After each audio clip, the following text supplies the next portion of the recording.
The Dead Axis. Chapter 1. The Receding Tide. The morning in Monterey began inside a fog so heavy it made the world feel unfinished. It pressed against the small cottage near the lower streets like wet wool, beating on the kitchen windows, softening the rooftops outside, swallowing the far-off line where the town dropped toward the bay. The fog had a smell to it, salt and kelp and damp pavement, but under it the house carried the smaller, stubborn smells of breakfast gone wrong. Burnt toast. Old coffee. A skillet Gus had forgotten to rinse before using it again. Gus stood at the counter with one hand wrapped around a mug and the other braced on the edge of the sink. His shoulders looked too wide for the narrow kitchen. Even in a faded gray shirt and worn work pants, he still carried himself like a man used to doors opening because he expected them to, like a man who had spent enough years in uniform that civilian life had never quite settled onto him right. The army had taught his body discipline. The police department had taught his face restraint. Parenthood had taught him that discipline and restraint were both worthless if fear got hold of the wrong moment. Across from him, Rusty sat at the little table with his headphones clamped over his ears, one knee bouncing, his phone bright in his hand. At 17, Rusty had mastered the talent of being present and absent at the same time. His hair was the same rust brown that had given him the nickname when he was little, but now it fell across his forehead in a way he refused to let Gus cut. His breakfast cooled untouched beside his hand. Gus watched him for 3 seconds, then 5, then 10. Food gets cold, and then you complain like the stove betrayed you, Gus said. Rusty gave no sign that he heard him. Gus set his mug down a little harder than necessary. Coffee jumped against the rim. Rusty, take one side off your ears. The boy glanced up, saw the shape of Gus's mouth moving, and pulled one headphone back.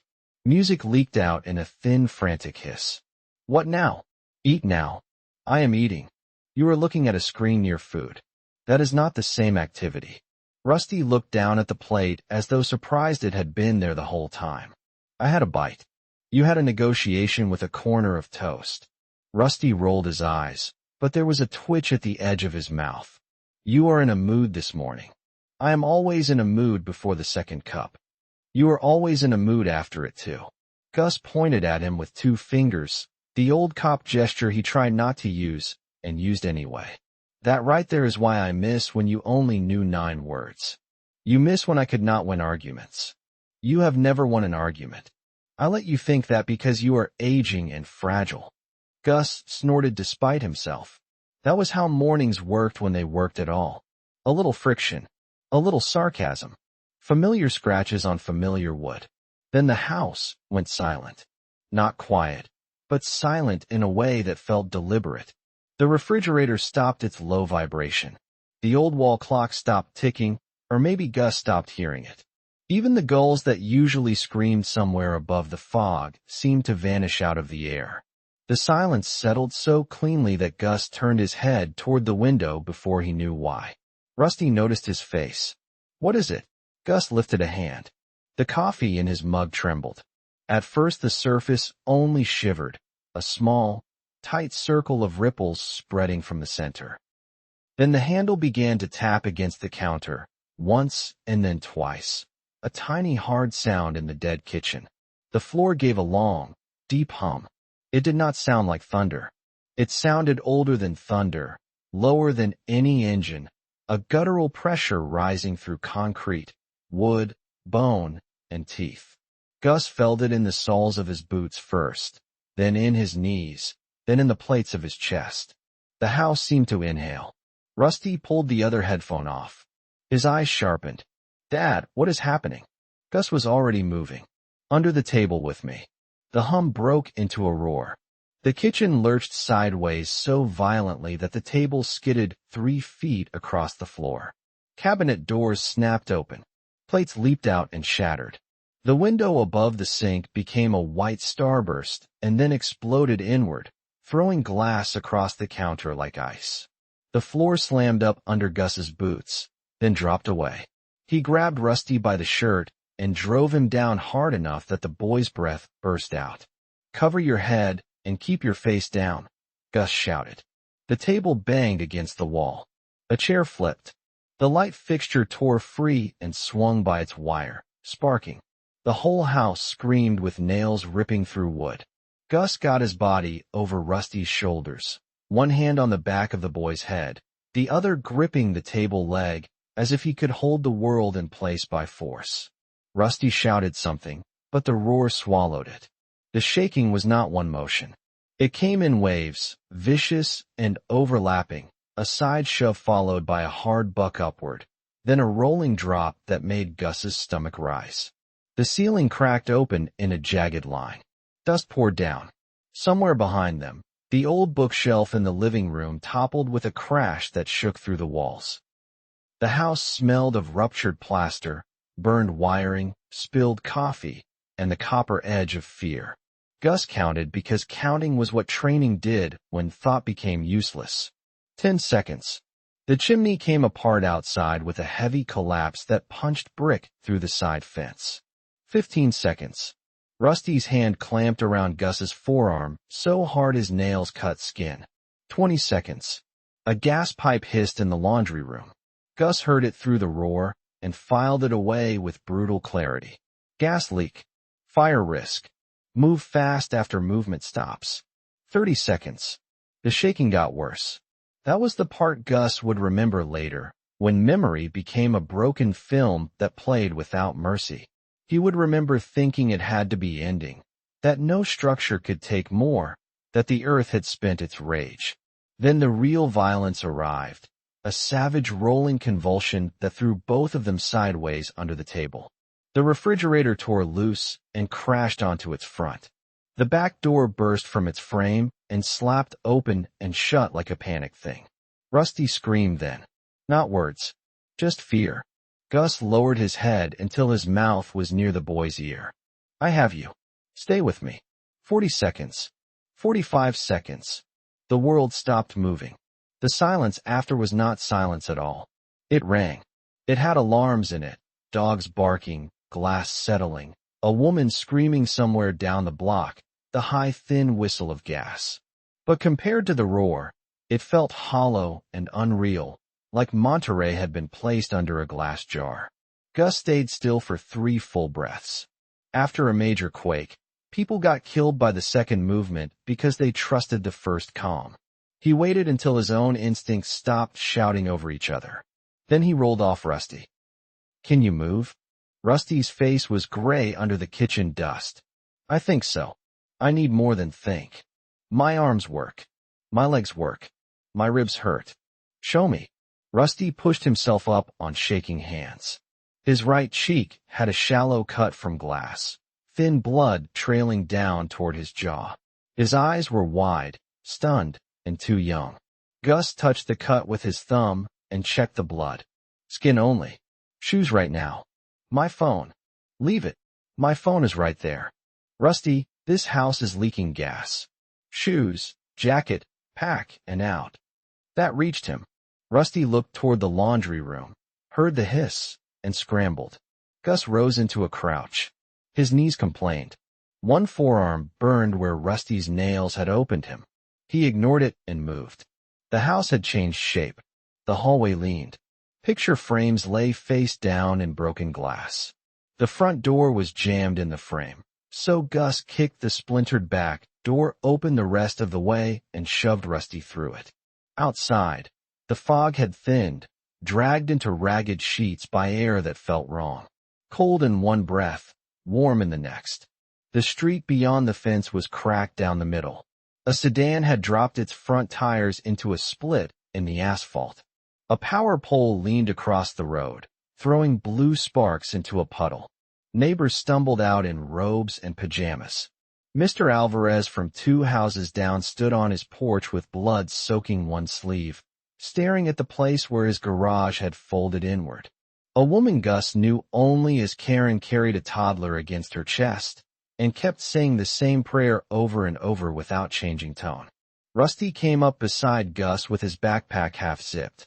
"What do we do?" Gus did not answer right away. He looked toward the bay. At first, the fog in the distance made the view difficult to understand. Monterey Bay should have been a dark moving shape beyond the rooftops and the lower streets. It should have flashed gray under the morning. It should have sounded like itself, steady and immense, water striking stone, water sucking back, water returning. It was gone. Gus stepped through the broken fence and into the street. The air tasted of mud. The ocean had retreated so far that the shoreline no longer looked like shoreline. The bay floor lay exposed, a vast gray plain of slick sand, black rock, stranded kelp, broken pilings, and flopping fish flashing silver in the strange light. Boats that had been moored only minutes earlier now leaned on their sides like toys dropped by a careless child. Farther out, the water line had withdrawn beyond reason, beyond anything weather could explain. People were already moving toward it. A man in a blue bathrobe walked down the hill with his phone raised, recording. Two teenagers sprinted toward the exposed flats, laughing with the wild disbelief that comes before comprehension. A pickup truck turned onto the lower road, then stopped as the driver stared. Gus felt cold flood through him. He had seen training videos in the academy. He had sat through emergency management briefings after offshore quakes. He had watched diagrams of water columns, displacement, wave speed, inundation zones. Those lessons had been bureaucratic, boring, necessary. They were not boring now. Rusty followed his gaze. Where did the water go? It pulled back. Why is that? Because it is coming back harder. Rusty looked at him, not understanding yet. How hard? Gus grabbed the strap of Rusty's pack and yanked him toward the uphill side of the street. Hard enough to erase every lower block. What about the car? The roads are fractured, and traffic will trap us. We go on foot first. To where? High ground with concrete. The parking garage by the hospital. Rusty looked down the hill. The exposed bay had become hypnotic. People moved like sleepwalkers toward disaster. Should we warn them? Yes, while we move. Gus cupped both hands around his mouth. Get uphill. Tsunami incoming. Leave the beach right now. A few people turned. Most did not. He shouted again, voice raw. Move uphill. The water is coming back. The man in the bathrobe lowered his phone and stared at Gus as though offended by interruption. The water is gone. Gus pointed out past the exposed seabed. His arm did not shake. It is gathering. Rusty saw it then. A white line had appeared on the far horizon. At first it looked too thin to matter. A pale seam stitched across the edge of the world. Then it grew taller. Not slowly. Not in a way the mind could accept. It lifted itself out of the distance, black beneath the white crown, a long wall carrying debris, foam, and the dark weight of the Pacific. The sound arrived after the sight, a thick animal growl that vibrated in windows and teeth. The people below began to run. Gus shoved Rusty forward. Do not look back unless I tell you. They ran uphill through a neighborhood coming apart. The first aftershock hit before they reached the next corner. It was shorter, but it threw Rusty against a parked van. Gus caught him by the back of his jacket, hauled him up, and kept moving. A chimney collapsed behind them and burst across the sidewalk in a spray of brick dust. Somewhere a transformer blew with a flash that turned the fog blue. Gus's lungs burned. He had not run like this in years, not for distance. Not while dragging a 17-year-old who kept trying to look behind him. His old knee complained with every uphill stride. He ignored it. Pain was information. Information could wait. A woman ran out of a cracked duplex carrying a cat carrier in one hand and a suitcase in the other.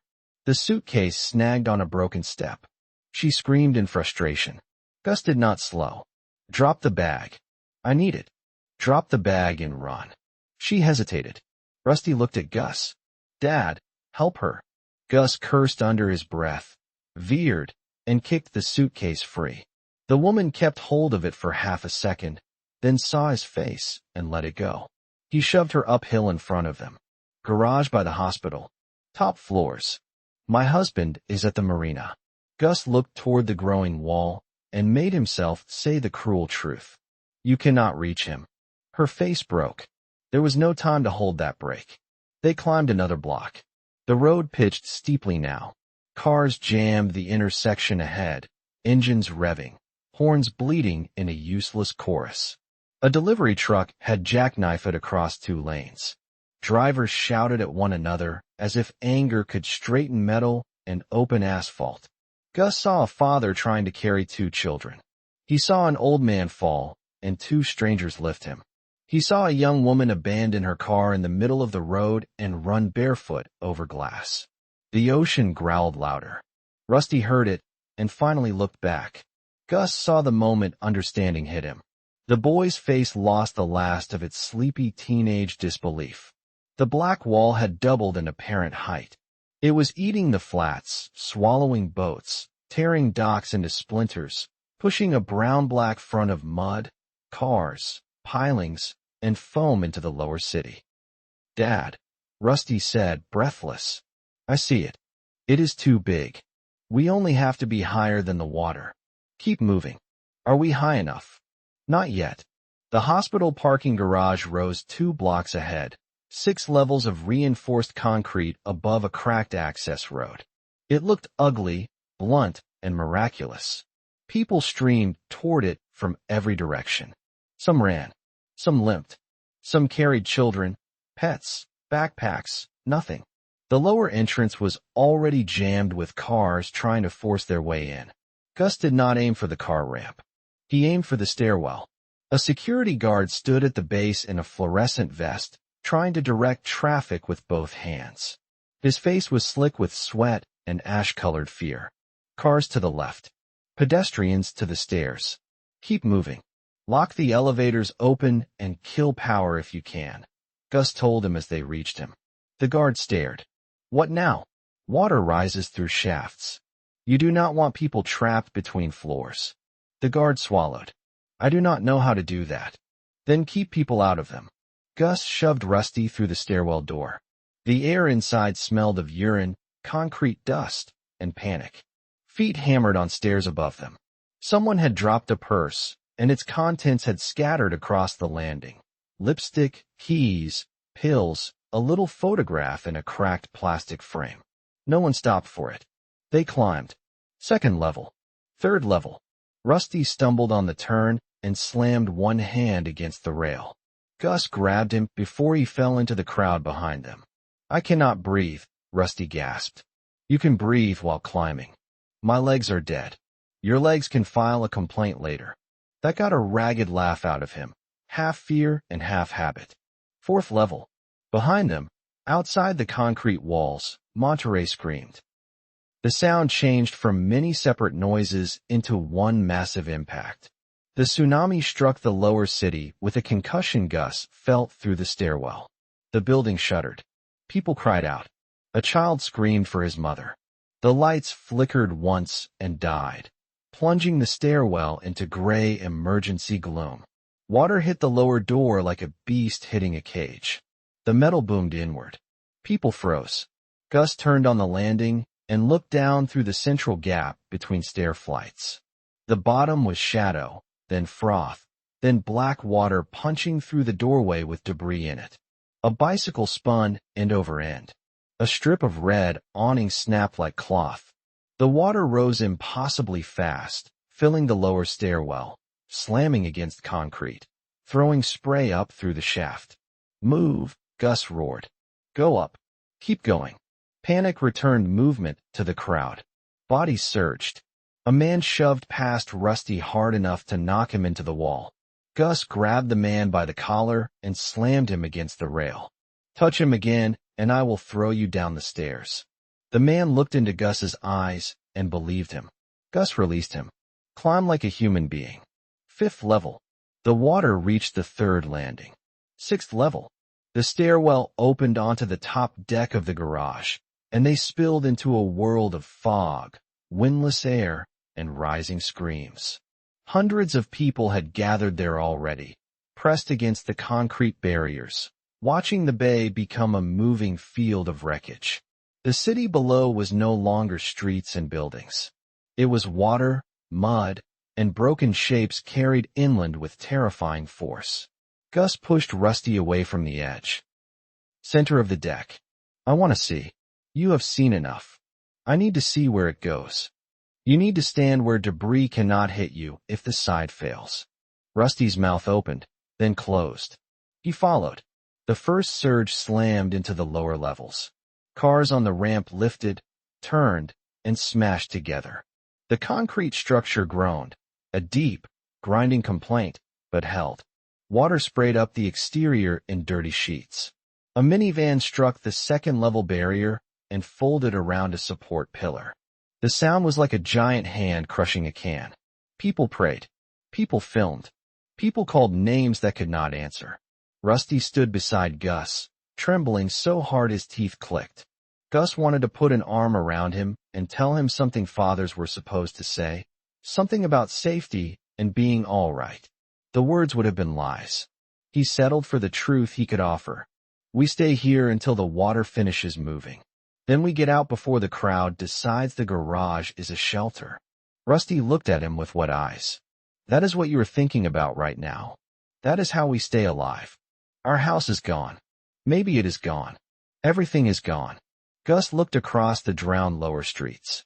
He saw rooftops, floating propane tanks, a police cruiser turning slowly in brown water, its light bar still flashing under mud. He saw people clinging to the upper windows of a motel. He saw others disappear from the roof of a gas station when a wave of debris swept over it. Not everything, Gus said. Rusty's voice cracked. How can you say that? Because you are standing next to me. The boy looked away, jaw tight, fighting something too big to name. The first surge began to lose force after what felt like an hour and was probably less than 10 minutes. Water still tore through the lower streets, but the great push had passed. It swirled around buildings, dragged cars, hammered walls, and filled the low places. The city moaned under it. Then, slowly, it began to pull back. The retreat was worse to watch. Water reversed through the streets, dragging everything with it. Cars scraped pavement.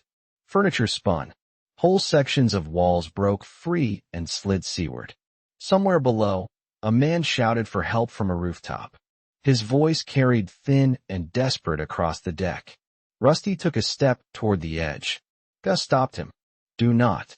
We have to help people. We will help if we can do it without killing ourselves. That sounds cold. It is cold. The boy stared at him. Were you like this as a cop? Gus met his eyes. I was colder. Rusty flinched, maybe from the answer, maybe from the honesty. Gus hated that he had to give it. There were versions of fatherhood that happened around dinner tables, school pickups, bad report cards, and awkward talks about girls. This was not that. This was Triov. This was mathematics written in blood. The water kept retreating. A second exposed margin of seabed appeared beyond the ruined shoreline. Gus felt every muscle in his body tighten again. Rusty saw his expression. What now? Second wave. There is another one. There is always another one until there is not. On the horizon, beyond wreckage and foam, the ocean drew itself up again. Chapter 2. Water on the Stairs. The second wave did not look as tall as the first, which made it more dangerous to the people who wanted hope too badly. On the top deck of the parking garage, hundreds of survivors watched the exposed bay with the fixed attention of prisoners watching a door. The first surge had left them alive. That fact made some of them reckless. It whispered that the worst had passed because they needed the whisper to be true. A man in a torn business shirt climbed onto a concrete parking block to get a better video. It is lower this time. He called to no one in particular. The first one spent the energy. Gus looked at the dark line gathering beyond the wreckage and said nothing. He had learned years ago that confidence spoken by frightened people was usually a costume. Correcting every fool in a crisis wasted breath. Correcting the right fool could save others.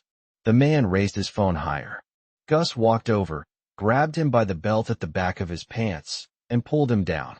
The man's shoes hit the deck hard. Hey, what is your problem? Your balance. You cannot just grab me. Gus pointed at the barrier. A bent streetlight, torn loose by the first surge, had lodged against the outer wall below them. If the second wave lifted it, the metal pole could spear the deck or tear the barrier. Stand in the center. Tell anyone near the sides to do the same. The man followed the line of Gus's finger. His anger drained. You think it can come this high? I think gravity is not finished with us. Rusty stood near a stairwell vent, arms wrapped around himself, eyes moving from the water to the crowd to Gus. The shock had started to thin, leaving behind something sharper. Gus could see the questions forming and dying in his son before they reached his mouth. How many were dead? Where could they go? Why had the morning become this? Why had Gus known what to do and still not been able to stop it? The boy had grown up hearing pieces of Gus's past in the way children hear weather outside their rooms. A story at a barbecue. A photograph in a box. A late-night call from an old partner that made Gus stand on the porch and speak quietly. He knew his father had served. He knew his father had been a cop. He did not know what those years had carved into him. He did not know that survival was not courage most of the time. It was attention. The second wave arrived with less height and more debris. It dragged the remains of Monterey back into Monterey. The front hit the submerged lower streets with a grinding roar. Cars and timber and pieces of dock surged ahead of it. A fishing boat, ripped from whatever had held it after the first strike, rode the water inland, its mast angled like a broken finger. It smashed through the roofline of a restaurant and vanished into brown foam. The garage shook again. This time the impact came in pulses. Debris struck the lower levels, pulled back, struck again. The concrete under their feet trembled. A woman started screaming that the building was falling. Panic rippled outward from her like fire through dry grass. Gus stepped onto the low base of a light pole and raised his voice. Listen to me. The structure is holding. Stay away from the sides. Keep children in the center. Do not run unless concrete cracks under your feet. Some faces turned toward him. Others were beyond hearing. A young man with a bleeding scalp shoved through the crowd toward the stairwell. My brother is down there. The stairwell door had been propped open by an abandoned backpack. Below it, the stairs descended into darkness, spray, and a wet, booming sound. Gus got in front of him. You cannot go down. Get out of my way. The lower levels are under moving water. My brother called me from the third floor. How long ago? The young man looked down at his phone, which showed no service. Before the first wave hit, Gus let the answer sit between them. The young man's face tightened with fury because fury hurt less than grief. Move, he said. Gus did not. You go down there, and someone else dies trying to pull you back. The young man swung at him. Gus slipped inside the punch from habit, caught the wrist, turned the arm, and pinned the man against the stairwell wall. It was not elegant. Gus was too old for elegant. It was efficient. The young man cried out, not from broken bone, but from sudden helplessness. Rusty pushed through the crowd. Dad, please. Stay back. Let him go. He is going to kill himself. He is scared. So am I. The words stopped Rusty. They stopped the young man too. Gus eased the pressure but did not release him. I know you want to go. I know. If there is a way later, I will look. Not now. The young man's breath hitched. He pressed his forehead to the concrete. His name is Daniel. Gus held him a second longer, then let go. Tell me that again when the water drops. The young man slid down the wall and sobbed into his hands. Rusty stared at Gus as if he had just learned a new language from him and hated the sound of it. The second wave filled the lower stairwell again, but not as high. Water frothed up to the fourth landing, battered the rails, then dropped. The garage took the punishment with deep groans and showers of concrete dust from old seams. Every time it held, the crowd breathed. Every time it shuddered, the crowd became animal again. Gus moved through them because stillness made him dangerous only in his own mind. Action gave people something to follow. He found a nurse from the hospital who had made it up in scrubs and one shoe. Together they set aside a place for injured people near the center of the deck. Gus used belts and scarves for pressure wraps. He sent uninjured teenagers to collect water bottles from cars parked on the top level. He told 3 men to stay by the stairwell doors and keep people from descending. Rusty trailed him at first, quiet and pale. Then a little girl began crying beside a silver compact car. She had blood in her hair and no adult near her. Rusty knelt awkwardly in front of her. "Hey," he said, voice unsteady. "What is your name?" The girl hiccuped. "Her name is Sophia." "That is a good name." "I am Rusty, which is a stupid name, but people keep using it." She stared at him through tears. "My dad gave it to me because of my hair. He thinks he is funny." Sophia looked toward Gus. "That man is your dad." "Yes, he is. He is scary." Rusty glanced at Gus, who was pressing a folded t-shirt against Mr. Alvarez's bleeding arm. "Only when the planet tries to murder everybody." Sophia blinked, then gave a tiny broken laugh. Gus heard it and looked over. He saw Rusty offering the girl a bottle of water with both hands, patient despite the shaking in his own fingers. For a brief second, pride stabbed through Gus so unexpectedly that it hurt. Then someone shouted from the edge, "There are people on the motel." Gus crossed to the north barrier, but kept distance. The motel sat 4 blocks downhill, a low U-shaped building with a faded turquoise roof. The water had ripped away most of the ground floor doors.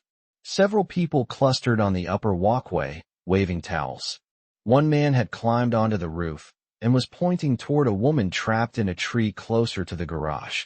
She clung to a branch above rushing water, her face a pale blur. Rusty came to Gus's side. "We can throw a rope. We do not have a rope long enough. There are jumper cables in cars. Too short. Extension cords. They snap under weight." Rusty's voice sharpened. "Then what do we do?" Gus looked at the distance, the current, the debris. He hated the answer because it was true. "We remember where she is." That is not helping. Not dying in the attempt is not the same as not caring. Rusty's jaw worked. "It feels the same from here." Before Gus could answer, the third wave came. It was not the largest. It was the ugliest. The first 2 had cleared paths and broken structures. The third used those paths. It raced inland through channels made by destruction, carrying more debris than water seemed capable of carrying. A line of cars moved with it, rolling and colliding. A tanker truck spun sideways on a flooded avenue, struck a building, and split open. Fuel spread across the surface in a shimmering sheet. Back from the edge, Gus shouted. A spark found the fuel. Fire ran across the water. It did not burn like a clean line. It flashed, crawled, broke, returned, and spread in orange patches on black water.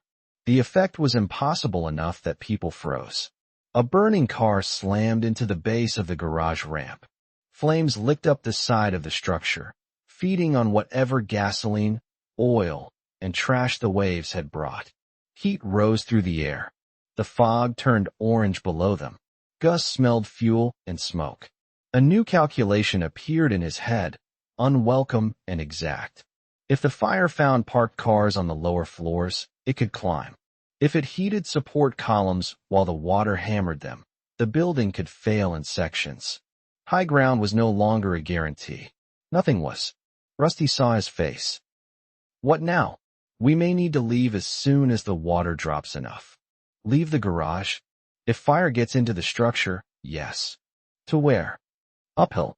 Away from the fuel. Rusty looked at the crowd. What about them? Gus did not answer fast enough. Rusty turned away. I hate that pause. I know.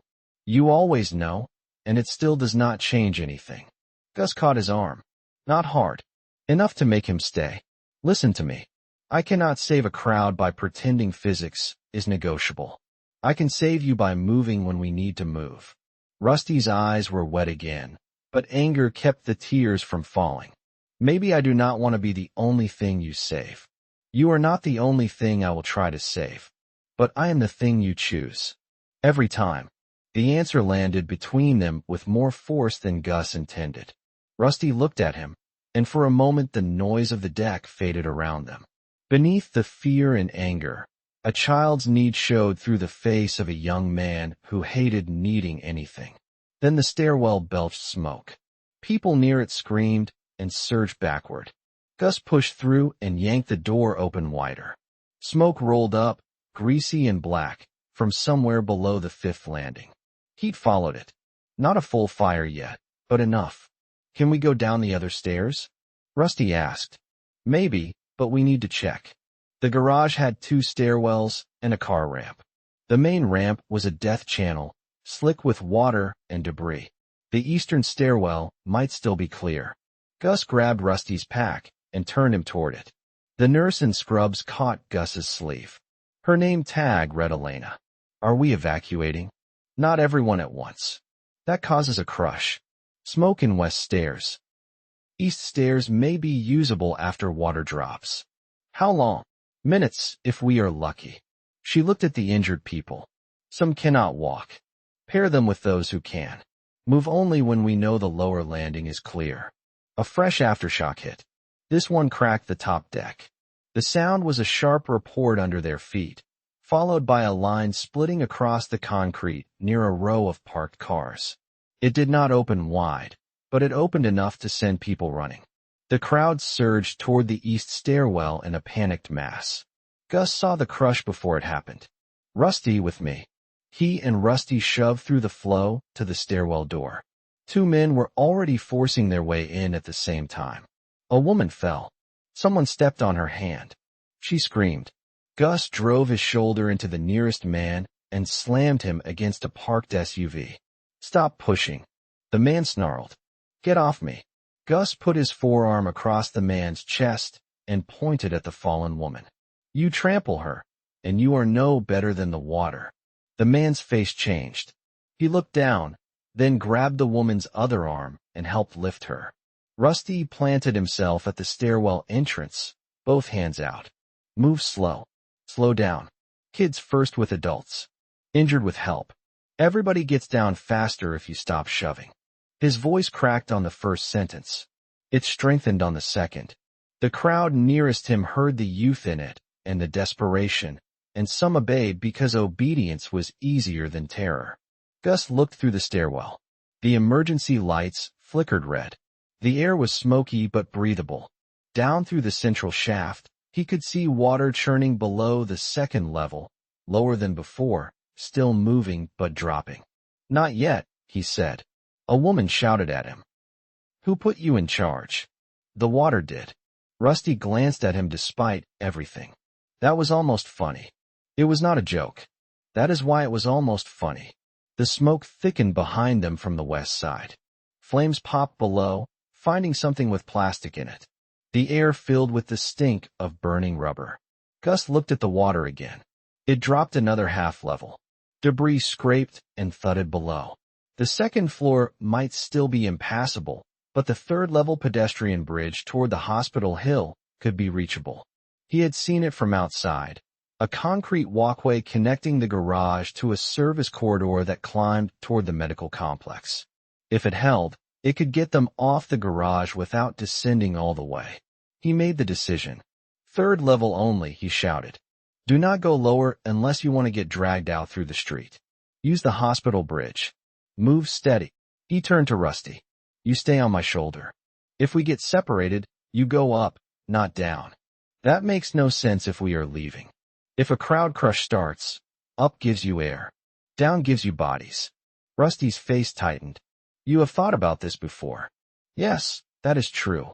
That is horrible. Yes, that is true. They entered the stairwell. The descent was worse than the climb because now everyone knew what the water could do. Smoke slid along the ceiling. The concrete steps were slick. Emergency lights strobed just enough to make motion confusing. A man carried an unconscious teenager over his shoulder. Elena guided Mr. Alvarez down by the good arm. Sophia clung to Rusty's jacket with one hand, her small fingers locked in the fabric. Gus reached the fifth level and found it clear. The fourth level held thicker smoke and heat on the rail. At the third level, water hammered below them like a living engine. The landing door to the pedestrian bridge was jammed. A maintenance cart had slammed against it from the other side, visible through the narrow safety glass. People began to crowd behind Gus, pressure building at his back. Back up 2 steps, Gus ordered. No one moved. Back up 2 steps, or nobody gets out. Rusty turned and faced the crowd, voice loud and raw. Give him room. He cannot open it with your knees and his spine. That worked. Gus set his shoulder to the metal bar and pushed. Nothing moved. He shifted, planted one boot, and shoved again. The cart scraped, but held. Rusty looked through the glass. Can we break it? Small wire glass. Bad exit. What then? Gus scanned. The door opened outward, blocked by the cart. The hinges were on their side. Old hinges, accessible. He pulled a multi-tool from his pocket, flipped out the driver, and went to work with fingers that wanted to tremble. The screws were painted over. One stripped. He switched to the pliers, clamped, twisted, and felt metal bite. The crowd murmured. Smoke pressed lower. Rusty coughed. Sophia cried quietly into his jacket. Gus removed the first hinge pin. Then the second. The third stuck. Come on, Rusty whispered. Gus looked at him. Do not talk to hardware. It rewards arrogance. Rusty barked a laugh that turned into a cough. The third pin came loose. Gus and two men lifted the door inward off the hinges. The maintenance cart clattered back. Cold, wet air flooded the landing. Beyond it, the pedestrian bridge stretched toward the hospital service building, cracked in two places, but still attached. The water below had dropped enough to reveal the tops of cars packed nose to tail under the bridge. Some still rocked with the current. A body in a yellow raincoat drifted against a parking sign and stayed there. Rusty saw it. His grip tightened on Sophia's shoulder. Eyes up, Gus said quietly. I saw. I know. Eyes up anyway. They crossed. The bridge swayed under the weight of too many people. Gus slowed them, spacing bodies as best he could. Halfway across, an aftershock rippled through the structure. The bridge jolted. A woman screamed. Concrete dust fell from the underside in gray sheets. Rusty pressed Sophia against the inner wall and covered her head. Gus grabbed the railing and kept his weight low. The bridge held. On the far side, the hospital service corridor was chaos. Patients had been evacuated into hallways. Ceiling tiles lay broken. A sprinkler pipe had ruptured, filling one corridor with water. The smell of antiseptic mixed with smoke and seawater. Nurses shouted. A man in a hospital gown stood barefoot, holding an 4-pole like a staff, staring at the survivors pouring in from the garage. Gus did not let Rusty stop. We keep moving uphill. People need help here too. Too many people, too much glass, too close to the water line. We just got here. And everyone else just had the same idea. Rusty looked around. The hospital, which should have meant safety, was already becoming another crowded trap. The boy saw it this time before Gus explained it. Elevators dead. Injured everywhere. No power except emergency lights. Staff overwhelmed. Entrances clogged. If fire moved uphill or another wave reached higher, panic would turn hallways into cages. Rusty swallowed. Where do we go? Out the back service road. Then above town. To our house. Not yet. Our packs. We have yours. Mine is in the hall closet under half a wall. Then we have almost nothing. We have shoes, water, a knife, my pistol, and your brain if you keep using it. Rusty's gaze snapped to him. You have your pistol? Always a son. You never told me that. You never needed to know. I think I needed to know. Today you do. They reached the rear exit. The door opened onto a service road that climbed behind the hospital toward higher neighborhoods, and, beyond them, the routes out. Smoke rose from the lower city in black smears. The tsunami still moved below, but the worst water had begun to settle into ruined channels. Sirens wailed, then died, then returned in fragments. Rusty stepped outside and stopped. From this height, Monterey looked like it had been dragged through a grinder and drowned before the pieces settled. The waterfront was gone. The lower streets were mud channels. Fires burned in patches on water and rooftops. People moved along slopes and streets in thin, stunned lines. This cannot be real, Rusty said. Gus looked at the sky. The bruised color from earlier had deepened. Clouds seemed smeared in place, not moving with any normal rhythm. The fog had broken, but the air had not cleared. It hung in a heavy, wrong mass. The gulls were gone. Even smoke rose strangely, piling against itself instead of drifting as it should. Gus had no explanation for that yet, and he did not like unexplained things.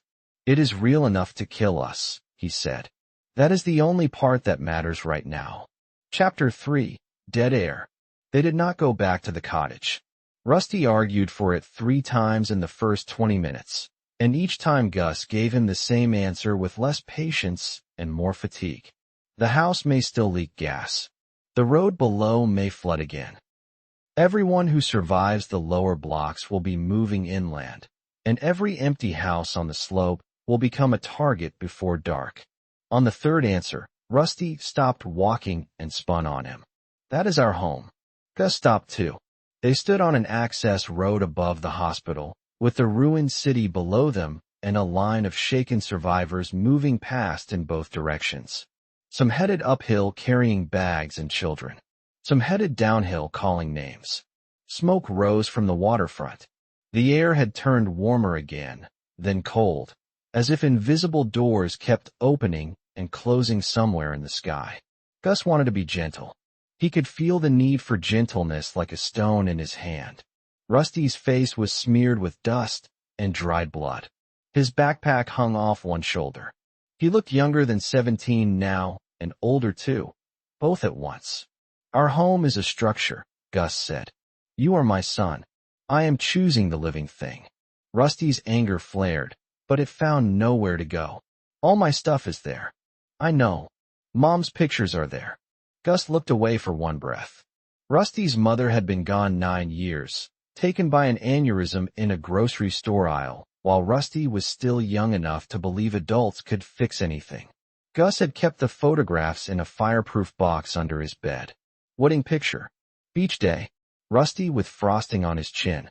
A dozen small proofs that life had once been softer. "I know," Gus said again. Rusty's voice dropped. "Then why are you acting like it does not matter?" "Because if I let it matter right now, it will slow my feet." "Maybe your feet should slow. Not until we are safe enough to grieve." Rusty wiped his face with the heel of his hand and looked down at the city. "You make everything sound like a rule. Rules survive emotion better than guesses. Maybe I am tired of rules. You can be tired while following them." Rusty laughed once, bitter and breathless, but it was not a one-word thing, and it did not last. He started walking again. Gus let him take the lead for a while. The boy needed the illusion of choosing direction. Gus gave him that much and watched the roads, windows, tree lines, hands, faces, smoke, and the sky. The first usable car they found sat sideways in a driveway with its front end crushed by a fallen oak branch. The second had been abandoned in the middle of an intersection, but the road beyond was split wide enough to swallow a tire. The third, a white county maintenance truck, had keys in the ignition and a half tank of fuel. It also had a broken axle. "Could fix it?" Rusty asked. "With tools, time, and a world not ending around us." "So that is no. That is no." They scavenged from it anyway. Gus found a reflective vest, a flashlight, a crowbar, a road flare, a first aid kit, and 2 plastic bottles of water in the cab. Rusty found a packet of peanut butter crackers in the glove box and stared at them like treasure. "Eat half," Gus said. Rusty tore it open. "You say half like this is a steak dinner. Calories are calories. What about you?" "I will eat 2 crackers." "That is not half. I am not 17 and still built like a furnace." Rusty broke the crackers unevenly and handed Gus the larger piece. Gus looked at it. Rusty held his gaze. "Do not make a lesson out of everything." Gus took the cracker. "Good choice." That sounded like a lesson. It was a compliment. Your compliments need work. They ate beside the truck while the city made broken sounds below them. Helicopters did not come. Cell phones did not connect.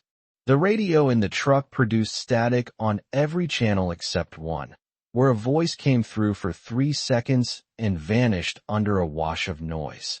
Gus leaned into the cab and turned the dial slowly. "All coastal residents, move inland, repeat, move." Static. Seismic event, not isolated, communications. Static. Do not approach exposed shoreline. Then nothing. Rusty stood by the open door. What does not isolated mean? It means the quake was not just here. Like San Francisco. Maybe it is gone. Los Angeles. Maybe it is gone. You mean everywhere? Gus did not answer. Rusty understood the silence and hated it. You think everywhere. I think there is not enough information. That is your way of saying you think everywhere. It is my way of saying I do not know. The boy looked at the radio. Why would everything be down? Power grid damage. Cell towers down. Emergency channels overloaded. Repeaters damaged. Or the whole coast got hit. Or that. A sudden gust rushed uphill so hard it threw grid into their faces. It lasted 5 seconds and died completely. Smoke that had leaned east snapped upright and hung in place. Leaves on the trees above the road fluttered, then stilled as though nailed to the air. Rusty slowly lowered his arm from his face. That was weird. Yes, that is true. Quakes do that. Not like that. Then what was it? Gus watched the smoke. It rose into the air, widened, and stopped rising as if it had struck a ceiling. I do not know. You keep saying that. I prefer not knowing to pretending. Another aftershock rolled under them, gentler but long. A retaining wall down the street shed stones in a clattering spill. Somewhere nearby, a car alarm began a weak repetitive cry. Gus slung the first aid kit over his shoulder and handed the crowbar to Rusty. The boy looked at it. You want me to carry this? I want you to have something heavier than fear in your hands. That is dramatic. It is practical. Rusty tested the weight. What do I do with it? You do not swing unless you must. If you must, you swing through the target, not at it. Rusty stared. Target meaning person? Target meaning whatever is trying to harm you. That was a person-shaped answer. It might become a person-shaped day. The boy's mouth tightened. You really believe that? I was a cop after earthquakes before. Small ones. People get helpful first. Then hungry. Then scared of the hungry. We need distance before that clock runs. They climbed another mile through broken neighborhoods. The road curled into richer streets with larger houses and better views, though the views had become punishment. Several families had gathered on lawns with luggage and coolers, staring downhill. A man in golf clothes stood beside a generator and shouted into a satellite phone that did not seem to work. A woman in a designer coat tried to flag Gus down. Do you know when help is coming? No, not now. You look official. I am not. You have a gun, do you not? Gus's eyes narrowed. Why are you asking? My husband is trying to get our SUV out, but people are walking up from town. We need someone to keep them away. Rusty looked at her in disbelief. Gus did not raise his voice. Those people are survivors, not weather. You know what I mean. I do. That is why I am leaving. He moved on. Rusty followed, glancing back. She wanted you to guard her driveway. Yes, that is true. Would cops have done that before? Bad ones. Would you? No, not now. Rusty walked in silence for a while. Then he said, I am glad. The words were quiet enough that Gus almost missed them. He kept his eyes on the road because looking at the boy might have made his own face fail. Me too. By early afternoon, they reached a ridge above the city where the road intersected with a smaller lane leading toward Highway 68. A hand-painted sign for a trailhead leaned at an angle, one post cracked. Beyond the ridge, the inland valleys opened under a sky that looked bruised and flat. Clouds stacked in layers without traveling. In the distance, dust columns rose from landslides along the hills. They stopped beneath a cypress grove. Rusty sank onto a rock and pressed both hands to his knees. How far are we going? Far enough to avoid the first wave of people. People are the wave now. People are always a wave after a disaster. I hate how much sense that makes. Gus crouched and spread the few supplies on the ground between them. 2 water bottles, 1/2 packet of crackers, a first aid kit, a flashlight, a crowbar, a road flare, Gus's pocket knife, his pistol, and 2 spare magazines lay between them, each item removed from his waistband and packed with deliberate care. Rusty stared at the gun. How long have you carried that? Since before you were born. Even at the house. Locked unless it was on me. You never told me because Mom hated guns. Your mother hated careless men with guns. There is a difference. Rusty looked down. Do you think she would be scared of you right now? The question hit harder than Gus expected. He sat back on his heels. She saw me after bad shifts. She knew what I could become when I had to be sharp. She was not scared of me. That is not exactly what I asked. No, Gus said. I do not think she would be scared of me. I think she would be scared for you. Rusty's eyes shone. I do not remember her voice very well anymore. Gus looked at the trees. The admission was small, but it carried the weight of a collapse all its own. She used to sing when she cleaned, he said. Terrible voice.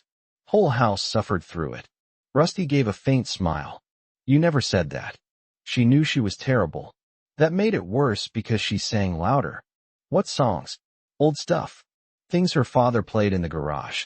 She would change lyrics to insult me. That sounds like her from the pictures. Pictures were the quiet version. Rusty rubbed at his face again. I wish I knew more. I should have told you more. Why did you not? Gus picked up the pistol magazine, checked it, set it down. His hands needed something to do. Because talking about her made you cry when you were little, and then later not talking became a habit. Bad habits are cowards. They hide inside routine. Rusty absorbed that. Below them, Monterey smoked. Above them, the sky did not move. Tell me one thing now, Rusty said. She hated fog like this. Said it made the world look indecisive. Rusty looked out at the pale air and gave a small, pained smile. She would hate today. She would hate that you skipped breakfast. The smile widened, then broke. Rusty bent forward and cried with both hands pressed against his eyes, trying to keep the sound inside his chest. Gus moved beside him and put one arm around his shoulders. For once, no instruction came first. No rule. No lesson. They sat under the cypress trees while the world below them burned and drained and drowned, and Gus let his son shake until the shaking eased. When Rusty could speak again, his voice was hoarse. What now? Now we choose a route. Highway 68 goes toward Salinas. Yes, that is true. That is inland. Also crowded. Carmel Valley Road? Longer and rougher. Fewer people once we get clear. More environmental risk, including landslides, fire, broken bridges, and no easy resupply. Rusty looked at him. You already chose. I want you to understand the choice. Highway has people, stores, cars, maybe police. And panic, traffic, roadblocks, desperate crowds, and anyone who thinks a 17-year-old with a backpack is easier to rob than a store. Carmel Valley has what? Trees and mountain roads. And fewer hands reaching for the same bottle of water. Rusty was silent for a while. You are choosing danger you can read. Gus nodded once. That is exactly right. You could have just said that. I wanted you to arrive there. Another lesson. Yes, that is true. Rusty picked up the crowbar and stood. His legs trembled, but he stood. Fine then. We take the road with fewer people. Gus packed the supplies. We move before dark. Where do we sleep? Not in town. What do we eat? Whatever we can carry, catch, or take without getting killed. Rusty looked at him. Take supplies. Abandoned supplies are not sacred. Occupied supplies are a problem. We decide case by case. That sounds like stealing with paperwork.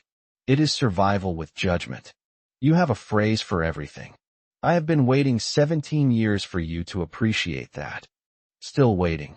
They moved west and south along broken streets toward the upper route that would connect them to Carmel Valley Road. Twice they hid from groups moving uphill from the lower city. The first group was families and older people, exhausted and harmless except for the risk of drawing attention. The second was 5 men in their 20s, wet to the waist, carrying tire irons and shouting at houses with locked doors. Rusty crouched beside Gus behind a hedge as the men passed. One of them kicked in a side gate. People got food up here, he shouted. Rich folks always do. A dog barked behind the gate. The barking turned into a yelp after a hard metallic sound. Rusty flinched. Gus put a hand on his shoulder and kept him down. The men moved on with a cooler, a backpack, and a baseball bat one of them had not carried before. They laughed too loudly. Their laughter sounded like fear wearing a mask.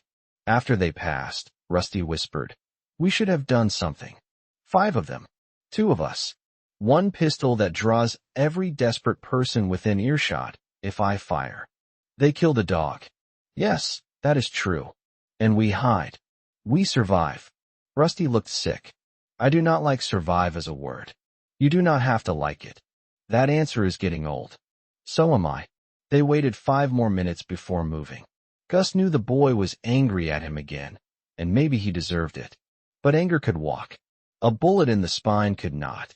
By late afternoon, they found a small grocery on a corner above the worst damage. Its front windows had shattered during the quake, but the shelves inside were only partly stripped. A handwritten sign taped crookedly to the door read, "Take only what you need. Leave cash if you can." No one guarded it. Gus watched the street for 2 minutes before entering.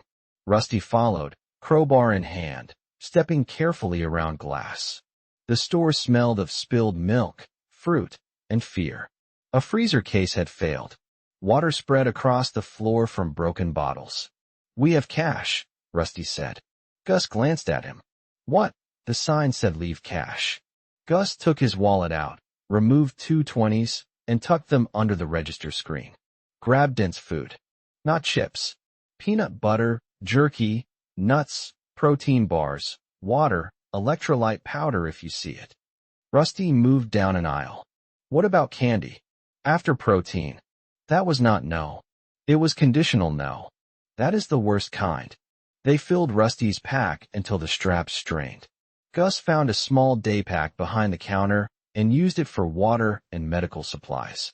In the back office, he found a hand crank radio in an emergency bin and a paper map of Monterey County. He took both. He left another 20. As they exited, an old man appeared at the end of the aisle holding a shotgun with both hands. Rusty froze. Gus slowly raised his empty hands to shoulder level. "We left money." The old man's face was pale and rigid. He wore a store apron over a white undershirt. His arms shook with the weight of the gun. "Money does not matter now," the old man said. "Then the sign is outdated." The man's mouth twitched, then hardened again. "Put the bags down." Gus's voice stayed calm. "We took water, food, first aid. Enough for 2 people. We did not clear your shelves. Put them down." Rusty looked at Gus. Gus looked at the old man's trigger finger. It rested too far inside the guard, trembling against metal. "Sir," Gus said, "the lower city is gone. People are coming uphill. Some of them are coming hungry and angry. You do not want to spend your strength stopping a father and son who left cash under your register." The old man's eyes flicked toward the front window. Gus continued, softer now. "If you plan to hold this place, block the broken windows, move supplies to the back, and do not stand in the middle aisle with the lights behind you. Anyone outside can see your outline." The old man blinked.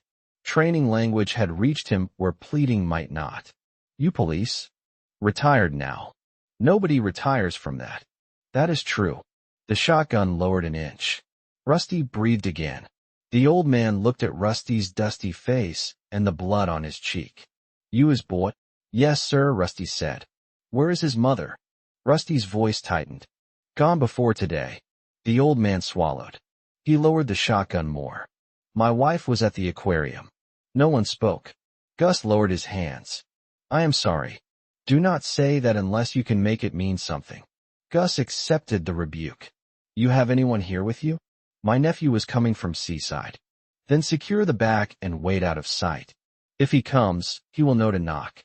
If strangers come, you decide from cover, not from the open." The old man nodded slowly, as if every motion cost him. "Take what you have. Leave the cash if it makes the boy feel better." "It does," Rusty said. They left the store without turning their backs until the doorframe stood between them and the shotgun. Outside, Rusty exhaled hard. I thought he was going to shoot us. He thought about it. You were calm. I was busy. Being calm is being busy. Fear is loud. Calm gives you enough quiet to count options. Rusty adjusted the heavy pack. I had 0 options. You had 1. You did not swing the crowbar at a scared old man with a shotgun. That was not an option. That was suicide. Good. You counted 1. Rusty gave him a look. Your teaching style is terrible. It works under stress. It causes stress. They walked until dusk began to gather, though the light did not change correctly. The sun should have been sliding west. Instead, the sky seemed dim in layers, as though smoke and fog and high cloud had trapped the day in a dirty jar. Gus kept checking his watch. The time moved normally. The world did not seem to agree with it. At a turnout above the road, he unfolded the county map across the hood of an abandoned car. Rusty held the flashlight low, shielding it with his fingers. Gus traced routes. Highway 68 will pull everyone toward Salinas. Military, if any, will try to control the bigger roads. That means roadblocks or chaos. Maybe both. Would roadblocks be bad? Depends who builds them and how hungry they are. Carmel Valley Road bends through smaller communities. Yes, and we use side roads when possible. We stay above creek beds. We avoid bridges until inspected. Inspected by us. By my eyes. That is comforting in a deeply troubling way. Gus tapped the map. First goal is distance from the coast. Second is water. Third is shelter before full dark. Full dark sounds worse now. It is. Because people. Because everything. People, aftershocks, damaged roads, animals, weather that no longer behaves. Rusty looked up. You noticed that too? Yes, that is true. The clouds are not moving. Some are. Not enough. What does that mean? Gus folded the map. It means the disaster is larger than we can see. Rusty stared at him.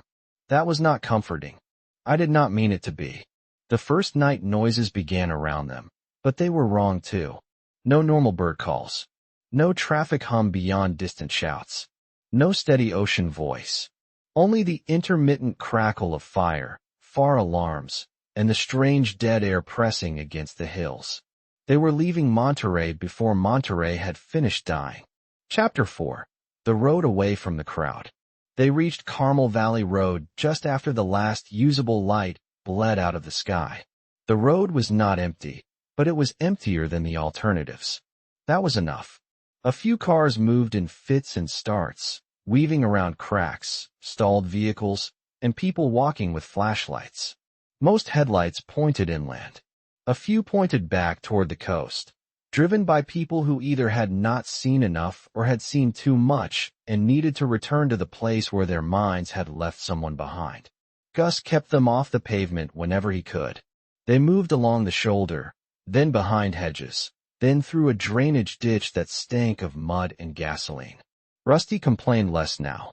Fatigue had sanded the edges off his anger, and hunger had made him quieter. At a bend overlooking the road, Gus made them stop behind a row of scrub oak.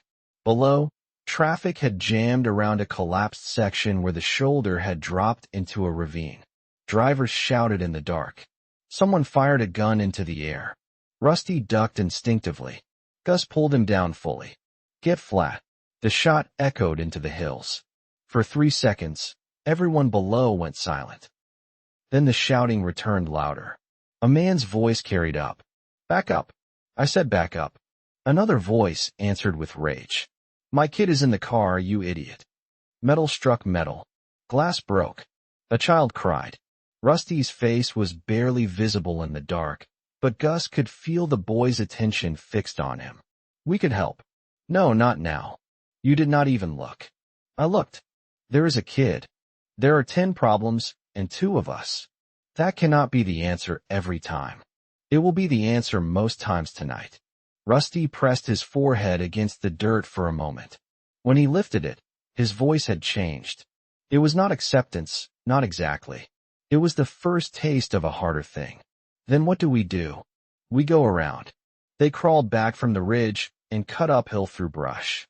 The ground was unstable. Twice, Small slides gave way under their feet. Rusty grabbed at branches and cursed under his breath, but he kept the crowbar in one hand and did not let go of the pack. Gus marked that without praise. Praise at the wrong moment could make a young man self-conscious. Better to let competence arrive quietly. The detour took them past a dark house, set back from the road behind a stone wall. No lights showed. The driveway gate hung open. A pickup sat near the garage with its driver's door wide. Gus smelled smoke, not from the city this time, but from something electrical inside the house. Rusty saw him looking. Could that shelter us? Maybe, but we clear it first. Clear it like a cop. Clear it like people who do not want surprises. They approached from the side, not the driveway. Gus drew his pistol and kept it low. Rusty's eyes locked on the weapon, then on the dark windows. Stay behind my left shoulder, Gus whispered. If I say out, you leave the way we came. What if you need help? If I need help, I will say help. That seems too obvious. Obvious works under fear. The back door had split near the latch during the quake. Gus pushed it open with the muzzle and waited. The house answered with creaks and the distant drip of water. No voices. No footsteps. No dog. Inside, the kitchen cabinets had emptied onto the floor. A refrigerator stood open, its contents spilling into a sour puddle. The electrical smoke came from a microwave that had torn loose and dangled by its cord, melted plastic dripping beneath it. Gus unplugged it with 2 fingers wrapped in a dish towel. They moved room by room. Gus checked corners, closets, spaces under desks. Rusty followed too close at first, then adjusted when Gus tapped his pack. The living room held framed photographs of a family in happier weather. 2 parents, 3 children, a golden retriever. The retriever's bed lay beside the fireplace, empty. Maybe they got out, Rusty whispered. Maybe it is gone. The master bedroom had a safe in the closet, already open. Clothes had been pulled from drawers. Someone had left in a hurry, but not in panic. Gus found that interesting. The garage interested him more. It held camping shelves. Rusty breathed out when the flashlight hit them. Finally something good. Stay quiet. They inventoried fast. 2 sleeping bags. A compact tent. Water purification tablets. A propane stove with 3 canisters. A hatchet. Waterproof matches. A coil of paracord. A box of batteries. A plastic bin of canned food. Not enough to live on for months. Enough to make the next days possible. Rusty looked at the supplies, and then at the family photos visible through the door. Are we stealing? Yes, that is true. The blunt answer made him flinch. You said case by case. This case is abandoned shelter, no defenders, survival supplies, and a disaster with no functioning services. We take what keeps us alive. We leave what we cannot carry. We do not trash the place. What if they come back? Then they will still have a house, clothes, furniture, and whatever we cannot take. We will leave cash. Cash does not matter now. The old man said so. It matters to you. Rusty looked away. It matters less than it did this morning. That is how collapse works. It teaches fast and charges too much. They packed in silence. Gus made hard choices. The tent was heavier than a tarp, but the nights in the hills could turn bitter, and Rusty had no real cold weather gear. They took 1 sleeping bag each, the stove, tablets, batteries, matches, paracord, canned food, a small pot, and the hatchet. Gus added a sewing kit, 2 wool blankets, and a roll of duct tape. Rusty found a family-sized bag of chocolate candy in a pantry and held it up with a question in his eyes. Gus looked at the calories per ounce. Take it. I was ready for a lecture. Morale is a survival resource. That one I like. Of course you do. Before leaving, Gus placed 3 $20 bills on the kitchen counter under a mug. It was absurd. He knew it. Rusty knew it too. Neither said so. They spent 20 minutes in the house, no more. Too long in any shelter made the mind start decorating it with hope. Gus killed that instinct before it could grow. Outside, the air had shifted cold again. Their breath showed faintly. In the distance behind them, the sky over Monterey glowed orange-black. Ahead, the valley lay in darkness broken by scattered headlights and fires. They climbed above the road and followed a dirt track that paralleled it for half a mile. Gus kept the flashlight off whenever possible, using the pale sky glow and his memory of land shapes. Rusty stumbled often but recovered faster each time. Near midnight, they found a maintenance shed beside a fenced water tank. The shed door had buckled but still closed. It smelled of oil, dust, and mice. Gus checked it, then checked the fence line, then checked the slope above it for signs anyone else had chosen the same shelter. Rusty dropped his pack inside and nearly dropped with it. Can we sleep here? For hours. Only 4. Then we move before dawn. Why before dawn? People who are scared sleep badly after midnight and wake with plans at sunrise. I want distance before plans become groups. Rusty stared at him. Did the police academy have a class called Everyone is Terrible? No, experience taught that one.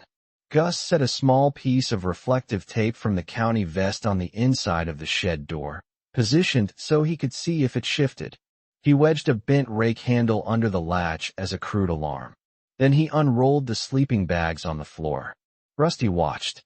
You really think someone might come up here? I think might is enough. They ate cold beans from a can and shared water. Hunger made the beans taste better than they deserved. Rusty ate with the ravenous focus of someone whose body had finally realized breakfast was gone forever. Gus forced himself to stop before he felt full. Full was a luxury. Measured was survival. After they ate, Gus cleaned the cut on Rusty's cheek. The boy hissed through his teeth. That hurts. That is good. How is that good? Pain means you are alive enough to complain. You should write greeting cards.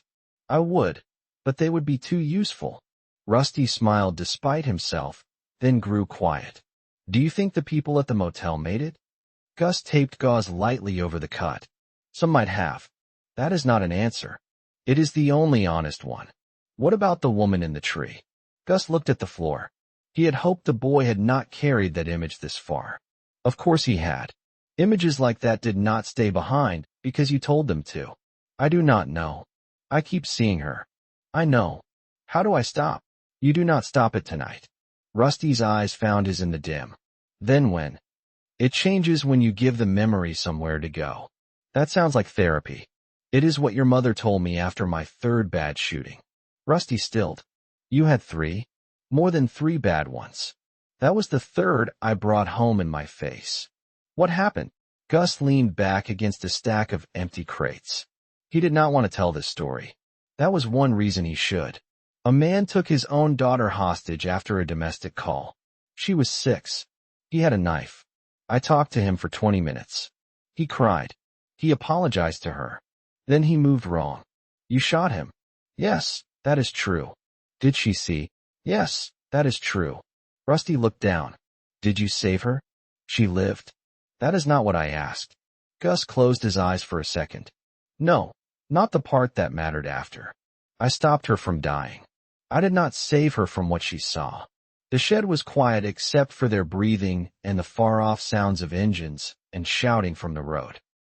Rusty said, Is that how today works too? Mostly still there. Then saving people is smaller than it sounds. Yes, that is true. That is awful. Yes, that is true. Rusty pulled his sleeping bag around himself. Do you ever wish you did something else with your life? Gus considered lying. He did not. I wish the job had cost less. I do not wish I was someone who would have walked away. Rusty absorbed that for a long time. I do not know who I am in this. You are my son. That is not enough. It is enough for tonight. I am serious. So am I. Rusty shifted, frustrated. Before today, I was worried about passing chemistry and whether Chloe Martin thought I was boring. Now I held a crowbar while a store owner aimed a shotgun at us, and I watched water carry people through streets. I do not know what that makes me. It makes you someone who saw terrible things and still helped a little girl drink water. Rusty's eyes shone again, but no tears fell. Her name is Sophia. Yes, that is true. I forgot her name for a second. Trauma scatters details. They come back out of order. Will I forget Mom more now? The question cut deep enough that Gus needed a breath before answering. No disaster gets to take what you choose to keep. That sounds like a promise. It is work, not a promise. We do the work. Rusty nodded slowly. Tell me something else about her. Gus looked toward the door, listened, then decided the night could have this much. She used to cheat at cards and pretend she was bad at cheating, so I would catch her. Why is that? Because she liked when I smiled. Rusty looked at him. You smiled? Frequently, according to unreliable witnesses. I wish I had seen that more. You may yet. That sounded hopeful. Do not get used to it. They sat in the dark for another minute. Then the hand-crank radio crackled inside Gus's pack. Both of them froze. Gus took it out slowly. The power switch was off. Static hissed once, impossible and soft. Rusty whispered, "Did that just turn on?" The radio crackled again. A burst of signal came through without words, a high warbling tone that rose and fell. The flashlight flickered in Rusty's hand. Outside, the hair on Gus's arms lifted under his sleeves. The air pressed against the shed, heavy and charged. The radio went dead. Gus did not like any of it. Rusty stared at him. What was that? I do not know. This is one of the times I hate that answer. Me too. A low vibration moved through the ground again. Not an aftershock this time. Too steady and too distant. It seemed to come from the west and the east at once. The shed walls ticked. The water tank beside them gave a deep metallic groan. Then the sky outside flashed white. Not lightning. No thunder followed. Just a broad, silent flare behind the clouds, bright enough to draw hard lines under the door and through the cracks in the wall. Rusty clutched the sleeping bag. Dad, please. Gus was already on his feet, pistol in hand, staring at the door. The second flash came 10 seconds later. This time the ground trembled under it, a faint ripple that passed through the shed and through Gus's bones. Far away, several car alarms began to scream at once. Dogs barked along the valley, one after another, a chain of panic moving through the dark. The radio came alive again. A voice surfaced under static, distorted but human. Axis shift, repeating warning. Rotational failure. Gus lunged for the dial, but the signal slid away. Rusty sat up. Did it say axis? Stay quiet. The voice returned in fragments. All stations, atmospheric models invalid. Global event. Not regional. Then static swallowed it. Rusty whispered. It said global. Gus turned the dial slowly, but the channels were dead again. No emergency voice. No music. No ordinary commercials pretending the world could be sold back to them one jingle at a time. Only static. Outside, the cold deepened so quickly that Rusty pulled the sleeping bag to his chin. Gus felt it too. A sudden drop, like a refrigerator door opened against the valley. The air did not move. It simply changed. The ocean left, Rusty said. The sky is broken. The radio said global. Try to sleep. Rusty stared at him. How can you say that? Because your body needs rest before your mind gets answers. Do you have answers? No, not now. Then stop acting like answers are waiting. Gus knelt in front of him. I am acting like morning is waiting. That is enough. Rusty's mouth tightened. He looked close to another argument, but exhaustion took him first. He lay down with the crowbar beside the sleeping bag and the flashlight tucked under one hand. Gus stayed awake through the first watch. He listened to the valley break in small ways. He heard vehicles trying to move below. He heard shouting, then a scream, then nothing. He heard a far-off rumble from the hills that might have been a landslide. He heard the water tank settle with metallic pops. Every noise became a possible threat, then a memory, then another threat. Near 2 in the morning, the sky flashed again, dimmer this time. Gus stepped outside the shed and looked up. The stars were wrong. At first he thought smoke or cloud had hidden familiar points. Then he realized the pattern itself had shifted. The sky was not where it should be for the hour. He had spent enough nights under open air during military years to know the difference between uncertainty and wrongness. The constellations sat out of place, as if someone had taken the black sheet above the world and dragged it sideways. Gus felt fear then, not tactical fear, not the sharp kind that helped him move, but the old human terror of being small under a universe that had stopped pretending to be stable. Behind him, Rusty stirred. "Dad, what is happening?" Gus turned. "Go back to sleep. You are outside. I am checking the weather." "Is the weather still there?" Despite himself, Gus huffed a quiet laugh. "Mostly still there." Rusty came to the doorway wrapped in the sleeping bag. He looked up. For a long moment, he said nothing. Then he said, "Those stars are not right." "No, not now." "So I am not crazy." "No, not now." The boy stood beside him in the bitter stillness. The road below flickered with headlights. The ruined coast glowed far behind them. Above, the sky held its wrong shape. "What does that mean?" Rusty asked. Gus wanted to say he did not know again, but the phrase had become too small. "It means the rules changed." Rusty looked at him. "Can your rules change too?" Gus met his eyes. The boy was asking about more than survival. He was asking whether the father who counted options and chose the living thing could become something else before the cold finished with them. "They have to," Gus said. Rusty nodded once. "Then teach me the new ones." Gus looked back at the broken sky. "First rule," he said, "we do not spend daylight in the open near a road. Second rule, we do not trust crowds. Third rule, we do not waste food, water, ammunition, heat, or truth. Truth too, especially truth." Rusty pulled the sleeping bag tighter. "Then tell me the truth." Gus watched the road below, the weak lights moving inland like insects fleeing a fire. "The coast is gone. The disaster is bigger than the quake. Help may not come for a long time. By this time tomorrow, hunger will start making decisions for people who still think they are decent." Rusty took that in without flinching, which frightened Gus more than the questions had. "And us? We move before dawn. We get away from the crowd. We find water and shelter. We learn faster than the world kills." Rusty looked out over the dark valley. "That is a terrible plan. It is the only plan we have." He nodded again. "Then I will learn." For the first time since the kitchen floor bucked under them, Gus felt the shape of the future change. Not become better. Not become safe. Just change. Rusty was no longer only being dragged from danger. Some small, necessary part of him had turned toward it. Gus hated that. He was grateful for it too. Chapter 5, The Pivot. They left the maintenance shed before dawn, moving in darkness so complete that the road below existed more by sound than sight. Gus made Rusty eat 2 protein bars before they packed. The boy tried to refuse the second one out of some newborn sense of fairness, but Gus pressed it into his hand and waited. "You ate less than me yesterday," Rusty said.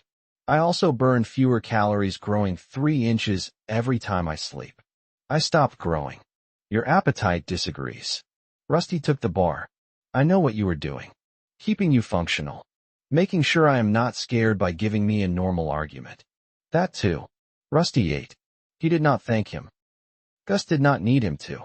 The cold before dawn had teeth. It gnawed through sleeves and found sweat under clothing. Their breath hung in place instead of drifting. Gus watched that with the same unease he had given the stars. Air should move, even lightly, with terrain and temperature. This air sat around them like something stunned. They followed the dirt track until it narrowed into a game trail above the valley road. Below them, the jam from the night had broken apart into ugly evidence. A sedan sat with all 4 doors open, stripped of bags and fuel. A pickup had been pushed halfway into the ravine. The child who had cried was gone, either carried away or silenced by sleep. Gus allowed himself no guesses beyond what mattered. Rusty saw dark stains on the pavement near the collapsed shoulder. "Is that blood?" "Yes, that is true." "Do we check?" "No, not now. You did not even slow down. We cannot help stains." Rusty swallowed. "That sounded like something you practiced not feeling." "It is something I learned not to stare at." They moved on. At the next rise, Gus stopped and crouched. 3 people stood beside a stalled SUV below. 2 men and 1 woman. The woman sat in the driver's seat with her head against the wheel. One man siphoned gas from the tank into plastic jugs. The other held a handgun and watched the road. Their movements were quick and efficient. Not panicked. Not kind. Rusty crouched beside Gus. Are they owners? Maybe it is gone. Are they scavengers? Maybe it is gone. How do we know? We do not need to know. We need to pass unseen. They backed away and climbed through brush. A thorn tore Rusty's pant leg and scraped his calf. He hissed, but kept moving. Gus wanted to check it immediately. He waited until they were screened by trees. Show me. It is fine. Fine is a word people use when they want infection. Rusty sat on a rock and rolled the fabric. The scrape bled in thin lines. Gus cleaned it, applied ointment, and wrapped it lightly. Rusty washed his hands. You do all this like you have done it 1,000 times. I have. On soldiers. Some of them. On suspects. Some of them. On me. More than you remember. Rusty looked up. I remember the bike crash. You cried before I touched your knee. It was dramatic blood. It was sidewalk rash. It was dramatic to me. Gus taped the wrap. Pain is allowed to feel dramatic. Rusty's gaze softened. That is new. I am changing rules. Already changing. Fast learner. They shared a small smile. Then the ground moved. It was not a quake. The slope beneath them shifted with a wet, tearing sound. Trees leaned. Soil loosened. Gus grabbed Rusty's pack and shoved him uphill. Climb now. The hillside below them slumped toward the road in a slow, grinding slide, dragging brush, rocks, and one small tree with it. It crossed the pavement in a brown mass and struck the stalled SUV below. The man with the gas jug shouted and leaped aside. The armed man vanished behind the moving earth. The SUV rocked, tilted, and rolled into the ravine. Rusty stared from the slope above, chest heaving. We were almost there. Yes, that is true. If we had gone down to help or ask. Yes, that is true. The lesson needed no explanation. Gus did not give one. A scream rose from below. The armed man had not vanished completely. He was pinned under mud and branches near the edge of the slide, one arm free, the handgun somewhere out of reach. The gas-siphoning man stood frozen, then ran. The woman in the SUV was no longer visible. Rusty looked at Gus. The question was back, but different now. It was not accusation. It was burden. Can we help him? Gus studied the slide. It was still moving in small pulses. Mud softened under its own weight. More hillside could come down. The pinned man screamed again, pleading. If we step onto that, we risk another slide, Gus said. Rusty's jaw tightened. So he dies. Maybe it is gone. We just watch. No, we leave. Rusty's eyes flashed. That is worse. It is honest. The man screamed for his mother. Rusty turned away, breathing hard. Gus waited for him to curse, argue, accuse. The boy did none of those. He bent, picked up his crowbar, and started climbing after Gus with his face emptied of childhood. That emptiness frightened Gus more than anger. They did not speak for nearly an hour. The sun should have risen cleanly. Instead, the east brightened into a dull silver smear. The light had no warmth. Birds remained scarce. A few flew low and erratic, as if their internal maps had been scrambled. Twice Gus saw a deer moving in daylight near the road, not grazing, simply traveling with a nervous urgency he recognized. Animals trusted the world until the world lied to them. Then they moved. By mid-morning, the road split. Highway 68 lay farther north, pulling traffic toward Salinas. Carmel Valley Road stretched inland through narrower terrain. A cluster of survivors had gathered at the junction around a sheriff's vehicle with its driver's door dented. One deputy stood on the hood trying to speak through a bullhorn that squealed more than amplified. Temporary shelter at the fairgrounds. All evacuees proceed east. The crowd pressed closer, shouting questions. Is the water coming again? Where are the buses? My wife is missing. Do you have medicine? The deputy's face shone with sweat. He looked impossibly young. Rusty stopped behind a line of trees. A sheriff. We should ask what is happening. Gus watched the deputy. He watched the crowd. He watched the two men near the back who were not listening to the announcements, but studying backpacks. He watched the woman trying to keep 3 children together while a stranger edged too close to their cooler. The deputy has less information than we do, Gus said. How do you know? Because if he had real information, his face would look different. That is not scientific. It is experience. The bullhorn squealed again. The crowd surged. Someone grabbed at the deputy's boot. He nearly fell from the hood. Gus put a hand on Rusty's shoulder. This is why we do not take Highway 68. Because of crowds. Because crowds turn need into pressure. Pressure turns decent people into a force with no steering. Rusty watched the deputy struggle to regain order. He needs help. Yes, that is true. Are we going to leave him too? Gus did not answer fast. Rusty turned to him.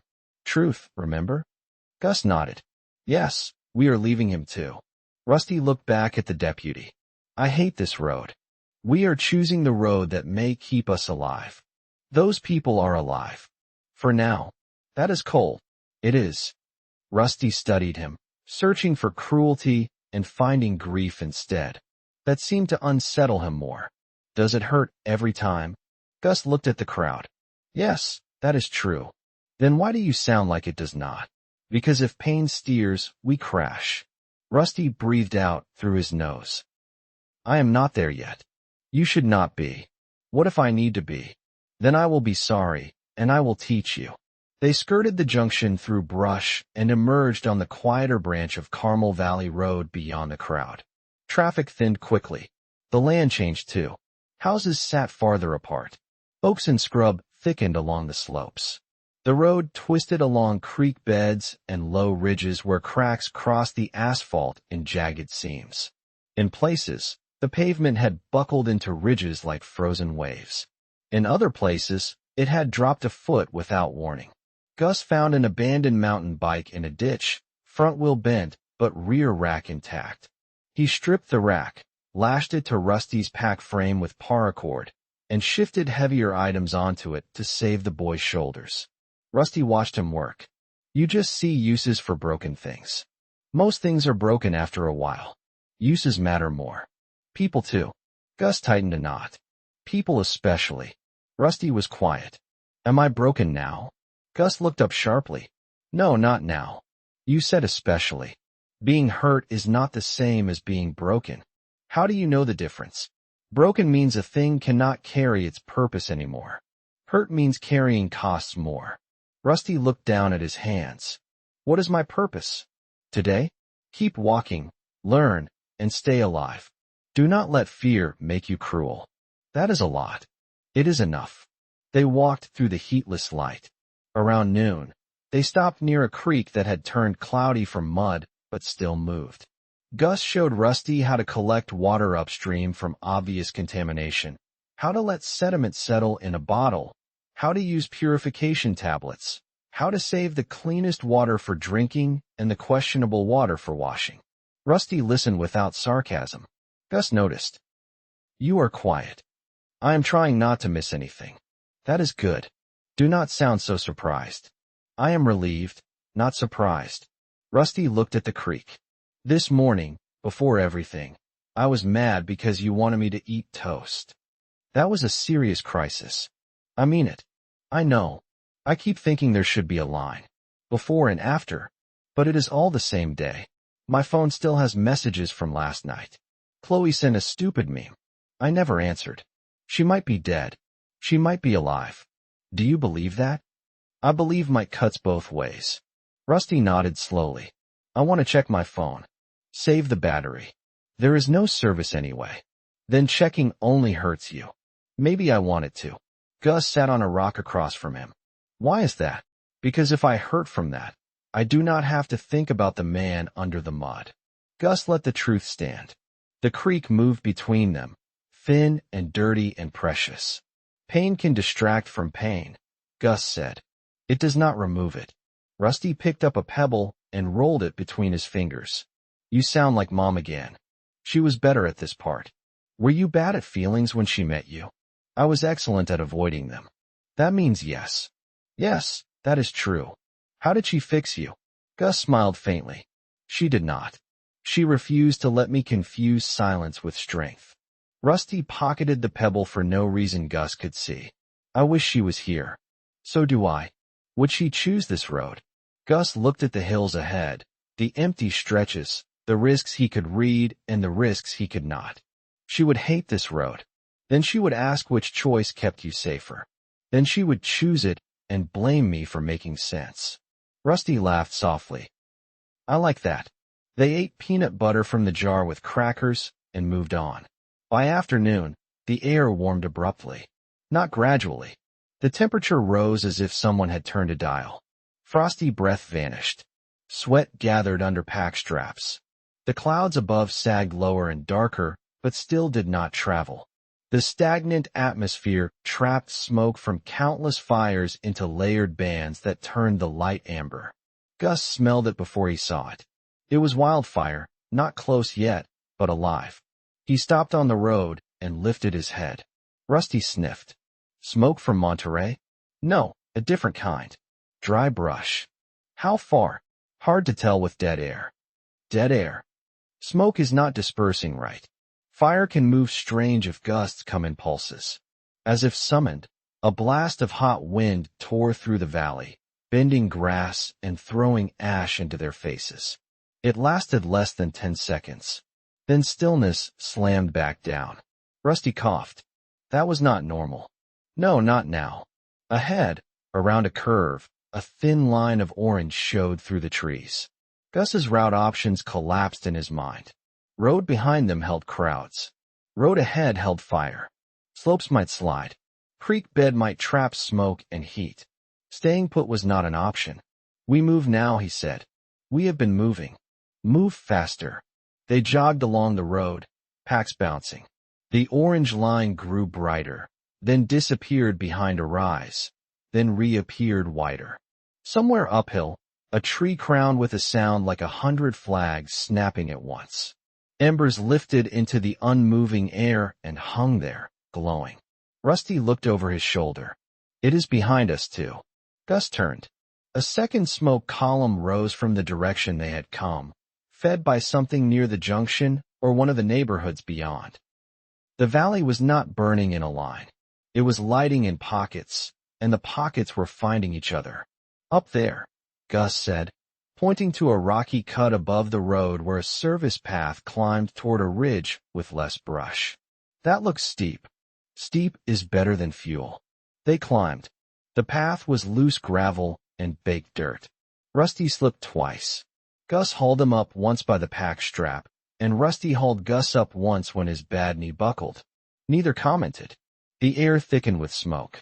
The world became orange and gray. Their eyes watered. Heat pressed against their backs. Halfway up, they heard screams. Not from the road behind them.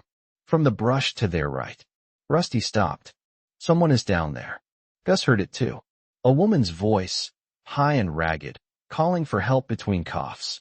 The fire below shifted, sending a tongue of flame through dry grass at the base of the slope. They had minutes, maybe less. Rusty looked at him, already pleading, already afraid of the answer. Gus cursed once, low and bitter. Stay close. They moved toward the sound. The brush tore at their legs. Smoke reduced the world to 10 feet. The woman screamed again, closer now, followed by a crash and a man's shout that ended abruptly. Gus pushed through a curtain of scrub and found a narrow turnout below the service path. A black luxury sedan sat nose down in a ditch, rear end lifted, one door open. Fire flickered in the grass, 20 yards downhill.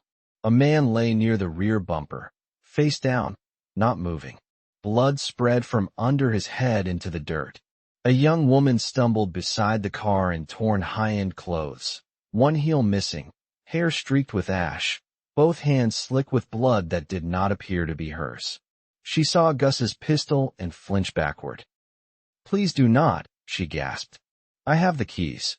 I still have the keys." Gus held his empty hand out while keeping the pistol low. "We are not them." Rusty came through the brush behind him. "Are you hurt?" The woman's eyes jumped to him. She looked about Rusty's age, maybe a little older, but shock made age uncertain. They killed my grandfather. Gus looked at the man near the bumper. He was older, white-haired, still dressed in a golf sweater darkened by blood. The back of his skull was crushed. No breath moved him. Who killed him? Gus asked. 2 men. They tried to take the car. He would not give them the keys, so they... Her voice broke. She forced it back together with visible effort. I ran. I had the keys.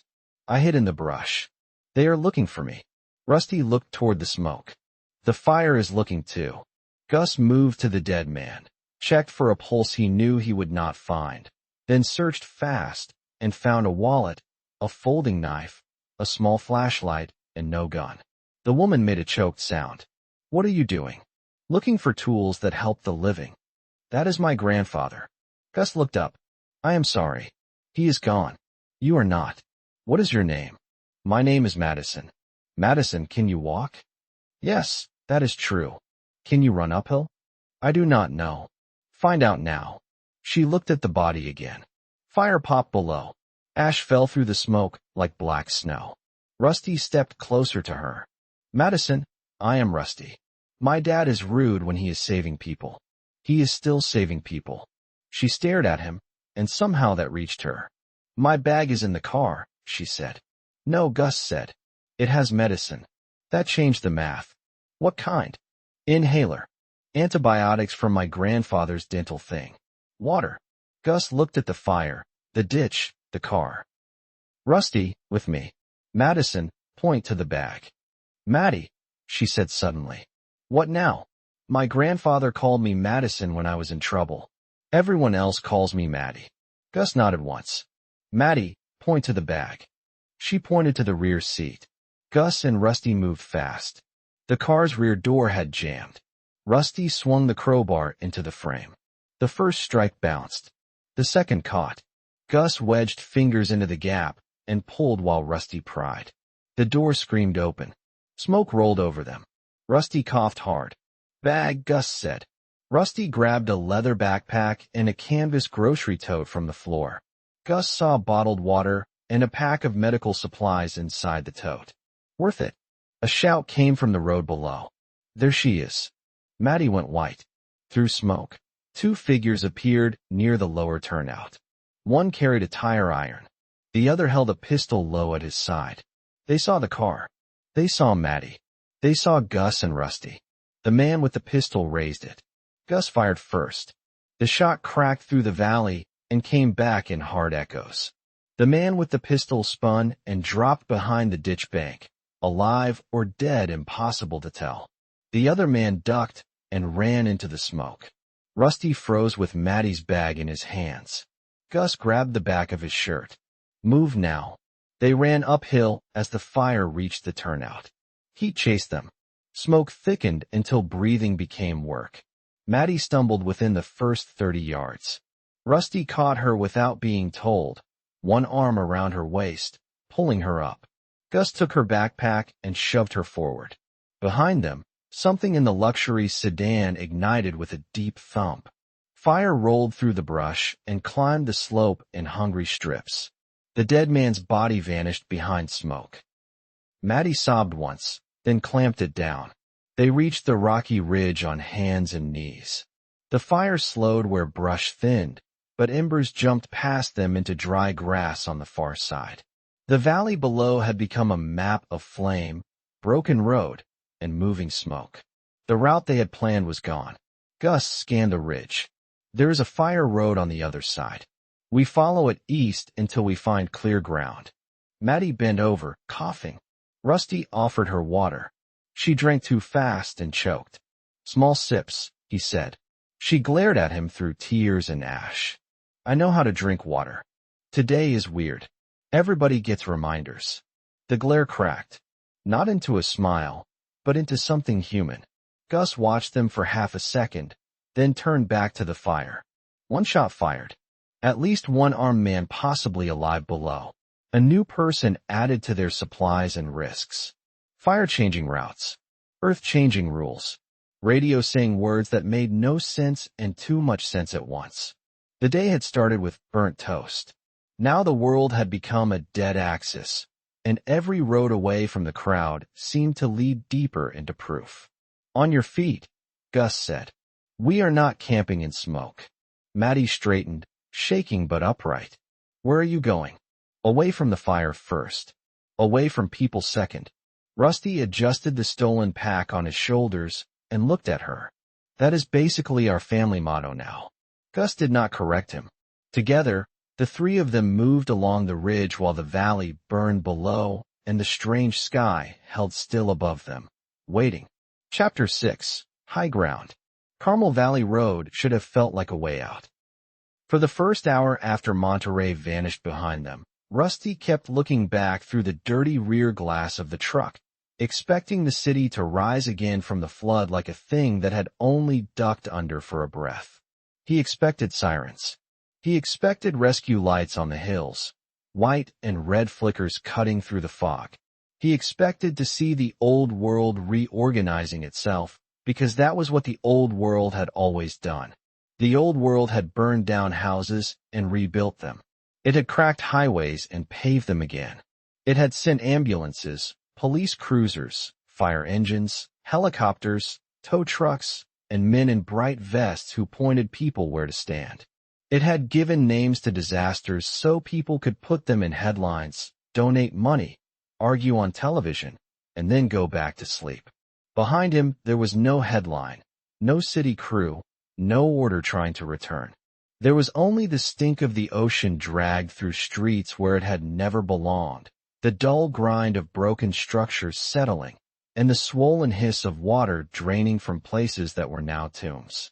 Gus drove with both hands on the wheel, shoulders square, jaw set so tight the muscles jumped near his ear.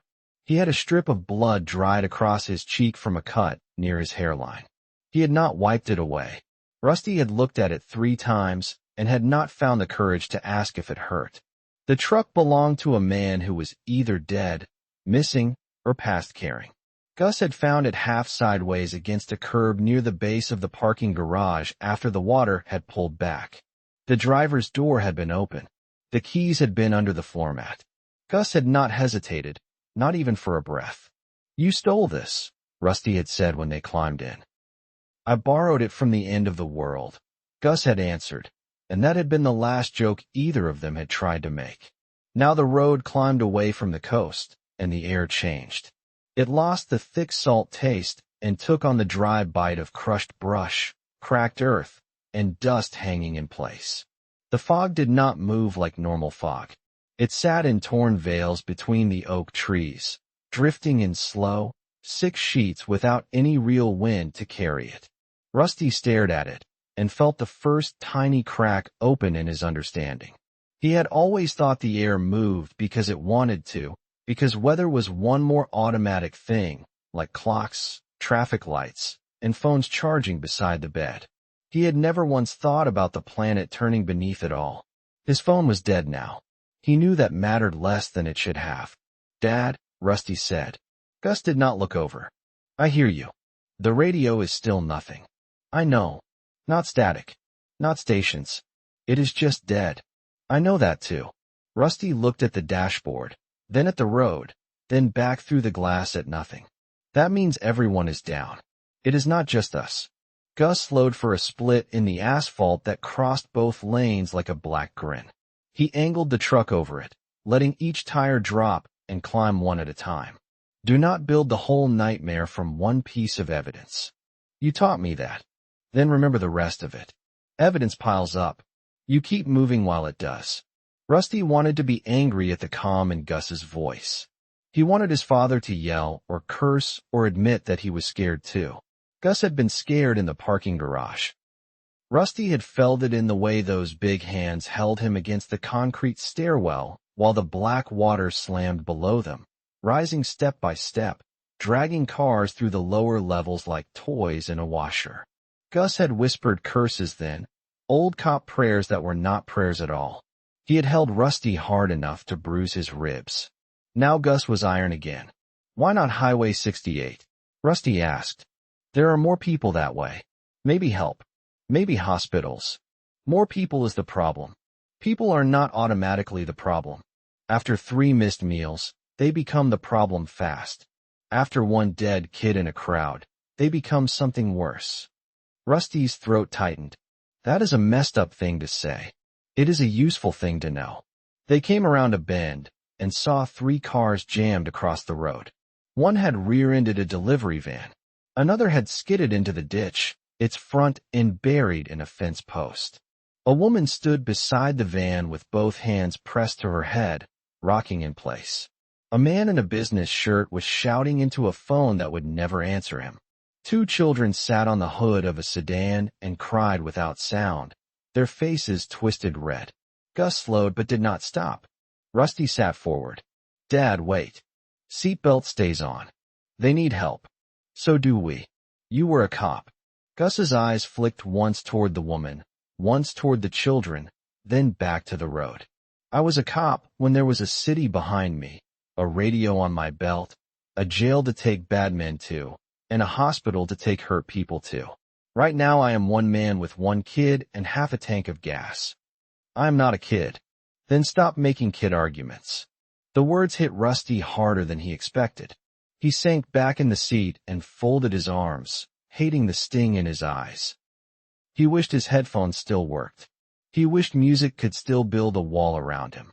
He wished the world had waited 1 more year to end, long enough for him to leave home, long enough for all the unfinished fights between them to become old stories instead of the only thing left. Gus drove around the crash by taking the ditch. The truck tilted hard. Brush scraped the doors. The woman shouted something at them. Not words exactly. More like a sound that carried all the meanings at once. Gus did not answer. Rusty did not look back until they were around the bend. When he did, the fog had swallowed them. They drove until the road was too broken for speed.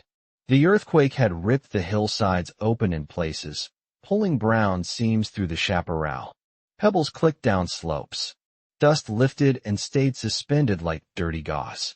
In one place a shallow creek had reversed direction, crawling uphill along a tilted channel until it found a new crack in the earth and vanished with a gulping sound.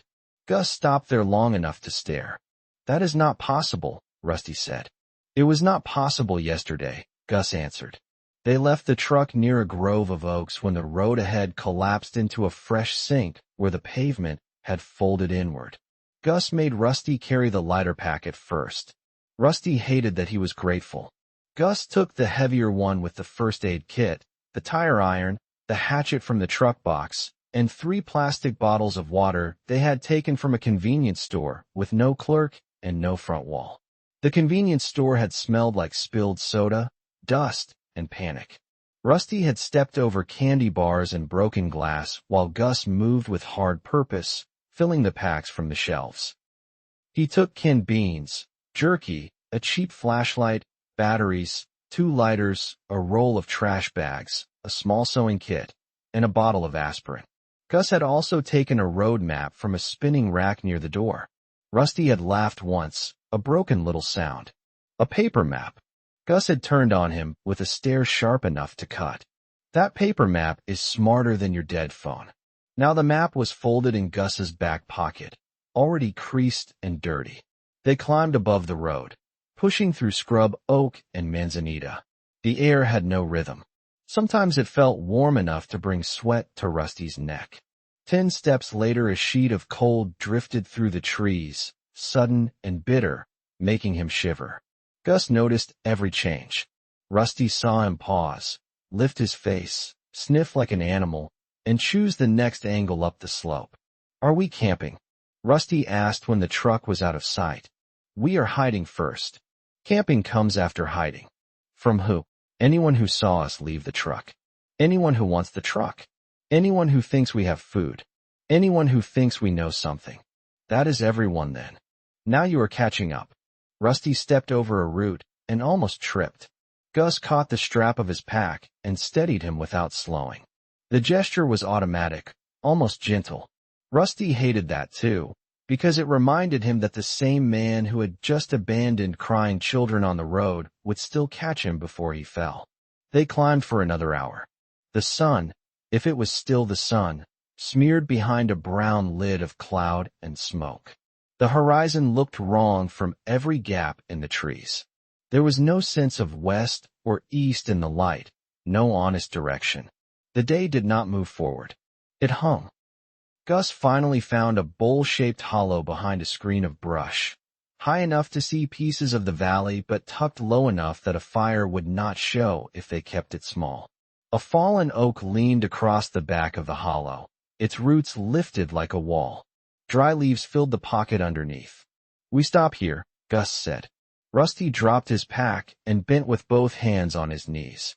His legs were shaking. "Thank God. Thank me after we have water and a place to sleep." "I thought this was the place to sleep." "It is a place. We make it a place to survive."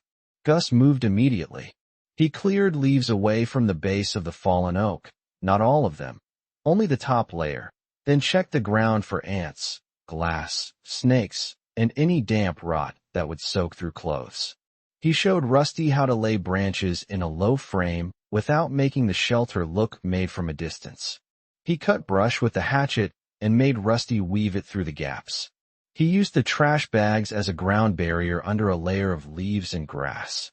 Rusty followed, clumsy and resentful at first, then quieter. His hands developed thin red lines from the brush. His palms filled with grit. Every time he thought he was doing enough, Gus corrected him. "Not like that. You are leaving a straight edge. Straight edges are human. It is a shelter, Dad, not a painting. It is a shelter nobody should see. That makes it a painting." Rusty shoved another branch into place. "You always have an answer. I had a lot of bad nights to learn them." That stopped Rusty for a moment. Gus rarely talked about the army except in clipped references, and he talked about police work with the dry humor of a man describing bad weather. Rusty looked at him under the low roof of branches. "Were you ever this scared?" he asked. Gus kept tying a strip torn from a shirt around a bundle of brush. "Yes, I was." Rusty waited. Gus did not add anything. "That is all I get. You asked if I was ever this scared. I said yes." "What happened?" Gus pulled the knot tight with his teeth. "I lived long enough to learn that fear is not a command. It is a weather report from your body. It tells you conditions are bad. It does not tell you what to do." Rusty sat back on his heels. The words should have sounded like another lecture. They did not. Outside the hollow, the broken world groaned under its own weight. Somewhere far below them, a horn was stuck on, one long electronic scream that had lost all meaning. Farther away, something exploded with a muffled thump. "Fear is not a command," Rusty repeated inside his head. By late afternoon, though the light had barely changed, the hollow looked less like brush and more like a secret. Gus made a tiny fire in a pit no wider than a dinner plate, shielding it with flat stones. He did not let Rusty feed it much. The flame was stingy and blue at the base, licking at pencil-thin sticks. It gave just enough heat to warm their fingers and make the canned beans less miserable. They ate from the can with a plastic spoon, taking turns. Rusty was hungry enough that the beans tasted rich. Gus counted every bite without seeming to count. "How long can we stay here?" Rusty asked. "Tonight, if we are lucky. Maybe tomorrow if the valley gets uglier." "Then where?" "North and inland. Away from the coast. Away from the highways." "That is not a destination. A destination can get you killed if you fall in love with it. Direction is safer right now." Rusty scraped beans from the side of the can. "You are doing it again." "Doing what?" "Talking like all of this is a training exercise." Gus stared into the tiny fire. His face looked older in the blue light. "I am doing that because the other choice is screaming until my throat gives out." Rusty froze with the spoon halfway to his mouth. Gus looked at him then. The iron had cracks in it. Not big ones, not dramatic ones, but enough for Rusty to see the man inside. "I saw things today I cannot fit in my head yet. I saw water carry a bus through a church wall. I saw a man holding onto a parking meter while the street tore past him. I heard people under cars after the water dropped, and I did not go to them because I had you by the collar and I chose you." Rusty's eyes burned again. Dad, do not say that. Do not make me kind in your memory. I am not kind today. I am useful. I am alive. I am trying to keep you alive. That is what I have. The hollow went quiet except for the fire ticking at the sticks. Rusty set the spoon in the can. I thought you did not care sometimes. Before today, I mean. Gus flinched, so slightly Rusty almost missed it. I cared badly. That is different from not caring. Rusty looked down at his hands. He wanted to say more, but the words were too large and too new. He settled for the truth he could manage. I was angry all the time. I noticed. I thought you were just trying to control everything. I was. That made Rusty look up. Gus gave a tired half-smile with no humor in it. I controlled everything I could because too much of my life taught me what happens when nobody does. That does not make it fair to you. It only explains why I was bad at letting go. The apology was not shaped like an apology, but Rusty understood it. He nodded once, because that was all he could do without breaking open. Night did not fall. It thickened. The light drained sideways rather than down, leaving a gray-black world under a sky that had no stars. The fog and smoke mingled until the trees beyond the hollow looked like drowned things. The temperature fell hard. Rusty put on the extra sweatshirt from the truck and still shook. Gus showed him how to sleep in layers, one pack under his knees, one arm tucked inside his shirt, shoes on, laces loose enough for comfort but tied. He made Rusty keep the flashlight under his thigh so he could find it by feel. What about you? Rusty asked. First watch is mine. I can take watch. You can take second watch. I will wake you. Rusty did not believe him. Gus would sit there all night and pretend he was fine. He always did that. He also knew arguing would go nowhere. So he crawled into the low shelter and pressed his back against the dirt wall. The ground was hard. The air smelled like smoke, leaves, and the faint metallic tang of distant fires. Every sound sharpened after dark. Branches clicked. Soil shifted. Far away, voices rose and fell, carried oddly through the stagnant air. Once there was a series of gunshots from the valley, spaced too slowly to be panic. Gus turned his head toward them and stayed still for a long time. Rusty whispered, "Was that close?" "Not close enough." "Do you think they were shooting people?" "I think every answer to that question is bad. Try to sleep." Rusty tried. His body was exhausted, but his mind kept replaying the ocean. He saw the black wall. He saw cars lifting and spinning. He saw the crying children on the hood of the sedan. He imagined water in their mouths. He hated himself for doing it and could not stop. Sometime later, he heard Gus shift. "Dad," Rusty whispered, "I am here. What if the ocean comes this far?" "It will not." "How do you know?" "Because if it does, our problems are simple." Rusty almost laughed, but the sound turned into a breath that hurt. "That is not helpful." "It is honest." The cold deepened. Rusty finally slept in pieces, dropping into dark and jerking out of it, each time certain he had heard water. Once he dreamed the earth had stopped under his feet, and all the people kept sliding because nobody had told them how to stand. When Gus woke him, the sky had not brightened. It had only changed shade. "Second watch," Gus said. Rusty pushed himself up, stiff and sour. "You actually woke me. You said you were not a kid." Rusty rubbed his face. "I hate when you use my words against me. Then choose better words." Gus handed him the flashlight, not switched on, and the tire iron. "No light unless you need it. Listen first. Smell second. Look third. People trust their eyes too much." "What am I listening for?" "Anything that repeats with purpose. 2 feet moving together. Metal striking stone. Whispering voices. The same branch moving twice when there is no wind." Rusty nodded, suddenly aware of how much there was to hear. Gus settled under the shelter with a sigh that sounded dragged from his bones. Within minutes his breathing changed. Rusty had never heard his father sleep in the open. The sound made him feel protective in a way that scared him. He sat with the tire iron across his knees and watched the dark. At first he heard everything and understood nothing. Then patterns began to separate, leaves clicking as they cooled. A limb creaking under its own weight. Distant engines, maybe, but too far to matter. One animal moving through brush with small pauses. No voices. No steps. The cold worked into his fingers. He flexed them around the tire iron. The metal was slick with condensation.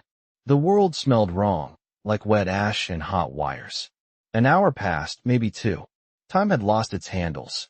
Then Rusty heard something new. A low murmur came from the direction of the road. Not close. Not far enough. Human voices, 3 or 4, moving without concern for silence. A laugh cracked through the trees, loud and cruel in the dead air. Rusty held his breath. The voices faded, then returned, then faded again. Whoever they were searching cars below, not climbing. Rusty thought about waking Gus. His hand moved toward his father's shoulder. He stopped. Fear is not a command. He listened until the voices moved away for good. Only then did he let himself breathe normally.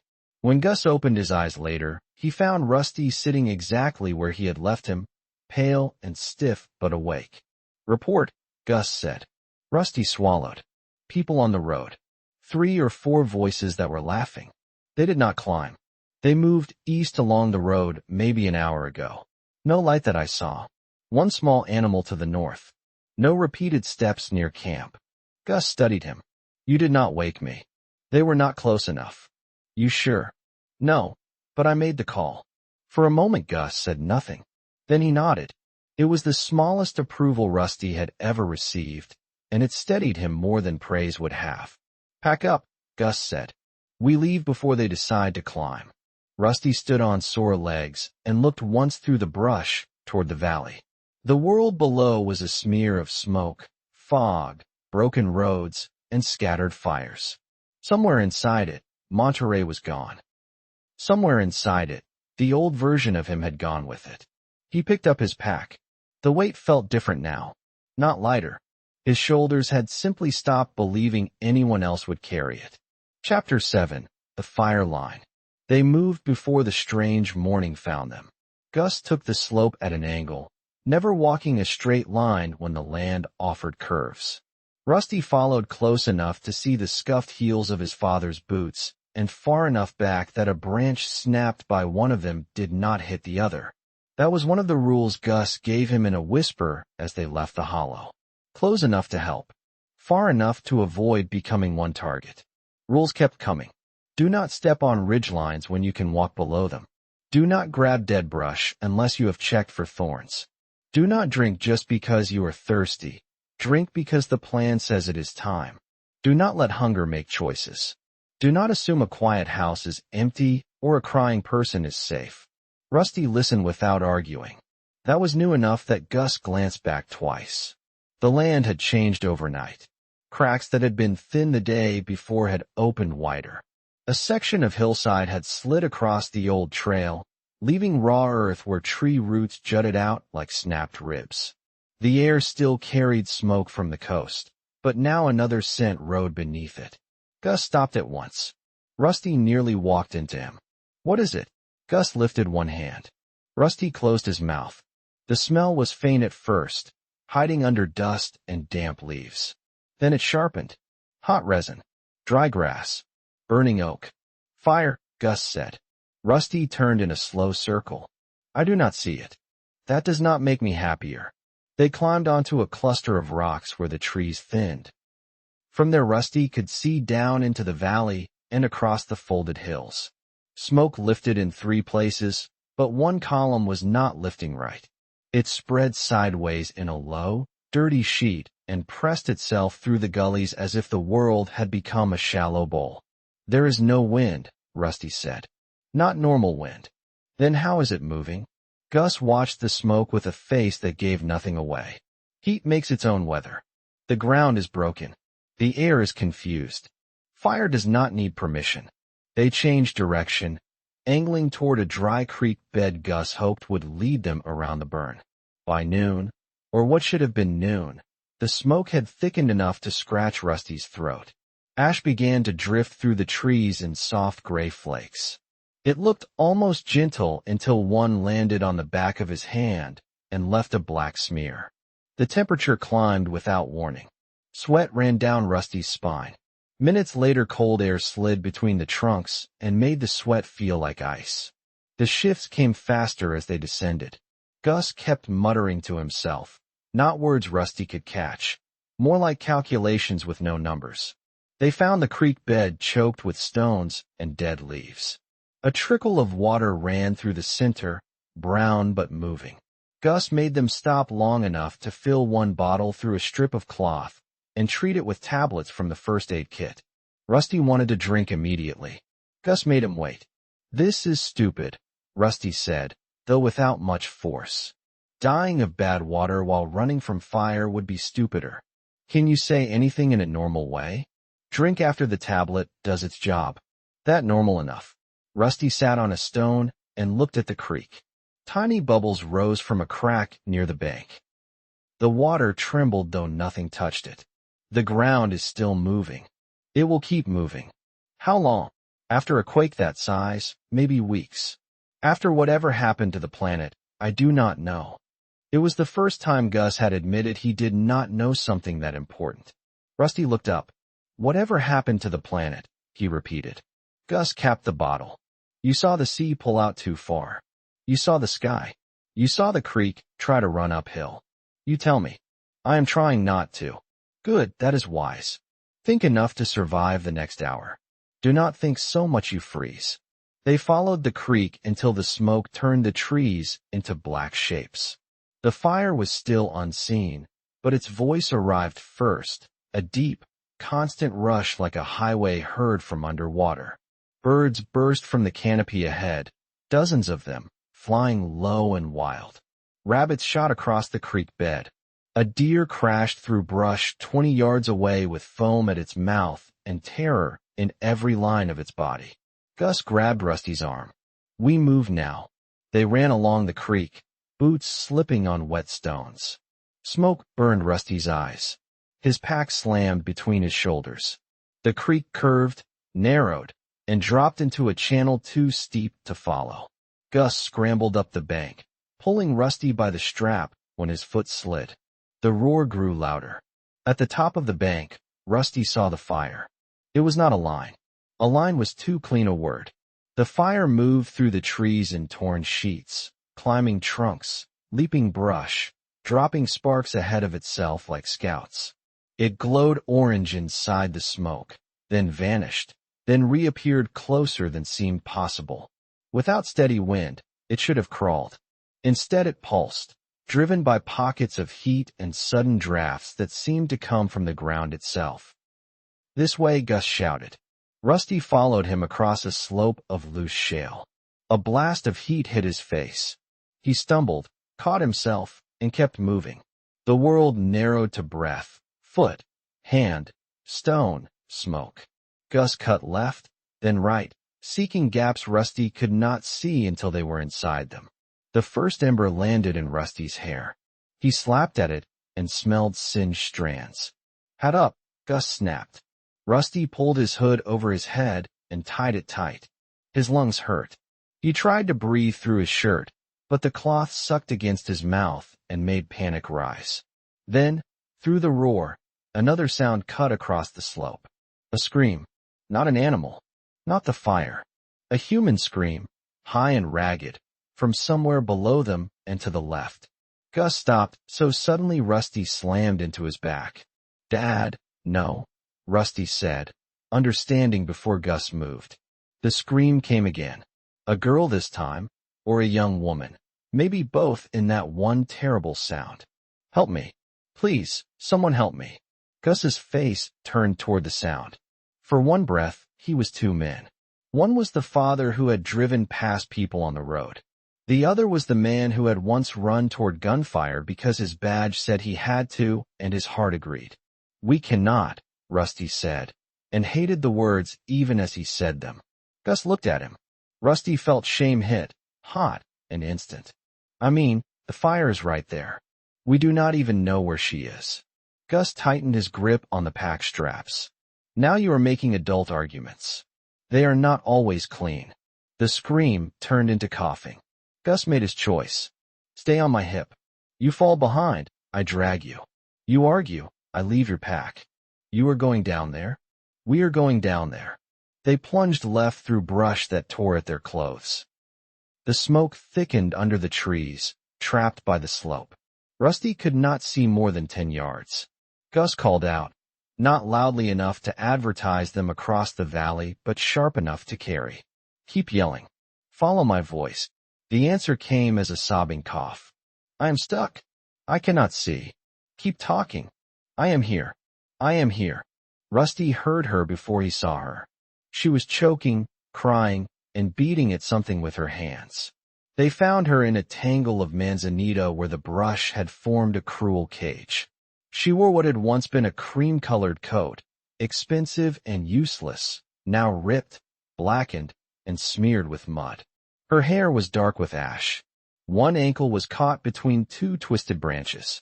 Blood ran down one shin from scratches that looked shallow but painful. Her eyes were huge when she saw them. Please, she gasped. Please do not leave me. Gus dropped to one knee beside her ankle. Tell me your name. She coughed. Madison, right? Madison, I am Gus. This is Rusty. Look at me, not the fire. Can you feel your foot? Yes, it hurts so bad.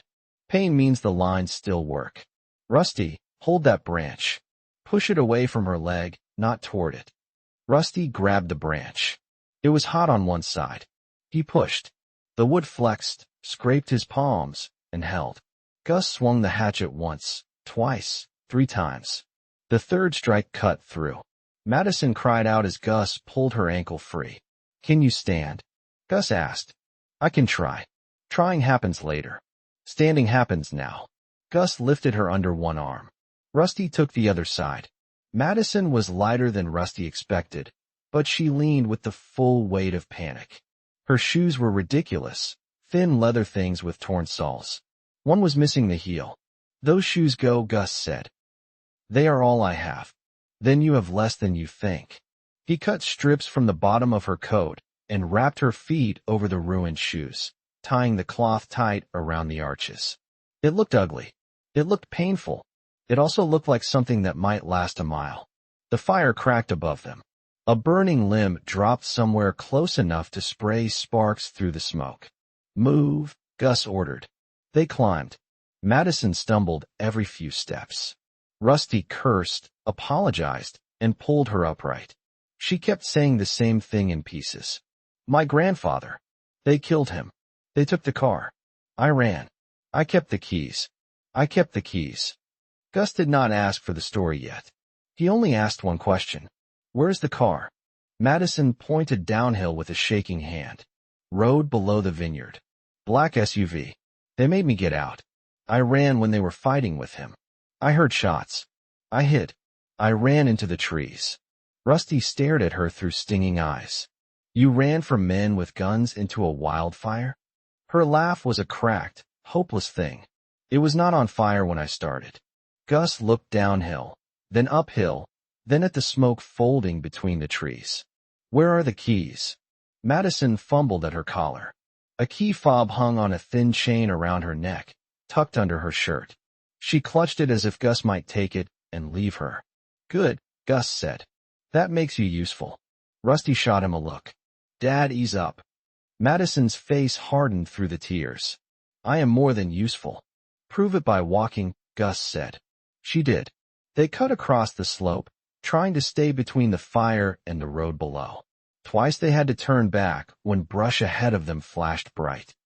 Once Gus shoved both teenagers into a shallow wash and threw a damp trash bag over their heads as a gust of embers swept across. Rusty heard Madison praying into the dirt. He did not know if she was religious or simply out of options. The air inside the trash bag tasted like plastic and smoke. Rusty felt Gus's hand press the back of his neck, not comforting, only holding him down. The heat passed. The world did not end that second. Gus pulled the bag away and dragged them up. They reached a service road just as the smoke thinned enough to reveal a sloping vineyard below. Half the rows had collapsed where the earth had buckled. Posts leaned in crazy angles. Irrigation lines spilled water into the dust. At the far end, Near a tasting room with shattered windows, a black SUV sat with both front doors open. Two men stood beside it. Rusty dropped behind a stone wall with Gus and Madison. His heart started beating in his ears. The men were not searching calmly. They were tearing through the SUV, throwing bags and boxes onto the ground. One was thick through the shoulders, wearing a red flannel shirt despite the heat. The other was thinner and restless, pacing with a pistol in his hand. Madison made a small sound when she saw them. "Those are the men," Gus whispered. She nodded. Her face had gone white under the ash. "The big one hit my grandfather. The other shot him after he fell." Rusty felt the words enter him and settle in a cold place. He looked at the pistol in the thin man's hand. It no longer looked like something from games or movies. It looked simple, ugly, and final. Gus studied the distance, the smoke, the ground, the SUV, the men, the road beyond. Rusty recognized the stare now. Evidence piling up. A decision taking shape. "We do not need the SUV that bad," Rusty whispered. "We need speed. We need distance. We need what is inside it. They have a gun." "I noticed." Madison pressed the key fob into Gus's hand. "Please get it. Please do that. My parents have a place. They have food and medicine. There is a road bag in the back. My grandfather packed it before we left." Gus looked at her. "A place where?" "North of here. I can get you there." North is a big word. "Oregon," she whispered. The fire roared behind them, making the choice smaller. Gus handed the keys back to her. "You open it when I say. Not before. Rusty, you stay with Madison behind this wall. If I go down, you run upslope, and do not stop until you cannot hear the fire or those men." Rusty's mouth went dry. "You are going alone?" "I am going quiet." "That is not an answer. It is the only one you get." Gus slipped over the wall and moved low along the broken vineyard rows. For a man his size, he could disappear with terrifying ease. Rusty watched him cross one gap, then another. Madison trembled beside him, her breath coming in small clicks. "Is he Army?" she whispered. "Was," Rusty said. "Is he good?" Rusty watched Gus drop flat as the thin man turned, then crawl behind a fallen rack of vines. "He is the reason I am alive." The big man in flannel kicked a bag across the gravel.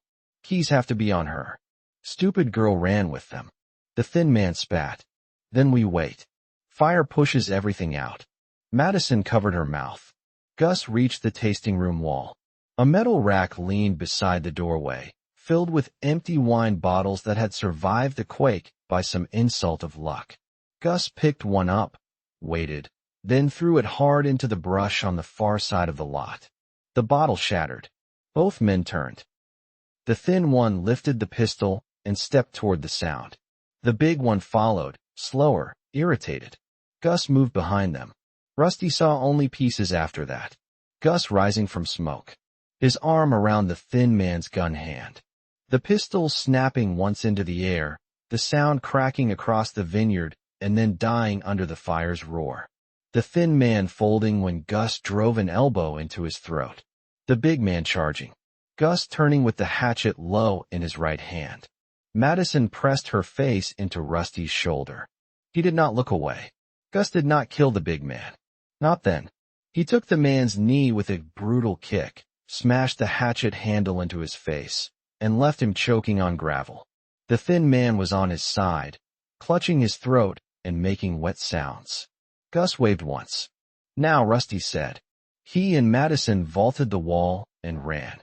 Madison hit the fob. The SUV chirped, absurdly cheerful. Rusty hated the sound. Gus yanked open the rear hatch and shoved packs aside. "Get in," he ordered. Madison climbed into the back seat. Rusty started around to the passenger side, then saw the thin man push himself up. The pistol lay 3 feet from his hand. "Dad, behind you." Gus turned. The thin man lunged for the gun. Gus threw the hatchet.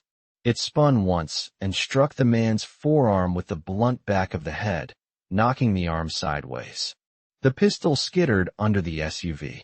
Gus grabbed the fallen weapon, checked it with quick hands, and shoved it into his waistband. Then he hauled the big man's shotgun from the gravel near the open front door and tossed it into the back. In he barked. Rusty got in. Gus drove with the door still partly open, slamming it with his shoulder as the SUV lurched across the lot. The fire had found the tasting room. Flames climbed the back wall. Bottles burst inside with sharp pops. Madison looked out the rear glass and made no sound as the two men shrank behind them, one crawling, one curled in the gravel. Rusty turned to Gus. Are they dead? No, it did not. Should they be? Gus did not answer right away. The SUV bounced over a broken section of road. Smoke swallowed the vineyard. The fire chased in the mirrors.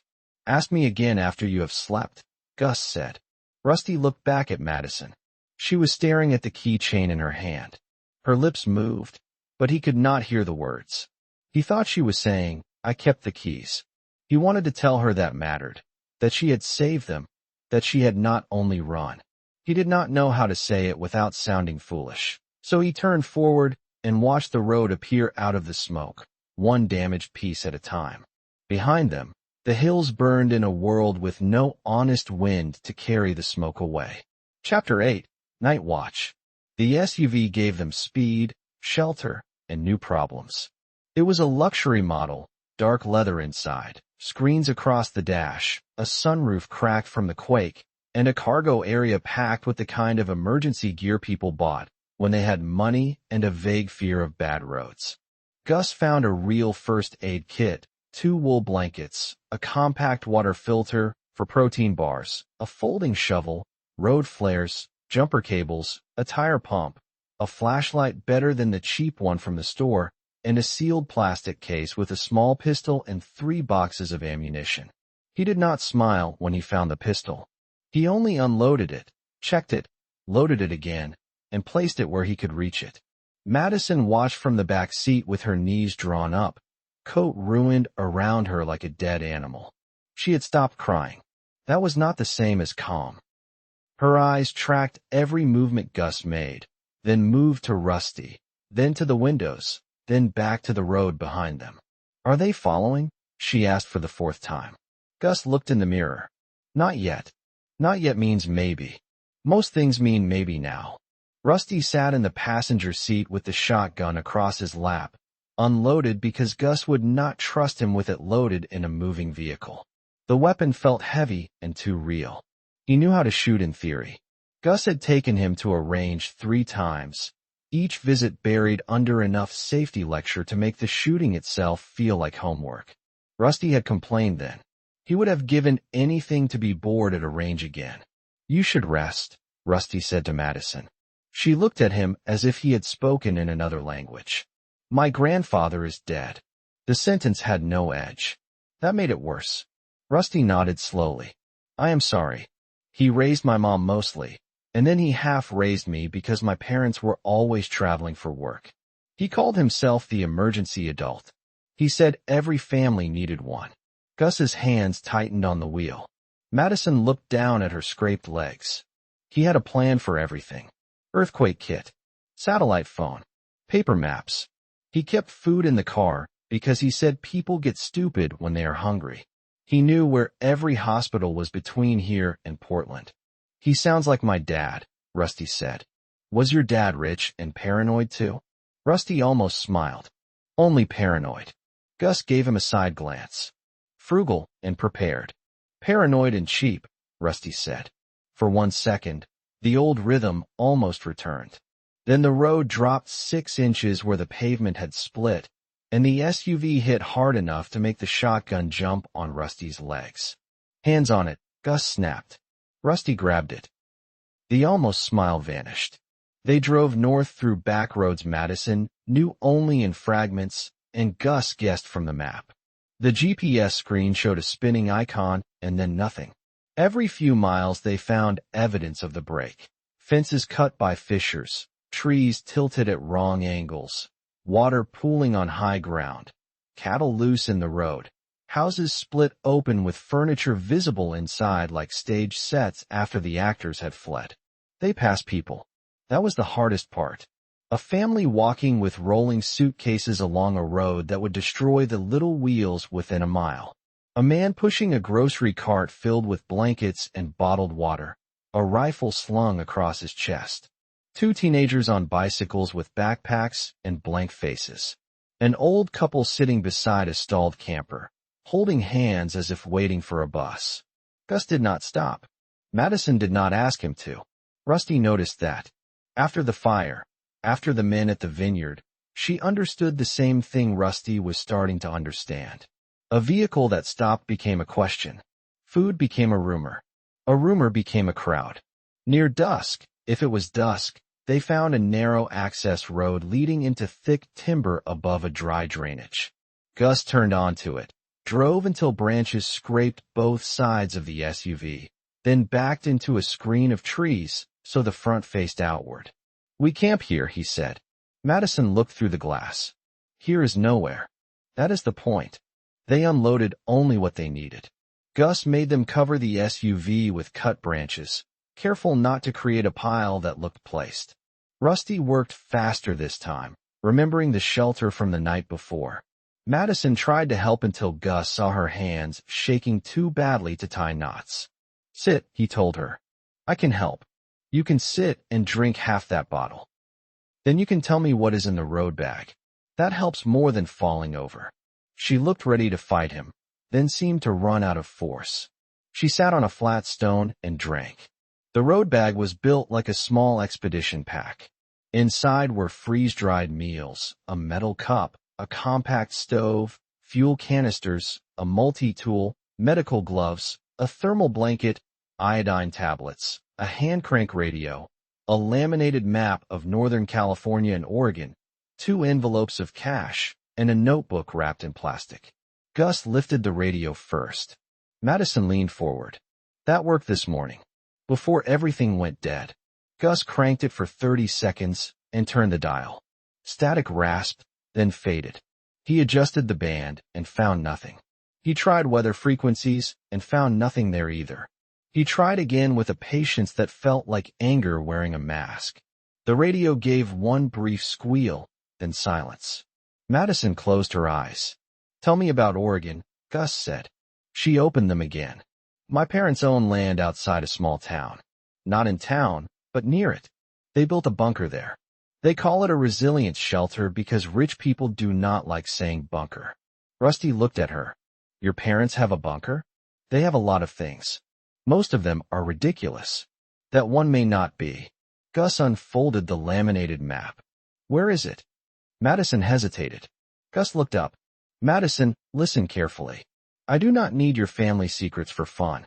I need to know whether I am risking my son for a real place or a fairy tale with a keypad." She hugged herself. "It is real. Hidden door, stocked food, water system, battery bank, solar panels, medical supplies, tools. My mom is a logistics consultant. My dad designs security systems for people who can afford to be afraid. They built it after the pandemic and kept adding to it. How many people can it support? Officially 8 for 6 months. Unofficially, they overstocked because my grandfather said 6 months was a sales brochure, not a plan." Gus leaned over the map. "Exact location.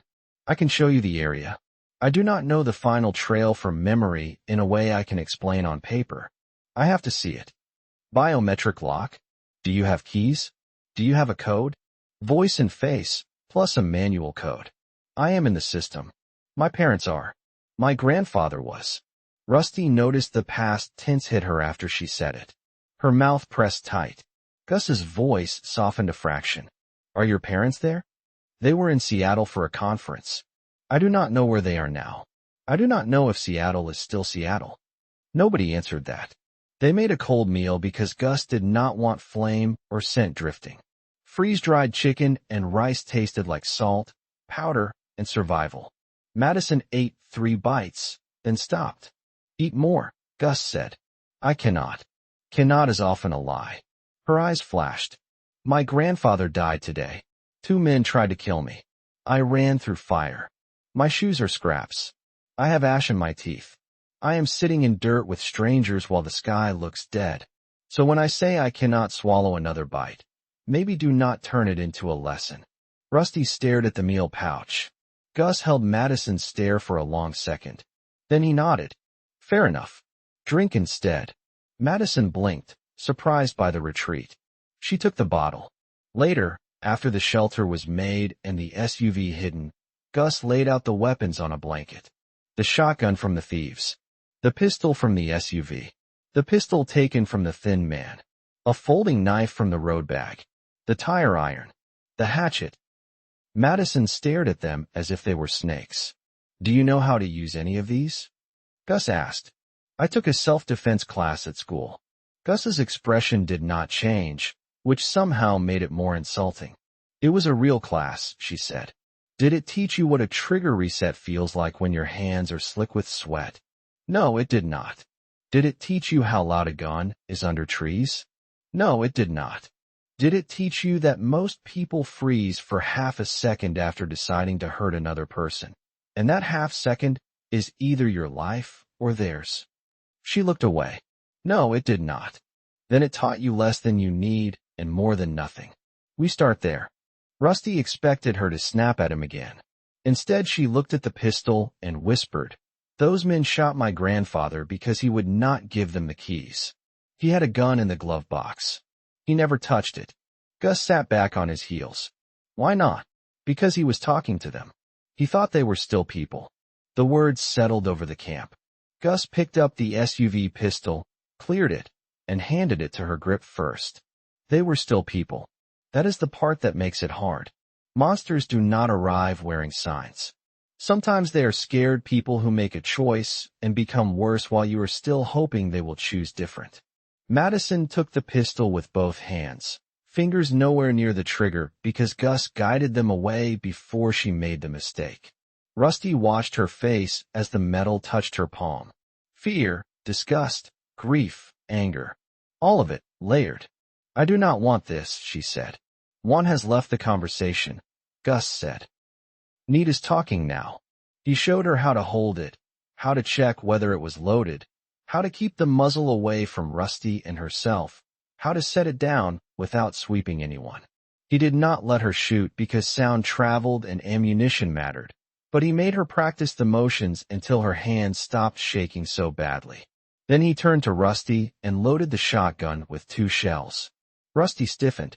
Your turn, Gus said. You said not loaded in camp. I said not loaded in a moving vehicle when you were jumpy and useless. Camp is different. You are less useless now. That is almost sweet. Do not let it go to your head. He made Rusty learn the safety by touch, the weight of it, the feel of the pump, the direction of the barrel, even when looking elsewhere. Rusty hated how quickly his body began to understand. He hated more that part of him liked the solid answer of the weapon. After a day of water, fire, and broken earth, the shotgun felt like a question with only 2 outcomes. When night thickened around them, Gus set the watch schedule. He would take first, Rusty second, Madison third only if she had slept. I can take watch, Madison said. You can barely stand. I can sit with a pistol. That is exactly what worries me. Her mouth tightened. You do not trust me. I do not trust anybody after one day, including myself. That sounds lonely. Gus looked toward the hidden SUV. It keeps getting proven useful. Rusty took second watch just past midnight.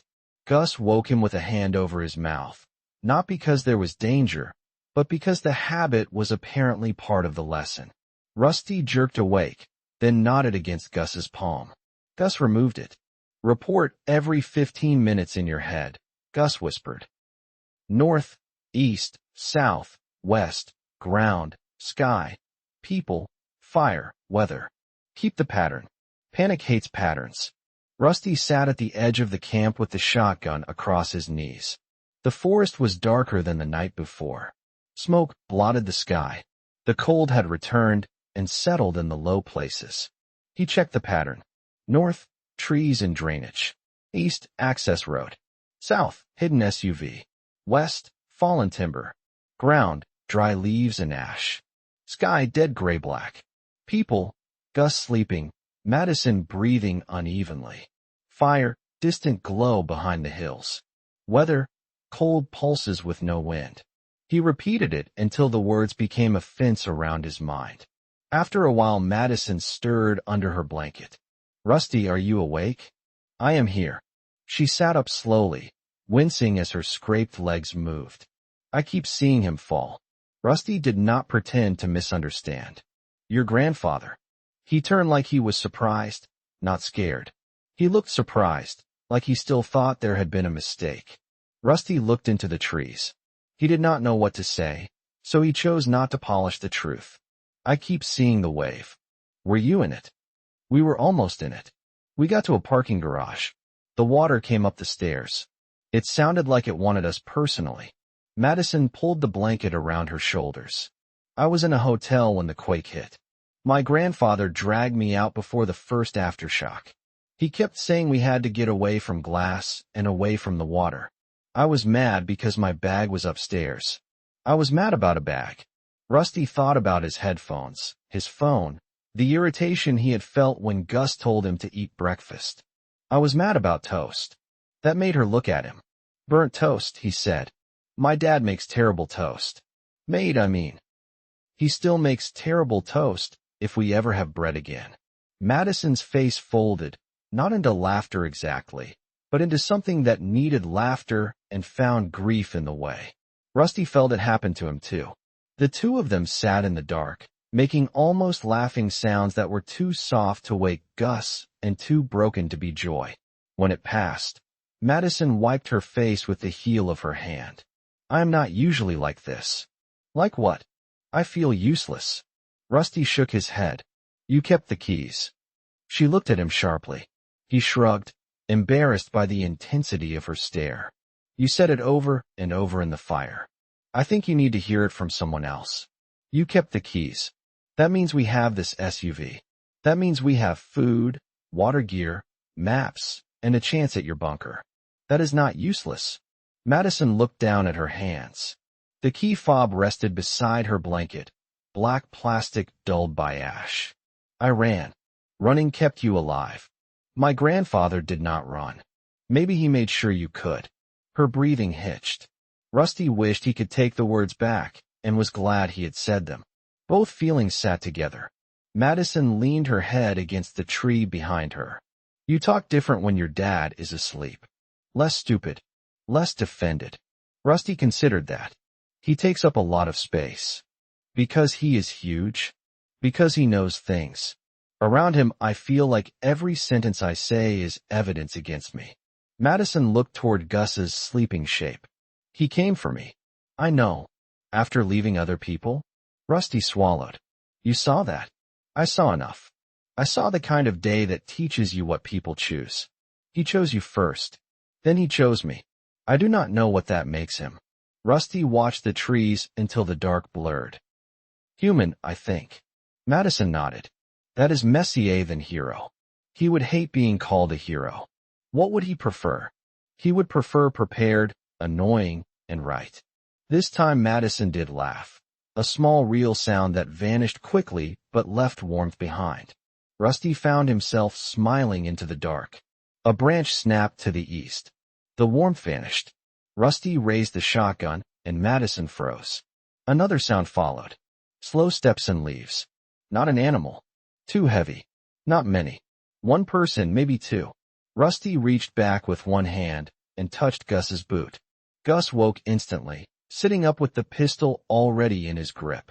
Rusty whispered, "East. Access road." Footsteps nearby. Gus moved beside him without a sound. Madison took the SUV pistol in both hands, exactly as Gus had shown her. A flashlight beam cut through the trees 50 yards away, low and wavering. A man's voice drifted through the dark. "I told you they turned in here." Tracks went off the road. Another voice answered, farther back. "Fire will push them again by morning.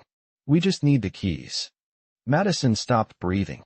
The men from the vineyard had found the access road. Gus leaned close to Rusty's ear. "Do exactly what I say." Rusty nodded, cheek cold against the shotgun stock. The flashlight moved closer. Leaves cracked. The dark between the trees became a corridor aimed straight at their camp. Gus did not fire.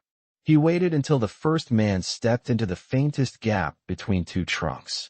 It was the thin man, one arm hanging strangely from where the hatchet had struck him, the pistol now in his other hand. Gus threw a stone to the left. The man spun toward it and fired twice. The shots smashed through branches, impossibly loud. Madison flinched, but did not scream. Gus moved right as the muzzle flashes marked the man's position. He covered 10 yards in a crouched run. Rusty saw the second man, the big one in flannel, lift a shotgun from behind a stump. "Dad, behind you," Rusty hissed. The big man fired. Bark exploded from a tree near Gus's head. Gus dropped flat. Rusty's body acted before his mind finished deciding. He aimed at the muzzle flash and pulled the trigger. The shotgun slammed his shoulder and filled the forest with thunder.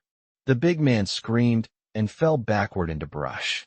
Silence hit after the blast, huge and ringing. Rusty could not breathe. Gus was up again, closing on the thin man. The thin man tried to bring his pistol around. Gus hit him low, drove him into the ground, and struck once with the butt of his own pistol. The thin man went limp. The big man thrashed in the brush, cursing and crying. Rusty stood frozen with smoke from the shotgun drifting past his face. Madison crawled to him and put one hand on his arm. "Rusty," she whispered. "Rusty, look at me." He could not. His eyes were locked on the place where the big man had fallen. Gus came back fast. "Pack now. We leave in 2 minutes." Rusty turned slowly. "Did I kill him?" Gus grabbed his face with one hand, forcing eye contact. "You stopped him from killing me. That is the sentence. Say it." Rusty's lips barely moved. "I stopped him from killing you." "This is happening again." "I stopped him from killing you." "Good, you heard me. Move now." They moved. Gus stripped ammunition and weapons from the two men, checked the big man's breathing, then stepped away. Rusty did not ask again whether he had killed him. He was not ready to know.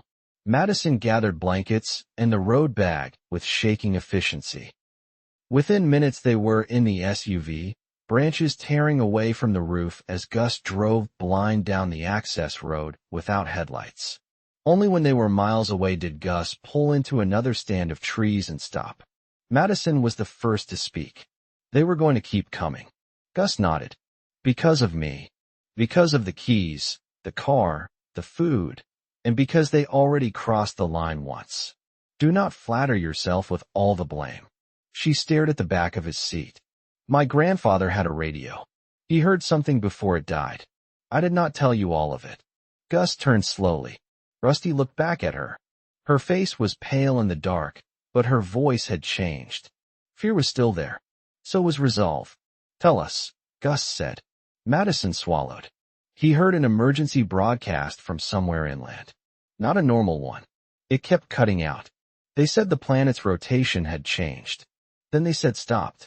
They said global inertial cascade, ocean displacement, atmospheric stall.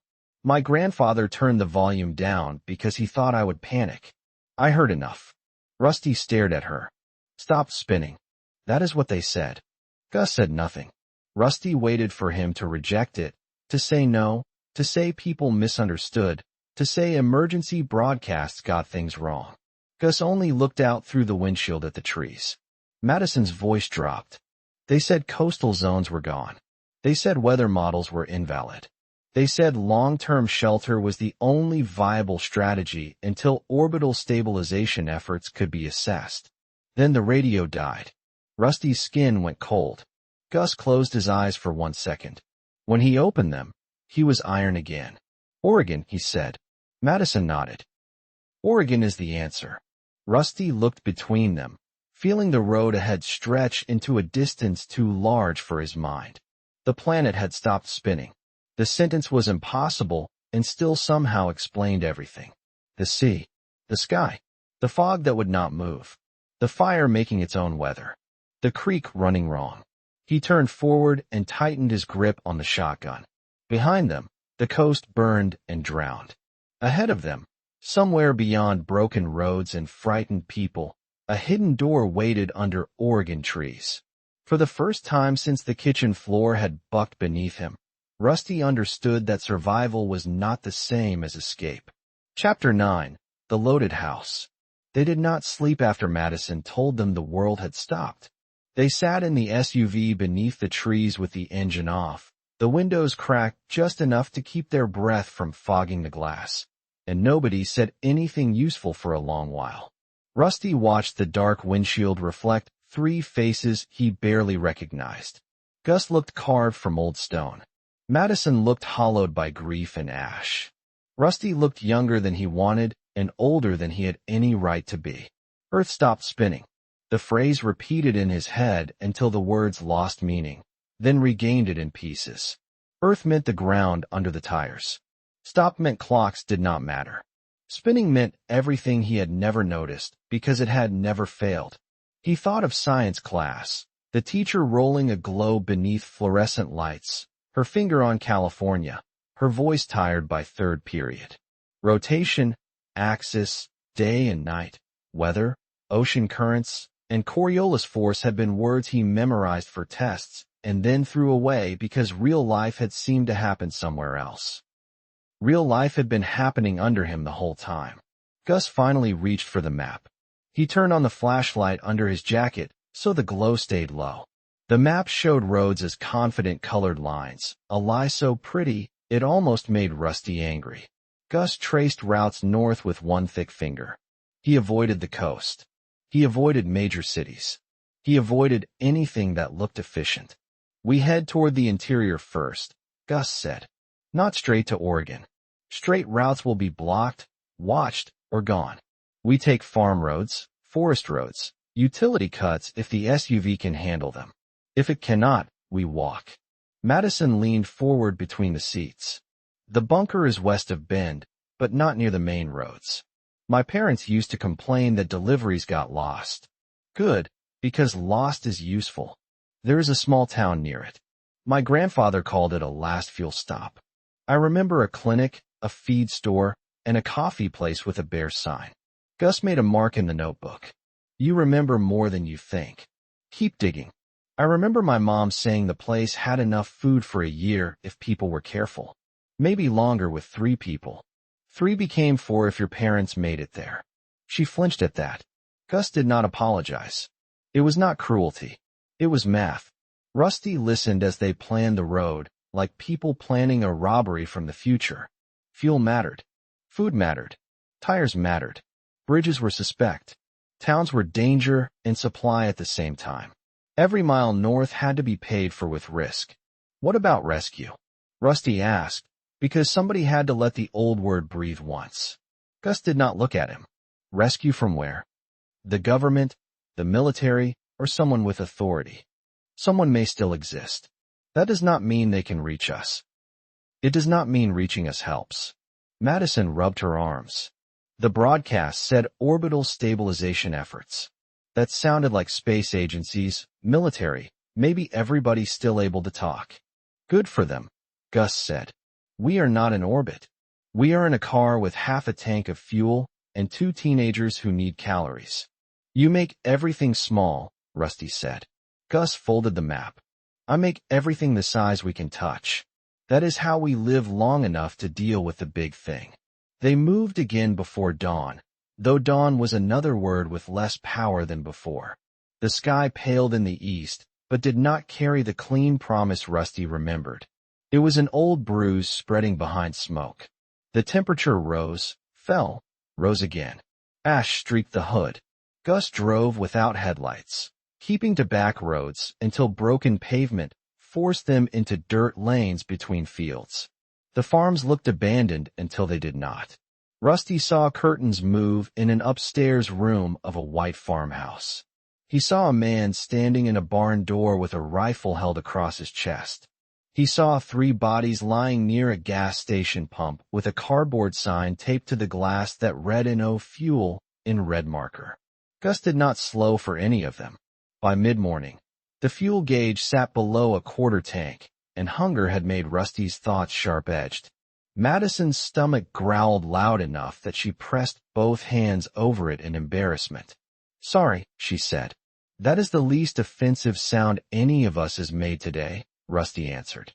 She looked surprised, then smiled for half a second. It changed her whole face and was gone before Rusty could decide what to do with it. Gus turned onto a narrow lane lined with eucalyptus trees. Their long leaves hung still, no whisper, no sway. Beyond them stood a farmhouse painted pale yellow, 2 stories, wraparound porch, detached garage, chicken coop, and a small orchard behind it. No smoke came from the chimney. No dogs barked. A pickup sat near the garage with its hood up. Gus stopped the SUV behind a screen of trees and watched the house through binoculars from the road bag. "Looks empty," Rusty said. "Empty things kill people who like that word." Madison leaned against the back of the seat. "Maybe they evacuated. Maybe they did. Maybe they are dead inside. Maybe they did." Rusty looked at Gus. "You are going in anyway. Food, fuel, clothes for Madison, maybe boots, maybe a working radio, maybe medicine. We need all of it. What if someone lives there?" Gus lowered the binoculars. "Then we leave if they are reasonable, trade if we can, run if we must, fight if they force it. In that order unless they change the order." He made them wait 20 minutes. Rusty hated every second. Gus used the time to study windows, doors, tire tracks, animal signs, open gates, curtains, broken glass, and the angle of the pickup hood. He pointed things out only when Rusty asked. "No chickens moving," Gus said. "Either someone took them, something ate them, or they are locked inside and dead. No flies visible from here, but that means nothing. Front door closed. Back door may be open. Pickup hood up means either repair interrupted or bait." "Bait," Madison repeated. Gus turned. "Every useful thing can be bait. Every safe-looking thing can be bait. Every desperate person knows hungry people walk toward food. That is a horrible way to look at the world. It is a temporary way to look at the world. I would love to stop. Give me a functioning society, and I will relax by Tuesday." Madison gave him a look despite herself. They approached on foot from the orchard, staying low between the trees. The fruit was not ripe, little hard knots on branches. A garden behind the house had been torn by the quake, irrigation lines cracked, tomato cages tilted. The back door stood open 6 inches. Gus placed Rusty at the corner of the porch with the shotgun and made Madison crouch behind a rain barrel with the pistol, unloaded, but in her grip for practice and courage. He took the other pistol and slipped inside. Rusty waited, every muscle tight. The house smelled faintly of dust, onions, and something spoiled. A clock ticked inside, still working on a battery, marking time like it had not received the news. Gus appeared at the door after several minutes. "Clear enough." "In and fast." "Clear enough." Madison asked. "No bodies. No people. No fresh traps visible." "That is enough." Inside, the farmhouse felt obscene in its normalness. Family photographs hung crooked along the hall. A child's drawing of a horse was taped to the refrigerator. A ceramic rooster sat shattered near the stove. Someone had packed in a hurry. Cabinet doors hung open. Clothes were scattered across the downstairs bedroom. A suitcase lay half-filled on the floor. The pantry stopped them all. It was loaded. Cans lined the shelves in clean rows. Beans, soup, tomatoes, peaches, tuna, and evaporated milk. Bags of rice sat in plastic tubs beside flour, sugar, oats, peanut butter, coffee, and jerky sealed in vacuum packs. Bottled water was stacked under a shelf. On the floor sat 2 5-gallon fuel cans, both full. Rusty stepped inside as if entering a chapel. Madison whispered, "They left all this?" Gus's face had gone hard. "No, not by accident." Rusty looked at him. "No what?" "No, they did not leave all this by accident. Maybe they had to run. Then they would take the fuel. They would take the peanut butter. They would take the rice. They would take the water. Nobody with time to open a suitcase leaves the easy calories and fuel." The pantry seemed to shrink around them. Madison looked toward the hall. "So what is this?" "A hook." Rusty's hunger rebelled. "Dad, we need this. We take some. Not all. Not slow." Gus assigned tasks. Rusty loaded cans into one backpack until Gus cut him off. Madison gathered clothes from the downstairs bedroom, choosing jeans, socks, a flannel shirt, and boots half a size too large but better than scraps. Gus took water, fuel, rice, peanut butter, a small bottle of bleach, matches, a coil of paracord, and a box of shotgun shells from a closet near the mudroom. Why would bait have shells? Rusty asked. Because bait is supposed to make you greedy. Gus moved faster with every item. His urgency infected them. Rusty stopped thinking about fairness, ownership, and the family in the photos. He thought about weight, calories, exits, doors. A floorboard creaked upstairs. All three froze. The sound did not repeat. Gus raised one finger to his lips. He pointed to the back door, then to Rusty, then Madison. It was an order to go. Rusty wanted to whisper that they should check. Gus's stare killed the thought before it reached his mouth. They moved toward the back door. A voice drifted from upstairs, soft and sing-song. I hear you down there. Madison stopped breathing. Gus mouthed move. They stepped onto the porch. The voice floated after them. You take what you need, friends. Plenty for everyone. Gus shoved Rusty down the steps. Madison followed, boots thumping awkwardly. They crossed the garden fast, packs heavy, fuel cans in Gus's hands. The voice called from an upstairs window now louder. Road is bad north of here. You will need directions. You will need a place to rest. Rusty looked back despite himself. A woman stood behind lace curtains on the second floor. He could see only a pale face and dark hair. She raised one hand in a small wave. Gus said under his breath, Do not look like prey. They reached the orchard. A shot cracked from somewhere near the garage, not aimed close, more like a signal. Birds erupted from the trees. Gus dropped one fuel can, drew the pistol, and pushed them behind a trunk. A man's voice answered from the barn. You folks stealing from my sister? We are leaving, Gus called. No fight unless you bring it. The man laughed. You already brought it. Rusty could not see him. That was worse. He crouched behind the tree with the shotgun pointed at the ground, fingers numb around the stock. Gus kept his voice level. We took food and fuel. I can leave the fuel. We walk out. Nobody dies. Big talk from a thief. The woman upstairs called. Ask about the girl. She looks expensive. Madison's face went slack with disgust. Gus's eyes changed.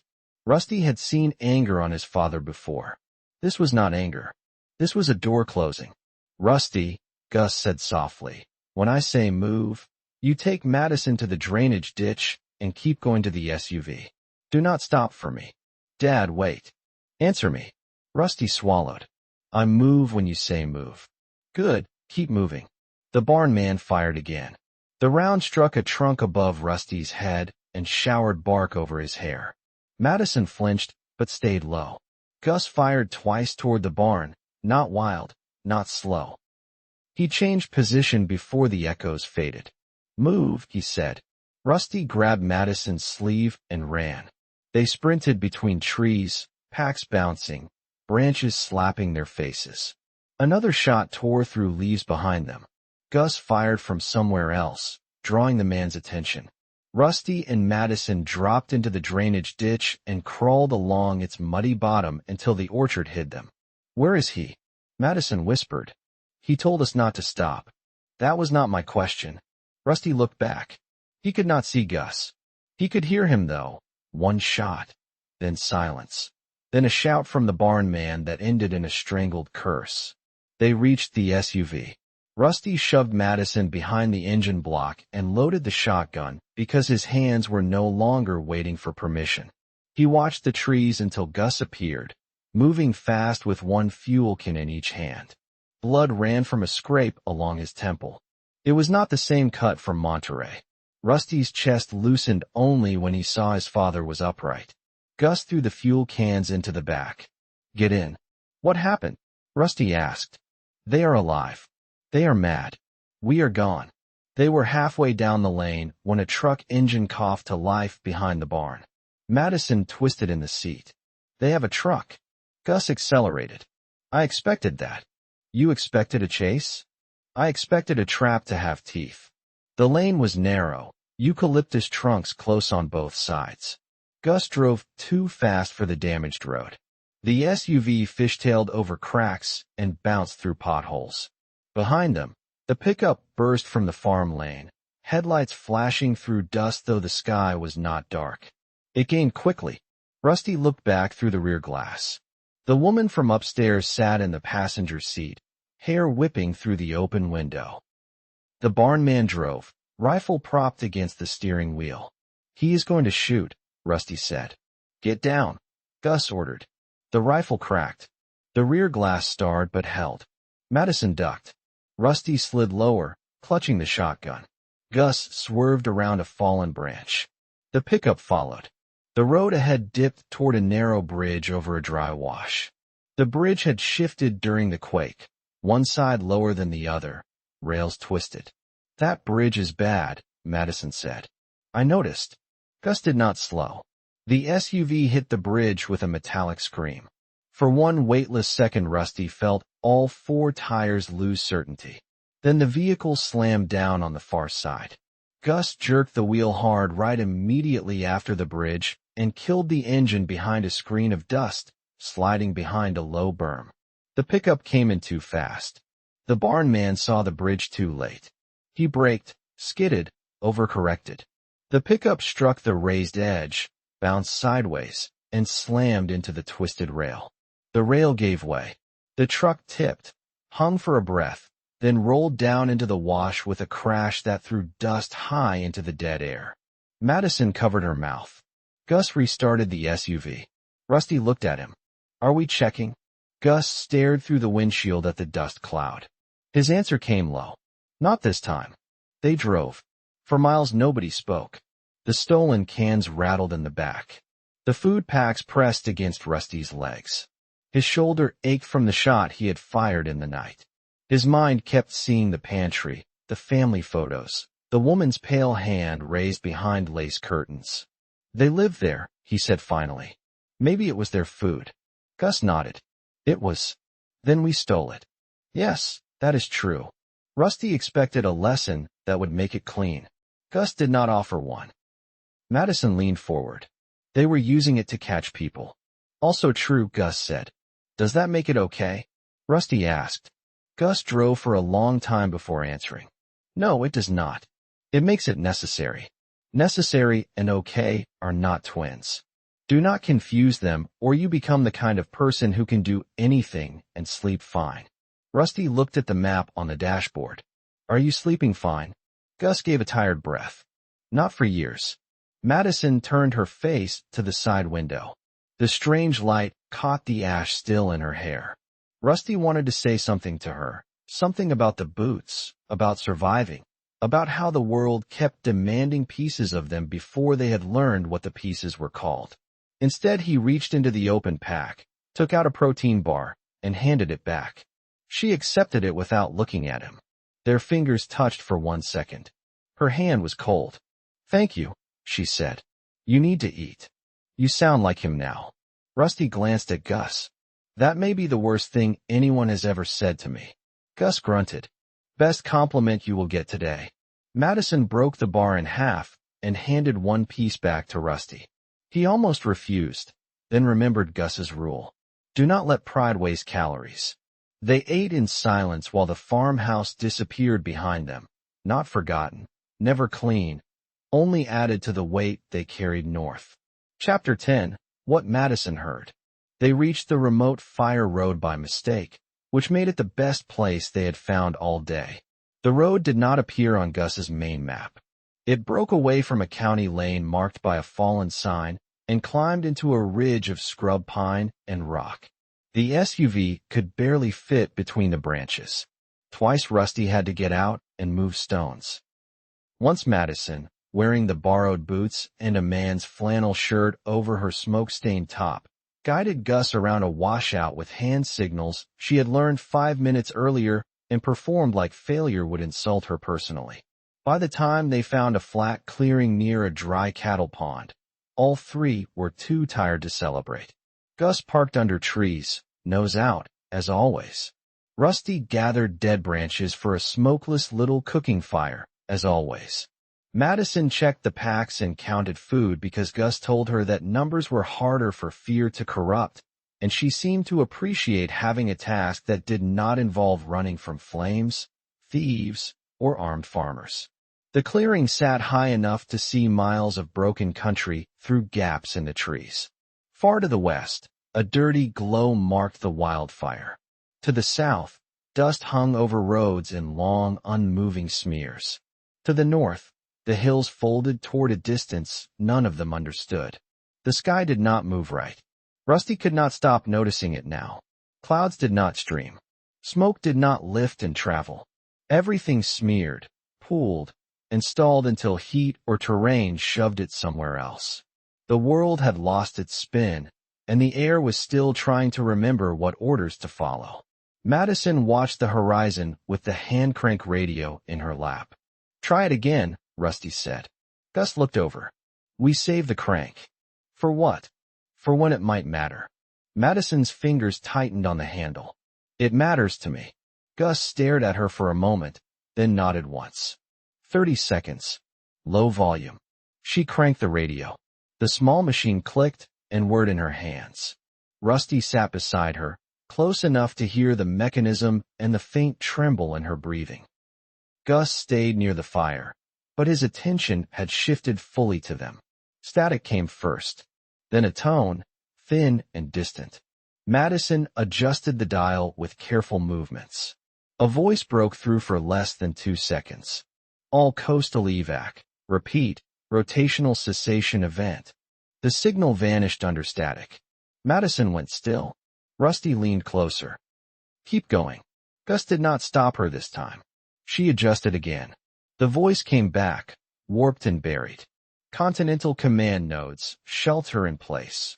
Avoid population centers, atmospheric shear unpredictable."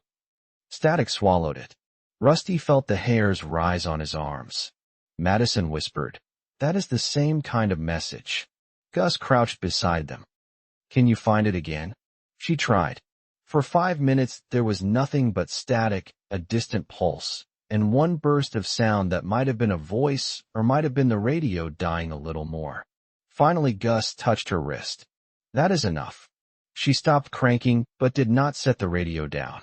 "You believe me now." Gus met her eyes. "I believed you before. I was hoping you were wrong." Rusty laughed once without humor. "That makes 3 of us." They cooked rice with canned tomatoes and a little jerky cut into tiny pieces. Gus measured the water as if each ounce had a serial number. The meal tasted better than anything they had eaten since Monterey. Hunger did most of the work. For a while, exhaustion made them almost peaceful. Madison sat with the blanket over her knees and told them more about the bunker.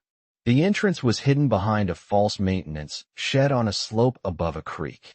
There was a camera inside a birdhouse. The door listened before it looked. Her father had made a joke of teaching her the greeting phrase. "Hi, it is Madison," she said, mimicking a brighter version of herself. "Which is stupid, because if it knows my face and voice, I do not know why it needs me to sound like I am calling through a front door." Rusty smiled. "Rich people even make doors socially awkward." "Exactly, thank you." Gus stirred the rice. "Manual override?" She sighed. "You ruin every moment." "That has been said. There is a code. I know it. My grandfather made me memorize it. My parents changed it last winter, but they told me because I was visiting for the holiday." "Say it to yourself, not out loud." Gus said. "Say it every hour until we arrive." Panic eats numbers. Madison tapped her fingers against her knee. Rusty guessed she was already repeating it.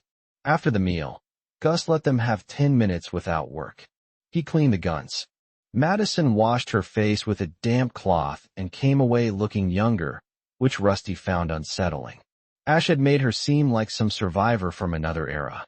Clean skin reminded him she might have sat 2 rows over in a classroom, bored by the same tests, annoyed by the same adults, alive in the same ordinary way before the world broke. She caught him looking. "What is it?" "Nothing bad. You just look different." "Different how?" Rusty regretted speaking. Less like you crawled out of a chimney. She stared at him, then laughed, a sharp little sound. That is the worst compliment I have ever received.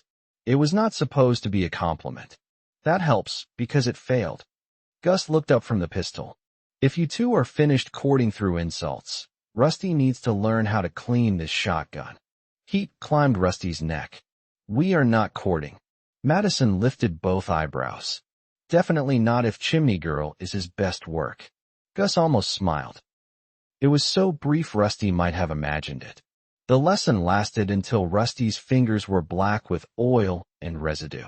Gus made him disassemble and reassemble the shotgun twice. Then he made Madison clear and reload the pistol with dummy motions until she stopped pointing it at the dirt like it might bite her. Fear of the tool is fine, Gus said. Fear that makes you careless is not fine. Respect it. Do not worship it. Madison nodded. Rusty washed her hands steady more each time. He remembered her in the manzanita, trapped and sobbing, and compared that image to the girl in oversized boots learning to load a pistol under a broken sky. The difference felt like more than one day should allow. Maybe the world ending made people happen faster. Gus set the watch schedule before full dark, such as it was. The clearing had two approaches, the fire road and a narrow animal trail from the pond. Gus placed small noise traps with cans and pebbles, so Simple Rusty was embarrassed by how clever they were. People will see those, Rusty said. Careless people will hit them. Careful people will see them and know we are not asleep. Both are useful. Madison wrapped herself in a blanket near the SUV. Do you ever get tired of thinking of everything? Gus looked at the trees. I get tired when I stop. First watch belonged to Gus again. Rusty tried to sleep in the rear cargo area with Madison on the back seat above him. Both of them arranged with awkward modesty and too many weapons between them. The SUV smelled like smoke, leather, oil, and fear. He dozed, woke, dozed again. A hand touched his shoulder. He opened his eyes, expecting Gus. Madison leaned over the edge of the seat. Rusty, wake up. Her whisper was wrong. He came awake fully. What is it? I heard something by the pond. Your dad is not at the front. Rusty slid out with the shotgun. Gus was a dark shape near the fire road, focused in the opposite direction. Rusty signaled him the way Gus had taught him, 2 fingers to eyes, then toward the pond. Gus saw and lowered himself into a crouch. The sound came again. A small splash in a pond that should have been dry at the rim, but held a little black water in the center. Then a whisper. I told you there was a car. Rusty's mouth went dry. Gus moved one hand, palm down. Stay low. Madison crouched behind the rear tire with the pistol in both hands. Rusty moved to a fallen log where he could see the animal trail. 2 shapes emerged between the trees, not the men from the vineyard, not the farmhouse people. New strangers. One carried a long gun. The other had a machete and a backpack hanging open. They had come from the pond side, avoiding the road. Careful people. The one with the machete stopped at the first trap and pointed. The long gun man laughed softly. Smart little camp, he whispered. Maybe smart people have smart food. Gus called from the dark. Road is open behind you. Take it. Both strangers froze. The long gun man swung his weapon toward Gus's voice. Rusty saw the barrel line up with the shadow that was his father. There was no time for a warning. Rusty fired. The blast shattered the clearing. The long gun man spun and fell against a tree, his weapon discharging into the branches as he went down. Leaves and splinters rained over the pond. The machete man charged toward Rusty with a sound that was more rage than courage. Rusty tried to pump the shotgun and fumbled. His hand slipped. The man was closing fast. Gus hit him from the side. They crashed into the dirt. The machete flashed. Gus caught the man's wrist with both hands, rolled, drove a knee into his ribs, and slammed the wrist against a stone until the blade dropped. The man clawed at Gus's face. Gus drew his knife. Rusty saw too much in the next 3 seconds. The knife went in under the man's arm. Gus twisted away from the thrashing legs. Blood darkened the dirt in a widening patch. The man made a sound Rusty would hear in dreams, and then stopped fighting. The clearing went silent except for Madison's ragged breathing. Gus rose slowly, knife in hand, chest heaving. Rusty stared at the man he had shot. The stranger's leg moved once, then stilled. The long gun lay in the dirt. The smell of gunpowder mixed with blood and pond rot. Madison came toward Rusty. "Are you hit?" He could not answer. She stepped in front of him, forcing him to see her face instead of the body. "Rusty, are you hit anywhere?" He shook his head. Gus checked the man Rusty had shot, then moved back to the machete man. His face was empty in the way that meant too much was happening behind it. "Pack," he said. Madison's voice trembled. "Again, this is happening again?" They were scouts or scavengers. Either way, gunshots are dinner bells. "We leave now." Rusty finally found words. "I killed him." Gus stopped. His head turned slowly. "I killed him," Rusty repeated, because this time Gus's old sentence was not enough. Gus walked to him and took the shotgun, not roughly. "Yes, you did." The honesty hit harder than comfort would have.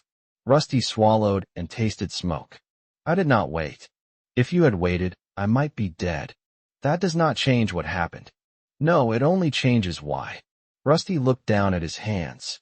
They were shaking violently now. Madison took one of them before he could hide it. Her fingers were cold and strong. "He aimed at your father," she said. Rusty looked at her. "You saw that?" "I saw." Gus's voice sharpened. "Both of you can fall apart in the car. Right now, move."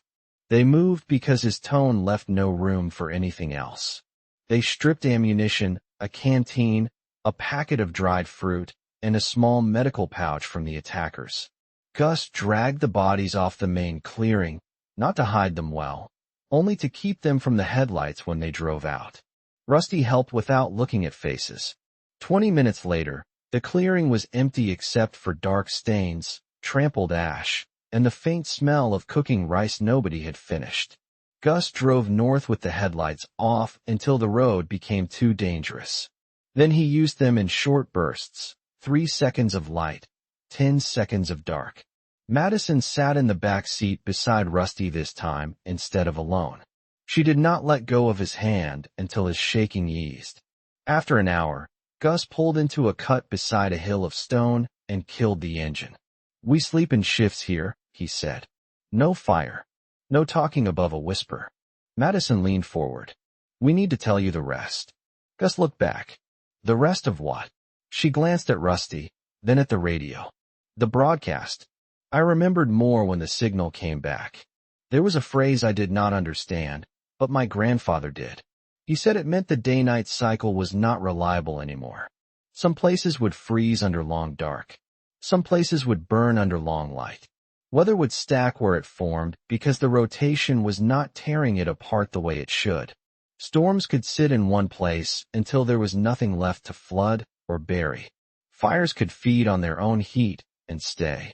Gus said nothing. Madison continued, voice gaining force because stopping would hurt more. "He said we had to get to a place with stored food, stored water, underground temperature control, and no neighbors close enough to become a mob. Then he said Oregon. He said my parents were crazy, but their crazy had a door." Rusty looked at Gus. "So it is not just people. The planet is going to keep trying to kill us." "The planet was always trying," Gus said. "It just lost the manners that made us forget." Madison gave a broken laugh. "That is horrifying. It is also accurate." Rusty's voice came out smaller than he wanted. "Can we make it that far?" Gus looked at him in the mirror. For once he did not answer right away with certainty borrowed from discipline.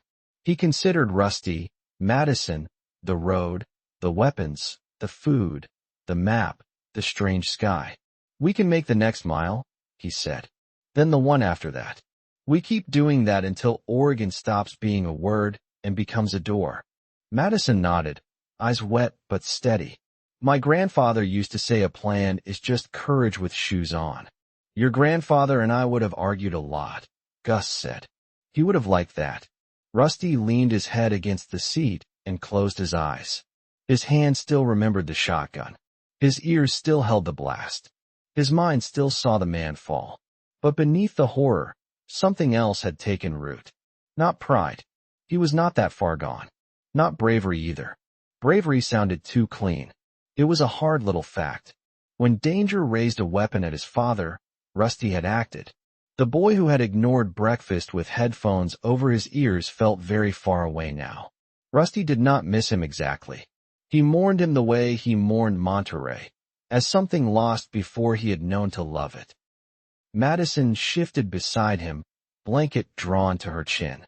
In the dark, her shoulder rested against his for warmth or comfort, or because there was nowhere else to put it. Rusty did not move away. Outside, the stalled air pressed against the SUV. Far off, thunder rolled without a storm moving past. The sound lingered over the hills, trapped and repeating, as if the sky itself had forgotten how to leave. Gus opened the map again. North of them, the lines waited. Chapter 11, Northbound Oath. By the third day after the collapse, Rusty stopped expecting the world to explain itself. The need for explanation had been a childish hunger, and like every other hunger, it became quieter when there was work. He woke when Gus tapped his boot. He checked the vehicle before he thought about breakfast. He counted cans. He filtered water. He watched Madison repeat the bunker code silently while tapping each number against her thumb. He learned to read the map by road shape instead of road name because signs were missing, twisted, or no longer telling the truth. He also learned that grief had habits. Madison touched the key fob at her throat whenever she passed through a hard memory. Gus rubbed the old scar along his knuckles when he was calculating a risk he did not like. Rusty reached for headphones that were not there whenever fear got too loud. Each time his fingers brushed only his collar, he felt foolish and exposed. They traveled in broken pieces, never long enough to trust motion. Roads ended in buckled slabs. Bridges sagged into creeks. Landslides turned valleys into walls of dirt and stone. In one low place, a herd of cattle had gathered around a ruptured water line and refused to move, their sides heaving, eyes rolling white. Gus drove around them through a field, and the SUV sank to the axles in mud that should not have been there because the land above it was dry as bone. Groundwater pushed up, Gus said as he shoveled around a tire. Or pipe break under the field. Or both. Rusty shoved mud with a board. I miss when mud was just mud. Madison placed branches under the rear tire. I miss complaining about group projects. Gus grunted. I miss coffee that did not taste like camp stove and regret. That earned a tired smile from both of them. It took an hour to free the SUV. They were filthy by the end, boots caked, hands sore, tempers thin. Madison slipped once and landed hard on her hip. Rusty reached for her, but she slapped the mud with both palms before he could help. I am fine, she said. I did not say you were not. Your face said it. My face is under mud. You are guessing. I am a strong guesser. Gus leaned on the shovel. If you two have finished flirting with agricultural failure, get in the car. Rusty and Madison protested at the same time, which made Gus's mouth twitch. We are not, Rusty said. I would never, Madison added, too quickly. Convincing, Gus said. Move out. Their embarrassment warmed the car for several miles. By afternoon, they reached a tiny roadside store near a junction that should have connected to a highway. The highway was visible in the distance, packed with motionless vehicles. Smoke rose from at least 6 places along it. People moved among the cars like ants on a dead animal. Gus killed the engine before the store came fully into view. No highways, he said. The store might have food, Rusty said. The store has people. Madison looked through the windshield. It might have medicine too. My feet are getting worse. Gus glanced down. She had not complained since the fire, which made the admission matter more. Show me. She hesitated. Madison, show me. With a tight jaw, she lifted one foot. The borrowed boot had rubbed her heel raw. The cloth wrap under it was damp and stained. Rusty looked away fast, not because it was awful, though it was, but because her pride felt more private than the injury. Gus examined it with a clinical frown. We need ointment, clean socks, maybe tape. You should have said earlier. I wanted to be useful. Being useful includes reporting damage before it becomes a crisis. She nodded, chastened but not broken. Gus studied the store again. 2 cars sat out front. The door was open. A hand-painted sign had been propped against a newspaper rack. Trade only. No free food. The final word was armed in big letters. That sign is either honest or bait, Rusty said. Gus looked at him. Look at you, learning misery. It is a family skill. They approached on foot, leaving most supplies hidden in the SUV. Gus carried the pistol openly but low. Rusty carried a backpack with trade items. Cash, 1 fuel can with a little fuel in it, a packet of batteries, and 2 cans of peaches they could not spare, but might have to. Madison walked between them, trying not to limp and failing. An old man sat behind the counter with a shotgun across his knees. He had a white beard, a feed cap, and eyes that had already judged them twice by the time they crossed the threshold. The store shelves were half empty, but not bare. Bottled drinks, bandages, motor oil, canned goods, cheap gloves, socks, candy, batteries. Door stays open, the old man said. Hands where I can see them. Girl sits if she needs to sit. Nobody touches shelves until price is agreed. Gus nodded. Fair rules. The old man looked him over. You ex-military? Yes, that is true. Cop too, unless I miss my guess. You do not. Then you know I am too old to wrestle and too tired to warn twice. I believe you. Madison eased onto a crate near the door. Rusty stood beside her, watching the aisles. There were 2 other people in the store, a woman in her 30s with a bandaged hand, and a boy, maybe 12, holding a broom like a spear. Family, probably. Maybe neighbors. Maybe just the people who had lived long enough to end up there together. Gus traded the nearly full fuel can for socks, ointment, tape, 2 bottles of electrolyte drink, a bag of rice, and a small sewing kit. Cash meant nothing to the old man. Batteries meant something. Ammunition meant more, but Gus would not trade any. Road north is bad, the old man said while counting batteries. Highway is worse. Folks are turning on each other at the overpass. Someone said Sacramento is burning. Someone else said the valley floor split and swallowed a train. I believe half of everything and all of nothing. Gus accepted the bag. Any passable roads northeast? Old Quarry Road, maybe. It loops behind the ridge and drops near a cattle station. Gate might be locked. Might be open if the quake shook it right. Any people? Always some people. Less than the highway. More than heaven. Gus nodded. Thanks for the warning. The old man's eyes moved to Rusty, then Madison. You kids listen to him. Men like that are miserable to travel with and useful to survive beside. Madison gave a faint smile. We noticed. Gus looked offended in a deeply unsurprised way. As they turned to leave, the boy with the broom spoke for the first time. Is the ocean really gone? Rusty stopped. The old man snapped, Eli. The boy ignored him, eyes fixed on Rusty. People said it went away and then came back over the city. They said it took everything. Rusty looked at Gus. Gus did not rescue him from the question. It came back, Rusty said. His voice sounded steady, though his chest hurt. Do not go near the coast. Do not go near rivers that connect to it unless you have high ground. The boy's face changed. Childhood retreated in one visible step. Thank you, the old man said quietly. Outside, Madison sat on the curb while Gus treated her heels. Rusty stood watch near the road. The highway in the distance sent up a column of smoke that did not drift away. The same column had been there since they arrived, growing thicker, squatting over the cars. That boy wanted me to lie, Rusty said. Gus wrapped tape around Madison's heel. He wanted the truth to be kinder.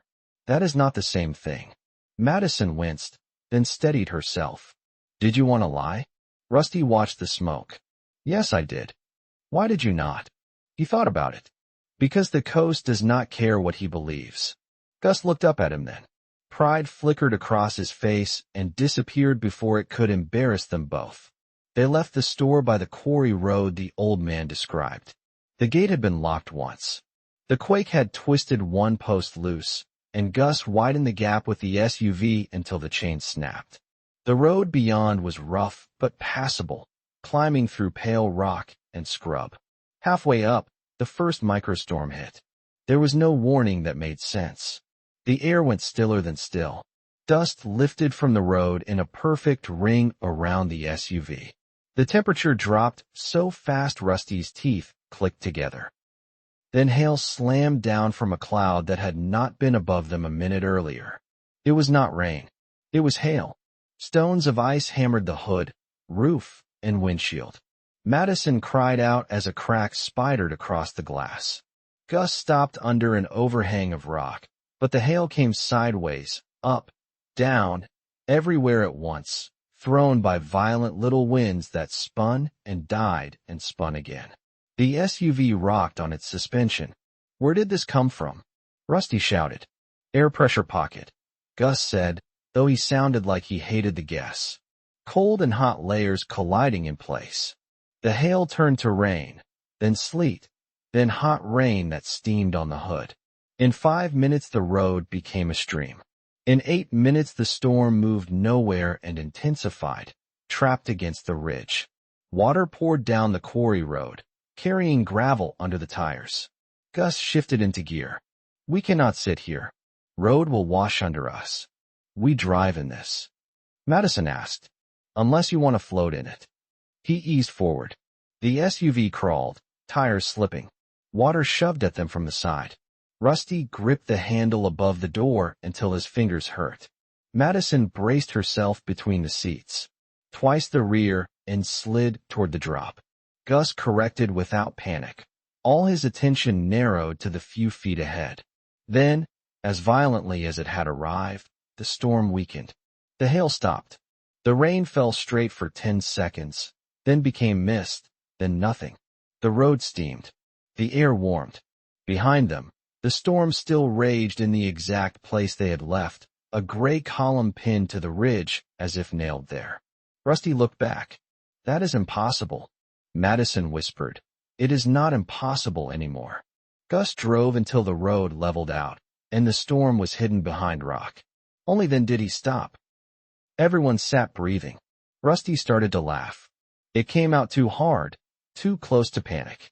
Madison joined him, then covered her face. Gus let them for a few seconds. Are you done? He asked. Not even close, Rusty said. Do it quietly.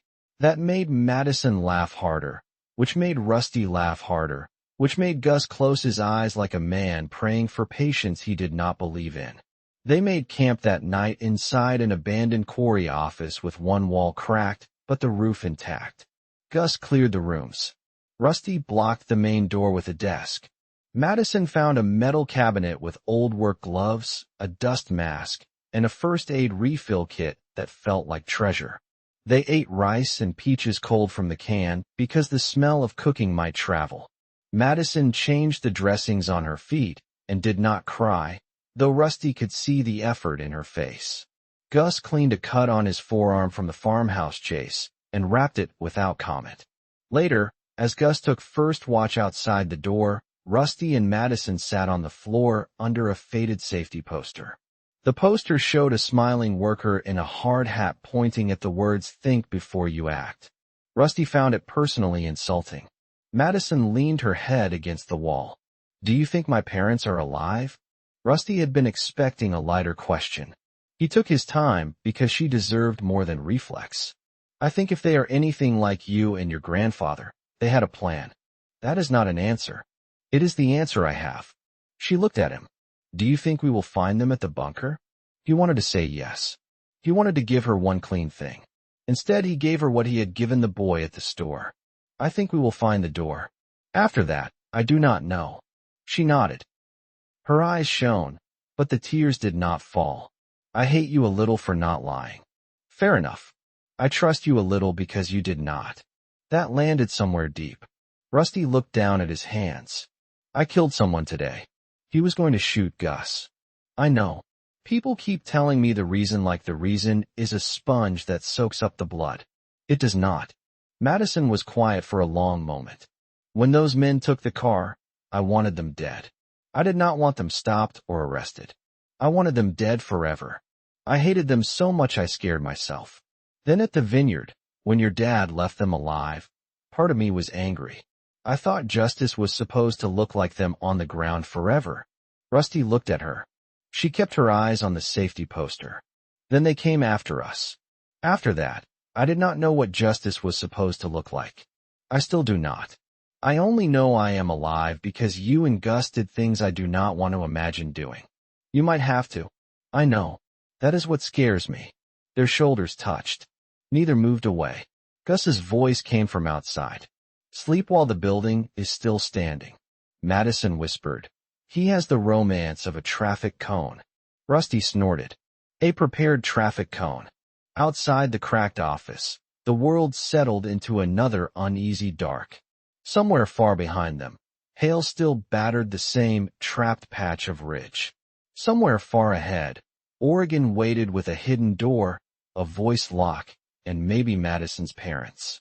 Rusty lay down on the dusty floor with the shotgun within reach and Madison breathing a few feet away. He did not pray. He did not know who to address. He made an oath instead, silent and plain. He would get Gus to Oregon. He would get Madison to the door. He would not let the old world have the final word on who he became. The earth had lost its spin. Rusty began to find his. Chapter 12, The Broken North. The fire behind them did not fade so much as become part of the sky. It painted the southern ridges in a dirty red and pushed smoke across Carmel Valley in slow, heavy folds that seemed too tired to rise. The stolen sedan coughed along the empty road with its headlights off, rolling under a bruised sky where the stars looked wrong and the moon sat low and hard over the hills. Gus drove with one hand on the wheel and the other close to the pistol resting between his thigh and the seat. Rusty sat behind him with the rifle across his knees. Maddy rode up front, her ruined designer jacket zipped tight around her throat, both hands gripping the ring of keys that had become the only reason any of them still had wheels. For the first hour nobody spoke much. The car smelled like ash, wet wool, hot plastic, old fear, and the sweet rot of sea water still drying in Rusty's clothes. Monterey was behind them, drowned and smashed and burning in separate places. The farmhouse was behind them too, along with the dead men in the trees and the food they had barely tasted before violence had found them again. Rusty kept seeing the man he had shot, not as a face, because the darkness had taken the face, but as a shape falling backward and losing strength all at once. He had thought violence would feel huge when it finally touched him. Instead it had been a flash, a cracked report, and then a silence inside him that had not filled back in. Gus glanced at him in the rearview mirror every few minutes. Rusty knew the look by now. It was not comfort, and it was not pity. It was inventory.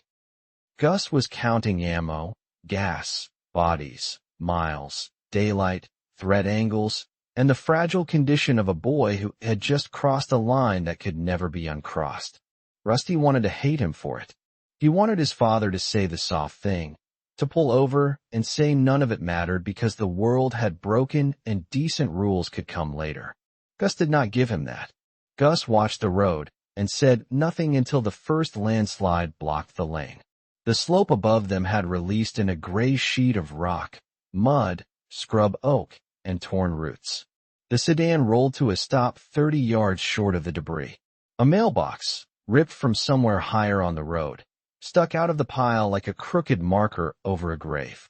Beyond it, the pavement buckled in waves, and a black split ran across both lanes wide enough to swallow a tire.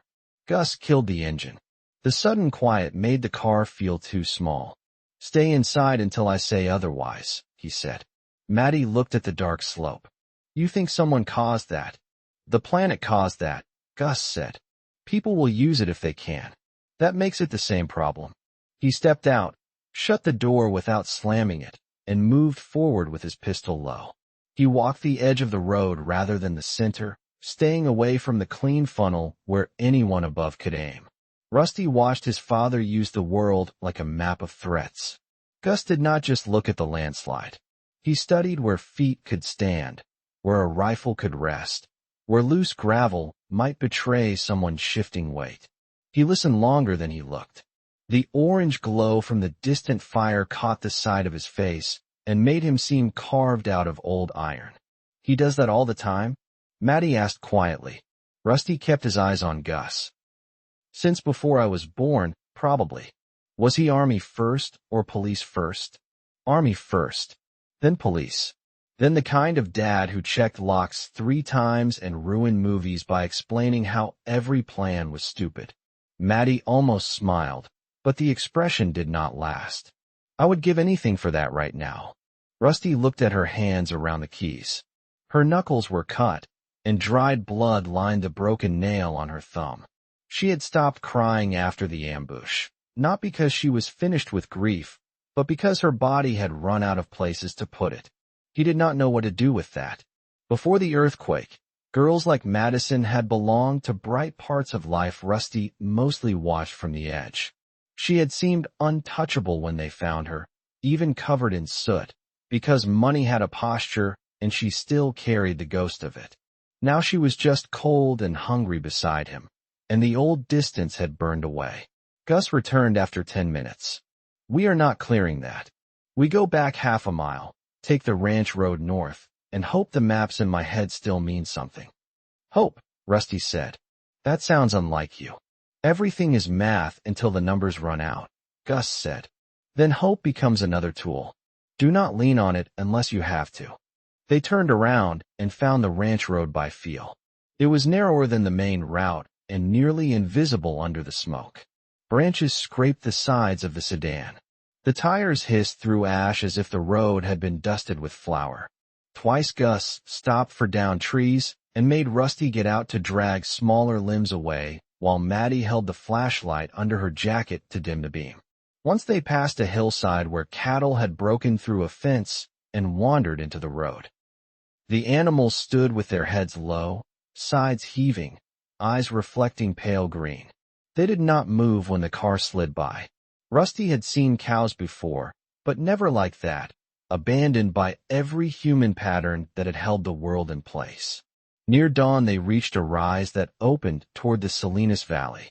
Gus stopped again, and this time he let the engine idle.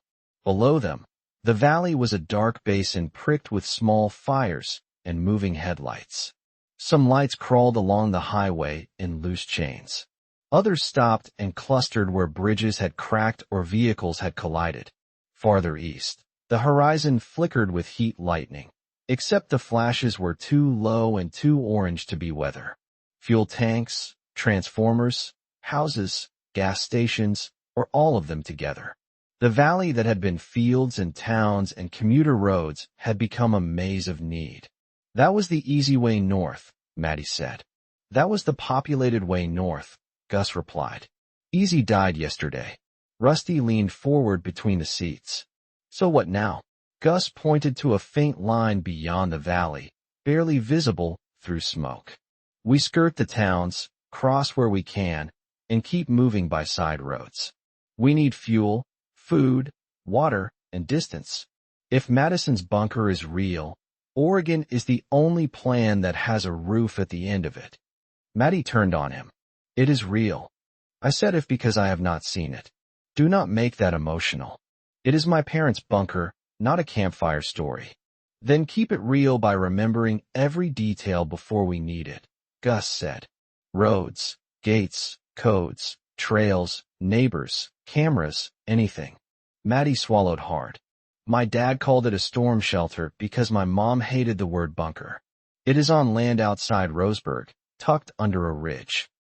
There is a steel door under a fake equipment shed, a biometric panel, and a manual override my father never showed me. It has water storage, filters, solar, radios, medicine, freeze-dried food, and a generator." He was obsessive. He used to make me practice getting in like it was a game. "How much food?" Gus asked. "A lot. That is not a number." "I do not know the number, Gus. Shelves, barrels, and boxes. Enough for my parents to brag about it when other people were laughing at them." Gus watched the valley a few seconds longer. "We will take bragging right now." The sun did not rise correctly. It came as a dull whitening behind smoke, as if daylight had been filtered through old cloth. The air stayed still. That stillness bothered Gus more than wind would have. In every fire, every disaster, every ugly night he had worked, the air had eventually chosen a direction. Now the smoke drifted in lazy sheets and settled into hollows without purpose. The world had lost its spin, Maddy said. Rusty had heard the sentence, but on the ridge above the valley he started to feel it. Weather was not moving the way it should. Smell was not leaving. Heat gathered in pockets. Cold sat beside it in places that made no sense. The planet had not simply been hit. It had forgotten how to behave. They ate in the car because Gus did not want a fire, and they did not have the patience for anything that needed preparation. Breakfast was stale crackers, peaches from a dented can, and the last of the farmhouse jerky split 3 ways. Rusty found himself chewing as slowly as possible because a full mouth delayed thinking. Maddy stared at the peach syrup in the can like she was trying to remember a language she had spoken in childhood. Gus ate quickly, not with greed but efficiency, and then wiped his knife clean on a strip of cloth. "You both listen," Gus said. "From here on, we stop pretending we are traveling through a disaster. We are traveling through territory. Territory has resources, choke points, predators, and noise. That includes us. We do not flash lights unless needed.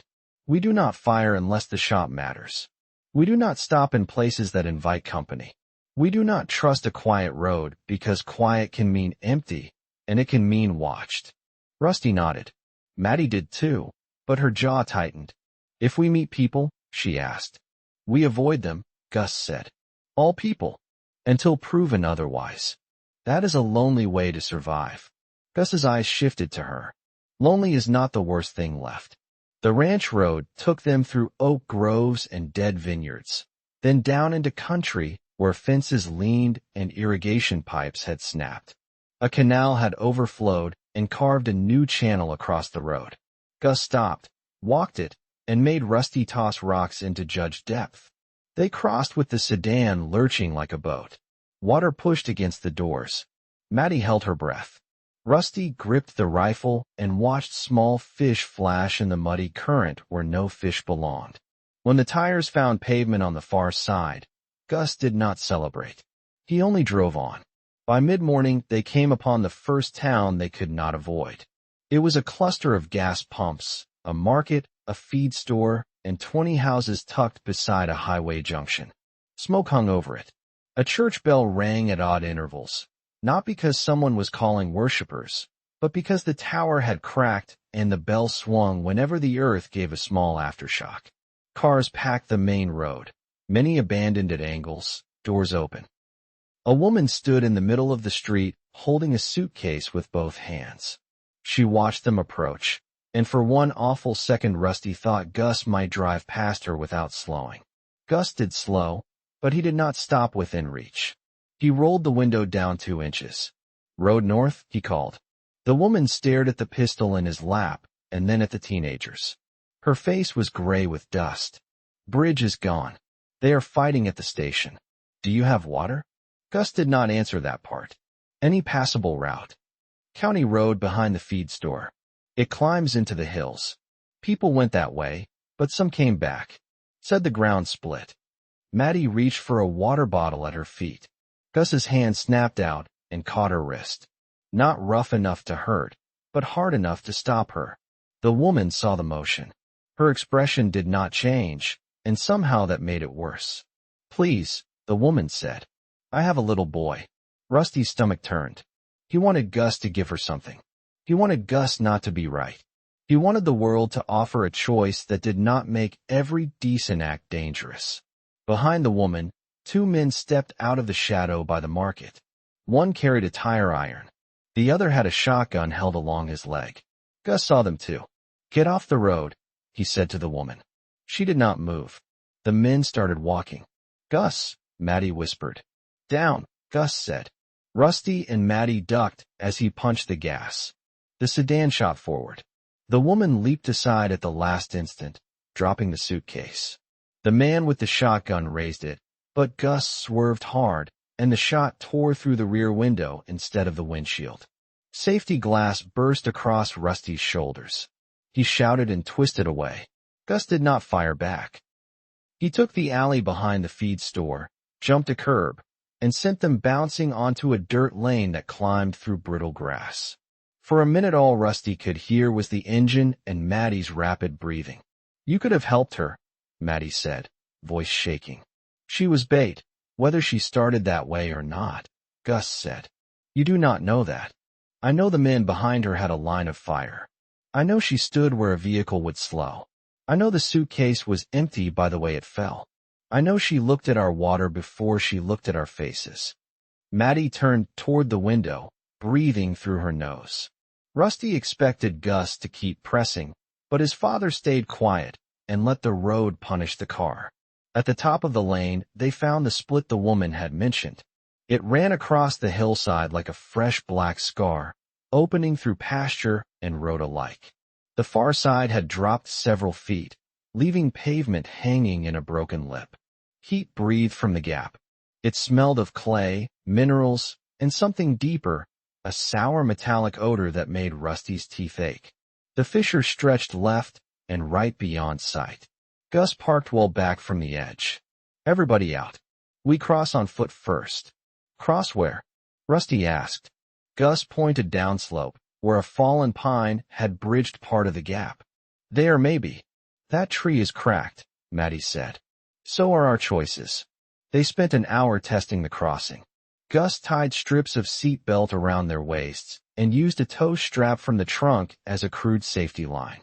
He made Rusty go second, not first, because he wanted to test the tree himself and because he did not trust Maddy's trembling legs after everything she had survived. The pines shifted under their weight. Bark flaked away under Rusty's boots. The heat from below rose in waves, and pebbles clicked into the dark where no bottom answered. Halfway across, he froze. He did not mean to. His body simply refused the next step. "Move your left foot 6 inches, Gus said from behind him. "Do not look down. Look at the branch in front of you." "I am trying," Rusty said. "Trying is not a step. Move the foot." Rusty moved it. The pine groaned. Maddy made a small sound, but did not cry out.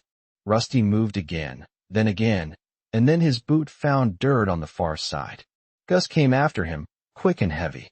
Maddy crossed last with both hands locked around the strap. When she reached the far side, her knees buckled. Rusty caught her by the shoulders before she hit the ground. "I hate your state," she said into his shirt. Rusty almost laughed, but it came out broken. It was not like this last week. They could not bring the sedan across the fissure. Gus searched up and down until he found a section where the ground narrowed, then tried to build a ramp with broken boards from a fence, stones, and 2 sheets of metal torn from an irrigation shed. It took most of the afternoon. They worked without talking. The sun sat in the sky and seemed to go nowhere. Heat built in the low fields while the ridge behind them stayed cold enough to show breath. Rusty felt sweat dry and chill on his back within the same minute. When the ramp was ready, Gus drove while Rusty and Maddy stood clear with the rifles. The sedan bumped onto the makeshift bridge. The front wheels crossed. The rear wheels slipped. For a breath, the whole car hung crooked over the split, one tire spinning above darkness. Gus did not panic. He eased off the gas, shifted, then feathered the pedal with the patience of a surgeon. The tire caught. The car lurched forward and slammed down on the far side with a crunch that made the rear bumper drag. Maddy exhaled so hard she bent over. Rusty raised both hands in shaky triumph. That was not stupid at all. Gus got out and looked at the dragging bumper. Stupid that works is called field expedient. Stupid that fails is called a lesson for people who find your bones. Maddy stared at him. "Do you ever just say, 'Good job'?" Gus looked at the ramp, then at the two of them.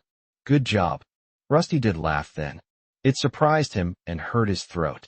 Maddy laughed too, a thin sound at first, then fuller, then ragged. For 10 seconds, on the wrong side of a cracked hill with smoke on the horizon and a dead planet under their feet, They were teenagers standing near a grumpy old man who had just performed a miracle with trash and stubbornness. Then the laughter faded, and the road north waited. They drove until the fuel needle kissed the lower quarter. Gus refused to spend the last gallons looking for better chances. Near dusk, they found an orchard service shed tucked behind rows of split almond trees. The shed had a hand pump, a rusted tractor, and 3 drums marked diesel. The sedan needed gasoline. The tractor needed diesel. Gus stared at both and cursed under his breath for the first time that day. "We stay here?" Maddy asked. "For a few hours," Gus said. "Not because it is safe. Because we are tired enough to make bad choices if we keep going." They set camp inside the shed with the car pulled in nose first and the doors blocked by stacked crates. Gus made Rusty help rig noise traps with wire, empty cans, and bolts from the workbench. He made Maddy inventory the food by category and calories, not by what anyone wanted to eat.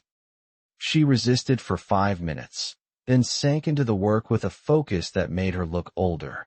Rusty watched her move cans into neat groups under the flashlight beam. Fruit, beans, meat, crackers, powdered milk, and coffee. He realized she was good at order. She had probably grown up in rooms where people took care of the ugly parts before she ever saw them, but that did not mean she was useless. It meant she had never been forced to prove herself with dirt under her nails. Gus took first watch. Rusty tried to sleep in the back seat, but kept jerking awake. The shot through the rear window had left tiny glass bits in the upholstery. Every time he shifted, they pricked his arms. Around midnight, he gave up and found Maddy sitting on the floor near the workbench, wrapped in a horse blanket that smelled like dust and hay. "You were supposed to be sleeping," he whispered. "I was supposed to graduate, get screamed at by my mother about college essays, and spend summer in places with clean sheets," she said. The schedule changed. He sat beside her, leaving a careful foot of space. "I am sorry about your grandfather." She looked down at her hands. "You said that already." "I know. I still am." For a long moment, the only sound was Gus shifting outside the shed and the soft ping of cooling metal in the car. "He was stubborn," Maddy said. "My grandfather. He taught me how to drive a stick shift in a vineyard because my dad said manual cars were outdated. He said anything that made you listen to a machine was worth knowing. He tried to stop those men because he thought people still backed down when an old man told them to be ashamed." Rusty rubbed a glass scratch on his wrist and stopped when it stung. "My dad would say shame is a luxury after hunger gets involved. Your dad says a lot of things that sound cold until they save us. That is his whole personality." Maddy's mouth curved. "Not his whole personality. He looked at you when you crossed that tree like he wanted to carry you, but he knew that would scare you worse." Rusty did not answer right away. He could still feel the heat of the fissure and the dead weight of his own fear. "He raised me to be ready. I spent most of my life thinking he was paranoid. And now I think paranoia was too small a word." Maddy pulled the blanket tighter. "Do you think we make it?" He wanted to say yes because she needed it. He wanted to say no because lying felt childish. Gus would say survival was not a prophecy. It was a stack of decisions, and you only got to see the top one. "I think we have him," Rusty said. "I think we have your bunker. I think I am learning." That was almost hopeful. "Do not tell him. He will make me define it." This time her laugh was soft enough not to wake the shed. She leaned her shoulder against his for warmth, just barely. Rusty stayed still. Every part of him noticed the contact, but he did not ruin it by naming it. Outside, somewhere beyond the orchard, metal clanged once in the dark. Gus made a low, bird-like click, their signal for silence. Rusty and Maddy separated at once. Rusty reached for the rifle. The night came back heavy and full of listening. Nothing entered the shed. After an hour, Gus decided the sound had been a loose sheet of metal giving way in an aftershock. He did not apologize for waking them. Nobody expected him to. By morning, the shed felt colder than outside, and their breath clouded in the beam of the flashlight even though the valley beyond the doors shimmered with heat. Gus checked the sedan again, then stood with his hands on his hips, staring at the wrong fuel drums. "We need another vehicle soon," he said. "Something diesel?" Rusty asked. "Something that moves. Diesel would be nice. Ground clearance would be better. A full tank would be a gift from a god who has a dark sense of humor." Maddy handed him the inventory notebook she had made on pages torn from a tractor manual. "We have maybe 5 days if we eat like people. 8 or 9 if we eat like prisoners." Gus studied the columns. "Good work." She blinked as if the praise had landed harder than criticism. "Thank you." They left the orchard by a maintenance road that curved between broken trees and dry irrigation channels. Rusty watched the sky through the shattered rear window. A jet crossed high above them, so fast its sound arrived after it had vanished. Then a second jet followed the same path, silver in the strange light. "Are they military?" Rusty asked. Gus did not look up. "Ours or someone else's? At that height, it does not matter. They are not landing to hand us sandwiches." Maddy turned in her seat. "If jets are flying, that means the whole world is not gone. It means parts of the machine still work," Gus said. "The question is who they work for and what they are willing to spend on people like us." Rusty kept watching the empty sky after the jets disappeared. For the first time since Monterey, he imagined a world beyond the next roadblock. Somewhere there were pilots, fuel crews, commands, maps, people with power. That should have comforted him. Instead, it made him feel smaller. The broken axis had not erased authority. It had pulled authority upward, away from roads and towns and hungry people. Down here, they had Gus, a damaged sedan, and a promise buried under Oregon trees. By noon, the road north had narrowed into dirt, and the map in Gus's head began to fail. Chapter 13, Lessons on the Dead Road. They found the truck beside a collapsed barn 30 miles later. It was an old 3/4-ton diesel with faded green paint, a cracked windshield, and mud tires that made the sedan look like a toy left by a child. The barn had folded in on itself during the quake, but the truck had been parked outside under a lean-to that had fallen against the passenger side without crushing it. A dead rooster lay near the front tire.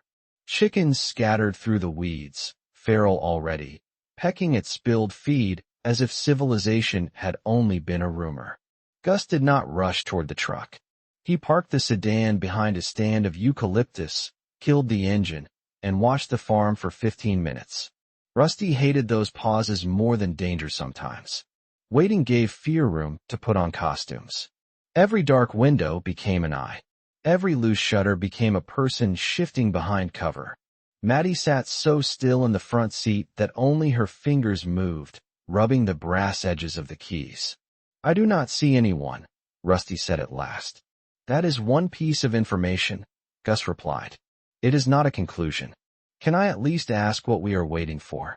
Patterns, dogs, smoke, flies where flies should not be, fresh footprints, curtains moving against the draft, and silence in places that should have animal noise."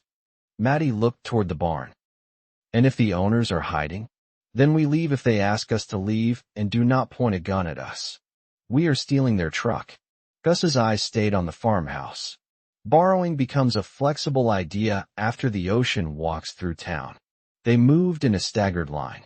Gus went first, Rusty 10 paces behind, and left, Maddy behind the sedan with the rifle she had insisted on learning to carry.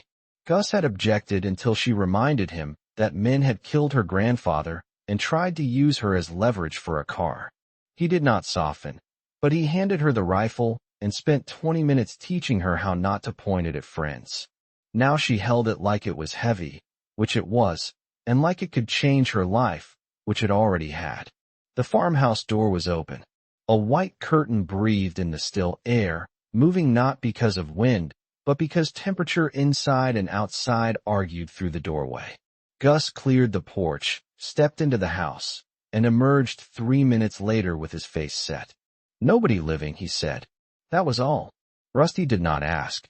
Maddy did, because she had not yet learned which silences were mercy. "How many?" "2," Gus said. "An older couple in the kitchen. Looks like the ceiling beam came down. We do not need to go in there." Maddy's face tightened. This keeps happening. It will keep happening for a long time, Gus said. Take the truck. Honor them by not dying beside their barn. The truck keys hung on a pegboard in the mudroom under a label written in careful black marker. Gus found diesel in a farm tank and used a hand crank pump to fill the truck while Rusty transferred supplies from the sedan. Maddy went through the pantry after Gus cleared the rooms. She came back with jars, rice, oats, canned tomatoes, 2 blankets, a sewing kit, and a framed photograph of the old couple standing in front of the barn when it had still been proud. She set the photograph upright on the porch railing before they left. Gus noticed, but did not comment until they were rolling out in the truck. You did not take the picture, he said.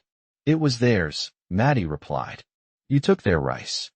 The rice can keep us alive. The picture can keep them themselves. Gus grunted. Fair distinction. The truck changed everything. It climbed rutted lanes the sedan would have surrendered to, pushed through shallow washouts, and carried the supplies without forcing them to sit with cans under their feet. It also drank fuel with a thirst that made Gus mutter calculations under his breath. Rusty liked the higher seat and the growl of the engine. It made the broken road feel answerable. Maddy sat in the back now because Gus wanted Rusty up front to learn navigation, and Rusty tried not to enjoy that promotion too much.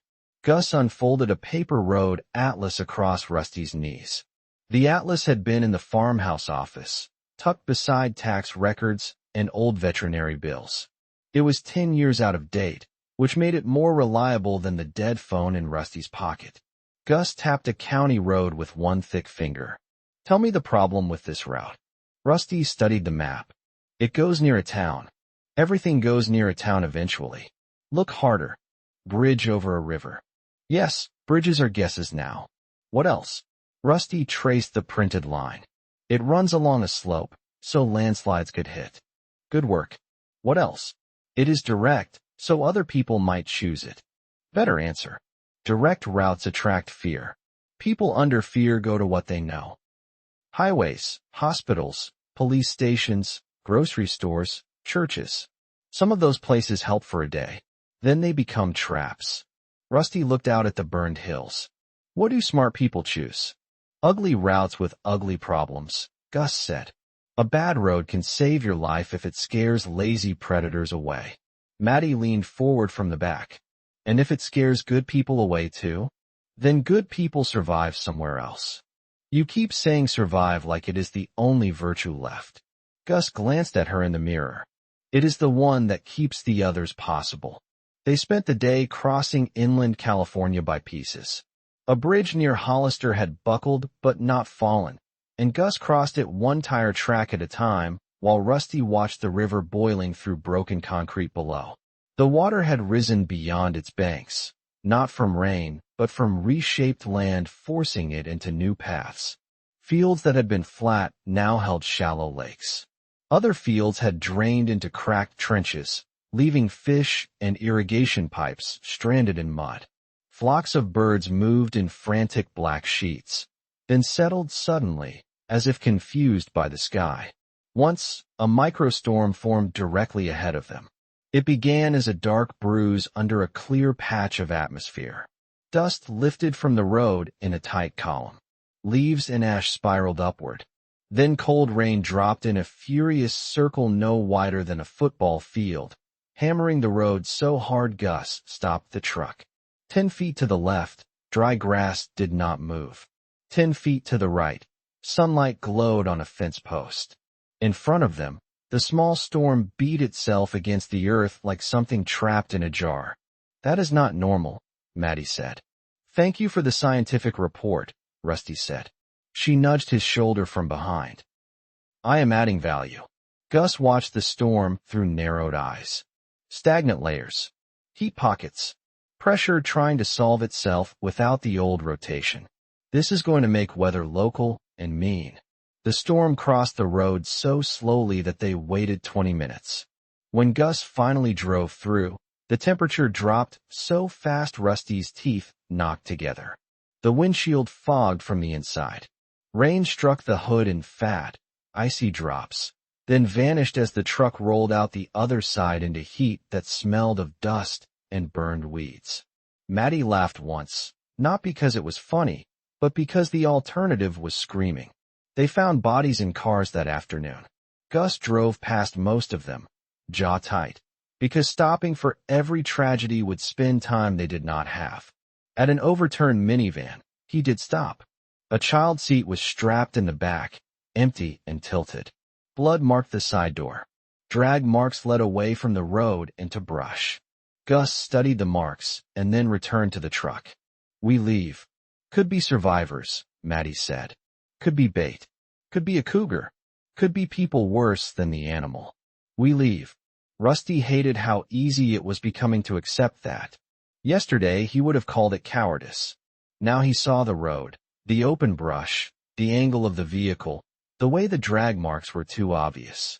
He did not know whether his father was right. He knew being right too late was the same as being dead. Late that day, as the light turned copper and the truck's shadow stretched long across the road, Gus began Rusty's first real shooting lesson since the world ended. They stopped in a dry creek bed with banks high enough to hide them from the road. Gus set 3 empty cans on a log at 20 yards, then made Rusty unload and reload the rifle until his fingers did it without looking. "You are not learning to shoot because shooting is power," Gus said. "You are learning because missing gives power to the other man." "You taught me before," Rusty said. "I taught you on a range where paper did not shoot back, and you cared more about your phone than your stance. This is different." Maddy sat on the tailgate, one leg tucked under her, watching with her arms crossed. "What about me?" "You are next," Gus said. Rusty fired. The first shot went high, kicking bark from the log. The second clipped a can and sent it spinning. The third missed. Gus stepped behind him and adjusted his shoulder, not gentle but precise. "Breathe out halfway. Hold steady. Press. Do not jerk. Your fear wants the shot over. Do not let fear pull the trigger." Rusty tried again. The can jumped. "Good," Gus said. It should not have mattered. Praise from Gus was often a small hard coin, paid only after the work was done.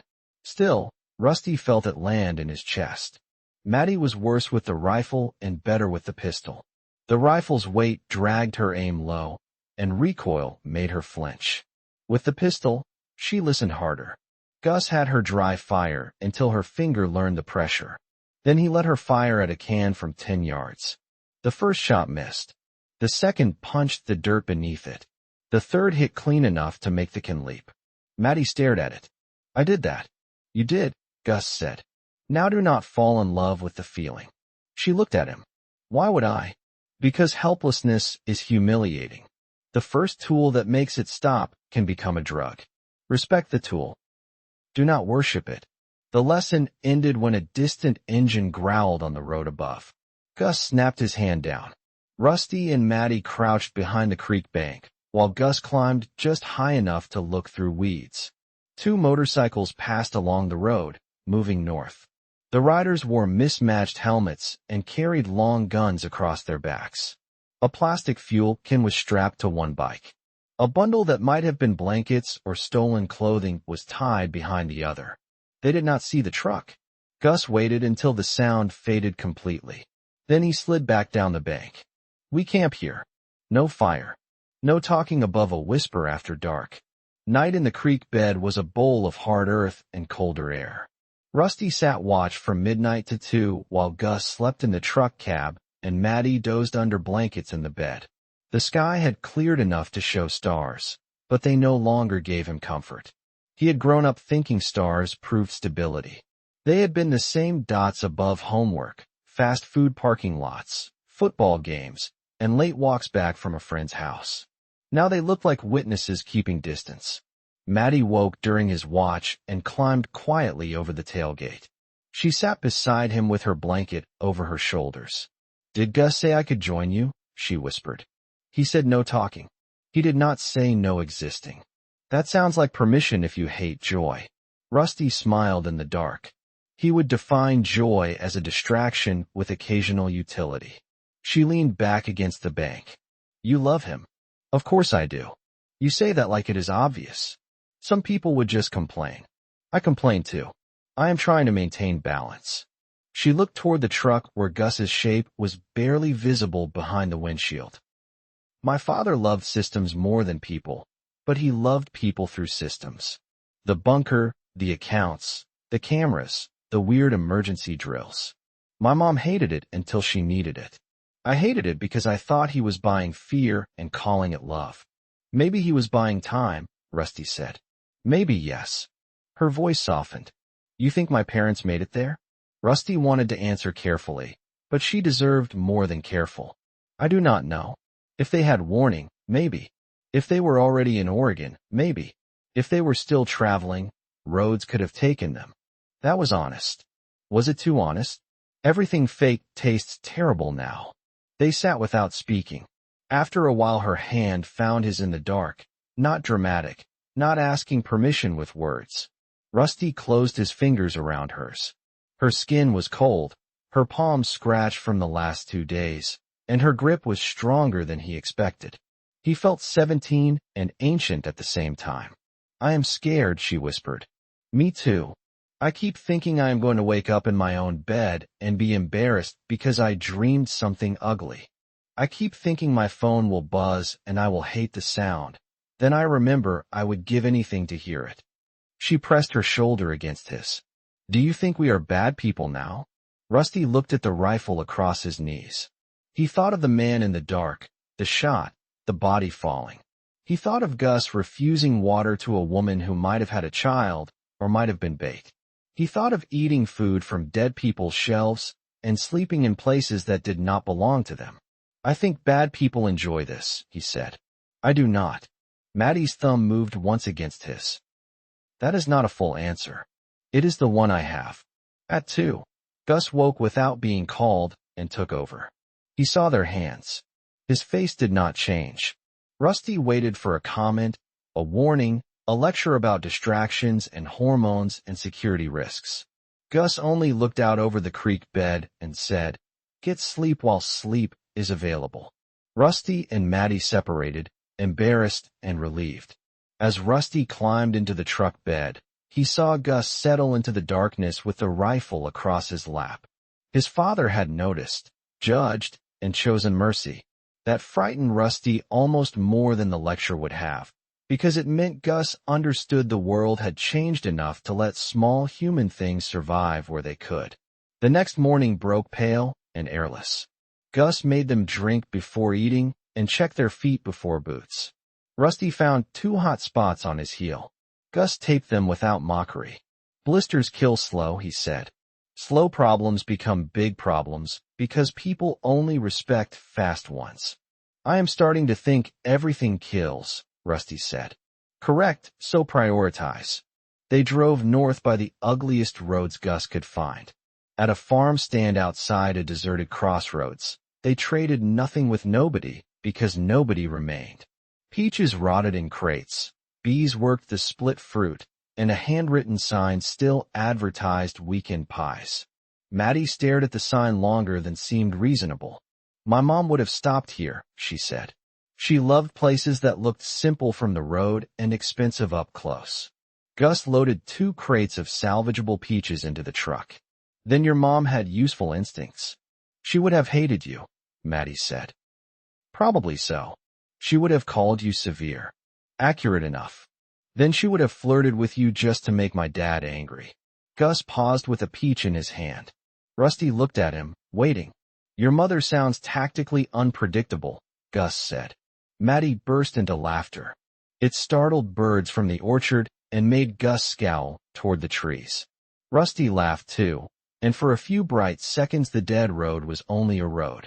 Then a far-off scream reached them from the direction of the crossroads, thin and human. The laughter ended. Gus set the peach down. Truck, now. They did not investigate. As they pulled away, Rusty looked back and saw movement near the farm stand. 3 figures emerged from between the trees and ran toward the road, waving. Behind them came 4 more, not waving, carrying tools. Gus accelerated. Maddy pressed her hand over her mouth. The truck climbed away under a sky where the sun had stopped feeling like a promise. By the end of the second day north, Rusty no longer asked why they avoided people. He hated that too. Chapter 14, Weather Without Mercy. The storm found them in the mountains south of the Oregon border. It came out of a sky that had been empty 15 minutes earlier. Gus had chosen a logging road that climbed through pine and manzanita, narrow enough to scrape both mirrors and steep enough to make the truck's engine labor in low gear. They had left the valley heat behind at last. Up here the air smelled sharper, resinous and cold, but it was still wrong. The trees did not sway. Needles hung motionless. Smoke from their small lunch fire rose 10 feet, and then flattened into a gray lid above the clearing, refusing to disperse. Gus did not like it. He kept looking at the smoke, then at the ridgeline. "Pack up," he said. Rusty had just opened a can of beans. "We just stopped. And now we are done stopping." Maddy capped the water jug. She had learned not to argue with the tone Gus used when the world was whispering something only he heard.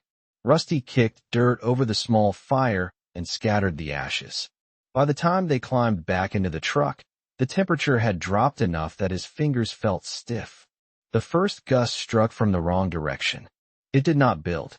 It hit. The truck rocked on its suspension. Pine needles exploded sideways across the windshield. A limb cracked somewhere above them with a dry gunshot sound. Gus drove faster, not recklessly, but with sudden purpose. "Seat belts tight," he said. The second gust carried dust, ice pellets, and leaves together, a dirty moving wall that turned the road into a tunnel of noise. Rain followed, then hail, then rain again, all inside the same minute. The sky lowered until the treetops vanished in a gray churn. Water sheeted across the windshield. The wipers smeared mud and ash into brown arcs. "This is impossible," Maddy said. Gus leaned over the wheel. Impossible got replaced. The road narrowed along a cut slope. To the right, rock rose steeply, slick with runoff. To the left, the ground dropped into black timber. The storm did not move over them like weather used to. It sat on the ridge and fed on itself. Wind spun in hard bursts from one side, then the other. Hail struck the hood, bounced, melted, and froze again in the shade. The truck fishtailed as mud loosened under the tires. Rusty held the map against the dash, useless now. "There is a switchback ahead. Maybe a wide spot." "How far?" Gus asked. "Quarter mile. Maybe less. Find it with your eyes, not the paper." Rusty wiped the inside of the windshield with his sleeve. He forced himself to look through the chaos, not at it. The road bent left. A shape appeared beyond the rain, dark and wrong. For a second he thought it was a boulder. Then it moved. "Tree ahead," he shouted. Gus braked and steered at the same time. A pine crashed across the road 20 yards ahead, throwing splinters and branches into the air. The truck slid sideways. The rear tires drifted toward the drop. Maddy grabbed the seat back. Rusty felt the world tilt. Gus did not overcorrect. He let the slide spend itself, then eased the wheel. The truck stopped with its left rear tire half off the road and nothing under it but wet air and the tops of trees. Nobody breathed for a few seconds. "Out the right side," Gus said quietly. "Move slow. No bouncing." They climbed out through the passenger door one at a time. The wind slapped Rusty's face with cold rain. He crawled onto the road because standing felt like insulting gravity. Maddy followed, pale and shaking. Gus came last with the rifle and a coil of rope from behind the seat. "Can we pull it back?" Rusty asked. Gus studied the truck, the road, the fallen tree, and the slope. "Maybe yes. We anchor to that stump and use the come-along from the farm kit. In this, especially in this. If the road washes more, the truck goes." They worked in violence. Rain filled Rusty's eyes and mouth. Hail stung his ears. Gus tied knots with hands that did not shake. He showed Rusty how to set the hook, how to stand outside the line of tension, how to ratchet the come-along without putting his face where a snap cable could take it. Maddy hauled rocks and branches to chock the tires, her hair plastered to her face. high-end boots ruined beyond memory. The truck groaned each time the cable tightened.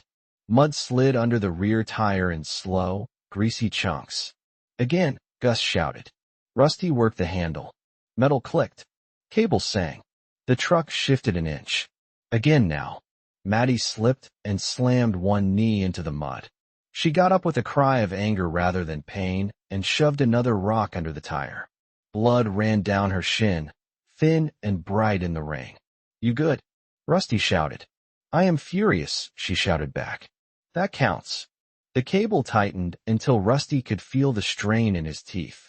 Gus climbed into the cab from the high side, started the engine, and feathered the throttle while Rusty ratcheted. The tire climbed. Mud spat. The truck lurched back onto the road and slammed against the rock wall hard enough to dent the passenger door. Gus killed the engine and leaned his forehead against the steering wheel for 1 second. Only one. Then he got out. Good work, he said. Rusty almost missed it under the storm. The fallen pine still blocked the road. Gus took the axe from the truck and handed it to Rusty. Branches first. Cut a path over the small end. We are not clearing the whole tree. For another hour they hacked, dragged, and cursed. Rusty's arms burned. The axe glanced once and bit into the dirt inches from his boot. Gus corrected his stance with a shove and a barked sentence that kept him from making the mistake again. Maddy used a folding saw on smaller limbs until her palms blistered. By the time the truck climbed over the stripped trunk, the storm had changed again. The hail stopped. Warm rain fell for 3 minutes. Then the rain vanished and fog rolled through the trees so thick the world ended at the hood ornament. This planet is drunk, Rusty said. Maddy, exhausted in the back seat, answered, that is rude to drunk people. They crawled forward in low gear. The fog swallowed sound. Even the engine seemed muffled. Gus kept the window cracked despite the cold so he could hear water, rock, engines, anything. Twice aftershocks trembled through the road, small but sharp. Pebbles ticked down the cut slope. Rusty listened to each one and imagined the mountain coming loose. They reached the switchback wide spot an hour later and found 3 vehicles already there. One pickup had gone nose first into a ditch. A compact car sat with both doors open and the windshield shattered. The third was a van painted with cartoon bears and the name of a daycare center. Gus stopped before the clearing, backed into the trees, and shut off the engine. Stay here, he said. That van could have kids, Maddy whispered.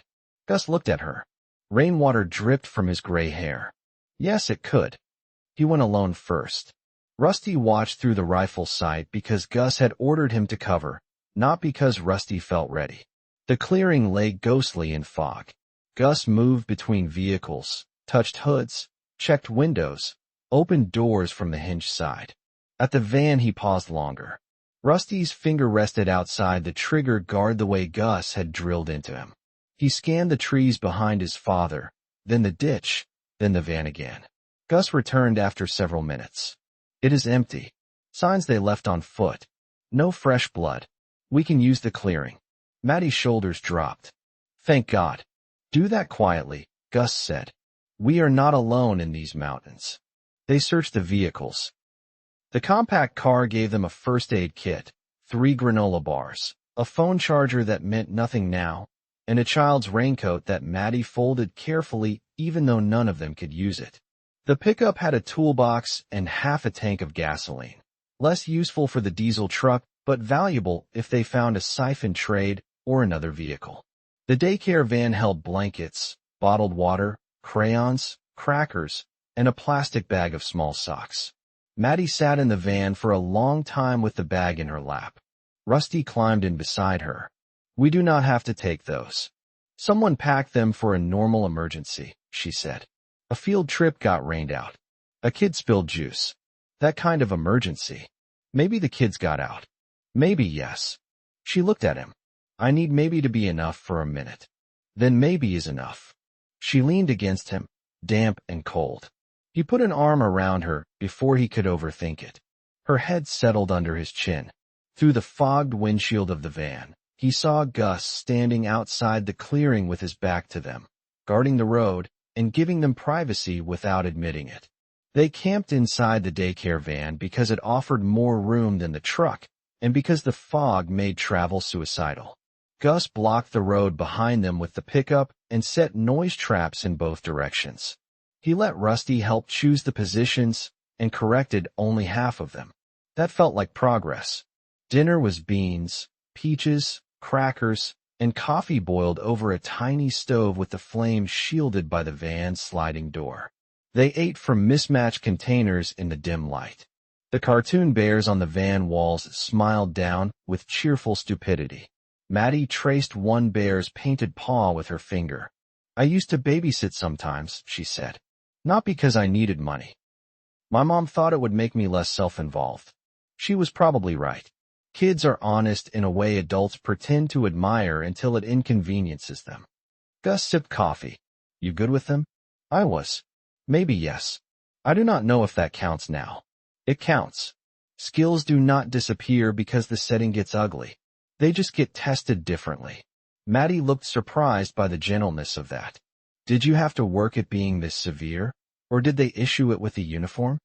Rusty braced for the answer. Gus gave it after a while. "I was not severe enough when I was young. People paid for it." The van went quiet except for the stove flame. Rusty had never heard that sentence. Gus did not talk about the army except in practical fragments. How to clean a weapon. How to read terrain. How quickly thirst made decisions for you. He never told war stories. Rusty had once asked if that meant the stories were too awful. Gus had said it meant stories got people drunk on the wrong parts. Maddy did not push. That might have been why Gus kept talking. "First patrol after I made team leader, I trusted a road because it had been clear in the morning. It was not clear in the afternoon. I trusted a local man because he had kind eyes and a daughter with him. He had been forced. Maybe threatened. Maybe paid. It did not matter by then. My friend died because I wanted the world to reward decent instincts." Rusty stared at his father. "You never told me. You were a child." "I am not a child now." Gus looked at him then. The lantern light carved deep lines around his eyes. "No, you are not." Maddy's voice was careful. "Is that why you did not stop for the woman with the suitcase?"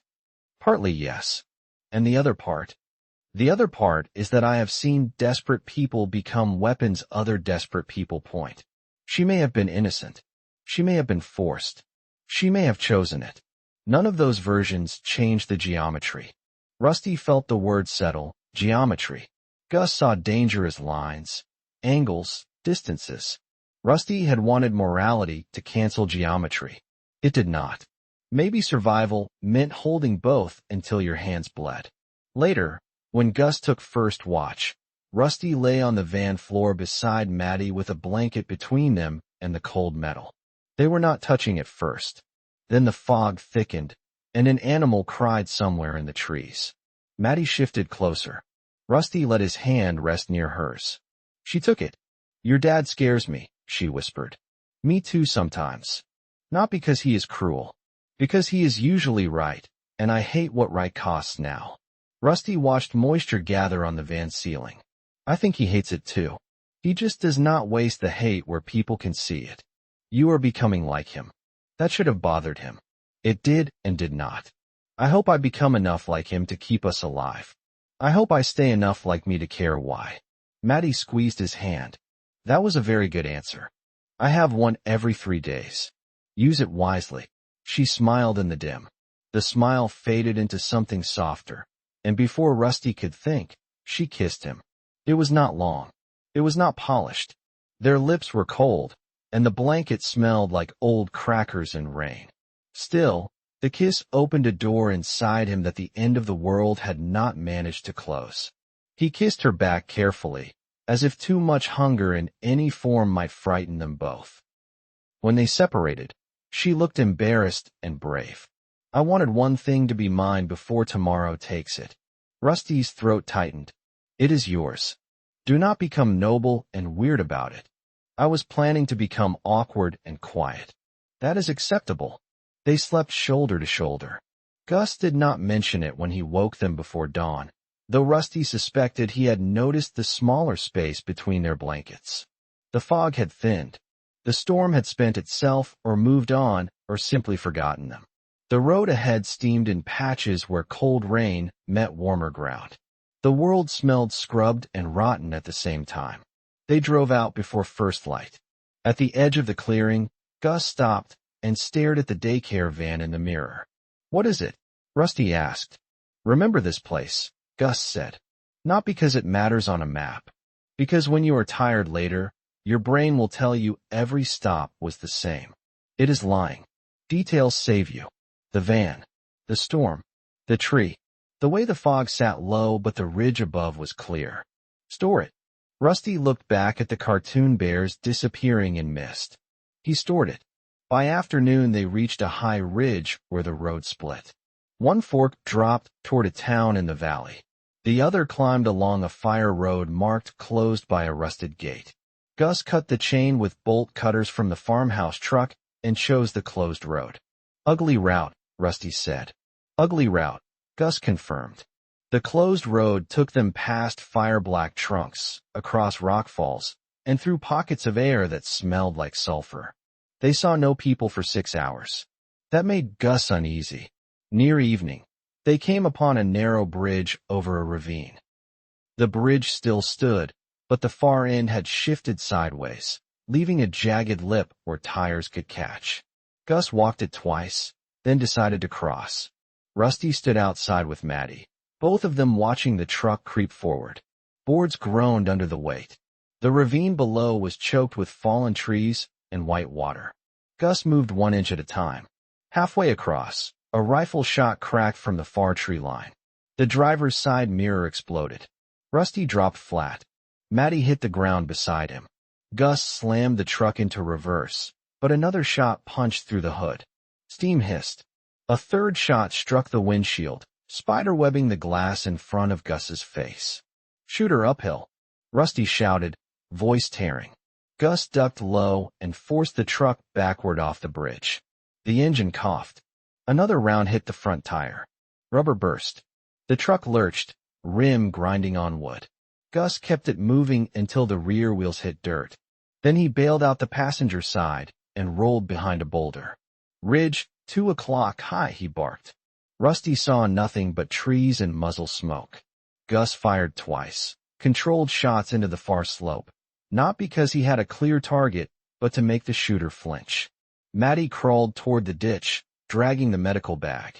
Another bullet hit the boulder near Gus and sprayed stone chips across his cheek.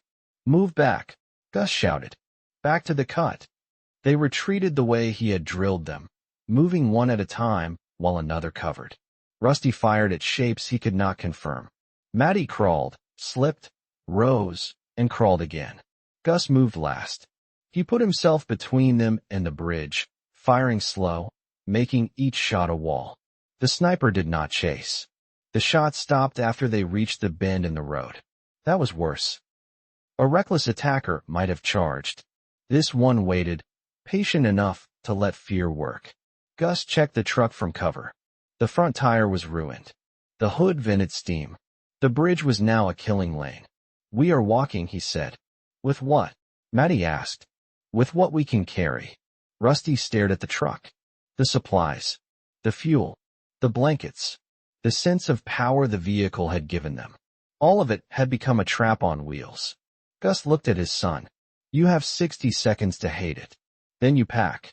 Rusty hated it for 45. Then he packed. They stripped the truck in silence, staying low behind the cut. Gus made brutal choices. Water, ammunition, medical kit, compact food, tarp, fire tools, map, rope, 1 blanket each, and Maddy's keys. Everything else stayed. Rusty wanted to carry more. Gus removed cans from his pack until the straps stopped cutting into his shoulders. "A pack that breaks you feeds nobody," Gus said. Maddy took the pistol and 2 magazines. She looked toward the bridge, eyes hard. "We just leave him there. We leave the problem we cannot solve without dying," Gus said. They climbed away from the road into thick timber as evening gathered. The sniper fired once more, far behind them. The round snapped through branches high overhead, blind and angry. Gus did not look back. They walked until dark swallowed the slope. Every step north now had to be paid for with muscle. Chapter 15, The Sniper's Hill. They crossed into Oregon without a sign. The border, like so many human lines, had become useless under cracked roads and dead radios. Gus marked it only because the atlas said a creek somewhere behind them had been the last landmark in California. Rusty expected to feel something. Relief should have come. Achievement should have followed. A clean line between the burn south and the bunker north. Instead, there was only more forest, more cold, more weight biting into his shoulders, and Maddy breathing hard behind him as they climbed another ridge. The loss of the truck changed Gus. He did not become slower or less decisive, but the effort underneath each decision showed more. He rationed water with sharper eyes. He checked the map longer. He took shorter rests and used them harder, making everyone change socks, inspect feet, listen, drink, and move. The sniper at the bridge had reminded them that roads were not just broken. Roads were owned, watched, harvested. Gus led them away from every visible route after that, cutting through timber and old logging cuts, using deer trails when they helped and abandoning them when they became too easy to follow. Rusty learned the language of his father's hands. Fist meant freeze. 2 fingers meant eyes that way. Palm down meant slow. A flat chop meant get low. Gus spoke less as they moved, and Rusty began to understand that silence was not emptiness. It was room for listening. The forest made thousands of small noises that had nothing to do with people. Needles dripping, branches settling, birds shifting, squirrels scolding from hidden limbs. The trick was not to hear everything. The trick was to know when the pattern changed. On the second day walking, Rusty heard it first. A click. Not loud. Not natural. Metal against stone, perhaps. He froze before Gus signaled. Maddy bumped softly into his back and stopped. Gus looked at him, then followed Rusty's eyes toward a stand of young firs below the trail. They waited. Nothing moved. Gus eased the rifle up and scanned through the scope. Rusty felt sweat crawl down his ribs despite the cold. Maddy's breath came slow behind him, controlled by effort. After nearly a minute, a black-tailed deer burst from the firs and bounded upslope, white tail flashing. Maddy sagged. Rusty almost did too. Gus did not. He kept watching until the deer vanished. Then he nodded once at Rusty. Good freeze, he whispered. Rusty carried that praise for the next 3 miles like a coal in his chest. The weather stayed unstable. Sometimes snow appeared in shaded gullies though no storm had passed. Sometimes warm gusts moved through the trees smelling of distant rot. Clouds stacked over ridges and then flattened, unable to travel with old purpose. Gus said the atmosphere was trying to relearn motion. Rusty imagined the sky as a damaged animal dragging itself by instinct, dangerous because it was hurt and did not know why. They found a cabin near a creek late that afternoon. It was small, built for hunters, with a green metal roof and a porch sagging under the weight of pine needles. Gus watched it for 20 minutes before approaching. Inside were 2 bunks, a wood stove, a mouse-chewed deck of cards, and a pantry with 6 cans of chili, a sack of flour, instant coffee, and a bottle of cheap whiskey. No bodies. No signs of recent use. For once, a place simply existed and offered shelter. Maddy sat on the lower bunk and looked as if she might cry from the luxury of walls. We stay? Rusty asked. One night, Gus said. We leave before first light. Because good things are suspicious? Because good things attract people who are tired of bad things. They ate chili heated on the wood stove. The smell filled the cabin until Rusty's stomach cramped with wanting. Gus let them eat more than the ration because they had burned too many calories climbing. He even poured a thumb of whiskey into the coffee and handed the cups around. Maddy coughed at the taste, then smiled. This is terrible, she said. It is warm, Gus said. Warm winds. Rusty sat on the floor with his back against the bunk, socks drying near the stove. Maddy took the chair beside him. Their shoulders touched in the small space. Gus noticed, as always, and said nothing. The cabin creaked around them. Outside, the creak moved over stones, a clean sound that made Rusty ache. "Tell me about the bunker again," Gus said. Maddy rubbed both hands around her cup. "You already know most of it. Tell me again anyway." Memory changes under stress. Details surface. She nodded, gathering herself. "The land is north of Roseburg, but not close to town. My parents bought it through a trust, which my dad thought was clever. There is a gravel road to an old equipment shed. The shed is fake, kind of. It has tools and junk in it, but the floor hatch leads to the entry tunnel. The main door has a scanner and voice recognition. My dad made me record my name in different tones when I was 14 because he said panic changes voices." Rusty smiled a little. "That sounds like something Gus would admire." "I admire useful paranoia," Gus said. "Continue, please." "Inside there is a decking area, then storage, then the living section. My mom decorated it like a guest house because she refused to live in something that looked like a submarine. 2 bedrooms, bunks in a 3rd room, kitchen, clinic area, comms room, mechanical room, water tanks. I remember the smell of plastic tubs and cedar because my mom put cedar blocks everywhere." Gus leaned forward. "Any weapons?" "Some things. My dad had a gun safe. I do not know the combination." "Any tools?" "Yes, exactly. Spare parts. Solar batteries." He kept saying redundancy like it was a religion. "Any neighbors?" "Not close. A few cabins miles away. Logging roads. The bunker trail starts near a creek with a big split rock. If we see a wooden sign with a faded trout on it, we pass the turn." Gus nodded slowly. "That is useful." Maddy looked into her cup. "What if they are not there?" Neither Rusty nor Gus answered at first. The stove ticked as metal expanded. "Then it is still shelter," Gus said.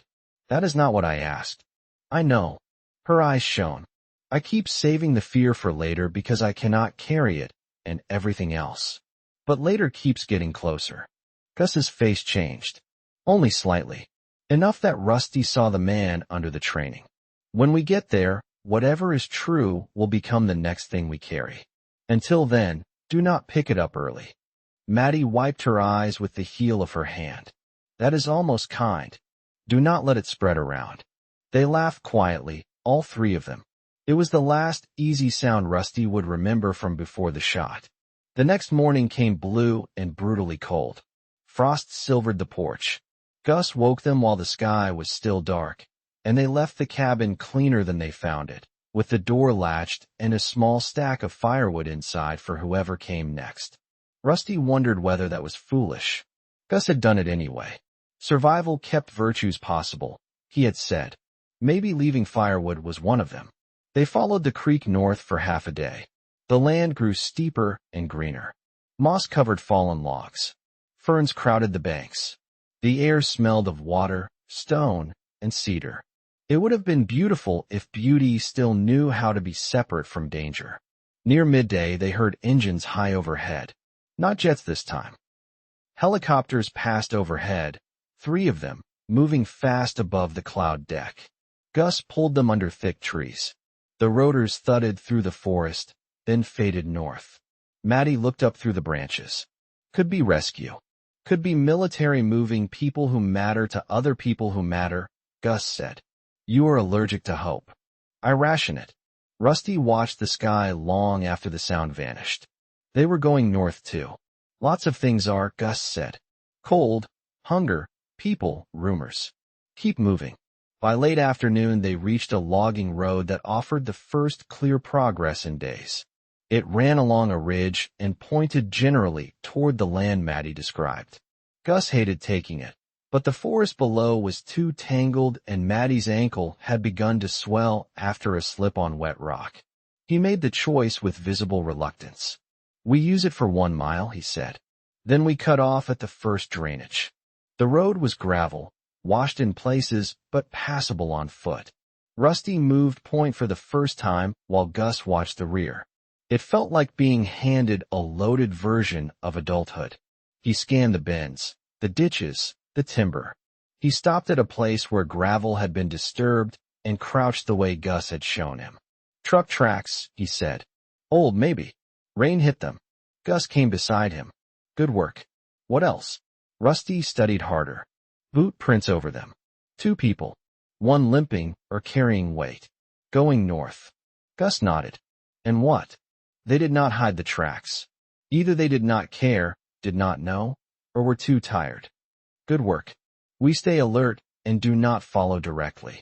Maddy, leaning on a stick, gave Rusty a tired smile. Look at you, becoming terrifying. I am mostly hungry. That too. The first shot hit Gus before they heard it. He was walking rearguard, 10 paces behind Maddy. His body jerked as if yanked by an invisible hand. The rifle fell from his grip. Then the sound cracked across the ridge, sharp and final. Gus staggered into the ditch, one hand pressed high against his chest. For half a second Rusty did not understand. The world refused the image. Gus did not fall. Gus was the one who told people to get down. Gus was the one who moved through danger like he had already made agreements with it. The second shot snapped past Rusty's ear and hit a tree. Understanding arrived all at once. Get down, Rusty screamed. Maddy dropped. Rusty fired toward the far slope without seeing the shooter, then crawled back to Gus. Gus was on his side in the ditch, teeth clenched, blood spreading under his fingers in a dark, fast bloom. Not a small injury. Not something tape and pressure could bully into obedience. Dad, Rusty said, and hated the child in his own voice. Gus grabbed his wrist hard. Keys, truck, and move. There is no truck. Road bend. Heard engine before shot. Take it. Rusty stared, then heard it too.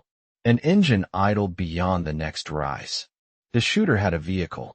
Maybe the shot had been meant to kill all 3 and collect supplies. Maybe the shooter was moving down already. Maddy crawled to them, face white. Gus, we need pressure. We need to stop it. Gus looked at her and spoke with terrifying calm. You cannot. Do not say that, she snapped. Another shot cracked, chewing bark above them. Rusty fired back twice. Gus shoved the rifle strap into Rusty's hand. Listen to me, Gus said. Blood touched his lips. Smoke him or run. Do not freeze between. Rusty looked at the bend, the ditch, the slope. It was geometry. He saw it because Gus had spent his whole life forcing him to see it. The shooter had height. The ditch gave cover for 20 yards. The road bent left around a rock outcrop. If Rusty could reach the outcrop, he could see the vehicle. If he could get the vehicle, he could move Gus. If he stayed here begging blood to reverse, all of them died. He turned to Maddy. Keep pressure. Keep low. Rusty, she said. Keep pressure. He crawled along the ditch, then ran crouched when the ditch deepened. A shot hit the gravel behind him. He did not stop. The outcrop filled his vision. He slid behind it, scraping both palms raw, and forced himself to breathe halfway out before looking. A gray SUV sat at the road bend with its driver's door open. A man knelt beside a stump 30 yards above it, rifle braced, attention fixed on the ditch where Gus lay. He wore a hunting jacket and a red scarf around one arm. Rusty did not know him. That helped. The man shifted to fire again. Rusty aimed at the center of what he could see and pressed the trigger. The shot hit the man's side. He rolled behind the stump with a shout. Rusty fired again, splintering bark. Then he ran for the SUV. The keys were in it. A pack sat on the passenger seat. A half-eaten protein bar lay on the dash. Rusty threw the pack out, slammed the vehicle into reverse, and backed hard toward the ditch while the injured shooter fired wild from the slope. The rear window exploded. Glass sprayed the cargo area. Rusty ducked, steered by memory, and hit the brake near Maddy. Get him in, he shouted. Maddy was crying now, but her hands worked. Gus tried to help and nearly passed out. Rusty dragged his father under the arms. Gus was heavier than fear and lighter than he should have been. Blood soaked Rusty's sleeves. The shooter fired again, hitting the rear quarter panel. Rusty and Maddy shoved Gus into the back seat. Maddy climbed in with him, pressing both hands to his chest. Rusty jumped behind the wheel. Gus's voice came from the back, thin and still commanding. Go now, Rusty went. The SUV fishtailed on gravel. A bullet struck the road ahead. Rusty did not know if the shooter could still aim or if another person had joined him. He did not look back. He drove like Gus had driven through Monterey's broken streets, fast but not blind, using the whole road, avoiding the soft shoulders, taking curves wide where he could see and tight where he could not. Maddy kept talking to Gus in the back, telling him to stay awake, telling him she was angry at him, telling him he did not get to be right about this. Gus answered less each time. "Dad," Rusty said, eyes locked on the road. "Tell me where to go." "North," Gus rasped. "That is not enough. It is what there is." Rusty drove until the road split, chose the narrower route because Gus would have, and kept climbing until trees closed behind them. The SUV's fuel gauge showed half a tank. Its engine sounded strong. None of that mattered if Gus died in the back seat, and the part of Rusty that had started learning geometry begged for something to solve. Pressure, elevation, bandages, needle, thread, more speed, less speed, a hospital, a miracle, anything that could become a solution. Maddy's voice broke. "Gus, look at me. Please look at me." Rusty glanced in the mirror. Gus's face had gone gray. His hand, the one not slick with blood, lifted toward Maddy as if to push her worry aside. Then his eyes found Rusty's in the mirror. "Stop it, Dark," Gus said. "Not before. We need to treat you. You need to not be followed. Dad, please. Do not spend time arguing with facts." Rusty gripped the wheel until his fingers hurt. "I hate you sometimes." Gus's mouth moved almost like a smile. "Good enough. Saves time." The road blurred. Rusty wiped his eyes with his shoulder and kept driving. Behind them, Maddy pressed hard enough to make her arms shake. Gus breathed in wet, shallow pulls. The forest darkened inch by inch, not from sunset alone, but from clouds gathering under a broken sky. The SUV climbed, descended, crossed a creek, climbed again. Rusty took every turn he could to break a trail.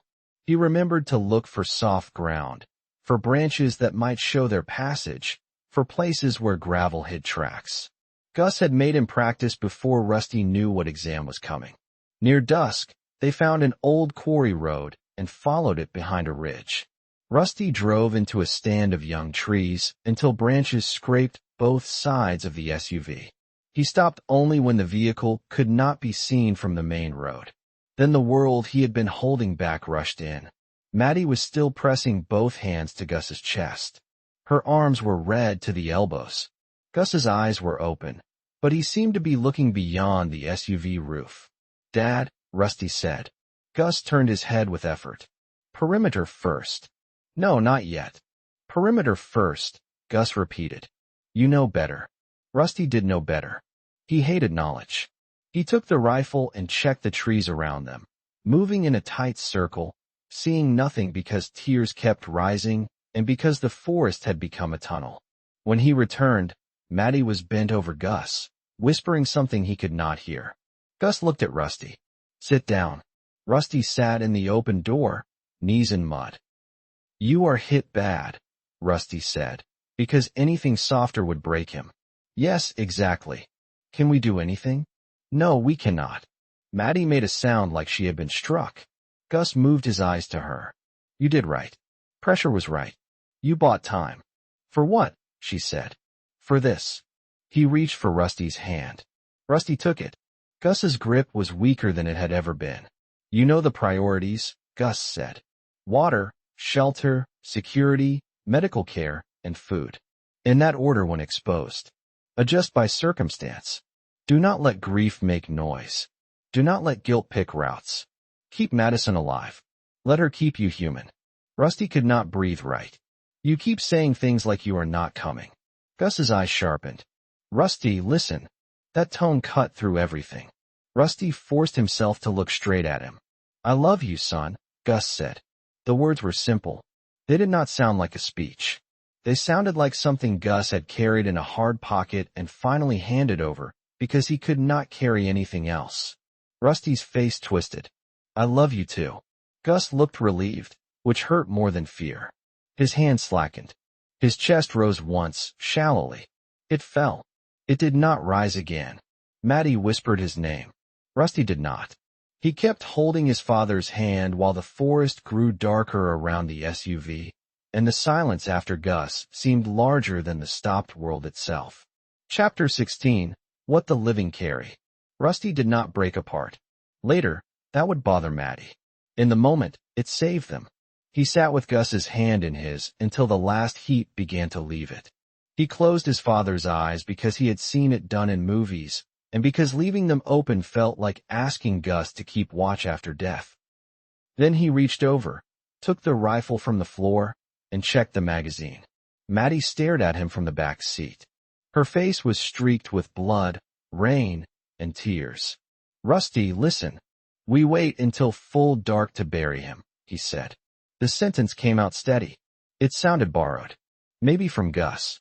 Maybe from whatever part of Rusty had been built by Gus's hard lessons and had waited for its terrible purpose. You do not have to be like this right now, Maddy said. I do. No, you do not. He looked at her then, and she stopped. Not because he was angry, because he was not. His grief was there, but it sat behind his eyes like a fire behind a closed door. He raised me to be realistic, Rusty said. The shooter might have friends. The SUV has tracks. We need darkness. We need a grave that does not flash fresh dirt from the road. We need to clean the seats enough that the smell does not make us stupid. We need to know what is in this vehicle. Then I can fall apart if there is time. Maddy covered her mouth. Her shoulders shook once. Then she nodded. Tell me what to do. That nearly broke him. He wanted someone else to be in charge.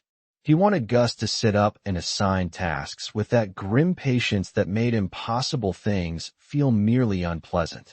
Instead, Maddy was looking at him the way people had looked at Gus. Rusty hated it and understood he had no right to refuse. Inventory the SUV, he said. Do it quietly. Keep what matters. Toss anything that smells strong or rattles. I will check the perimeter again. Alone out there?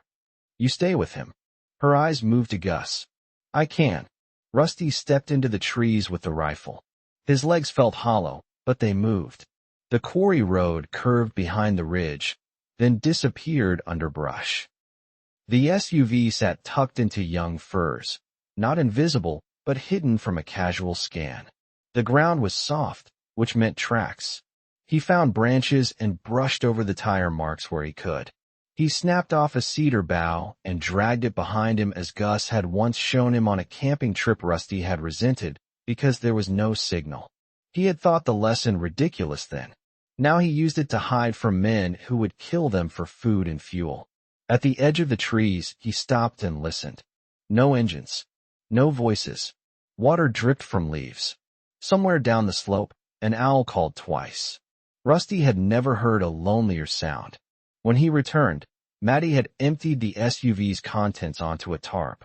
The dead shooter's pack had given them 2 cans of soup, ammunition for a different rifle, a water filter, painkillers, a lighter, 3 protein bars, a map marked with circles around towns, and a photograph of a woman and 2 boys.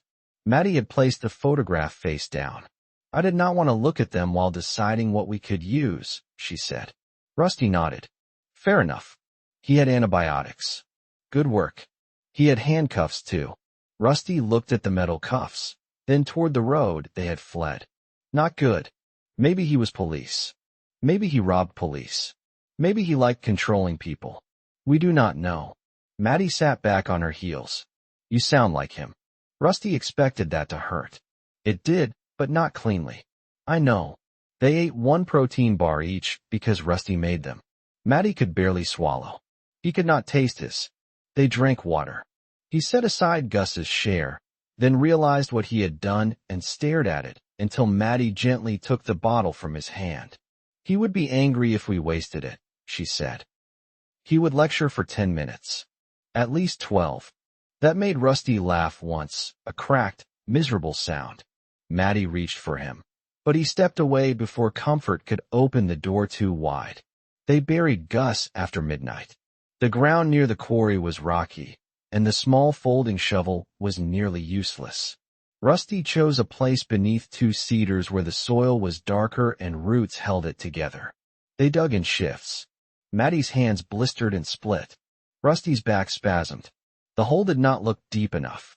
He kept digging because Gus deserved more than enough. At last Maddy caught his wrist. "Rusty, we have to stop. You cannot lift him if you cannot stand." He wanted to argue. The words did not come. Together they wrapped Gus in the tarp from his pack and one of the blankets. Rusty took his father's badge from a small inner pocket, not because badges mattered now, but because this one had rested against Gus for years. He took the old wedding ring Gus wore on a chain under his shirt, the ring from Rusty's mother, dead when Rusty was too young to remember her clearly. Gus had worn it quietly. Rusty slipped the chain into his own pocket. Maddy saw but did not speak. Moving Gus was worse than the digging. The body had weight without cooperation. Rusty had carried injured people in training drills with Gus shouting corrections. This was different. Gus's arm slipped from the blanket, and for a second Rusty saw the familiar hand that had fixed bikes, cleaned pistols, made pancakes badly, checked door locks, and gripped his shoulder in crowds. He nearly dropped him. Maddy steadied the body with both hands. "I have him," she said. "I have him." They lowered Gus into the grave. Rusty expected words to arrive. None did. Every sentence felt too small or too dramatic. Gus would have hated dramatic. Maddy stood beside him, mud to her knees, hair tangled, face hollowed by sorrow. "He saved my life," she said. "More than once. He made me feel useless sometimes, and then he made me useful. I was scared of him, and I trusted him." I wish that was enough to say. Rusty looked down at the tarp. "He was my dad. He was hard because the world was hard first. I thought I had more time to understand the rest." He took a breath that scraped. "I love you, Dad. I will get us there." They filled the grave by hand and shovel. Rusty covered the fresh earth with needles, branches, and rocks until it looked like a place the forest had made itself. He carved no name. He left no marker that strangers could read.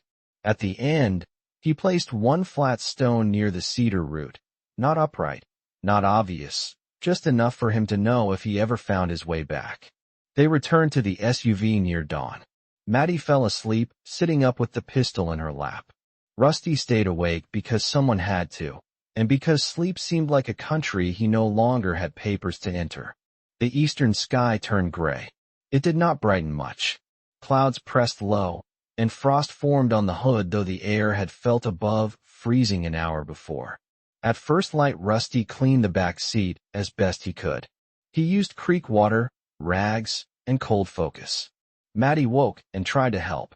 He let her because refusing would insult what they had become to each other. When the worst of the blood was gone, he sat in the driver's seat and put Gus's badge in the console where he could see it. "You should sleep," Maddy said. "You should too." "I did. Some sleep. Then you drive first." She blinked. "What is it? You said you know how? Stick shift even." "This is automatic, so congratulations." "Rusty, I can drive, but I do not know where we are going." He unfolded the map. His finger found the quarry road, the creek, the ridgeline, then the larger route north. "I do mostly. We stay off the main roads. We need to reach the county line by night. The bunker is maybe 2 days if we get lucky, for if the roads are gone." Maddy stared at him. "Are you sure?" "No, but I am doing it anyway." She accepted the keys. Her hands trembled when she started the engine, but the SUV caught. Rusty sat in the passenger seat with the rifle across his lap, becoming the watchful one. They drove away from Gus's grave without looking back at first. Then Rusty made himself turn. The cedars hid everything. That was right. That was awful. That was survival. The day after Gus died, the world tested the shape of his absence. A road that should have connected to a county route had collapsed into a ravine. Maddy stopped too close to the edge, and Rusty heard Gus's voice in his skull so clearly that he snapped, "Back up, now." She backed up without arguing. Later, when they siphoned fuel from an abandoned excavator, Rusty made her stand watch from higher ground and heard himself say, "Do not stare at the thing we are doing. Stare at what can interrupt it. Gus again, wearing Rusty's voice. Maddy noticed every time. She did not call it out unless his voice became too sharp. Once, after he corrected how she held the pistol, she lowered it and said, "Teach me like Rusty, not like Gus haunting Rusty." The words landed hard. He looked away, jaw tight. "I am trying to keep you alive." "I know. I am trying to keep you alive too. Not just breathing. Still alive." He wanted to be angry because anger gave clean edges. Instead he nodded. "Grip higher. Both thumbs forward. Sorry about the tone. Apology accepted. Continue being bossy." They crossed a shattered bridge by unloading the SUV, laying boards across a gap, and guiding one tire at a time over empty space. Rusty's hands did not shake until it was done. They passed a town whose main street had become a refugee camp without order. Smoke rose from barrels. People lined up outside a pharmacy with broken windows. A man on a roof waved a white sheet, but two others near the intersection carried rifles and watched vehicles with hungry precision. Rusty took a side street before anyone could block them. Maddy did not protest. At a school outside that town, they stopped for water from an outdoor spigot that still coughed brown but usable after filtering. Children's drawings fluttered behind classroom windows. A banner across the fence read Spring Performance Friday in cheerful letters. The date had passed, or time had passed it. Rusty filled jugs while Maddy stood guard. "I feel like we are robbing ghosts," she said. "Ghosts do not need water." That was very Gus. "I know. I did not say bad." They slept that night in the equipment room of a small baseball field. Rusty wedged the door, set cans with pebbles along the inside, and slept in bursts of 20 minutes. Maddy woke him after a nightmare because he had been breathing hard and whispering his father's name. He sat up, mortified. "I am sorry. Do not apologize for missing him in your sleep," she said. He rubbed both hands over his face. "I did not cry when it happened. You were keeping us alive. What if I cannot cry now?" She shifted closer in the dark. "Then grief will find another door." "It always does." That sounds like something from a book. I read books before the world became one long survival test. Any useful ones? Mostly rich people making bad romantic choices in old houses. So no, you never know. We may find an old house. I will be ready. He smiled despite himself. She reached up and touched his cheek, then leaned in. The kiss they shared in the equipment room was different from the one in the daycare van. It carried grief, smoke, fear, and the awful knowledge that nobody older was standing between them and consequence. Rusty kissed her back, then rested his forehead against hers. "I cannot lose you too," he said. "You do not own that choice," she whispered. "But I am here. That is not enough. It is what there is." He almost laughed because she had taken Gus's words and made them gentle. He held her until both of them were warm enough to sleep again. The next morning, they found a radio broadcast on the SUV's emergency receiver while parked under an overpass split by cracks. The signal faded in and out, a male voice buried under static. "Axis stabilization efforts ongoing. Global rotation failure confirmed by multiple agencies. Relocation corridors under military authority. Civilian movement discouraged. Atmospheric stagnation producing lethal localized events. Remain sheltered. Estimated restoration unknown. Repeat, unknown." Maddy stared at the speaker. "Restoration efforts. They think they can fix it." Rusty adjusted the dial, but the signal slipped. "Maybe yes. Unknown could mean anything. Unknown usually means bad," he said, then regretted it when her face closed. She looked out at the broken overpass. "My dad said unknown was where planning mattered." Gus would agree. "Then both our difficult fathers can argue in our heads while we drive. Mine will win. Mine had more money. Mine had more ammo." They smiled, and the smile held longer than Rusty expected. By the third day after Gus's death, Maddy's directions began to sharpen. The land matched memory in pieces. A burned-out gas station with a trout mural. A fork where the left road dipped toward a creek. A ridge shaped like a sleeping animal, though part of it had collapsed. The closer they got, the more frightened she became. Hope grew teeth near its destination. If the biometric panel is dead? Rusty asked. There is a backup battery. If that is dead, there is supposed to be a manual override. I told you I do not know where. If someone else found it, then we deal with that when we see it. He recognized the tone. She was rationing hope now too. They left the SUV hidden under branches 2 miles from the property. The road ahead had a washout, and Maddy insisted the vehicle would be too obvious near the trail. Before abandoning it, she took out her knife and stared at the tires. What are you doing? Rusty asked, making it look worthless. She slashed the first tire with more anger than technique. Air hissed out. She stabbed the second, then the third. Rusty did the fourth because her hands were shaking. They scattered the contents, left the doors open, and smeared mud over the license plate. From a distance, the SUV looked looted and dead. Gus would approve, Rusty said. Maddy swallowed. I wish he could. They shouldered their packs and entered the Oregon woods on foot. Chapter 17. Hi, it's Madison. The trail to the bunker did not look like a trail until Maddy stopped pretending it was one. For the first mile she searched too hard, comparing every fern, stump, and stone to childhood memories blurred by panic. Rusty let her lead because the land belonged to her past, but he watched the woods with Gus's lessons sharpened by grief. The creek ran to their left, black and fast between mossy banks. Trees crowded close enough to hide a house, an army, or nothing at all. The air smelled wet, green, and cold. After days of smoke and dust, that smell felt almost luxurious. There should be a split rock, Maddy said for the 4th time. Big split or little split. Big enough for my dad to call it nature's bad parking job. Rusty adjusted his pack. That is deeply unhelpful and somehow specific. He thought he was funny. Most dads do. Evidence is limited. She glanced back, and grief moved through both of them without stopping the walk. They had learned that too. Pain could travel with motion. It did not need a chair. They found the rock near noon. It rose from the creek bank in 2 dark slabs with a clean crack down the middle, as if some giant hand had started to tear it apart and lost interest. Moss filled the split. A sapling grew from the top. Maddy stopped so suddenly Rusty almost hit her. This is it, she whispered. Rusty scanned the trees. You sure? Her hand touched the stone. Yes, this is it. My dad made me climb this when I was 10. I cried because I thought there were snakes.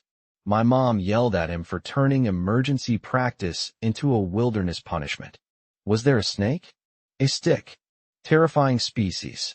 She laughed softly, then pressed her lips together. The laugh had come too close to tears. From the split rock, they turned uphill along what Rusty would have dismissed as animal passage. Maddy counted steps under her breath, then stopped counting because the ground had shifted. A slide had torn part of the slope away, exposing roots and orange clay. For one horrible minute, she thought the entrance might be buried. Rusty felt her panic rising beside him like heat. Slow down, he said. Not emotionally. Literally slow. We search by grid. Do not turn this into a lesson. I am turning it into a method.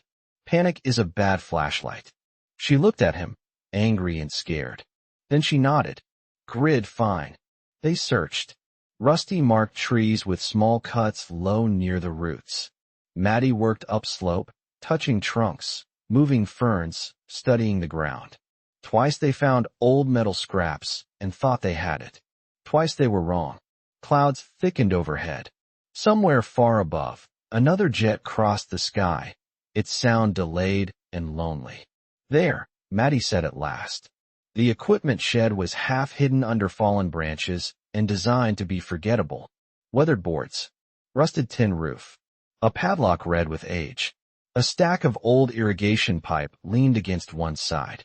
If Rusty had passed it alone, he might have searched it for tools and moved on. Maddy stood before it as if it were a church, a grave, and a locked memory at once. Rusty circled it first. No fresh tracks. No smoke. No disturbed brush except stormfall. The padlock looked old, but not ornamental. He cut it with bolt cutters taken from the SUV and winced at the metallic snap. They both froze. The forest did not answer. Inside, the shed smelled of dust, cedar, and machine oil. Tools hung on pegboards. A cracked plastic owl stared from a shelf. Rusty saw nothing that screamed bunker. Maddy moved to a workbench, swept aside a coffee can of bolts, and found a recessed steel ring set into the floorboards beneath a rubber mat. Her breath caught. It is here. The hatch was heavy. Rusty helped her lift it, and hinges groaned softly. Beneath lay a concrete stairwell descending into darkness. A strip of emergency lights along the wall flickered weakly, then steadied in red. There was power. Not much, maybe, but power. Maddy covered her mouth. Rusty felt his knees want to give. They had chased this place through earthquake, water, fire, bullets, hunger, storm, and Gus's grave.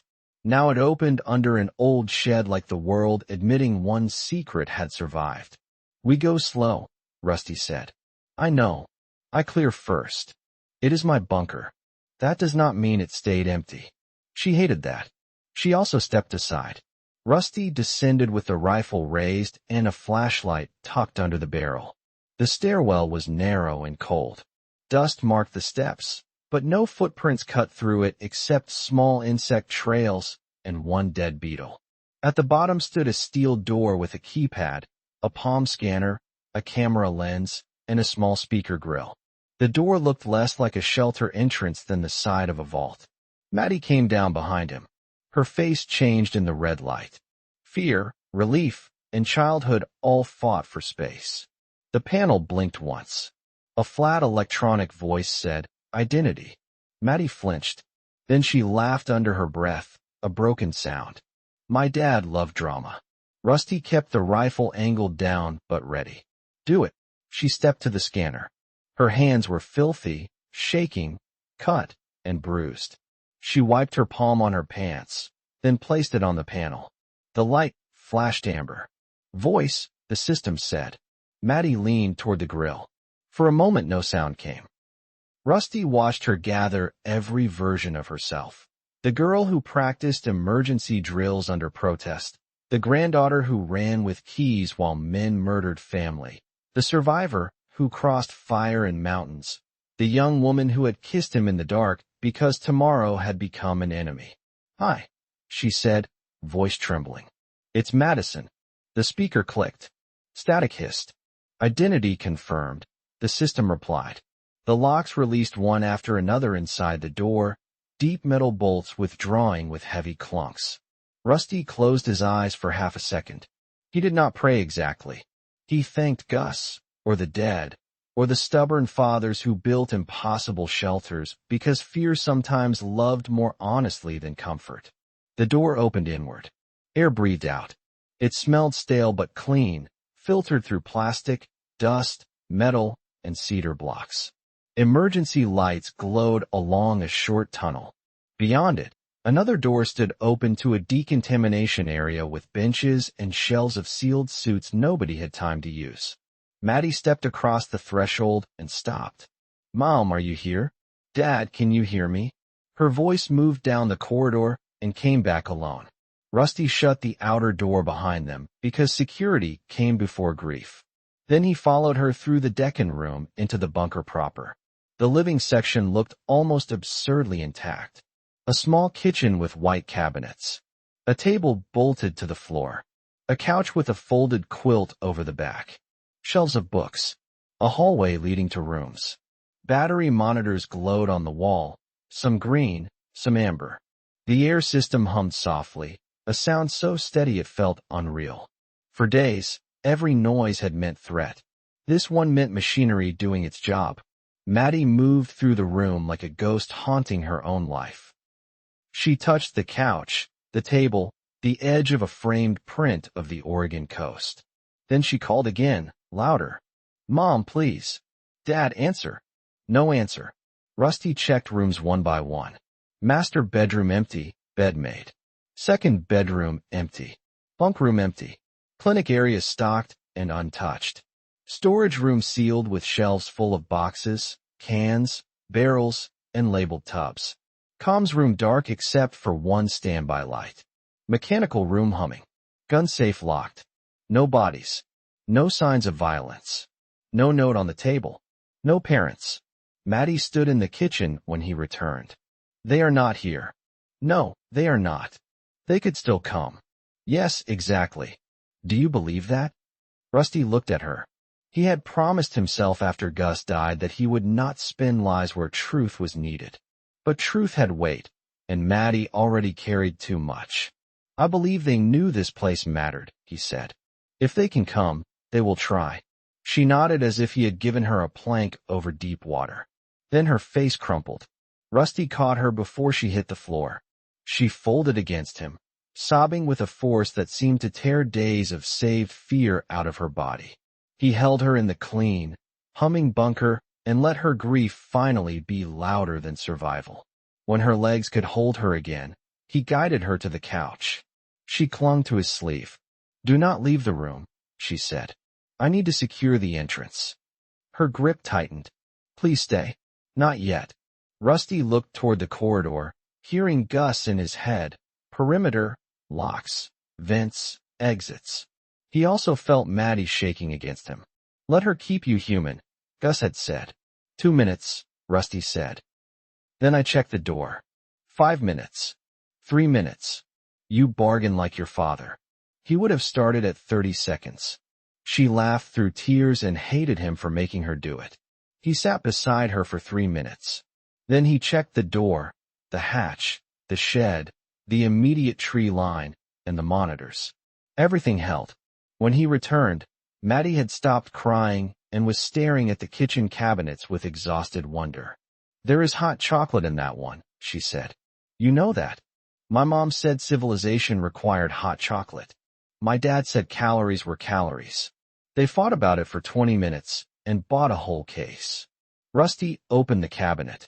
There it was, sealed in silver packets behind tea and powdered milk. He held one up. Your mom wins. Maddy's smile trembled.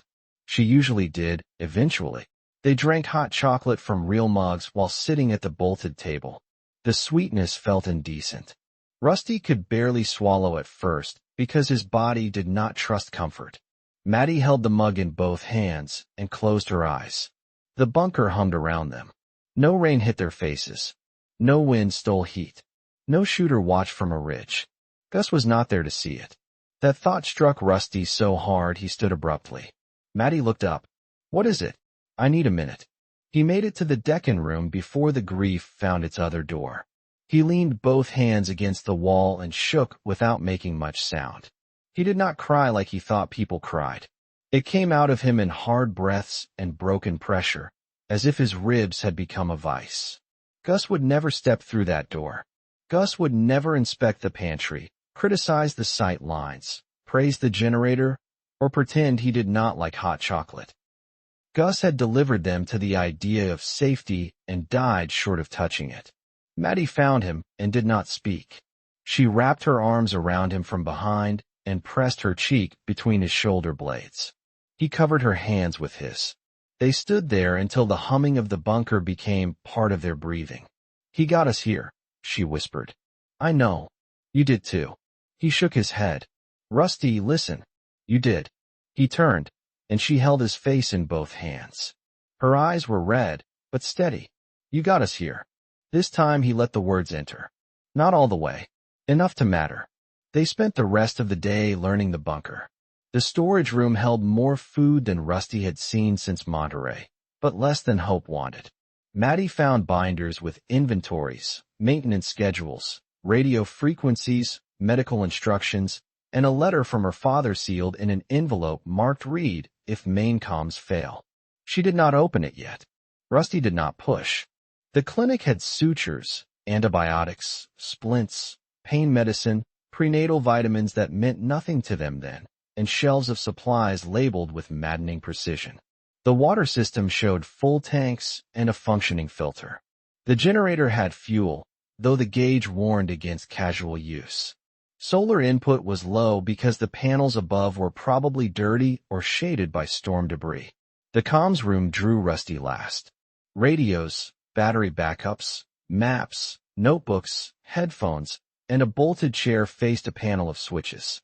A world that had gone silent outside seemed to have left all its unanswered questions in that room.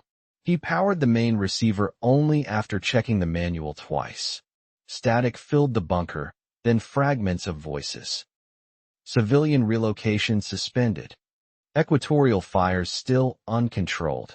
Pacific surge casualties impossible to estimate. Rotational restart initiative classified. Shelter in place if supplied. Repeat, shelter in place. Assistance windows projected 12 to 24 months, depending region. Maddy stood in the doorway. 12 to 24 months. Rusty turned the volume down. That is what it said. We do not have enough for that. He looked toward the storage room. Shelves and shelves, yes. But 2 people, maybe more if her parents came, through a year or 2 of broken weather and desperate roads. Gus would make numbers. So Rusty began. We inventory tomorrow, he said. Real numbers. Calories, water, medicine, power. Then we decide. Maddy leaned against the doorframe, tired beyond sleep. You sound like him again. I know. This time I needed it. He switched off the receiver. The sudden quiet was deep but not empty. Machines hummed. Air moved. Somewhere above them, beyond steel and dirt and trees, jets crossed the dead-axis sky again, distant and unreachable. They slept that night in the same room because neither of them wanted a wall between them. Rusty put a chair under the bedroom door handle even though the bunker was sealed. Maddy did not tease him. She curled under the quilt on one side of the bed, fully clothed, and left space. Rusty lay on the other side, also clothed, one hand near the pistol on the crate beside him. For a long time neither moved. Rusty, she said in the dark, I am here. I am glad you are here, and I hate that he is not. Me too. Tomorrow we count everything. Tonight can we just be alive? He turned toward her. Yes, tonight we can just be alive. She reached for his hand under the quilt. He took it. The bunker breathed around them, sealed under Oregon earth, full of supplies, secrets, grief, and the first fragile shape of a future neither of them trusted yet. Rusty listened to the air system, to Maddy's breathing, to the far memory of his father's voice telling him to sleep while sleep was available. Before sleep took him, he made one more promise in the private place where fear could not interrupt. He would not make Gus into a saint, because Gus had never wanted that, and would have distrusted any story polished that smooth. He would remember the hard hand on his shoulder, the bad pancakes, the door checks, the lectures, the rare praise, the way his father had placed himself between danger and everyone else until there was no distance left to give. He would also remember that Gus had been tired, frightened, loving, and human beneath all the discipline. That mattered now. A legend could not teach him how to live with Maddy in this buried room. A father could. Maddy's fingers tightened around his, as if she had heard some part of the promise without words. Rusty looked across the dim room at the closed door and imagined the miles behind it. The quake-torn coast, the black water, the burning woods, the farmhouse trap, the bridge, the ridge, the grave hidden under cedar needles. Every mile had taken something, yet every mile had also delivered a lesson. He did not want lessons bought that way. He would use them anyway. Above the bunker, the stopped world kept changing shape in darkness. Roads cracked wider. Rivers hunted lower ground. Smoke settled where wind used to carry it away. Hungry people looked north, south, anywhere a rumor pointed. The bunker was strong, but strength was not the same as forever. Rusty understood that before the first night ended. Safety was not a place you reached and kept by deserving it. Safety was work. It was counting cans, clearing vents, watching doors, learning medicine, trusting the person beside you, and deciding each morning that fear would not be allowed to make every choice. That thought should have exhausted him. Instead, it steadied him enough to close his eyes. He listened until the air system's hum became familiar enough to trust. Somewhere in the next room, the radio waited with its broken voices and impossible timelines. Somewhere under the cedar trees, his father rested without a marker strangers could steal. Rusty carried both truths into sleep, the shelter and the grave, because the new world did not offer clean gifts. It offered weight, and it asked who would stand up under it. For once, Rusty obeyed. Chapter 18. The Door Under the Trees. The bunker door did not open like a door. It sighed, considered them, and then withdrew into the hill with a low hydraulic groan that seemed too clean for the broken world outside. Rusty stood at the edge of the concrete landing with Gus's rifle in both hands, and Maddy pressed close behind him, both of them breathing hard from the climb. Wet pine needles clung to their shoes. Mist slid between the trunks. Far above the black arms of the trees, a jet crossed the high sky so fast that its sound arrived after it was gone, a tearing rip that made every bird in the valley flee at once. For a moment Rusty could not move. The rectangle of darkness beyond the door looked less like shelter than a mouth. It promised protection, but it also promised being shut away from whatever remained of the world. He had spent the whole hike wanting to reach it, and now that it stood open, he felt the weight of the car hidden behind them, the slash marks in the tires, the grave they had left farther south, and the last words Gus had forced through bloody lips before his voice had quit. The boy who had left Monterey with headphones over his ears had not reached Oregon. Someone leaner had, someone with dirt under his nails and death stored behind his eyes. Maddy touched the back of his hand. Her fingers trembled, though she was trying to hide it. She had said the door would know her, and it had. She had spoken into the camera, said, "Hi, it is Madison," in a voice that was almost normal, and the bunker had answered with a green light. Now her face had gone pale in the wash of the overhead security lamps. She looked at the open threshold as if she expected her parents to step out and scold her for being late. "We go in slow," Rusty said. His voice sounded like Gus when he did not mean for it to. "I check corners first. You stay behind me until I say the room is clear." "It is my family's bunker," Maddy said, but she did not argue hard. "My dad had security systems everywhere. If anyone got in, alarms would have gone off. Alarms need power, and people can get lucky." Rusty lifted the rifle and kept the muzzle low, away from her legs. "Gus always said a place can belong to you and still kill you if you trust it too soon." Her expression softened at his name. She nodded once, the kind of nod people give in church when no one knows what else to do. Rusty stepped through the threshold. Cold air licked across his face. The tunnel beyond the door smelled of filtered dust, machine oil, and sealed concrete. Not old, not damp, not abandoned in the normal way. It smelled paused, as if someone had put a whole life under glass. The first corridor ran downward at a gentle grade. Emergency strips glowed along both baseboards, blue-white and steady. On the left, steel lockers stood in a row behind mesh doors. On the right, a rack of yellow respirator masks hung above bins labeled in black marker. Gloves, filters, iodine, batteries, sealant. Rusty checked each shadow, each gap under a cabinet, each open corner where a person could crouch. His arms shook from exhaustion, but he did not lower the rifle. Maddy whispered, "Dad really did it. I thought he was just paranoid." "Paranoid built this hallway," Rusty said. "Paranoid got us indoors." At the end of the tunnel, another door waited. Maddy pressed her palm to a scanner. The glass glowed under her hand, read her in a flicker of green, and released a magnetic lock with a hard clap. Rusty flinched at the sound. So did she. They looked at each other and neither laughed, because nothing was funny enough for that yet. The main room beyond was wider than Rusty expected. The ceiling arched overhead, reinforced with ribs of painted steel. A central living space held bolted couches, a heavy dining table, a wall of screens, and shelves filled with binders. To the left, a compact kitchen gleamed in stainless steel. To the right, two sleeping rooms opened from a short hall. Farther back, a sealed hatch-marked mechanical room sat beneath a panel of gauges. Everything was neat. Everything was waiting. The lights were dim, but they were on. Maddy stepped past him and stopped near the table. A coffee mug sat upside down on a drying rack.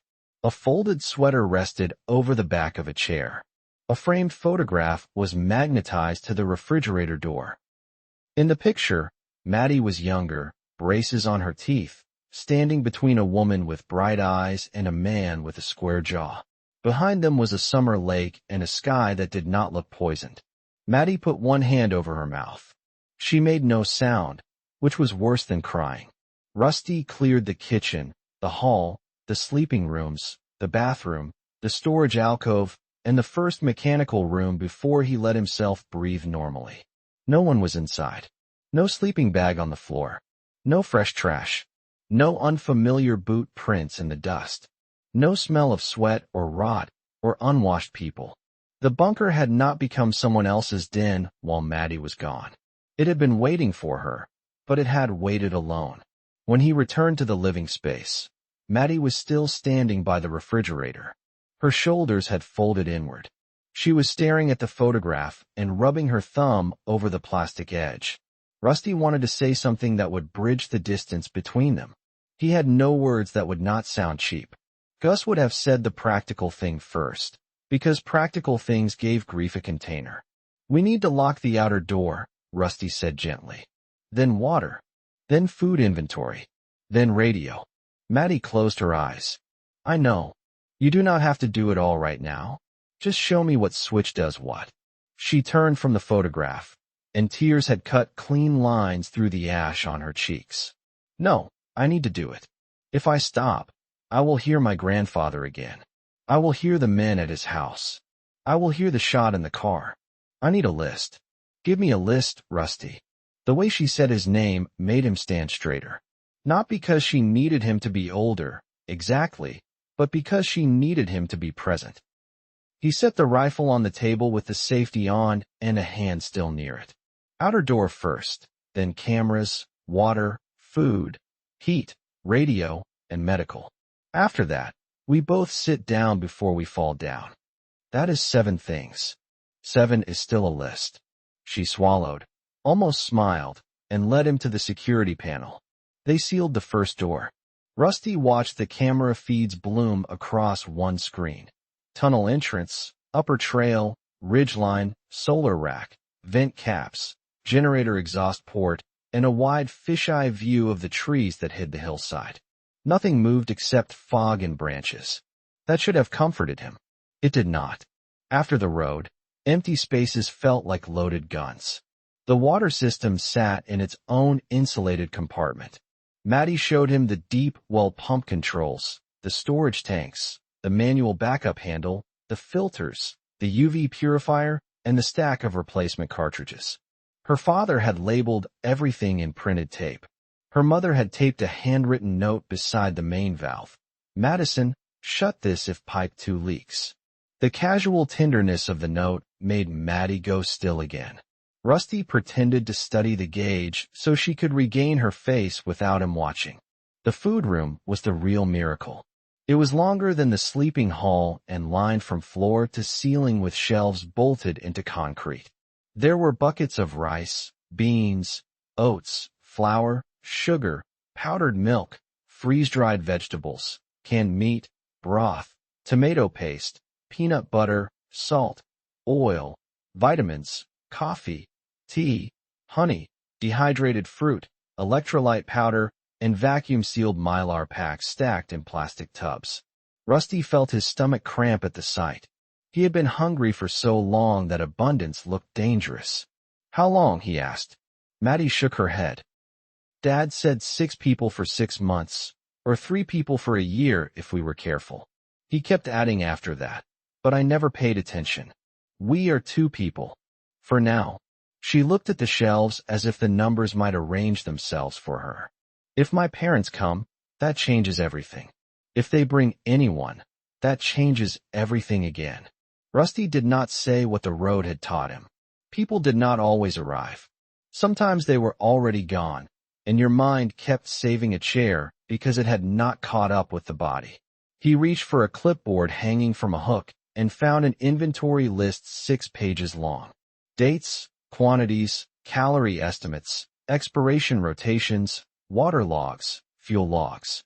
Maddy's father had prepared like a man who expected the end and still believed rules would matter after it came. They counted until numbers blurred. They made marks with pencils. Rusty added estimates in the margins the way Gus had taught him, converting cans to days, buckets to meals, oil to calories, medicine to risk. He spoke out loud because silence made Maddy look toward the photograph again. She answered because answering kept her from sinking. "We ration from the first day," Rusty said. "Not after it feels tight. First day. That makes sense. No comfort meals. No eating because we are scared. We eat because the clock says eat."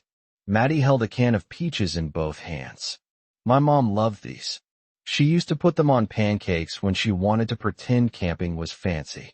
Rusty looked at the can, then at her. "We save those for a bad day. This is a bad day. Then we save them for a worse one." She breathed through her nose, nodded, and set the can back on the shelf with the care of someone returning a relic. By the time they finished the first rough count, the numbers were better than the road and worse than hope. Enough to live if the outside world found its footing soon. Not enough if the radio had only silence to offer.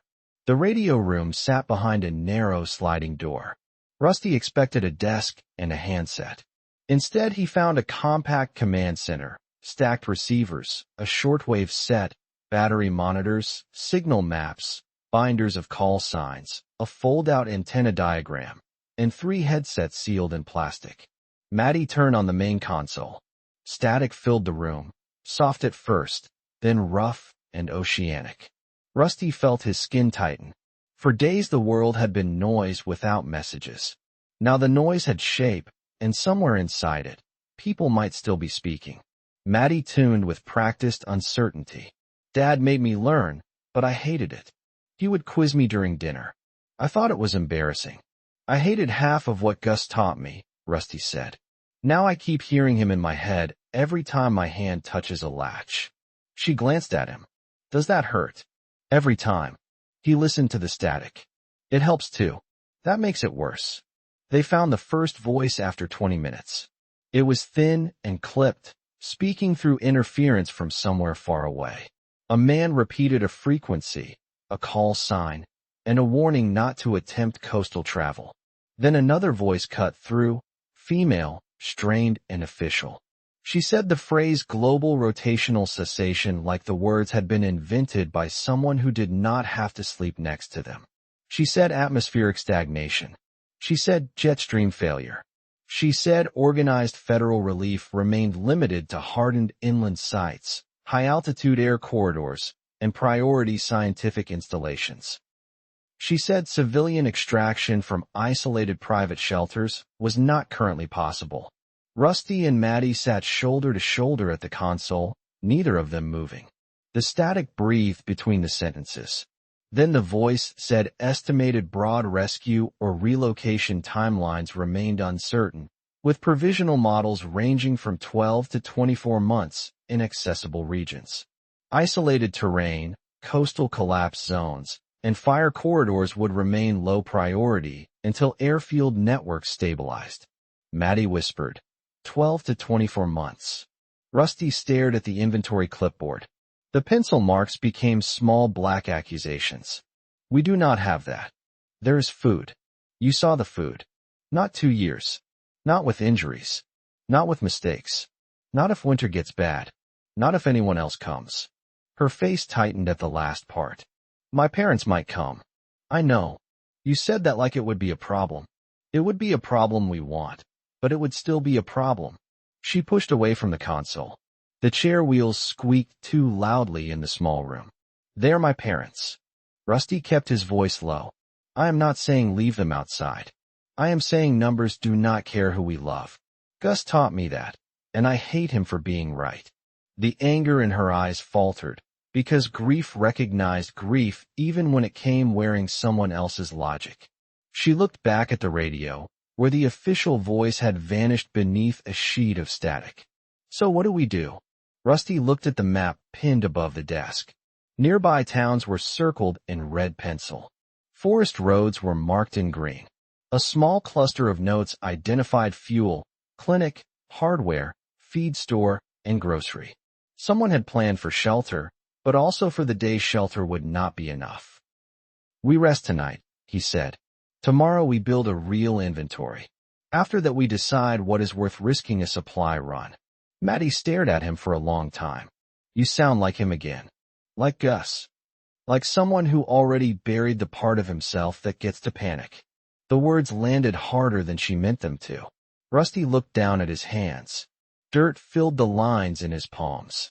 Dried blood darkened 2 fingernails where he had dug into frozen ground to cover Gus. That part is not buried. It is just quiet because it knows we need water filters counted. Maddy reached across the console and put her hand over his. No grand gesture, no speech, no promise that anything would be all right. Just warmth on his knuckles in a room full of static. Rusty did not pull away. He turned his hand enough to hold hers. And for a while the broken earth spun or did not spin above them. And they sat underground with the first honest silence either of them had found since Monterey. That night they ate rice, beans, and a spoonful of canned chicken warmed on the small stove. Rusty measured every portion. Maddy watched, but did not complain. They drank filtered water from metal cups. The bunker heat came on in a low, steady whisper. Clean air moved through vents hidden behind grates. The couches were firm, the blankets sealed in plastic, the lights dimmable. It was the safest place Rusty had ever been, and safety made him feel haunted. Before sleep, he checked the cameras 3 times. He walked the corridor to the outer door and touched the sealed latch. He studied the vent alarms, the generator readouts, and the emergency exit diagram. Maddy followed him with a blanket around her shoulders. You can stop for tonight, she said. Stopping is when things happen. You are swaying on your feet. Swaying is not dead. She stepped into his path and forced him to look at her. You promised me a list. The list is done. Now I am giving you one. Wash your hands. Eat the vitamin. Sit down. Sleep somewhere that has a lock between you and the trees. A tired laugh almost came out of him, but it did not have the strength. You boss people around when you are scared. You count cans when you are scared. We all have talents. He wanted to argue because argument felt safer than obedience. Instead, he washed his hands at the small sink until the water turned gray. He took the vitamin. He sat on the couch with the rifle within reach. Maddy sat at the other end, not touching him, but not far enough away to feel like a stranger. They listened to the vents, the power hum, the faint tap of branches somewhere beyond concrete and soil. Rusty thought he would dream of the sniper. He dreamed of the ocean instead. It came back through the streets of Monterey carrying cars and roof tiles and bright plastic toys. But when it reached him, it was not water. It was static. It filled his ears, his throat, his chest, and beneath it Gus kept saying, realistic, son, realistic, until Rusty woke with his hand locked around the rifle stock and Maddy saying his name from the other end of the couch. He blinked at the ceiling. The bunker remained sealed. The cameras showed trees. The world had not entered while he slept. Bad dream? She asked. Bad memory wearing different clothes. She did not ask for more. He was grateful for that. After a minute, she rose and pulled a blanket over his legs, careful not to touch the rifle. Sleep again. I will watch the screens. Wake me in an hour. I will wake you when you look less like a corpse. That is not a time. It is now. He should have resisted. Gus would have told him to share the watch only after training her properly. Gus would also have recognized the edge in her voice, the need to be useful or break. Rusty let his eyes close. The last thing he saw before sleep took him was Maddy at the monitor wall, wrapped in a gray blanket, face lit by camera feeds, learning to guard the door that had opened for her and trapped them at the same time. Chapter 19. The Arithmetic of Hunger. Morning inside the bunker did not arrive with sunlight. It arrived as a timer on the kitchen wall clicked from night mode to day mode, and the ceiling lights rose by careful degrees. Rusty woke before they reached full brightness. For a few seconds he lay still and let his mind assemble the facts. Concrete overhead. Filtered air. Rifle on the floor within reach. Maddy asleep in the chair by the monitors with her chin tucked against her shoulder. Gus gone. Organ reached. Food counted but not solved. Radio voices talking in distances that might as well have been other planets. He sat up slowly. Every joint objected. His back had stiffened from the couch, his hands were scratched raw, and the old bruises from the road had turned deep yellow beneath the dirt. He had slept in his clothes, boots still on, because removing them had felt like trusting the universe. The universe had spent a week proving it did not deserve trust. Maddy stirred when he stood. She grabbed at the blanket, blinked at the screens, then at him. I was awake. You were snoring. I do not snore. You were aggressively breathing with rhythm. That earned him a small, cracked smile. It changed her whole face and then vanished as memory returned. She rubbed at her eyes and checked the camera feeds. The upper trail remained empty. The ridgeline showed only fog. The solar rack glistened with dew. The world outside looked peaceful, which Rusty had come to understand as one of its lies. They began the real inventory after breakfast. Rusty wrote the date at the top of a fresh sheet.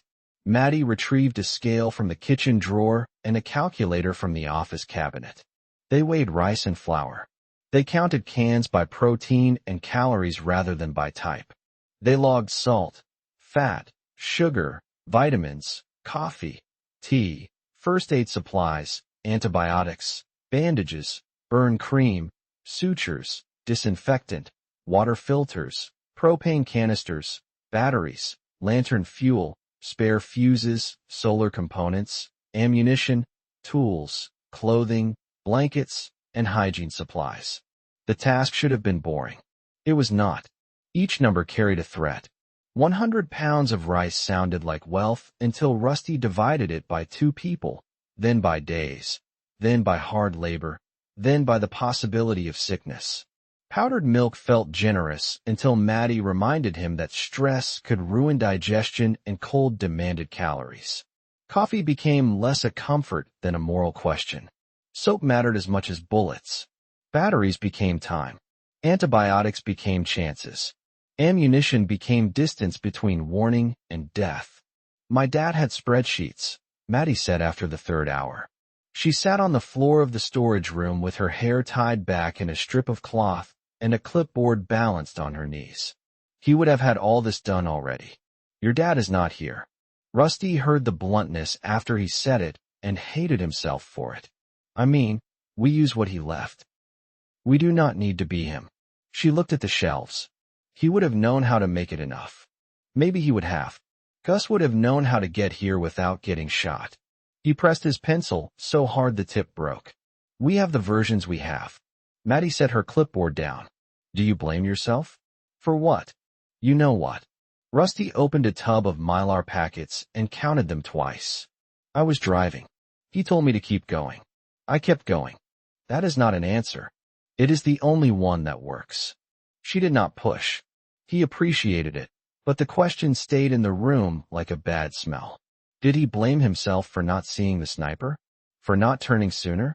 For being alive in the passenger seat while Gus died beside him? The answer had too many teeth. He locked it away because numbers were safer. Beans did not accuse. Bullets did not ask why. By noon they had a preliminary ration plan. At strict levels, the stored food could carry 2 people for about 14 months if nobody got sick. Nobody did heavy outdoor work for long. No food spoiled. No one else joined them. And winter did not become monstrous. Every condition was fragile. Every condition assumed a kinder world than the one outside. Maddy stared at the page. 14 months. The radio said maybe 24. 14 months at survival calories, not living calories. Less if we need to work outside every day. Less if the cold gets worse. Less if we need extra food for recovery after injury. Less if your parents get here. She pressed the heel of her hand to one eye. Stop adding less. Less is the part that kills you when you pretend it is more. I know. I just need 1 minute where the math does not feel like a hand around my throat. Rusty set down the clipboard. Then take 1 minute. They sat in the storage room surrounded by shelves her father had built against a future he never fully explained to his daughter. The quiet had texture. A fan hummed behind a vent. Somewhere in the walls, water moved through a pipe with a soft tick. Maddy leaned her head back against a bucket of oats and looked at the ceiling. Rusty watched the doorway. Even underground, his eyes looked for movement. After the minute, she said, "There is a town north of here. It is small. My dad said it would be better than the bigger one near the highway. Fewer people, fewer stores, less obvious. There was a hardware place, a feed store, a grocery, a pharmacy counter inside the clinic, and houses with garages." He marked it on the map because the road in gets hidden under tree cover. How far? Maybe 12 miles by road. Less through the service trail, but the trail is steep. Road means other people. Trail means carrying less. There is also a drainage cut that meets the old logging road. My dad took me there once. I hated it. Ticks everywhere, blackberry vines, mud up to my knees. Sounds useful. I said ticks and mud. People avoid ticks and mud. That makes ticks and mud useful. Maddy gave him a look that might have been irritation in the old world and affection in the new one. You are becoming very hard to impress. I am impressed by calories that do not require being shot at. The first supply plan formed on the dining table, with maps weighted by cans. They would avoid the main road, move before dawn, carry empty packs, take the rifle, the shotgun from the bunker armory, 2 pistols, water, a trauma kit, and only enough food for the day. They would not enter houses unless necessary. They would target garages and storage sheds first because people hid bulk supplies there and because garages offered exits. They would not linger. They would not try to save every useful thing. The goal was dense calories, medicine, winter clothing, extra tools, and anything that extended heat or power. Maddy traced the drainage route with her finger. We can be there and back before dark if nothing goes wrong. Rusty looked at her until she noticed. Nothing goes wrong is not a plan. I know. I hate that I know, but I know. They spent the afternoon preparing. Rusty cleaned the rifle and made Maddy field strip 1 pistol 3 times until her fingers stopped fumbling. He taught her to check a doorway from the hinge side and to never cross in front of his muzzle. She taught him how the bunker security logs worked, how to silence non-critical alarms, how to restart the air handlers, and where her father had hidden backup keys in magnetic cases under metal shelves. Each lesson was a gift neither of them called a gift. When they practiced moving through the corridor, Maddy kept getting too close behind him. He stopped after the 4th time. If I stop fast, you hit me. If I turn fast, the rifle hits you. 2 arm lengths. Always. I do not want to lose you in the dark. The answer came so honestly that it took the irritation out of him. You will not. You will hear me. You will know where I am because we talk in low words, and we move like we agreed. Panic makes people crowd each other. Training gives panic something to do. She nodded, cheeks flushed, angry at being scared and angrier that he could see it. Again then. They practiced until the hallway became a map in their muscles. Stop, look, listen, angle, move, cover, and pause. The motions made the bunker feel less like a tomb and more like a machine they could operate. By evening, Maddy's hands no longer shook when she raised the pistol. Rusty told her so. She looked away, but not before he saw pride land where fear had been. Dinner was lentils, rice, and a measured square of chocolate from a sealed emergency tin. Maddy broke the square in half with solemn care. Rusty almost told her to take the larger piece. Gus's voice stopped him. Fair is not romance, son. Fair is how people survive resentment. He took the half she offered and let it melt on his tongue until the sweetness became almost painful. My mom would have hated this place, Maddy said. She would have called it an underground spreadsheet. Did she know about it? She helped stock it. She made fun of Dad every time a truck delivered another pallet, but she labeled every shelf better than he did. She said if he was going to be dramatic, at least he could be organized. She sounds useful. She is. Maddy corrected herself too quickly, as if grammar had betrayed her. I do not know what word to use anymore. Rusty watched steam rise from his cup. Use the word that lets you stand up tomorrow. Change it later if you have to. She studied him across the table. Who taught you to say things like that? Mostly loss. Gus, help. I am sorry I snapped at you about my parents. I am sorry I made them sound like math. They are math, though. Everyone is now. Calories and risk and distance. Her voice thinned. I hate this version of being alive. Me too. The agreement did more than comfort. It gave them permission to hate the bunker while depending on it, to hate the inventory while obeying it, to hate the guns while cleaning them. Rusty had thought survival meant wanting to live so badly that all doubt burned away. Instead, it meant living with doubt pressed against his ribs, doing the next task anyway.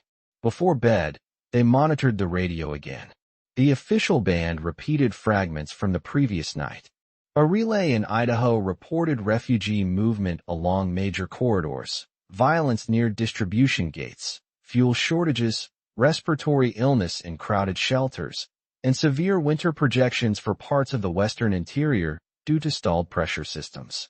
Another voice, civilian and ragged, begged for insulin near Eugene until static swallowed him. A third voice sang a hymn for 30 seconds, broke down crying, and cut transmission. Maddy turned the volume down. We cannot help them. No, we cannot. That feels like murder. It is not. How do you know? Rusty looked at the map, at the walls, at the inventory. Because murder is taking life with intent. Not being able to carry everyone is gravity. Gravity is awful, but it is not a choice. She wiped her face with the back of her hand. That sounds like something you had to tell yourself today. I have been telling myself a lot of things. They slept in separate rooms that night because both of them pretended separate rooms meant control. Rusty chose the smaller room near the hall and left the door open. Maddy took the room with her parents' old emergency clothes in the dresser and did not turn on the light for almost an hour. Through the wall, Rusty heard her moving, then stopping, then moving again. Once he heard a muffled sob cut short by a pillow. He did not go to her. Not because he did not want to, but because some grief deserved a door. At 2 a.m, the perimeter alarm chirped. Rusty woke with the rifle in his hands before he remembered grabbing it. He reached the monitor wall as Maddy stumbled from her room barefoot, hair loose, pistol clutched in both hands. Camera foreshowed movement near the solar rack. Rusty's heart climbed into his throat. Then the infrared image resolved into 2 deer picking through wet grass beside the panel frame. Maddy lowered the pistol and breathed out. Deer. Meat, Rusty said before he could stop himself. She looked at him, startled. He looked at the screen. The animals moved like old-world beauty, delicate legs and shining eyes, alive because they did not understand they had become walking calories. Not tonight, he said. Gunshot carries. We are not ready to process meat. We do not know disease patterns. We do not know if they are feeding near contaminated areas. You thought all that in 3 seconds? I thought meat first. Then Gus corrected me. The deer vanished into trees. The alarm cleared. The bunker returned to its hum. Maddy stood close beside him in the monitor glow. Her shoulder brushed his arm, brief and accidental, but neither of them stepped away. I am scared of tomorrow, she said. I am too. You do not look scared. That is because my face is lying. She gave a small breath that was almost a laugh. Mine is terrible at lying. That might save us.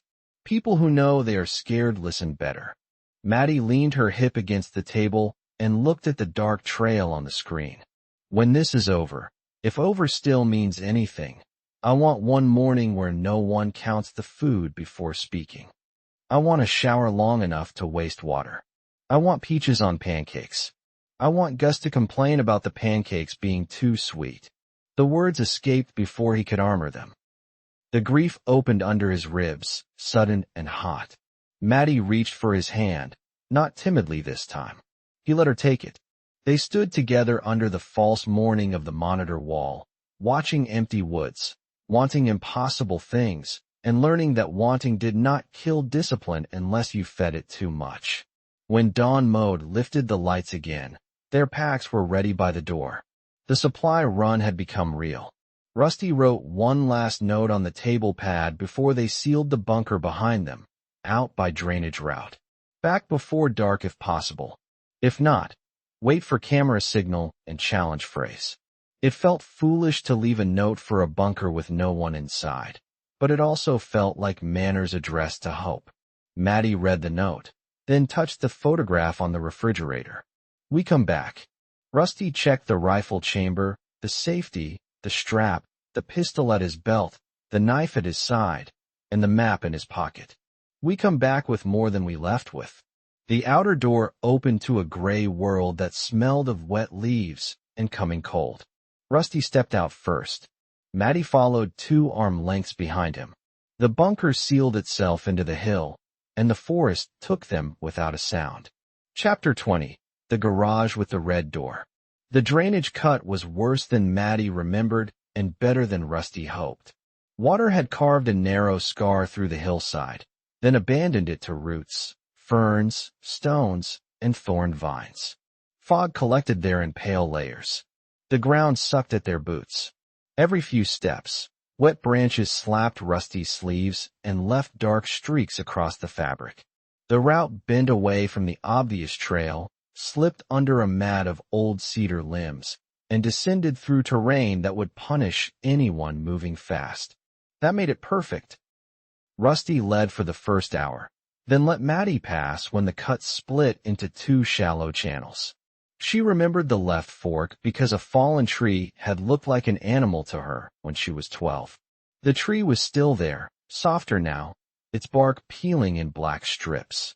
She touched it as they passed, and for a second Rusty saw the girl she had been then, annoyed by mud, bored by survival lessons, certain that parents were embarrassing because they would always be alive enough to embarrass her. They did not speak much. Words traveled strangely in the still air. Since the stop, the forest no longer sounded like a forest should. Wind came in odd fits, and then vanished completely. Bird calls erupted in anxious bursts, then ceased as if cut by a blade. Somewhere far away, a tree cracked and fell without warning. The weather seemed to hold its breath, waiting for instructions from a sky that had forgotten how to turn. At the ridge above town, they crouched behind salal bushes and watched for 20 minutes. The town sat in a shallow valley around 1 main road and 2 side streets. A grocery sign hung crooked above shattered glass. A feed store door stood open. Several houses had burned down to black frames. Others looked untouched, which bothered Rusty more. Untouched places could be occupied. Untouched places could be bait. A pickup lay on its side near the intersection. 2 bodies were visible near it, though distance had reduced them to shapes under jackets. Crows worked the road. No smoke rose from chimneys. No engines moved. No human voices carried. The stillness felt practiced. Maddy whispered, "It looks dead. Dead things still draw flies. People, dogs, rats, and anyone hungry enough to watch a store instead of emptying it." They circled wide. Rusty rejected the grocery first because broken glass glittered across the sidewalk and the front doors faced the main road. He rejected the feed store because its open entrance made him think someone had already stripped it or stayed inside. Houses were too personal, too many rooms, too many places for a frightened owner with a shotgun. Garages were better, especially detached ones with side doors, bulk supplies, tools, and canned goods in overflow shelves. Less emotional shock if someone had to take what was there. The red door found them after nearly an hour of slow movement. It belonged to a garage behind a pale green house, set back from the road behind overgrown shrubs. The garage was detached, with a single roll-up door facing an alley and a red side door facing a narrow gravel path. No curtains moved in the house. No smoke. No fresh footprints in the wet gravel that Rusty could see from the fence line. A rain barrel stood under the gutter. A stack of split wood leaned beneath a tarp. The whole place looked like a quiet answer to their inventory problem, which made Rusty distrusted immediately. "We watch," he whispered. They watched from behind a cedar trunk until Rusty's thighs burned. A squirrel ran along the fence. Water dripped from the gutter. Inside the house, nothing shifted.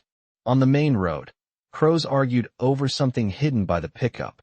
Maddy's breath fogged faintly in the cold. Rusty counted to 300 twice, then moved. They crossed the alley low and fast. Rusty tested the red door and found it locked. He pressed his ear to it and heard nothing. Maddy handed him the pry tool from her pack. He worked carefully, using pressure rather than noise. The old frame gave with a soft crack that sounded enormous to him. He froze. No shout came. No dog barked. He opened the door 2 inches and waited again. The garage smelled of oil, dust, apples, cardboard, and old gasoline. Rusty entered first. Sunlight through a dirty side window revealed shelves, tool chests, a freezer chest, plastic bins, a workbench, fishing rods, 2 bicycles, a ladder, and a wall pegboard with hand tools hung in outlines. No person, no bedroll, no fresh trash. He checked behind the freezer, under the workbench, and in the loft storage before he signaled Maddy in. Her eyes widened at the shelves. "Rusty, quiet. Door behind you." She closed it gently. They moved with speed after that. The shelves held home can jars, factory cans, pasta, oatmeal, powdered drink mix, peanut butter, cooking oil, dog food, lamp oil, batteries, duct tape, screws, nails, work gloves, tarps, rope, saw blades, lighters, candles, bleach, hand soap, and a sealed bag of rice tucked behind a cooler. The freezer was useless, its contents spoiled into a smell that made Maddy gag before Rusty slammed it shut. But the dry goods were real. Heavy, dense, precious. "This is someone's emergency stash," Maddy whispered. "It is. We are stealing it." Rusty put 4 cans of beans into his pack. "Yes, we are." She stared at him. "That is all you have?" "No. I have a lot more, but none of it changes what our hands need to do." "What if they are alive?" He stopped. The shelf in front of him held jars of peaches, pears, green beans, and something dark labeled plum jam. Each lid had a careful date written in permanent marker. A person had stood in this garage and believed preparation would create a claim. Maybe it should have. Maybe there was still law somewhere that would call Rusty a thief. But law did not fill stomachs under 4 feet of snow. Law had drowned in Monterey with the cars and the screaming. "If they are alive and here, we leave," he said. "If they are alive and gone, this food may rot before they return. If we leave empty and starve in a bunker full of empty shelves, that does not feed them either. We take part, not all. We take what keeps us alive long enough to have choices." Maddy looked down at the jar in her hand. "My dad would have hated that answer. Gus would have too. Then he would have taken the peanut butter." The brutal honesty steadied her. She packed rice, oil, peanut butter, soap, batteries, and antibiotics she found in a tackle box converted into a home medical kit. Rusty took canned protein, lamp oil, lighters, a hatchet, gloves, a compact folding saw, 2 coils of cord, duct tape, and every water purification tablet he could find.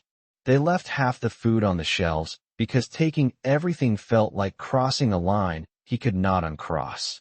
He hated how arbitrary mercy could be when weighed in pounds. They were nearly done when floorboards creaked in the house. Rusty froze with one hand inside his pack. Maddy turned toward the inner wall, eyes wide. The sound came again.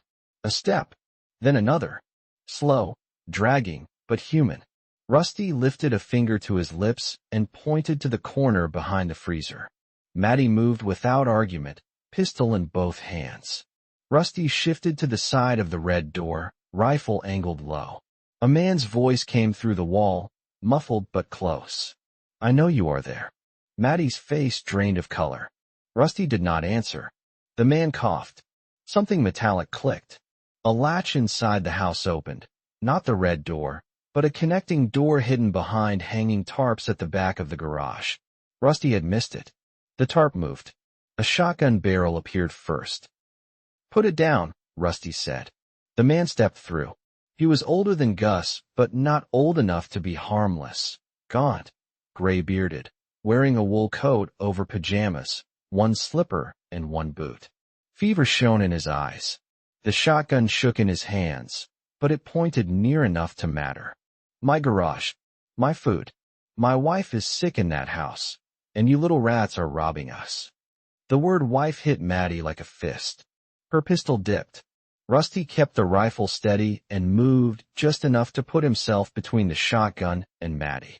"We did not know anyone was inside," Rusty said. "We are leaving. With my bags on your backs. We can set them down.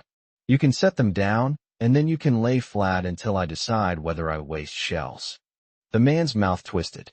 "How many more are outside?" "None. Lie again, and I shoot the girl first." Rusty's mind narrowed until the garage became angles and distances. Shotgun range, 8 yards. The man's finger inside the trigger guard. Maddy at the corner, partly exposed. Rusty's rifle already up, but not fully shouldered. A shelf between them, jars of preserved fruit waiting to explode into glass. The man was scared and sick and cornered in his own home. That did not make him safe. Maddy said, "We can leave medicine. We found antibiotics. If your wife is sick, we can give you those and go." The man's eyes jumped to her. Hope flashed there, ugly because it was mixed with rage. "Show me." "Keep the gun down," Rusty said. "You do not give orders in my garage." The shotgun rose half an inch. Rusty saw the decision before the man understood he had made it. The muzzle drifted toward Maddy. Rusty fired. The rifle blast filled the garage and hammered Rusty's ears flat. The man's shoulder jerked back in a red spray against the tarp. He fired as he fell. The shotgun roared. Pellets tore through a shelf, shattered jars, punched the wall, and struck Maddy in the thigh with a wet slap that drove her sideways into the freezer. For one suspended second, everything was noise and glass. Then Maddy screamed. Rusty crossed the garage so fast he nearly slipped and spilled peaches.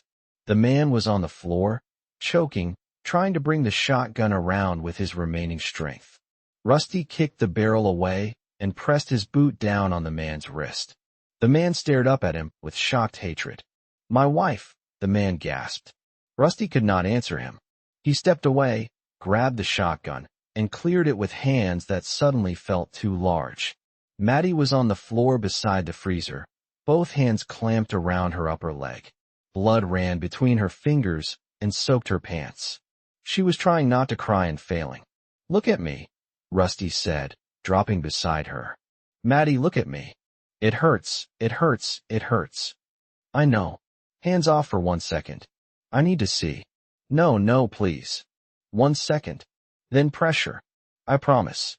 She sobbed and released just enough for him to check. The pellets had torn a ragged path through the outside of her thigh. Not a clean hole. Not a graze. Blood pulsed, but did not spurt high. Arterial blood seemed spared, maybe, and the uncertainty almost broke him. Gus was not there to say what came next. Rusty had to become the voice. He tore open the trauma kit. Pressure dressing, gauze, and a tourniquet ready, but not tight unless bleeding demanded it. He packed the torn flesh with gauze while Maddy cursed him, begged him, grabbed his jacket, and shook so hard her teeth clicked. He kept saying her name, kept counting aloud, kept making his voice lower than his fear. "You are doing it," he said. "You are staying with me. Breathe in 4. Out 4. Do not look down. Look at my face. I hate your face right now. Good. Then hate it and breathe." The bleeding slowed under pressure. He wrapped the dressing tight and marked the time with a shaking pencil on the tape, because Gus had made him practice doing that for imaginary injuries on camping trips that Rusty had mocked. He checked her pulse at the ankle, warmth in the foot, movement in the toes. She could move them. She screamed when she did, but she could move them. The man on the floor had gone quiet. Rusty looked once. The man's eyes were open. The garage had become a ruin of broken jars, blood, spilled fruit, and smoke. Behind the tarp, the open connecting door led into a dim laundry room. From somewhere deeper in the house came a thin, rasping cough. Maddy heard it too. Her eyes widened. His wife. Rusty closed his eyes for half a second. Then he stood, took the shotgun, and moved to the connecting door. The house smelled of sickness, stale blankets, and candle smoke. He cleared the laundry room, the kitchen, and the hall with his heart beating in his throat. In the bedroom, an elderly woman lay under quilts, skin waxy, breath rattling. A framed wedding photograph stood on the bedside table beside an empty water glass. Her eyes opened when Rusty entered. "Tom," she whispered. Rusty could not tell her the truth with Maddy bleeding in the garage and daylight draining from the sky. He filled the glass from a pitcher on the dresser and set it within reach. He placed the antibiotics on the table, though he did not know if they would help, wrote the dosage from the label on a note with clumsy block letters, and backed out of the room while she tried to lift her head. Back in the garage, Maddy's face had gone gray. "Is she alive?" "Yes, I left medicine and water. We killed her husband. He aimed at you. We came into his garage."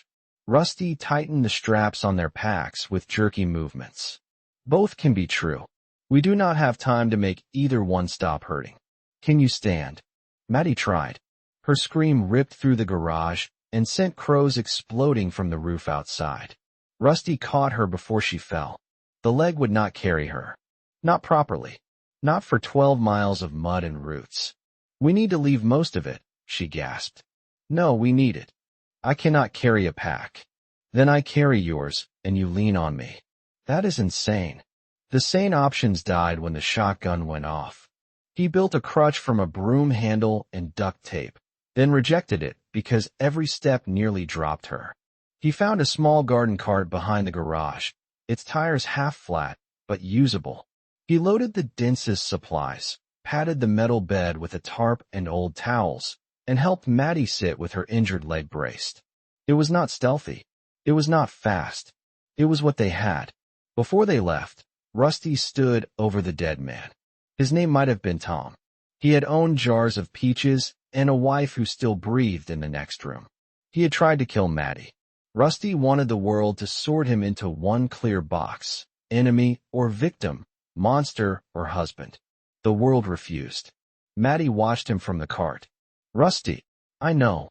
We have to go." He took the shotgun shells from the man's coat pocket, hated himself, and took them anyway. Outside, the fog had thickened. Far to the west, thunder moved without clouds, or maybe the earth settling again, or maybe aircraft beyond sight.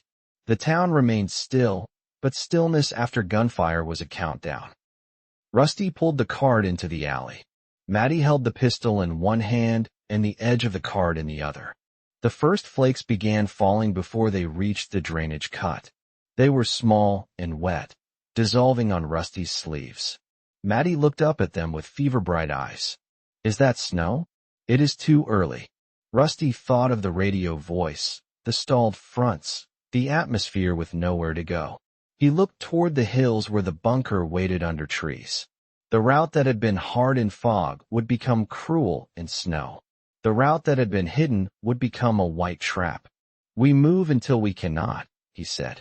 And then, he gripped the cart handles until his palms hurt. "Then we move again."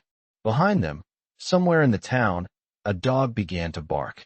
Another answered. Then a human voice shouted, distant and sharp. Rusty leaned into the cart. The wheels bumped over gravel, then mud, then roots. Maddy bit down on a folded cloth to keep from crying out.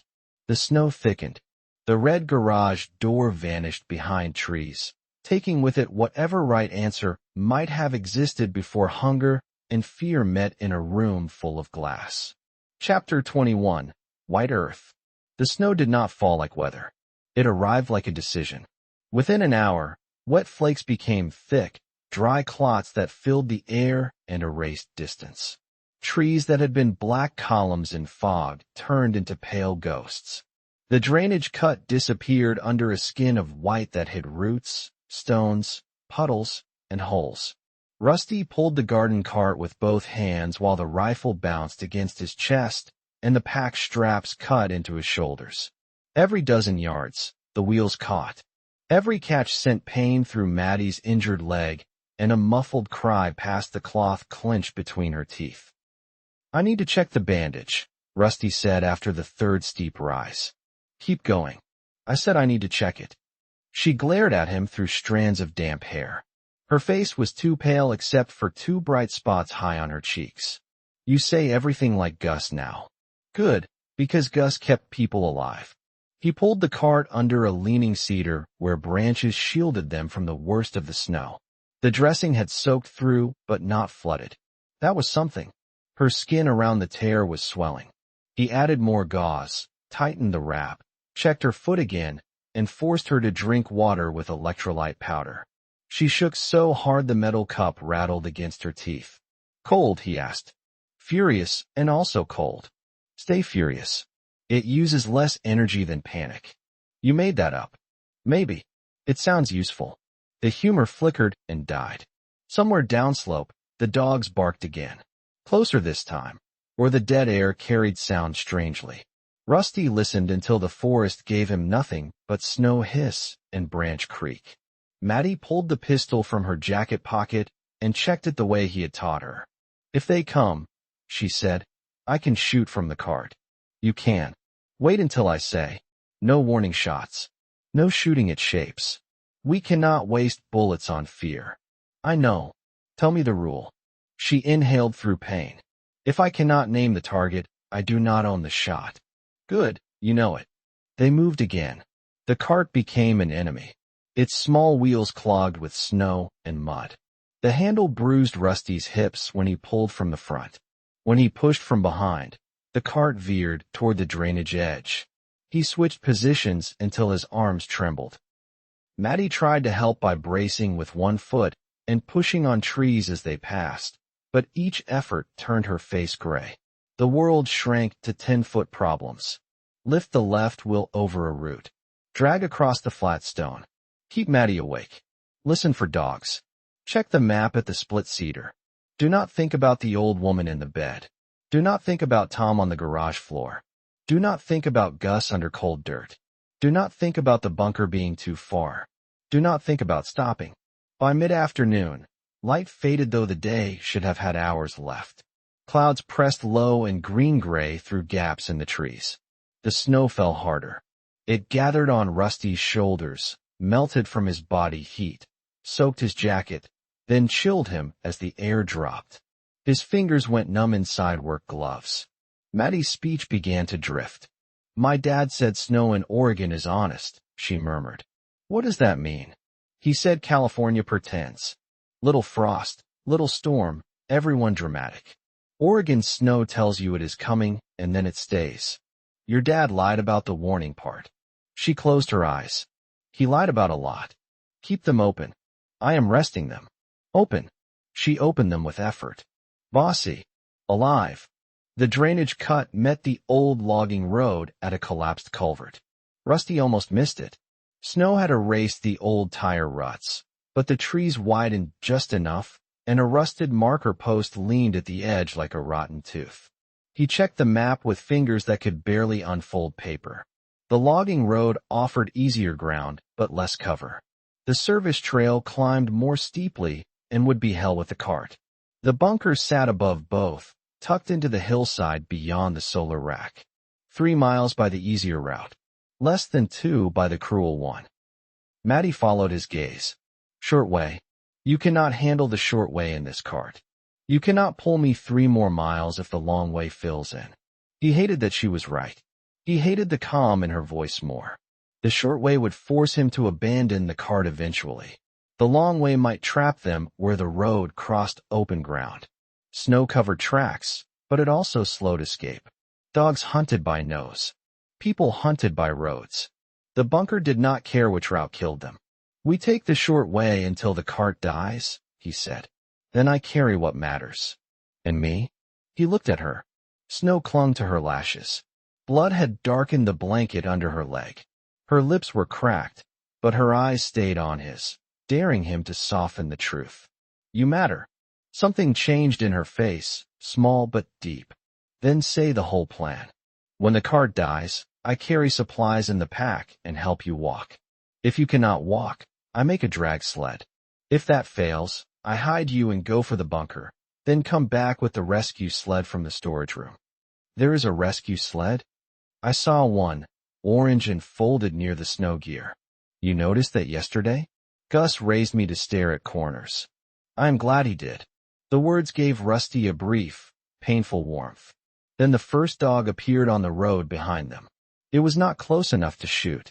Lean, ribbed, black and tan beneath snow, standing with its head low and one front paw lifted. A collar hung loose around its neck. Its ears pricked. A second shape moved behind it, then a third, pale against the trees. Not a full pack maybe, not yet, but hunger traveled faster than people. Maddy raised the pistol. Rusty put a hand over the barrel and lowered it. Too far. They are following Blood. I know. Rusty, I know. He pulled the cart into the service trail. The slope attacked immediately. Wheels jammed in snow. The cart tipped. Maddy cried out as her legs shifted. Rusty righted it, apologized, and pulled harder. Muscles in his back screamed. The dogs did not rush. That was worse. They had learned patience from the new world. They climbed until the cart died between two roots. Rusty freed one wheel, then the other, then got it wedged higher than before. He looked back. The dogs had reached the base of the trail and were sniffing the bloody spots in the snow. The black and tan one looked up at him. Its eyes were not evil. That made the rifle feel heavier. Cart is done, he said. Maddy nodded once. Her jaw was clenched so tightly he could see the muscles flutter. Take the food. Leave the tools. We need tools. We need to reach the bunker more. They stripped the cart fast. Rice, oil, peanut butter, antibiotics, batteries, water tablets, shotgun shells, lamp oil, chocolate, one coil of cord, the folding saw, and the medical kit. Rusty packed beyond comfort, beyond sense. He lashed a tarp around part of the load and made a crude sling. Maddy forced herself upright using a cedar branch as a crutch. Her first step produced a sound Rusty never wanted to hear again. The dogs came closer. Rusty fired into the dirt 2 yards in front of the lead dog.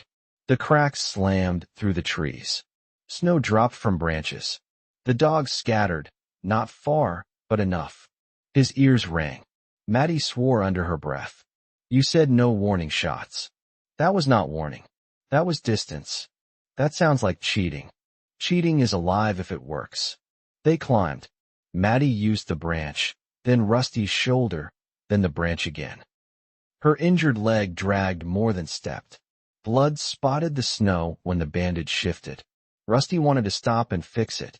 The dogs made stopping expensive. He kept talking, giving her tasks. 10 steps, then breathe. Look at that tree. Tell me the next marker. Drink. Keep the pistol ready, and give me 10 more. Her answers became shorter, then blurred. He shook her once, harder than he wanted. Stay mean, Maddy. I am mean. Meaner. I hate this hill. Good. Hate the next tree too. I hate your stupid tree. That is the spirit. The second dog charge came near the ridge. Not from behind, but from the side. A pale animal bursting from brush with silent speed. Rusty saw motion, shoved Maddy behind him, and fired from the hip. The shot missed or grazed. The dog yelped, twisted, and came again. Maddy fired twice. The first round snapped bark from a tree. The second struck the animal in the chest and dropped it hard in the snow. Maddy stared, pistol shaking. I hit it. You did. Move. It had a collar. Move now. He dragged her the next 20 yards before she found her feet again. The other dogs did not show themselves, but he felt them in the trees, hunger circling calculation. The gunshots might bring people. The snow would cover tracks eventually, but eventually was not now. They crested the ridge at dusk. Below, through branches and white air, Rusty saw a faint shape that did not belong to nature. The edge of the solar rack, half buried already. Relief hit him so hard his knees nearly folded. The bunker was close.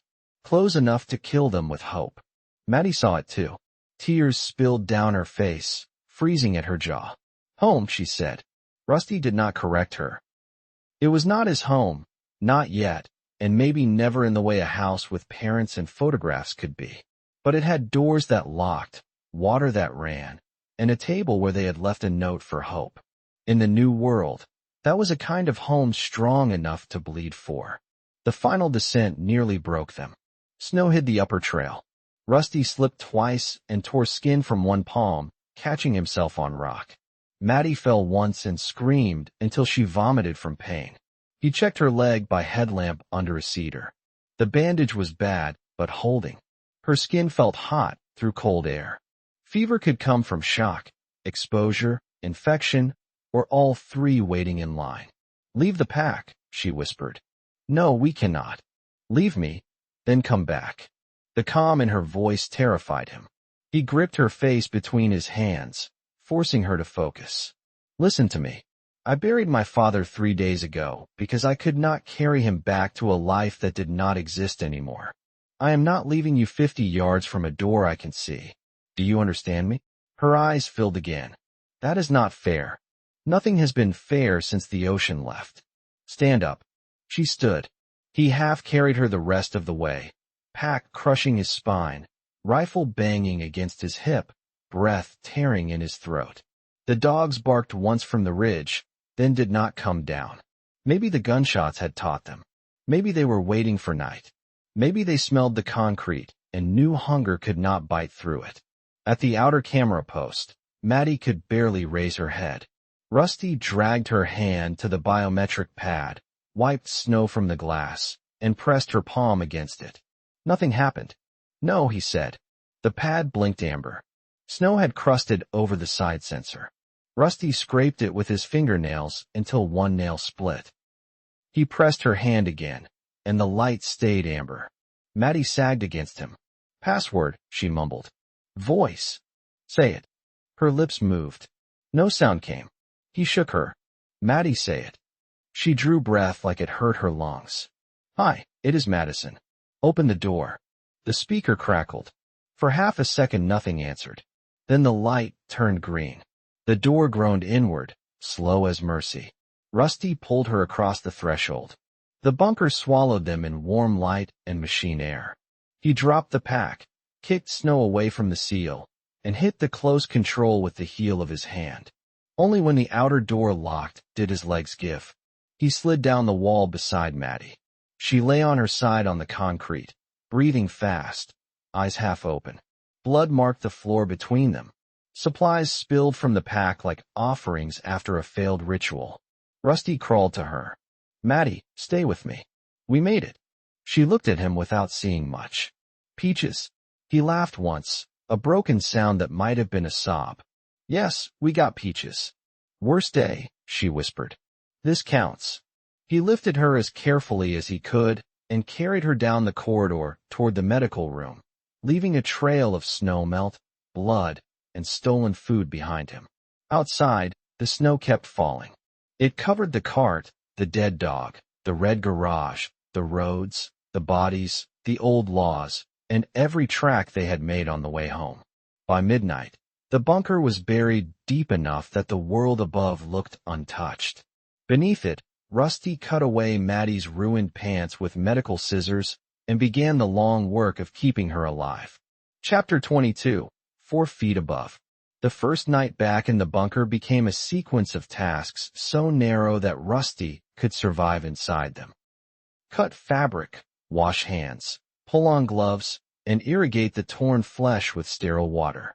Pick out cloth fibers and splinters of garage wood with tweezers while Maddy shook and cursed into a towel. Check bleeding, pack, wrap, check pulse in the foot, start antibiotics, record the hour, add warm blankets, offer broth, push water, and measure pain tablets from the medical cabinet. Measured because too much could slow breathing and too little made her thrash when he touched the leg. He did not let himself think past the next step. The moment he looked ahead, the hallway stretched into nightmare. Infection, fever, blood loss, the old woman in the house, the man he had killed, dogs on the trail, snow over the vents, the math of calories, Gus's face in the car. He shoved each image down and taped the dressing tighter. Maddy grabbed his wrist when he tried to stand. Her grip was weak but urgent.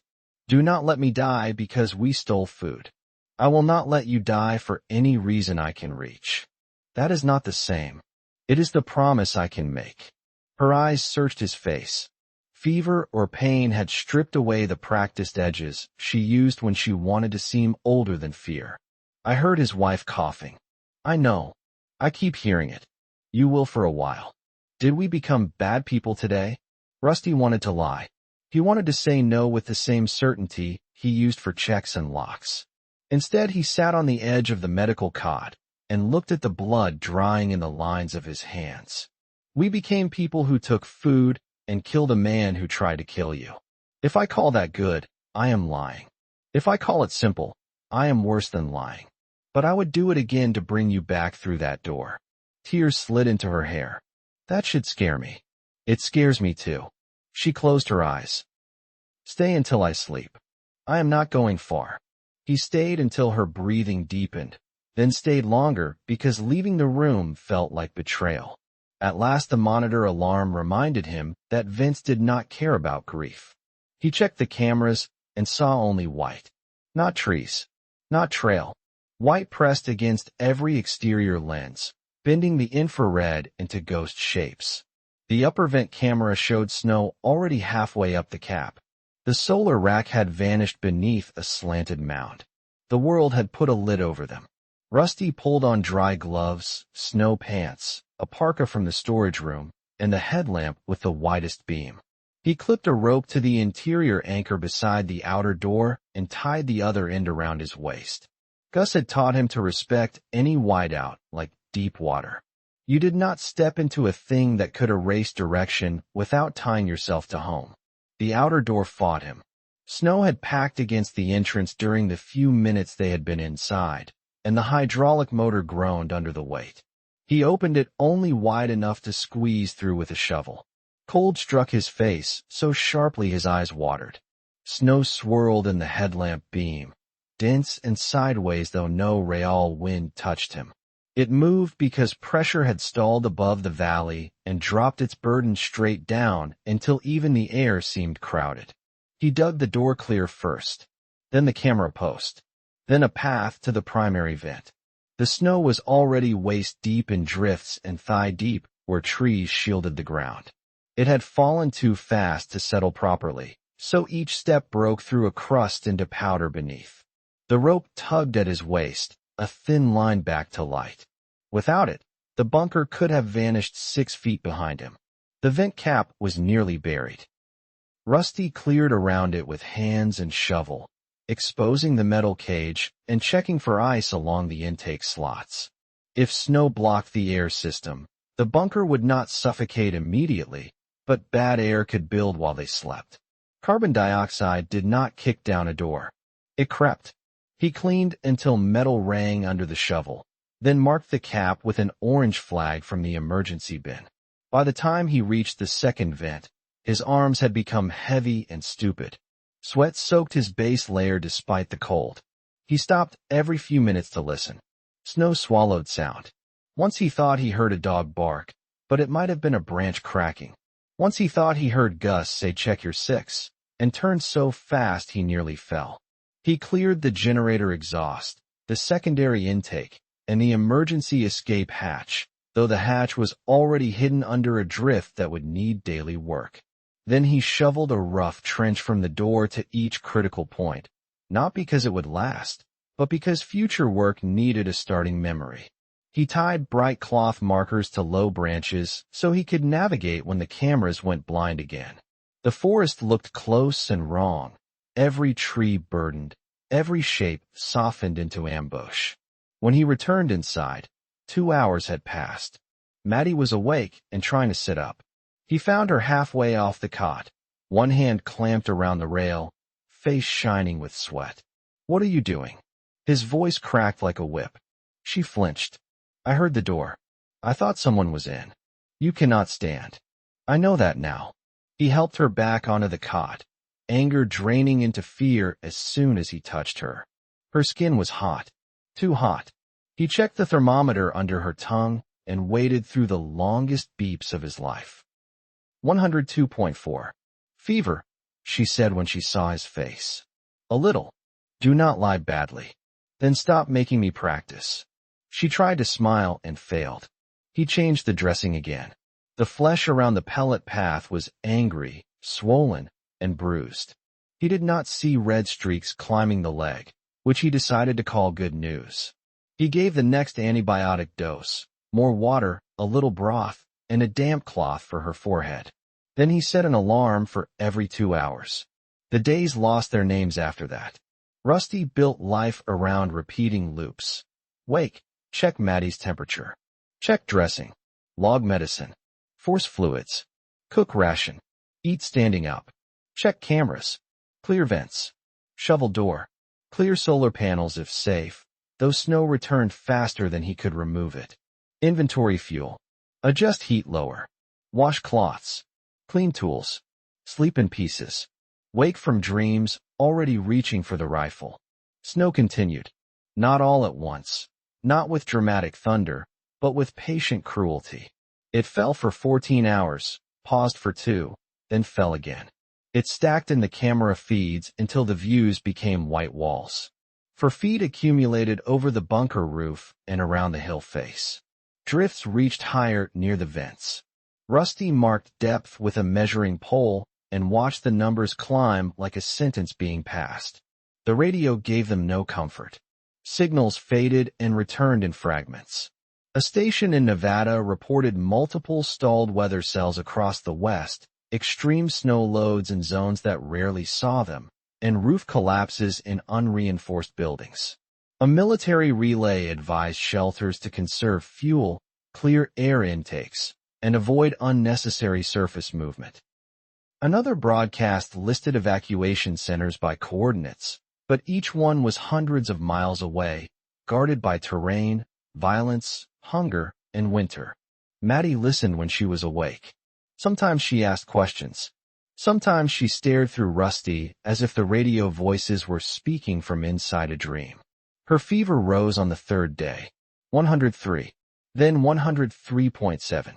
Rusty stripped blankets, cooled her with damp cloths, argued with her when she refused water, and read the medical binder until the words swam. He learned the difference between normal inflammation and infection signs, between shock and sepsis warnings, between useful action and panic wearing a white coat. On the 4th day, she called him Dad. He froze with the cup in his hand. Maddy blinked at the ceiling, eyes glassy. "Dad, the door is open." Rusty set the cup down very carefully. "The door is closed. You are safe. You never close it right. Mom says you rush. I will check it. Madison is outside." She forgot her jacket. The name twisted inside him. He leaned over her, keeping his voice steady. "Madison is inside. She is warm. She is bossing me around about soup." Her eyes moved toward him, not fully seeing. "Rusty, I am here. Do not let the snow cover my mouth." He swallowed hard. "I will keep the vents clear. I promise." She drifted again.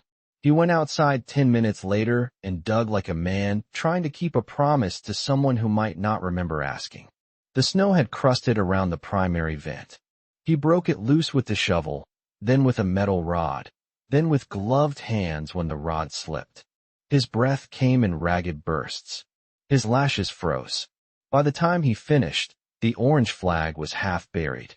Back inside, he found Maddy asleep and the broth cold. He reheated it, then forgot to eat his own portion until the pot scorched. The smell filled the kitchen and enraged him out of proportion. He slammed the burner off, gripped the counter, and shook with the effort not to break anything. Food burned because he had failed to watch it. Food lost because he had looked away. A stupid half-cup of broth became proof that he was not enough. He heard Gus then, not as a ghost, but as memory with boots on. "You are not enough. Nobody is. That is why systems matter.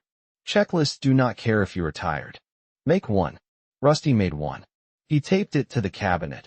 Medicine times, fluids, calories, vent checks, camera checks, heat settings, radio windows, cleaning, sleep blocks. He marked boxes with a pencil stub. The list did not save him from fear, but it gave fear a place to stand in line. On the 6th day, Maddy woke clear for almost an hour. The fever had dipped below 102. She watched him change the dressing, eyes narrowed with pain but present. You look terrible. You are welcome. How many days? 6 since the garage. 5 since the snow got serious. How much snow? 4 feet in places. More in drifts. She stared at him. You have been going outside alone? Vents need clearing. Cameras too. Solar when I can. Rusty, do not say it like that. Like what? Like you are about to explain that I am doing something dangerous. We live under a mountain of snow with 1 working adult and 1 injured tyrant. Dangerous is the room we rent now. She looked as if she wanted to laugh, but lacked spare strength. 1 working adult. The phrase caught up with him. You know what I mean. You are 17. Not lately. Her face softened. That is the saddest joke I have ever heard. He checked the wrap to hide his expression. It was not trying to be funny. She reached for his sleeve. I am sorry. For getting shot? For making you carry all of it. You did not make the snow. I took you to the town. I agreed. I froze when the man talked about his wife. You tried to save her with medicine. Then he shot me. Then he died. They sat with that because there was no cleaner version. Rusty finished the bandage and covered her leg again. She did not release his sleeve. I do not want to become someone who can live with that easily, she said. Then do not.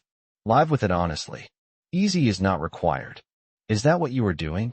He thought of the man's eyes, the shotgun shells in his pocket, the old woman's cough. I am trying. She nodded and closed her eyes. When I am better, I take a watch. I clear vents if I can. I cook. I count cans. You do not get to turn into stone because I got hurt. You are giving orders from a medical cot. I am good at delegation. You are good at being impossible. That too. Her hand slid from his sleeve as sleep pulled her back. Rusty stood beside the cot longer than necessary. The fever had not broken, not truly, but her eyes had been hers. In a world where the sky had stopped working and snow could bury a bunker in April, that counted as victory. That evening, he opened 1 jar of peaches from the garage. He stared at it for a long time before breaking the seal. The lid popped with a sound so ordinary it hurt. He poured 2 slices into a metal cup and saved the syrup because sugar was fuel. When Maddy woke enough to swallow, he fed her a slice with a spoon.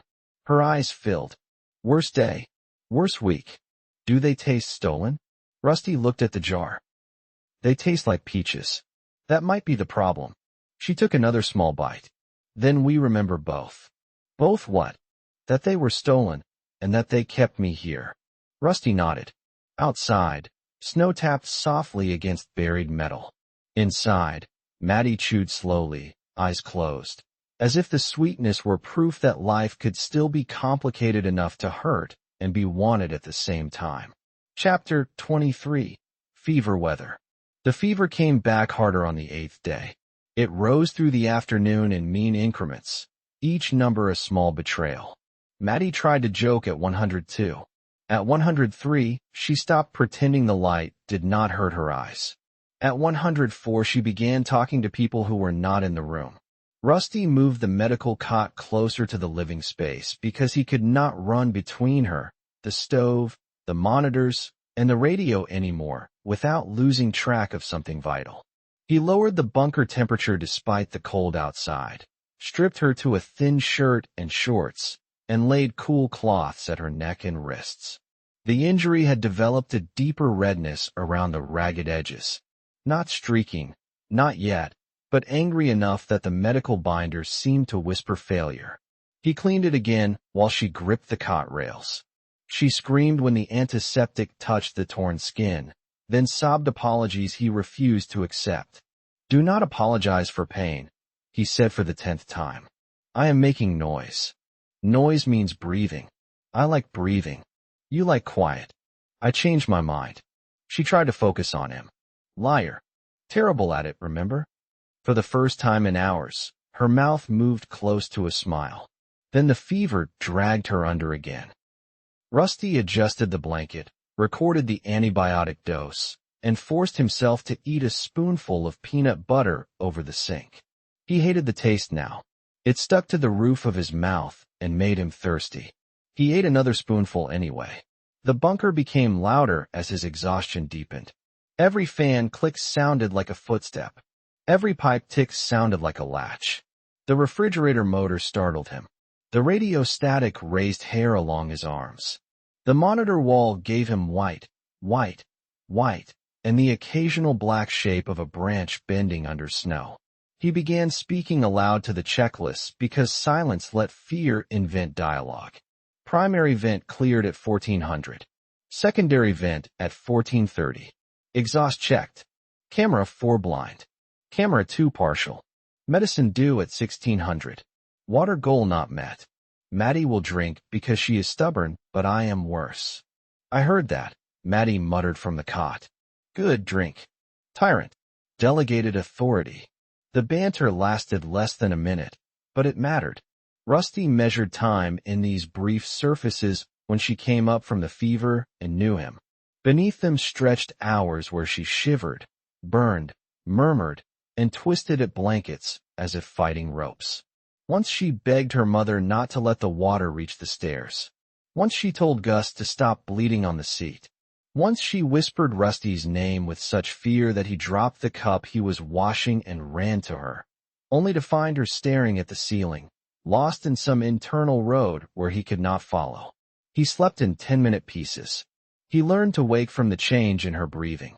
He learned the sound of her swallowing water, the rhythm of her teeth chattering, the difference between a pain moan and a nightmare moan.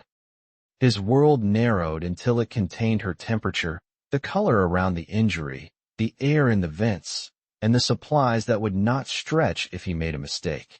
On the 9th day, the radio caught a medical broadcast from somewhere east. A calm voice repeated triage guidance for shelters without professional care, clean water, injury irrigation, broad-spectrum antibiotics if available, fever control, signs of sepsis, when amputation might be considered in field conditions. Rusty turned the volume down before that last part finished. His hands had gone cold. Maddy's eyes opened. What did they say? Nothing we need. Bad liar. Useful liar. Tell me. He sat beside her. The truth had sharp edges, but hiding it would leave her alone with imagination, and imagination was crueler than most facts. They were giving emergency guidance. Fever, infection, when care is not enough. We are not there. How do you know? Because I am looking at you. Because your foot is warm and moving. Because the redness is not running up the leg. Because you are still arguing with me. That last sign is medically recognized. In this bunker, yes. She breathed through a tremor. If I get worse, you do not do something horrible just because you are scared to be alone. The room seemed to tilt. Do not. Promise me. No, we cannot. Rusty, I am not promising to give up on you while you are alive and talking. Ask for something else. I am asking you not to become cruel. He leaned forward, forearms on knees, every part of him shaking. Cruel would be letting fear make me cut where I should clean. Cruel would be making your body a problem instead of you a person. I hear you. I hear what you are afraid of. But do not ask me to rehearse losing you. I cannot do that and still function. Her eyes shone. You are still a kid. Stop saying that like it changes the work. It changes what it costs you. He had no answer. She reached weakly toward him. He took her hand. Her palm burned. For a long time, they listened to the air system move over their heads. You must really like me, she whispered, trying to make it light and failing. Rusty looked at their joined hands. The truth had been in every shovel of snow, every measured pill, every time he had said her name into fever and begged her to answer. Still, saying it aloud felt like crossing ice he could not test first. I do, he said. More than is convenient. A tear slipped from the corner of her eye. That is the most romantic survival complaint ever. I am new at romance. The apocalypse interrupted my training. Her laugh came out small and ragged, then turned into a cough. He helped her drink. When she settled, she did not release his hand. He stayed bent beside the cot until his back ached, because moving away felt like wasting the one good thing the fever had not stolen. That night, the storm outside finally paused. The absence of snowfall sounded enormous. Rusty suited up and went out under a sky hidden by low cloud but lighter than before. The snow around the bunker had settled into a hard surface that held his weight for 2 steps and dropped him to the hip on the third. He moved along the trench he had carved, now a shallow depression under new layers. The orange flags protruded like scraps of fire in the white. He cleared vents by moonless gray light, then climbed to the solar rack. The panels were buried under a thick slab. He used a plastic shovel to avoid scratching them, working slowly across each surface. The batteries were not desperate yet, but storms could make desperate from comfortable quickly. As he cleared the last panel, he saw tracks near the tree line. Not dog, not deer, but human tracks. Rusty crouched so fast his knees cracked. The tracks were half filled by recent snow, probably made before the last burst of weather. One person, maybe 2, moving along the upper ridge and not approaching the door. The stride was careful. The line paused near a sight gap where the bunker hill could be watched if someone knew what to look for. Then the tracks angled away toward the north. Cold moved through him that had nothing to do with weather. The gunshots in town had carried, or the dogs had drawn someone, or travelers were probing every ridge for shelter. The bunker had held its secret for years because the world had rules. The rules were gone. Snow could hide a door, but it could also reveal who walked near it. He erased what he could, brushing over his own trench edges, scattering loose snow, breaking the human prints where they crossed near his work area. He knew it was imperfect. A trained tracker would see disturbance. A hungry amateur might not. He worked until his shoulders shook. Then he retreated inside and sealed the door. Maddy was awake when he returned, eyes too bright. You found something. Tracks on the ridge. Human and old enough to be half-filled. They did not come close. She absorbed that without panic, which told him the fever had burned away spare reactions. How many? 1 clear. Maybe 2. Did they see the rack? Maybe. It was buried then. Maybe they only saw a shape. We have to cover it better. We need it for power. Power does not matter if people mark the hill. Power matters if your fever does not break, and I need lights and pumps. She closed her eyes. I hate choices. Choices hate us back. The next morning her fever dipped to 101.8. Rusty did not trust it. He had learned that numbers could fake kindness before turning mean again. He kept the schedule, kept fluids, kept cleaning. By evening it climbed again. Not as high, but enough to keep him afraid. The injury drained a little under the dressing. He cleaned until she cursed him in a voice too weak to satisfy either of them. The 10th day brought a new problem. Condensation formed around one of the air ducts near the storage room, a sign that warm, moist interior air was meeting cold metal where insulation had shifted. Water dripped onto a shelf of flower buckets. Rusty moved the food, tightened the duct collar, wrapped the section with spare insulation, and added moisture-absorbent packs around the storage area. Maddy, barely awake, insisted he bring the clipboard so she could mark the affected items.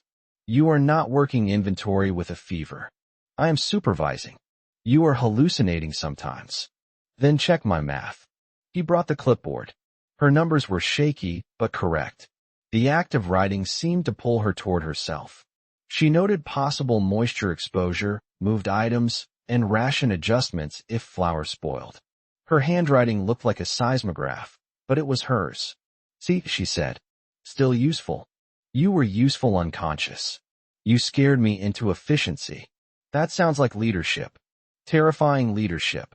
On the 11th day, Rusty found himself talking to Gus while clearing snow. Not praying, not imagining an answer, just speaking because the white world had become too empty.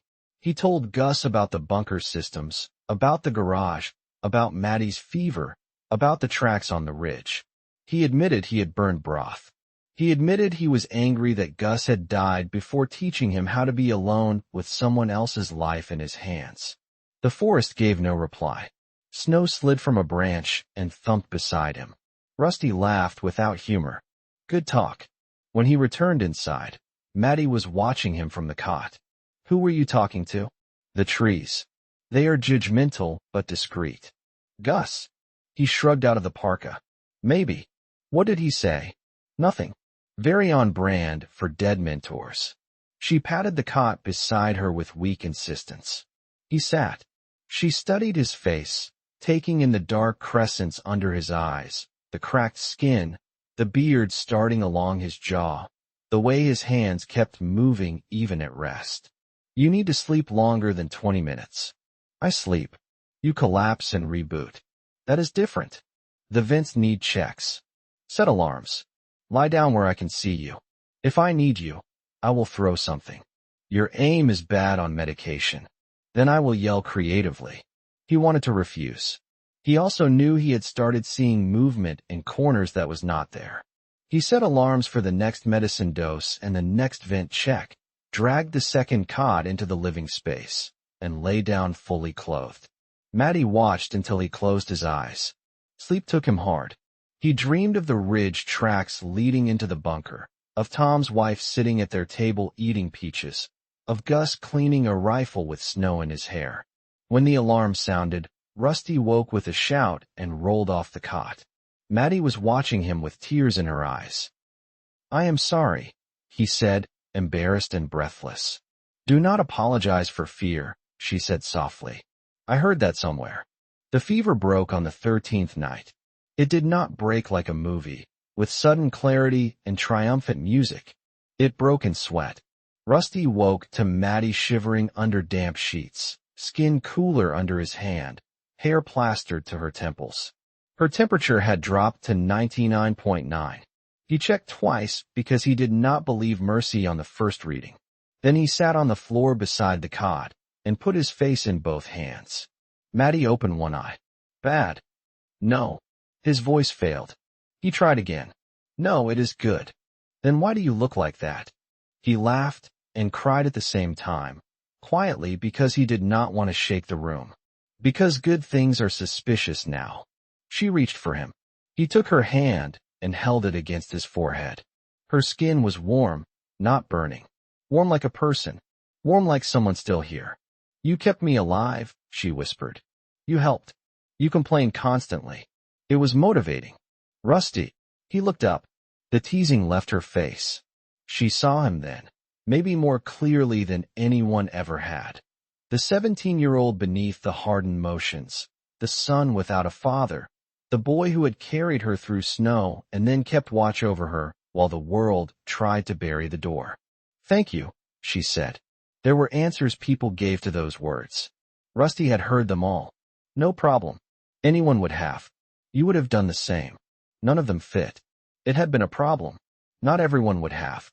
She might have done the same, but that was not why he had done it. I wanted you here, he said. So I worked. She held his hand tighter. I want you here too. The bunker hummed around them.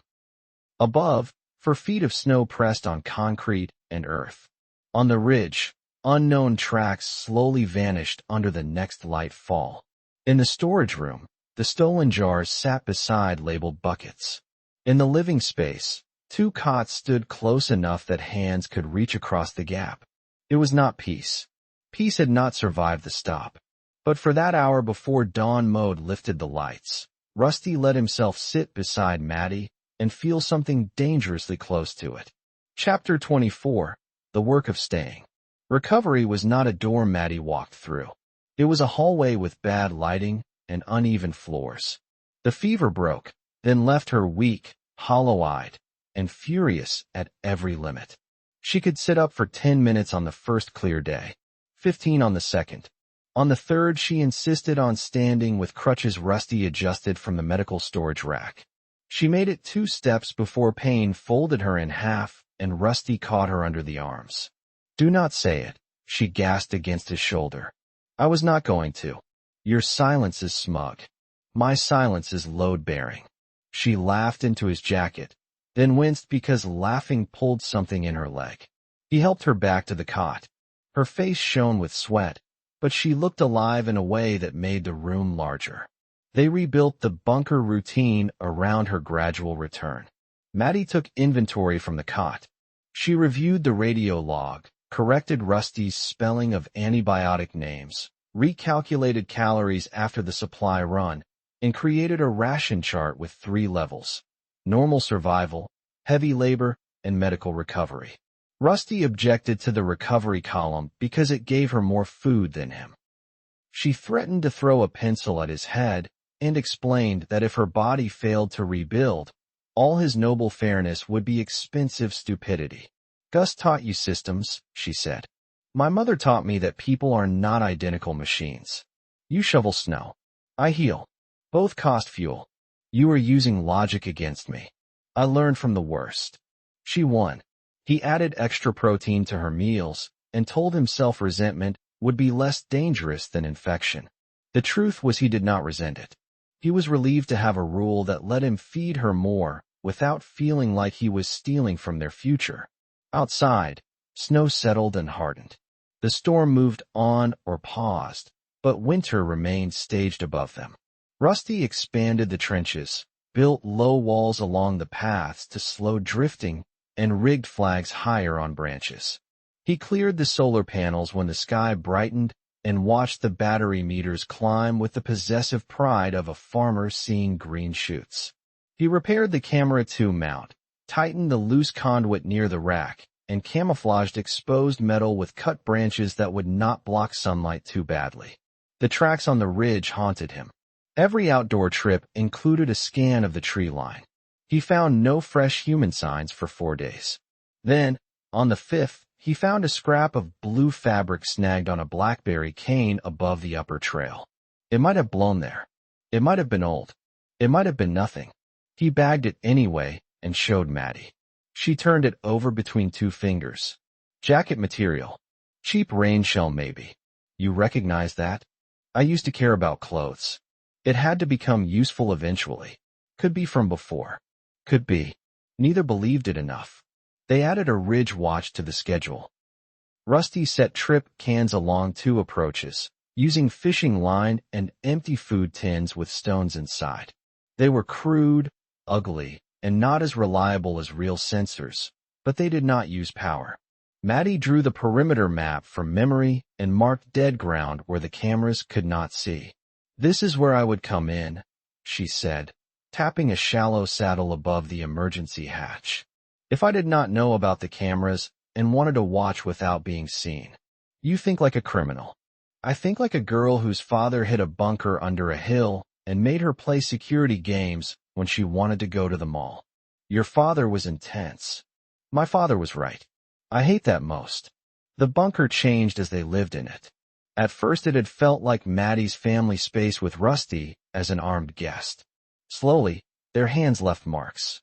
Rusty's checklist stayed taped to the cabinet, revised and smudged. Maddy's ration chart hung beside it. Their boots lined the entry grate. The rifle cleaning kit occupied a corner of the table. Damp gloves dried near the utility vent. A jar labeled "Bad Day" peaches sat opened in the refrigerator with a strip of tape across the lid. Both truths. Maddy had written that. Rusty had not asked her to explain. As her strength returned, so did grief in sharper forms. Fever had blurred the worst edges. Clear mind brought them back. Some mornings Maddy woke angry at her parents for not being there. Other mornings she defended them against accusations no one had made. She played old voice messages from her mother twice before the phone battery died for good. The second time, her mother was reminding her to send a college application essay and joking about bribing her with sushi. Maddy listened without moving, then handed Rusty the dead phone and asked him to put it somewhere she would not see it by accident. Rusty placed it in a sealed plastic box with the photograph from the refrigerator, not hidden, but protected. When he told her, she nodded. Thank you. I can move it if that is wrong. No, protected is right. I just cannot have her voice jump out of a drawer at me. He understood. Gus lived in every practical object. The rifle sling, the map folds, the way Rusty checked the stove before bed. There was no box large enough to protect him from those voices. Maddy noticed more than he wanted. One evening after dinner, she watched him clean the rifle for the second time that day. You do that when you miss him. It needs cleaning. It needed cleaning this morning. Now it needs your hands busy. He ran a patch through the barrel. Maybe. Tell me something about him that is not useful. The request surprised him. Most of what Gus had left behind had become instruction. Useful facts, useful warnings, useful habits. Rusty had to search for something that did not serve survival. He sang badly when he cooked, Rusty said. Old country songs. He knew one verse of every song and repeated it until I threatened to eat cereal. Maddy smiled. What did he cook? Breakfast mostly. Eggs, hash, pancakes from a mix he pretended was a family recipe. He put too much pepper on everything. He said pepper proved you were awake. That is horrible. It was. I miss it. She shifted on the couch, injured leg propped on pillows. My mom danced in the kitchen when she was on hold with customer service. Not real dancing. Angry dancing. She would point at the phone like the person could see her. Effective. Very effective and terrifying. My dad would flee the room. The stories opened something. They traded small, useless memories because uselessness itself had become precious. Maddy's father labeling trail mix as morale pellets. Gus refusing to buy a smart thermostat because thermostats did not need opinions. Maddy hiding a bad report card in a cereal box and her mother finding it while half asleep. Rusty pretending not to know how to change a tire so Gus would stop turning every Saturday into a lesson, then getting caught because he corrected Gus under his breath. They laughed carefully, like people handling old glass. The laughter did not erase the missing. It gave the missing chairs at the table. 2 weeks after the garage, Maddy asked for a real shower. Rusty looked up from the vent log. We have been doing sponge baths. That sentence makes me want to fake my death. I mean a shower where water falls from above and I get to feel human for 5 minutes. Water budget allows 3 minutes if we recapture and filter gray water for cleaning. Heat budget allows warm, not hot. Leg dressing needs waterproof cover. You need help standing. Her cheeks colored. I know. I hate that I know. The bunker bathroom had a fold-down shower seat and grab rails because Maddy's father had planned for injuries without imagining his daughter would be the one using them. Rusty rigged a plastic sleeve over her leg and taped it above the bandage. He set towels within reach, placed a chair outside the shower, and turned his back once she was seated. I can stay outside the door, he said. If I slip, I cannot catch myself. Then I stay by the sink and look at the wall. This is humiliating. For both of us, if that helps. It strangely does. He stared at a tile seam while she washed. The water ran for exactly 3 minutes because the timer beeped and Rusty obeyed it like a law. Maddy cursed the timer with elaborate creativity. He handed her a towel without turning around. She laughed, then cried, then laughed again. I am sorry, she said from behind him. For what? For needing help with everything. You will not need help with everything forever. Right now you do. That is not a character flaw. You sound very confident for someone staring at bathroom tile like it is national security. This tile is holding up under pressure. I respect that. When she was dressed in clean sweatpants and one of her father's oversized thermal shirts, he helped her back to the couch. Her hair was damp and combed. Her face was still thin, but some of the gray had left it. She looked less like a patient and more like Maddy, which made Rusty feel shy in a way he had no room for. She noticed, of course. What? Nothing. Bad liar. You look better. Her expression shifted, guarded and pleased and sad all at once. Better is a low bar. Still better. You do not have to say things because I almost died. I am saying it because you look better. She looked down at her hands. Thank you. That night they sat closer on the couch, not touching at first. The radio murmured in the background with a relay from a government camp somewhere north, overcrowded, requesting medical volunteers, warning refugees not to approach without authorization because supplies were limited. The world outside the bunker remained full of need they could not answer. Inside, Maddy's shoulder eventually leaned against Rusty's arm. He became very still. "You can breathe," she said. "I am breathing. You are performing the idea of breathing." He exhaled. She rested her head against his shoulder. It was not dramatic. No music rose. No world healed. His heart simply began doing too much work for a body that was supposed to be resting. After a minute, he let his cheek settle lightly against her hair. "This okay?" he asked. "It is more than okay." They stayed that way until the radio dissolved into static and the heat clicked lower for night mode. Rusty did not mistake the moment for safety. He had learned better, but he allowed himself to keep it. The new world took without asking. Anything given freely deserved to be noticed. The next morning, Maddy stood for 7 steps with crutches. On the 8th, she nearly fell. Rusty caught her and did not say he was proud until she was sitting again, because pride while falling could sound like pity. When he did say it, she looked away and wiped her face quickly. "Again tomorrow," she said. "Again tomorrow."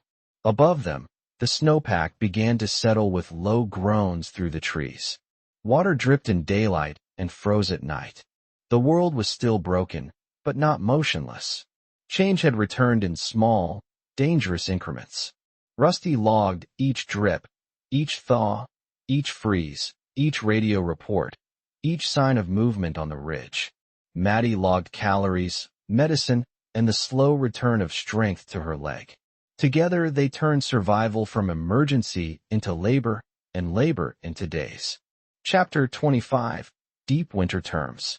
By the 3rd week underground, the bunker stopped feeling like a temporary answer. It became the shape of their lives. Morning lights rose. Rusty checked the perimeter. Maddy measured breakfast. They reviewed the radio log, weather notes, inventory, medical chart, and work list. They argued over ration adjustments, tool placement, and whether coffee counted as morale or waste. They apologized faster now. They had learned that resentment could grow in sealed air if given dark corners. Maddy moved with crutches and anger. The injury no longer burned, but the leg remained weak, stiff, and ugly beneath the bandage. She insisted on seeing it every dressing change, even when Rusty warned her that healing did not look pretty. The first time she saw the full damage in clear light, she went quiet. He waited. She touched the skin near the torn path, not the tender part, just near it. "I used to hate my legs," she said. "That seems stupid now." Most old-world problems were real to the people living them. They just had smaller teeth. She looked up. "Did you just defend teenage insecurity during an apocalypse?" "I contain multitudes." "You contain too many checklists and one surprise philosophy shelf." He smiled despite himself. "Do not tell anyone." "There is no one to tell." She regretted it as soon as she said it. The smile left both their faces. There were people. That was the problem. Radio voices. Ridge tracks. Distant camps. Desperate families. Armed strangers. People existed as need and threat, sometimes in the same body. The bunker could not remain separate forever, but winter made forever feel temporarily possible. Snow hid them. Snow trapped them. Snow protected and endangered with the same hand. Rusty began building layered defenses while Maddy healed. He improved the trip can alarms and added fishing line markers near the camera blind spots. He cut brush to create narrow sight lanes that looked natural from below. He moved some supplies from the main storage room to secondary caches inside the bunker in case one area was damaged. He staged water, medical gear, and ammunition near the living space, not piled like a fantasy fort, but placed where seconds would matter. Maddy helped by thinking like the child who had learned every hidden feature while pretending not to care. She showed him the maintenance crawl space behind the pantry, the concealed manual latch on the emergency hatch, the old escape route map her father had updated but never printed cleanly. The escape route led to a narrow tunnel that opened downslope beneath a camouflaged grate. Snow had likely buried it, but knowing it existed changed the mental map. "Why did he not tell you this properly?" Rusty asked while studying the crawl space. "He did. I rolled my eyes through most of it. That is inconvenient. My teenage rebellion has aged poorly. Mine involved ignoring breakfast during an earthquake. We are both very impressive disasters." They tested the internal seals. They practiced moving from living space to radio room under lights-out conditions. Maddy could not move fast, so they planned around slow. Slow meant early warning. Slow meant no clutter in paths. Slow meant weapons placed where she could reach while seated. Slow meant the defense of the bunker could not depend on heroic movement, only prepared angles and bad surprises for anyone trying to force the door. One afternoon, while Rusty reinforced the bracket near the outer corridor, Maddy sat on a stool with the shotgun across her lap and watched the monitor wall. "Do you ever think about what we become if this works? Alive. After alive. Alive is pretty demanding. I know. But say rescue comes in 2 years. Say we walk out and there are camps, rules, doctors, whatever government still exists. What are we then? Are we kids, criminals, survivors, or the people from the bunker with stolen food and too many guns?" Rusty tightened the bracket until the screw stopped. "Probably all of those. Depends who is asking. And if rescue never comes." He looked toward the radio room. Static hissed faintly from the speaker. "Then we decide what kind of door this place has. Closed forever is one kind. Open to everyone is another. Both can kill us. My dad built it closed. Your dad built it before the world needed it. That changes the question." She absorbed that, fingers moving over the shotgun stock. Would Gus open it? Rusty imagined Gus at the table, coffee mug in hand, eyes tired and hard. Not fast, not wide, not without rules. But he would hate letting children freeze outside if he could help. "Do you hate it?" "I hate thinking about it." That is not the same. The question stayed with them. The bunker had enough for 2 if carefully managed, not enough for a crowd. Yet the world outside contained people like Lily before they knew her name. People with skills, children, elders, cowards, thieves, killers, cooks, liars, mechanics, mothers, fools, and saints who would die the same hungry death if left in the snow. Rusty and Maddy were not ready to answer for them. Winter gave them permission to postpone morality until spring. January, if calendars still meant anything, arrived by radio announcement. The date startled them. Time underground had become loops and logs. The official voice said January 14th, then repeated weather warnings, camp coordinates, and instructions for conserving fuel. Maddy wrote the date on the whiteboard. Rusty stared at it. "We missed Christmas," she said. "We were busy with fever and snow. That is a terrible holiday theme." Accurate. She looked toward the storage room.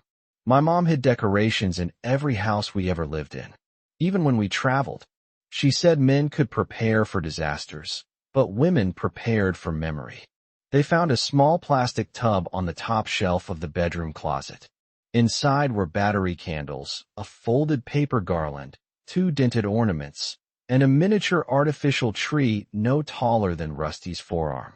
Maddy sat on the bed and cried into the sleeve of her father's thermal shirt. Rusty stood in the doorway with the tub in his hands, unsure whether to retreat or enter. "Bring it here," she said through tears. They set the tree on the dining table. The battery candles still worked. The garland had "Merry Christmas" printed in faded gold letters, absurd and brave in the bunker light. Maddy hung one ornament. Rusty hung the other. It was shaped like a pancake with a smiling face. He decided not to ask. "Mom bought that after Dad burned breakfast on a camping trip," Maddy said. He claimed smoke added flavor. Gus would have agreed. Then they would have been banned from breakfast together. They celebrated late Christmas with half a can of peaches, 2 squares of chocolate, and coffee weak enough that Rusty called it brown memory. Maddy laughed until she cried again. Rusty let himself sing one verse of an old country song badly, because Gus would have ruined it if he had been there, and absence deserved representation. Maddy told him he sounded like a damaged appliance, then clapped a hand over her mouth. Rusty froze. Then both of them looked at each other because the sharpness of the joke had slipped into the room. She winced. I am sorry. That sounded rough. We are not letting it ruin the song. Good, then the song is safe. The joke loosened the moment. Still, later Rusty added a note to the manuscript log he kept for himself. Avoid that word in spoken records.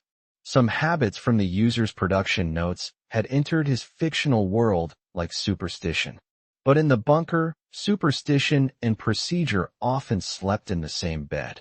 As weeks passed, Maddy's leg improved enough for short patrol support inside the bunker. She could move from couch to monitor wall without crutches if she held furniture, though Rusty scolded her every time.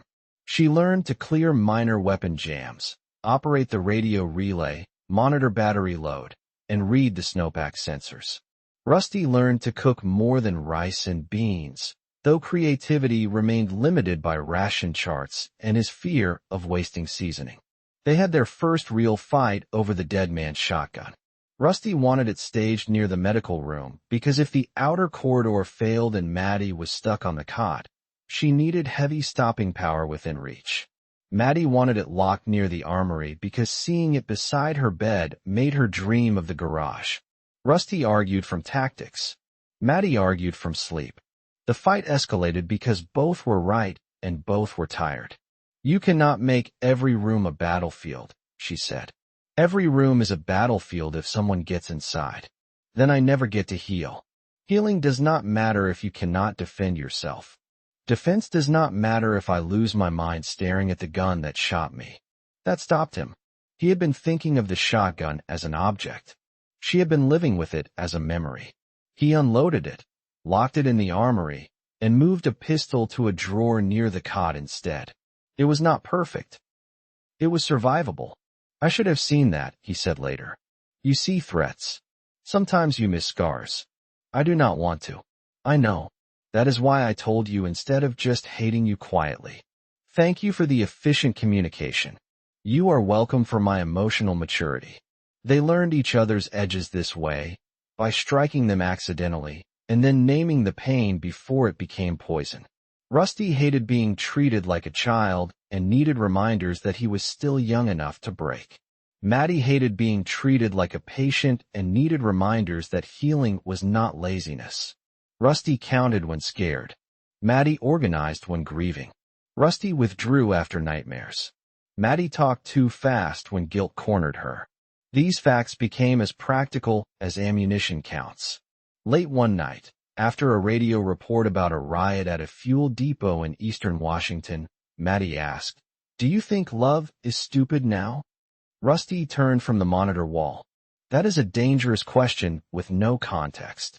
I mean, people used to say love like it solved things. It does not solve food or doors or infection. It does not make the snow stop. It did not save my grandfather or Gus or that man in the garage. So is it stupid to let it matter this much? He sat beside her. The little tree still stood on the table because neither had been willing to pack it away. Love is not a tool for snow. It is why we keep using tools when we are tired. She looked at him for a long time. That is going on your philosophy shelf. Please dust it sometimes. I am serious. So am I. I do not think love solves survival. I think survival without it turns people into locked rooms. Maddy rested her head against the back of the couch. I do not want to be a locked room. You are not. You are a fortified room with strict entry procedures. She laughed softly. That was almost sweet. I am rationing sweetness. Very responsible. He reached for her hand. She gave it to him. The gesture had become natural enough to comfort and new enough to quicken his pulse. They sat that way while the radio listed coordinates for places they could not reach and names of roads that might not exist anymore. The deepest cold arrived after the snow stopped. Clear skies opened above the valley, and the temperature dropped so low the exterior sensors flashed warnings. Pipes near the outer corridor threatened to freeze. Rusty and Maddy rerouted heat, insulated exposed sections, and shut off one non-essential water line. The bunker had been engineered well, but engineering assumed maintenance. Maintenance assumed bodies capable of doing the work. One injured girl and one exhausted boy were enough only because enough had become negotiable. During the cold snap, the battery bank dipped dangerously after 3 gray days. They shut down secondary lights, reduced heat in unused rooms, limited radio windows, and used headlamps indoors. The bunker shrank to a circle of warm living space and dark rooms beyond. Maddy called it camping for cowards. Rusty called it strategic hibernation. Neither term made the cold easier. On the 4th day, the sun returned. Rusty cleared the panels with such relief that he almost forgot to scan the ridge, but only almost. Near the saddle Maddy had marked weeks earlier, he found a line of new prints crossing the crust. Human again. 2 people this time, maybe 3, moving fast and staying high. They had not come toward the door. They had paused at the edge of the sight lane, then continued north. He photographed the prints with the bunker camera, measured stride with his boot, and erased what he could. Inside, he showed Maddy. She looked at the images without speaking for a long moment. Migrating, she said at last. Maybe. Looking for lower snow. Or food. Or shelter. Or all of it. How long until one of them comes down the hill? Rusty rubbed at his eyes. I do not know. Bad answer. Honest answer. She touched the perimeter map. Then we act like tomorrow. They spent the next 2 days tightening everything. More alarms. Better cover over the door area. A hidden cache near the escape tunnel. A challenge phrase for any return from outside. A rule that neither opened the outer door without the other armed and watching cameras unless fire or air failure forced it. They discussed what to do if Maddy's parents arrived, if a child arrived, if armed adults arrived, if someone begged through the camera, if someone claimed government authority, if someone offered medicine, if someone threatened to smoke them out. None of the answers felt good. Good had become rare. They aimed for workable. At the end of February, by their best calendar, Maddy walked the length of the main room without crutches. Rusty stood nearby pretending not to hover. She made it from the couch to the kitchen table, turned, and came back, limping hard but upright. When she reached the couch again, she was crying and smiling at the same time. Do not clap, she warned. I was not going to clap. You look like you might. I was considering a respectful nod. Aloud, he nodded with exaggerated seriousness. She threw a pillow at him. Her aim had improved. That night, they opened another small portion of peaches and did not call it a worse day. They called it a mark. A proof of progress. Maddy wrote on the jar tape beneath both truths. Still here. Rusty read it 3 times before putting the jar back in the refrigerator. Winter did not end. Not yet. But something in the bunker had shifted. The first weeks had been about not dying. The next had been about healing. Now came the harder work. Deciding what kind of people they would be if the door held long enough to let them choose. Above them, snow still covered the hill. Beyond the ridge, human tracks crossed the white. Somewhere in the far sky, jets moved more often now, silver lines above a broken atmosphere. Help existed in motion, but not arrival. Rusty stood at the monitor wall after Maddy went to sleep and watched the cameras show darkness, snow, trees, and nothing else. Nothing else did not comfort him. It only meant the future was holding still beyond the frame. He checked the rifle, checked the door, checked the vent alarms, and then, because Maddy had ordered him to act like someone worth keeping alive, he went to bed before midnight. March did not arrive with warmth, but it brought different sounds. The snowpacks settled with hollow pops beneath the trees. Drips began in the brightest part of each day and froze again before night mode. The cameras showed thin black lines where branches had shed their white weight. Rusty logged the changes the way sailors once logged tides, because the surface world had become an ocean of its own and a careless person could drown in it, without water touching his knees. The thaw created work as dangerous as the storm. Wet snow slid from the hill face and packed against the outer door. Ice formed around the lower hinge track. The primary vent cleared easier in daylight and clogged harder after dusk. Rusty learned to chip ice without striking metal too sharply, learned to listen for the different note of a hollow drift over an air pocket, learned that sunshine could lie as convincingly as fog. Maddy hated watching him go out alone. She hated it so much that she made a new rule and wrote it in thick black marker above the monitor wall. No surface work without a return time, a tool list, and a check-in phrase. Rusty objected until she pointed at the ridge map and asked whether Gus would approve of undocumented movement in hostile terrain.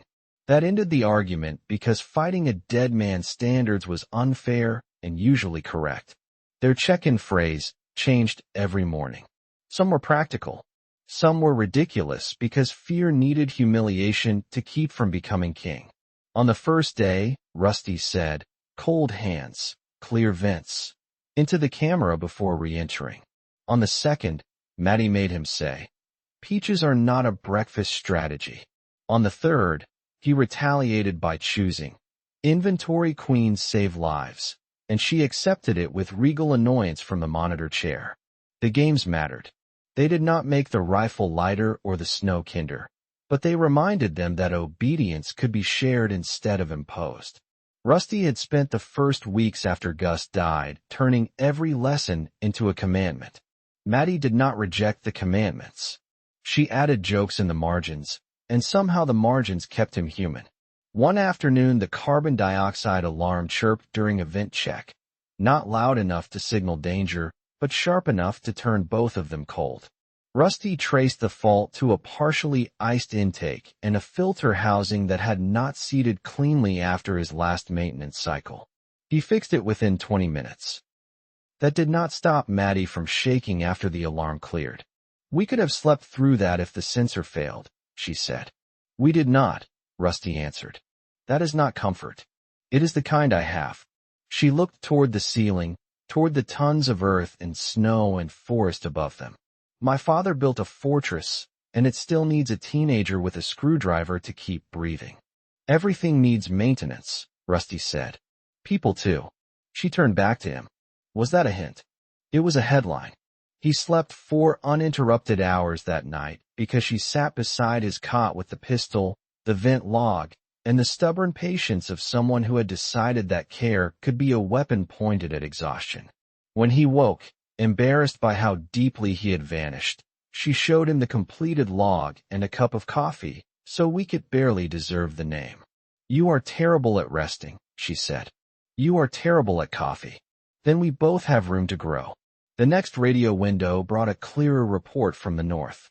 Camps were forming around old airstrips and National Guard depots, but supplies were thin, disease moved quickly in crowded shelters, and armed groups had begun shadowing refugee lines. A government voice urged private shelters with excess medical capacity to register locations on secure frequencies. Rusty turned the volume down before the message repeated. Maddy watched him. "We have medical supplies." "Not excess," he said. "We have more than the people outside who have nothing." "That is not the same as excess." She did not argue immediately. That was how he knew the question had teeth. She reached for the ration chart and traced the columns without reading them. "If my parents were out there and someone with medicine heard that message, I would want them to answer." Rusty leaned against the counter. "If Gus were out there, I would want the whole world to open its doors. That does not mean I get to open yours from the inside without counting what it costs." "Ours," she said. The correction was quiet. It changed the room anyway. Rusty looked at the shelves, the taped lists, the little tree still refusing to come down, the crutches by the couch, the rifle near the wall, and the 2 cups drying beside the sink. He had entered Maddy's family shelter as a guest under emergency rules. Somewhere between the garage, the fever, and the snow trenches, the word had shifted. "Ours," he said. They did not transmit. Not that day. Instead, they wrote conditions for a future call. They would not broadcast coordinates unless they could defend the door, separate strangers from the main living area, spare food without cutting survival below a hard line, and identify a reason greater than guilt. It was a cold list and an imperfect one. It also kept the question alive, which mattered because dead questions turned into excuses. The thaw continued by inches. Maddy practiced with the crutches in the outer corridor, then with a cane made from a trimmed shovel handle. Her limp remained hard, but each step carried more ownership.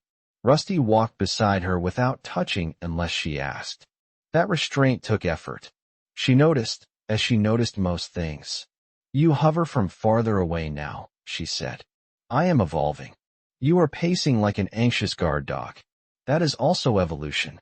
She stopped at the sealed inner door and placed her palm against the cool metal. When this opens for real, winter will not be the only thing outside. I know. I am not ready. Neither am I. She looked relieved by the admission. He had learned that pretending readiness only made her feel alone in her fear. Honest fear, shared early, could become planning. Hidden fear became a third person in the room, whispering bad advice. 2 nights later, the trip cans on the upper saddle rang once, faint and far. Rusty reached the monitor wall with the rifle before the second rattle. Maddy killed the interior lights from the panel. The camera showed darkness broken by thermal shapes moving among trees. 2 people, both upright, both carrying long objects that might have been tools or rifles. They paused when the cans rattled, then crouched low. Rusty's mouth went dry. Maddy slid into the chair, headset on, one hand over the microphone but not transmitting. The 2 figures waited, listening. One raised an arm and pointed downslope, not directly at the bunker door, but close enough to make Rusty's heartbeat turn loud in his ears. After a minute, they moved away along the ridge, careful and silent, disappearing beyond camera range. No one spoke until the monitor showed only trees again. Maddy whispered, "They know something is here. They know there is a hill with noise on it," Rusty said. "That is not the same. It is close. Close is not inside." He wanted that to be enough. It was not. They spent the next hour moving supplies away from the outer corridor and staging a fallback position near the radio room. Maddy's hands stayed steady. Rusty's did too, until the work ended and there was nothing left to hold but the future. Before sleep, Maddy stood beside the little table tree and removed one ornament. She wrapped it in cloth and placed it in the protected box with her phone and the photograph. The pancake ornament stayed on the tree. Rusty watched from the kitchen. "Why leave that one?" he asked. "Because if the door gets breached, I want whoever comes in to know we had terrible taste and survived anyway." He smiled despite the fear still riding his spine. "That is a strong legacy. It is a beginning." The word beginning felt reckless in the bunker, but Rusty kept it. Endings were easy to believe in now. Beginnings required more courage. He checked the locks, checked the cameras, and wrote the ridge sighting into the log with precise times and no dramatic language. Then, beneath the official note, he added a private line he did not show Maddy. "We are not alone, and we are not finished." On the next clear day, they built a small receiving station in the radio room from parts Maddy's father had stored in labeled bins. The work was delicate, almost peaceful. Rusty stripped wire with a knife because the proper tool had vanished into a maintenance drawer. Maddy sorted connectors by feel and color, leaning over the table with her injured legs stretched on a stool. The new antenna would not reach the world by itself, but it might hear weaker signals, and hearing mattered. A person could make better choices when silence stopped pretending to be the whole map. They caught a family that evening. The signal faded in and out, a woman, a boy, and an older man arguing over whether to leave a broken RV near Bend. The woman wanted to move before fuel ran dry. The older man wanted to wait for a convoy that might never come. The boy kept asking if the dog could ride inside because it was too cold under the chassis. Then static took them. Maddy sat very still after the voices disappeared. "We do not even know their names," she said. "No," Rusty said. But now we know they exist. That makes it harder. It also makes it truer. After that, they added a final line to the future broadcast conditions. If they ever opened the frequency, they would speak like people, not like a bunker reading a policy. They would say what they had and what they could not spare. They would offer terms, not miracles. They would warn that weapons raised against the door would be answered, but they would not make cruelty sound like strength. Maddy wrote the line herself. No false hope, no easy threats, no silence for children. At the bottom of the whiteboard, beneath ration math and perimeter notes, Maddy drew a small axis with one line marked past and one marked future. The center point was a dot labeled here. Rusty stared at it while she capped the marker. She said the old world had spun people forward without asking, and the new one had stopped hard enough to throw everyone into the walls. If they wanted any future at all, they would have to push from that center point by hand. Rusty told her the drawing was dramatic. She told him the entire planet had become dramatic first. In the other room, Maddy's breathing stayed even. The bunker hummed. The world pressed down. And for another night, the door held. Chapter 26, Green Above the Door. Spring did not arrive in the Oregon hills the way it used to arrive in old photographs. It did not lift the world gently or uncover flowers in patient stages. It tore into the valley like a fever breaking. One morning the cameras showed snow standing in blue shelves against the bunker vents. 3 days later the same cameras showed mud running in brown veins down the slope, exposed roots shining black, and steam lifting from places where trapped cold met sudden heat. Rusty stood at the monitor wall with a notebook in his hand and watched the hill change by the hour. The snow had been an enemy when it buried the vents, pinned them underground, and made every outside task feel like a bargain with death. The thaw was not kinder. It loosened stones. It undercut banks. It revealed tracks they had not seen in winter and made new ones vanish before he could read them.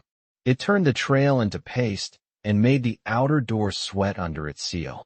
Maddy limped into the room with 2 mugs of weak coffee and set one near his notebook. Her leg no longer needed the splint, but it still did not trust her.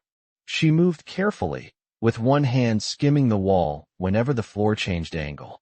The scar under her bandage had healed ugly and tight, and her patience with that fact had worn thin. Rusty had learned not to tell her to be careful unless he wanted to be assigned a chore that involved crawling through a maintenance tunnel. "Anything new?" she asked.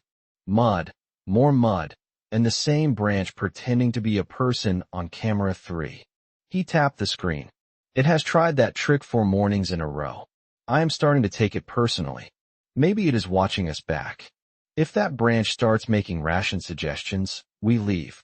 She gave him the quick smile that still caught him off guard because he had seen her nearly die twice and somehow expected laughter to have been removed from the world. The bunker had not made them safe, exactly. It had made them able to notice small things again. The hiss of the kettle.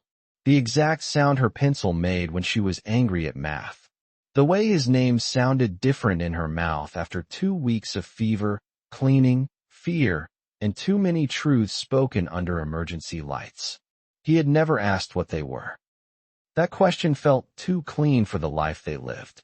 They had become 2 people who shared a locked room, a ration chart, a grave in memory, and an unspoken promise that neither would leave the other behind while breath remained.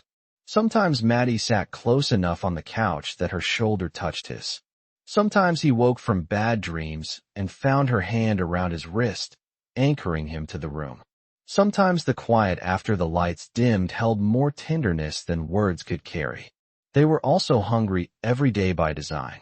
That made romance practical. It lived in saving the better spoonful, warming socks near the vent, taking the worst watch without announcing it, and saying the truth even when the truth was sharp. "The upper trail is showing ground," Rusty said. "By afternoon I can get to the solar rack." Maddy's smile faded. "That slope is unstable. The batteries are lower than I like. The panels have been buried for months. If the mounts cracked under the snow, we need to know now, not when the lights go out." I hate when you say things that make sense. She picked up his notebook and read the last entry. You already packed a rope, spikes, the repair kit, rifle, sidearm, radio, sealant, and 2 emergency bars. You planned this before coffee. Coffee makes plans friendlier. It does not make them better. Gus said that. Gus said coffee made fools honest and liars louder. This one is mine. Her eyes softened at the mention of him. Gus had become a third presence in the bunker, not a ghost in the theatrical way, but a habit in the walls. Rusty used his phrases when he was tired. Maddy repeated his old rules when she wanted Rusty to slow down. They had written his name on the whiteboard once, under the heading People We Obey When Scared, and neither of them had erased it. Outside, the world gave a low crack. The camera on the drainage cut jumped, blurred, and steadied again. A sheet of snow broke free from a bank and slid through young trees, taking brush and rotten logs with it. Mud splashed over the lower lens. Rusty leaned close, counting seconds, watching for anything carried in the slide that moved against gravity. That is why I hate thaw, Maddy said. That is why I go roped. He closed the notebook. You stay inside and keep the door ready. If I call twice, you open. If I call once and stop, you do not open until you see me clearly. We made that rule in winter. The season changed. People did not. She set her mug down too hard. Coffee sloshed onto the table. I know the rule. I helped write the rule. You do not have to teach it to me every time you leave. Rusty heard the anger beneath the words and the fear beneath the anger. He wanted to answer with procedure because procedure felt safe. Instead, he put the notebook aside and faced her fully. I say it because I need to hear you say you understand. Not because I think you are stupid. Because when I am outside, the only thing between us and a mistake is the last rule we said out loud. Her jaw worked for a moment. Then she wiped the coffee with a cloth and said, If you call twice, I open. If you call once and stop, I keep the door shut until the camera proves it is you. If anyone uses your radio without your face on screen, I keep the door shut. If you are hurt and someone has a gun to you, I keep the door shut until I can save you without giving them everything. The last sentence cost her. He saw it in the way she did not blink. Good, he said. It is not good enough. It is just necessary. Necessary is the best we get most days. The outer corridor smelled damp when he cycled through it. He had cleaned it every week during winter, but the thaw had found seams and carried earth scent through filters and seals. He checked the rifle, the sidearm, the knife, the rope, the climbing spikes, the radio battery, and the med pouch. He made the checks slow enough for Maddy to see through the interior camera. She hated not being beside him. He hated that he was grateful she could not climb the hill yet. When the outer door opened, the air hit him with a force that felt alive. It was wet, cold, and full of rot. Not the clean rot of ordinary woods, but the heavy sweetness of things uncovered after being trapped too long. Broken branches lay half-buried in mud. Pine needles had matted into slick carpets. Water ticked from every limb. The sky beyond the canopy had a pale, metallic brightness that made his eyes ache. Rusty stepped onto the concrete landing and waited. Waiting was Gus's first rule after opening any door. Let the world tell on itself. The trees dripped. Somewhere downslope, water rushed through the drainage cut. Farther away, something heavy fell with a hollow boom. No voices. No engine. No quick movement. He clicked the radio twice, their signal for clear so far, and moved toward the solar trail. The trail had become a suggestion. Winter had erased the edges, and spring had smeared them. He placed each foot with the care of a man crossing broken glass. Twice the mud sucked at his boot hard enough to make his knee twist. Once he stopped because the hair on his neck lifted, and he stayed frozen for a full minute with the rifle angled low, listening. The forest listened back. At the solar rack, the damage was worse than he hoped and better than he feared. 2 panels had cracked across the corners. One mounting arm had bent under snow weight. Cables sagged from a conduit where ice had pried the cover loose. The rack itself still stood. The batteries could still be fed. That mattered more than the curses he muttered while kneeling in the mud. Status, Maddy said through the radio. The rack is reparable. It is messy, but reparable, with 2 cracked panels, 1 bent arm, a loose cable cover, and no sign of people at the rack. You sound annoyed, not scared. I am choosing to enjoy that. Annoyed is scared wearing work gloves. He spent 2 hours cleaning, tightening, sealing, and rerouting. Each task took longer because he had to stop and scan after every noise. The world never stopped making noise. Trees knocked together. Mud shifted. Water moved below ground with a sucking gurgle. Once a pair of birds burst out of brush so near his left side that he nearly dropped the wrench and nearly shot an innocent fern. He sat back on his heels afterward and breathed until his hands obeyed him again. The sun slid through cloud cover near noon, thin but real. The charge meter clipped to his belt ticked upward. Not much, but enough to make him grin despite the cold mud inside his sleeves. We have input, he said into the radio. Maddy answered too fast. Say that again. We have solar input. Low but real. The bunker gets to keep pretending it is civilized. Her breath crackled through static, and for a second he thought she was crying. Then she said, I just cheered at a number on a screen. My old self would hate us. Your old self would have complained about the coffee first. My old self had standards. He was smiling when the jet crossed overhead. It came from the south, high and fast, a silver slash between torn clouds. The sound reached after it passed, a violent rip that shook loose water from the trees. Rusty threw himself flat beside the panel rack before his mind caught up. The old world had taught him planes were rescue. The new world had taught him anything overhead might be watching, fleeing, or dying. A second jet followed. Then a third. They did not circle. They did not descend. They flew north in a hard line, too high to read markings. Their sound rolled across the valley and vanished into the mountains. Maddy's voice came through the radio, tight and breathless. Rusty, did you see them? 3 jets northbound. High altitude. No change in course. Could they be military? Fast enough. I could not see markings. If they can fly, someone still has fuel, bases, maintenance, people. Yes, that is right. That means help could still be coming. Rusty looked at the broken trees, the mud, the cracked panels, the ridge where 2 figures had once moved in darkness. He wanted to give her that hope whole. He wanted to hand it over polished and safe. Instead, he said the thing Gus would have hated and approved at the same time. It means someone is still flying. That is all it means today. The radio stayed silent long enough for him to regret the sentence. Then Maddy said, Come back before I decide to be mad at you in person. That sounds dangerous. It will be organized. He packed the tools and began the careful descent. Halfway down, he found the first track. It was pressed into a patch of mud beside a cedar root, long and narrow, with claw marks at the front. Not deer, not coyote, larger than he liked. The snowmelt had softened the print, but it was fresh enough that the edges had not collapsed. A dog, maybe, nothing more. A big one, maybe more than one, because another partial mark showed near the trail edge. Rusty crouched and studied the brush.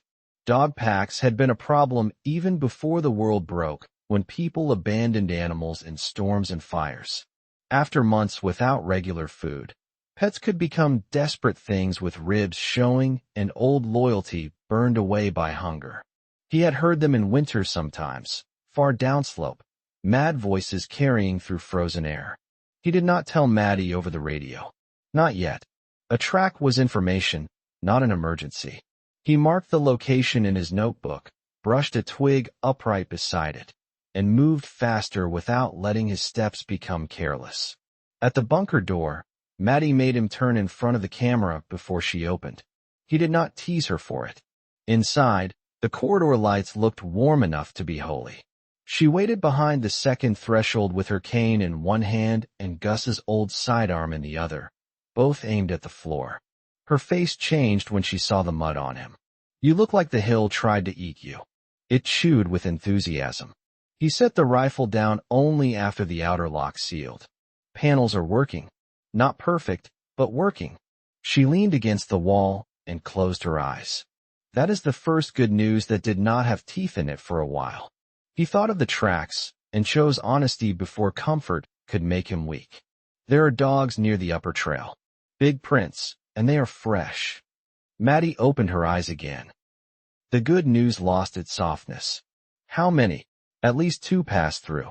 Could be more. Could be old pets. Could be feral. We do not leave food smell outside. We move the trash burn farther downwind when the ground dries. We add noise cans lower on the slope. Dogs found the bunker area. Dogs found a trail that every animal in this hill probably uses. That is not the same as finding the door. She studied him. You said almost those exact words about people before winter. I know. He unbuckled the muddy tool belt. I was right then and still worried. I can do both. That evening the batteries rose by 2%, and they celebrated with an extra spoonful of peaches split evenly over oatmeal. Maddy insisted on calling it a feast. Rusty said feast should not fit on a tin spoon. She said the old world had made him arrogant. He said the new world had made her dramatic. They laughed quietly because laughter could still feel like a risky use of air. Later, after the lights dimmed, they sat shoulder to shoulder at the monitor wall. Camera 3 showed the branch pretending to be a person. Camera 5 showed the repaired solar rack under a torn sheet of moonlight. Camera 2 caught eyes in the brush just once, low and green, then nothing. Maddy reached for his hand without looking away from the screen. I saw that. So did I. Was it a dog? Probably, but I cannot prove it. Probably is a terrible word. It is honest, though. The eyes did not return. The bunker held. The thaw kept working at the hill with water, gravity, and patience, uncovering the world one ugly layer at a time. Chapter 27. No rescue coming. The repaired panels gave them enough power to act hopeful, which was not the same as being hopeful. Rusty knew the difference. Hope made plans wider. Acting hopeful kept hands from shaking while the plan stayed narrow. By the third clear day, they had recharged the secondary battery bank, cleaned the intake filters, and brought the radio room fully awake for the first time since the winter siege began. Maddy treated the radio room like a church and a courtroom. She cleaned the console with a cloth before touching the switches. She set her father's binders in a neat stack, even though the covers had already been handled by them both 100 times. She tied her hair back, checked the antenna leads, and adjusted the chair height, as if posture could improve the world. Rusty stood behind her with the logbook open, ready to write whatever came through. The first hour gave them only static. The second gave them scraps. Numbers read in a flat voice. A weather warning from weeks earlier that had caught in some repeating system. A man praying in Spanish so softly that Rusty could not tell whether he was alone or speaking to a room. Then came a burst of music, 3 notes from a song cut off by a carrier squeal. Maddy flinched at the sound as if someone had touched a bruise. Keep scanning, Rusty said. I am keeping scanning. Her fingers moved carefully over the dial. Do not coach my fingers. Your fingers look coachable. My fingers are highly educated. A voice broke through at 14:32 by the wall clock. Male, exhausted, official by habit more than strength. He identified a regional continuity station near the interior, then repeated a message they had partly heard during winter, but never this clean. Transportation corridors remained fragmented. Coastal losses were unrecoverable in the current phase.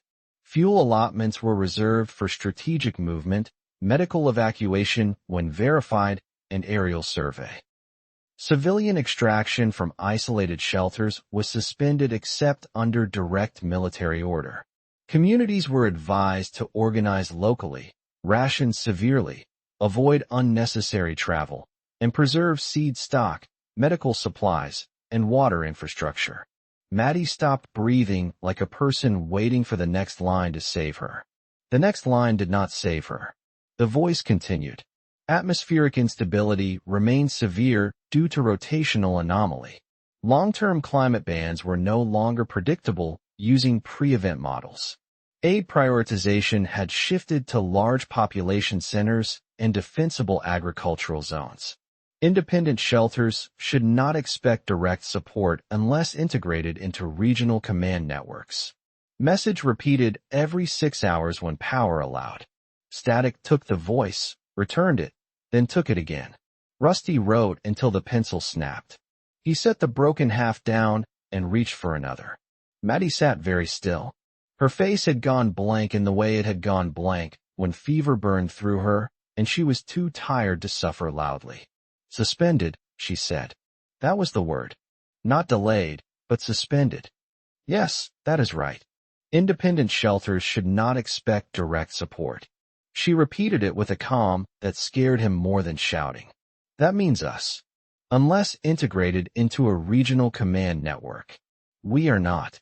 My parents built a bunker that might as well be on the moon. Rusty closed the logbook slowly. It kept you alive. It kept me alive so I could learn nobody is coming. Her hand rose to the console, then dropped before she hit anything. I hate this room. I hate every machine in it. Machines did not choose the message. I know that. I still hate them. She pushed herself up too fast, winced when her leg protested, and limped out before he could reach for her. Rusty stayed in the radio room because someone had to finish the log. That was what he told himself. The truth was that he needed a minute before following. Comfort had begun to matter more, and that made him afraid of doing it badly. He listened to the message repeat twice, took down the wording, time, frequency, signal strength, and gaps. The discipline helped. It put disaster into lines and boxes. It made the sentence help is not coming into something he could file beside solar input and water pressure. Gus would have told him that bad news became more useful once written accurately. Gus would also have told him not to let a girl cry alone if she had become family. Rusty found Maddy in the food room. She sat on the floor between shelves, her injured leg stretched carefully in front of her, a can of tomato paste in her lap. She was not crying. Her stillness had a worse weight. I used to think my dad was embarrassing, she said before he could speak. He would test smoke alarms during dinner. He made me learn where the shut-off valves were. He made Mom keep spare glasses in 3 places because he said panic made people clumsy. I rolled my eyes at him for years. Rusty sat across from her with his back against rice buckets. He got you here. He is not here. No, not that. I do not know whether that means he failed or the world did. Maybe neither. Maybe the world got hit with something too big for anyone to beat clean. He picked up a loose inventory card and turned it between his fingers. Gus knew how to survive almost everything he could imagine. He still got shot by a man we never even saw clearly. Being prepared is not the same as being unkillable. Maddy looked at him then. Do you ever get tired of being realistic? All the time. Do you ever want to lie? All the time. Then lie to me once. Rusty wanted to. He wanted to tell her that jets meant rescue, that the message was old, that her parents might step through the door tomorrow with clean coats and impossible explanations. He wanted to say the bunker had enough food, that the people on the ridge had moved on forever, that dogs remembered they had once been loved. He wanted to say a stopped world could still be fair if 2 people loved each other hard enough inside a hill. Instead, he slid the tomato paste from her lap and set it on the shelf where it belonged. I cannot lie about what keeps us alive. Her mouth twisted. That is a terrible answer. It is the one I have. What do we do now? We stop counting rescue as a supply. We count only what we can reach, carry, grow, fix, or defend. We stop saving calories for people who might not arrive. If they arrive, we adjust. Until then, we live like this is the place we have, not the place we wait in. The words changed the room. They did not make it better. They made it honest. Maddy leaned her head against the shelf and stared at him. That sounds like a home sentence, she said. He swallowed. Maybe it is a shelter sentence first. You are scared of the word home. Home got washed out from under us. Mine got buried under a hill. That is not better. I did not say better. She reached across the narrow aisle and touched his boot with hers. I said buried. Things buried can be found again. The next week became a campaign against dependency. They mapped every reachable source of food within a 20-mile radius, starting with the small towns that had not burned on the old satellite images stored in Maddy's father's files. They reviewed seed packets and found too few for a real garden, but enough to test soil in raised bins once frost risk settled. They inspected the water line, cleaned the vent screens, and added 2 more emergency caches inside the bunker in case the outer rooms were ever compromised. Rusty moved ammunition into 3 separate stations, and then moved it again because the first pattern had seemed too obvious. Maddy made herself walk laps in the corridor every morning. At first she cursed each step. Then she started counting them in a cheerful voice that fooled neither of them.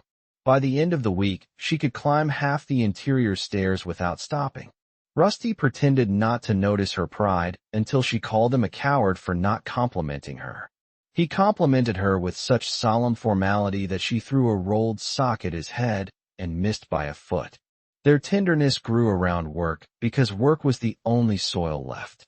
He changed the dressing on her leg less often now, but still checked the skin for heat. She shaved the back of his hair with tiny scissors because it had started curling over his collar and bothering him. He fixed the kitchen drawer that had stuck since their first week. She reorganized the medicine cabinet by urgency instead of alphabet. They argued about coffee, fuel, laundry, trigger discipline, whether canned pears were better than peaches, and whether the word civilization could apply to 2 people eating beans under concrete. At night, they listened to radio traffic until the static hurt. The messages did not improve. A convoy had stalled east of the Cascades. A settlement near a river requested antibiotics and got only instructions to boil instruments and isolate fever cases. A man calling himself Pastor Eli broadcast sermons that sounded less like faith each day and more like a census for frightened people. A woman near the coast read names of missing family members every evening until her generator failed and her frequency went silent. Rusty logged them all. Maddy said the log had become a graveyard of voices. Rusty said graveyards mattered because names mattered. Then they sat in silence long enough to admit both statements were true. On the 9th day after the clear rescue message, the jets came again. 5 this time, higher than before, moving east. One left a thin dark trail that broke apart in the upper air. They watched from the outer camera because Rusty refused to stand exposed just to stare at aircraft that would not land. Maddy put one hand on the monitor. There are people up there making choices. Yes, that is right. They are choosing other places. For now. You said we were not counting rescue. We are not. But I refuse to count absence as forever unless forever proves itself. She looked over at him. That almost sounded optimistic. Write it down. It may not happen again. A laugh escaped her, quick and surprised. The sound warmed the room and then faded. Her face changed a moment later, a flicker of discomfort passing through her eyes. You okay? He asked. Fine enough. Coffee sat wrong. She rubbed her stomach and reached for the logbook. Pastor Eli is on again. He is telling people to bring tribute to the bridge camp, which is a sentence that should make everyone run the other way. Rusty studied her for another second, then turned back to the radio. He logged the bridge camp warning with a thick underline. If desperate people were gathering under men who used words like tribute, the woods would not stay empty. 2 nights later, camera caught movement near the lower trail. Not people, but dogs. 4 of them, moving in a loose line through brush, heads low, ribs sharp beneath patchy fur. One was large and pale, maybe once a shepherd mix. Another limped on a rear leg. The smallest had no tail and a black muzzle wet with mud. They paused where Rusty had moved the trash burn, sniffed the ground, and drifted upslope until the noise cans rattled in the dark. The sound sent them scattering, but not far. The pale one turned back toward the camera and stared. Its eyes shone. Its mouth opened.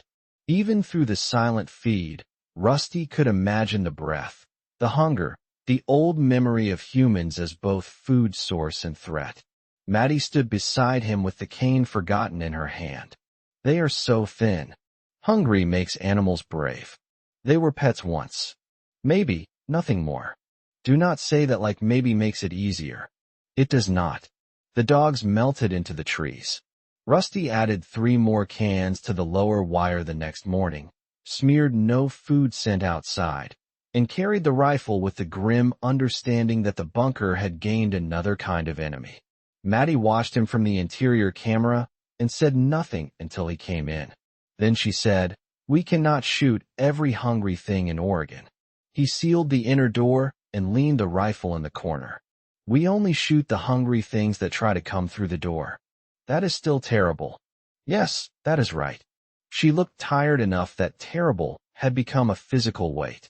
He crossed the corridor and touched her face with the back of his clean fingers. He did it slowly, giving her time to turn away. She did not. Her eyes closed for one breath. "I miss being the kind of person who could cry over dogs without also checking ammunition," she said. "I miss being the kind of person who could think jets meant help. That version of you had bad headphones and worse toast. That version of me had Gus." Her eyes opened. She leaned forward until her forehead rested against his chest. He held her carefully, as if grief had edges. The bunker hummed around them. Outside, the dogs learned the wires. Above them, aircraft crossed a sky that no longer promised anything. Chapter 28, 7 Days Out. The distant town sat on the map like a dare. Maddy's father had circled it in red marker and written modest resources, low traffic, secondary access, possible veterinary supplies. That last note had seemed irrelevant during the first weeks in the bunker. Now, with dog tracks near the lower trail and their medicine cabinet thinner than Rusty liked, it mattered. Veterinary antibiotics were not ideal, but ideal had died somewhere between Monterey and Oregon. They planned the trip for 6 days and argued for 5 of them. Maddy wanted to go. Rusty wanted her inside the bunker with the door sealed and the radio in reach. She accused him of using her leg as an excuse to sideline her. He accused her of ignoring the fact that a half-healed leg on a supply run could turn a retreat into a funeral. She threw a pencil at the wall, not at him, which he considered progress. He later sharpened the pencil and put it back in the jar because supplies were supplies. On the 6th day, she won part of the argument. She would come as far as the Ridge cache and help stage the return route. From there, Rusty would continue alone to the town, scout for 1 day, scavenge only if the risk stayed acceptable, and return by the 3rd night. If he did not return by the 5th night, Maddy would not leave the bunker to search. That rule nearly broke the conversation in two. "I will not sit underground and let you disappear," she said. "You will if leaving means dying slower and giving strangers the bunker." Rusty kept his voice even because she was not wrong to hate him for it. "If I do not come back, the safest thing you can do is stay sealed and wait for a better chance." A better chance at what? Talking to cans? Listening to Pastor Eli collect tribute? Watching dog eyes on camera until the lights fail? A better chance at living. You do not get to be the only person who risks that. I am not trying to be noble. I am trying to be useful. You cannot run hard yet. That is not weakness. It is math. I hate your math. So do I. It still counts. She turned away and gripped the back of the chair. For a moment, he thought she would refuse the whole plan. Then she said, "If you are late because you are hiding, you stay hidden. If you are late because you are hurt, you use the red flare only if you are close enough for me to reach without opening the main trail. If you are captured, you do not trade the bunker." "I do not get captured," he said. She looked back at him with bright, furious eyes. That is not a plan. He accepted the correction because she had earned the right to give it. "If capture is likely, I do everything I can to make sure I cannot be used against you." The sentence sat between them like a loaded weapon. Maddy's face crumpled for half a breath before she rebuilt it. "I should not have asked," she whispered. "Yes, you should have."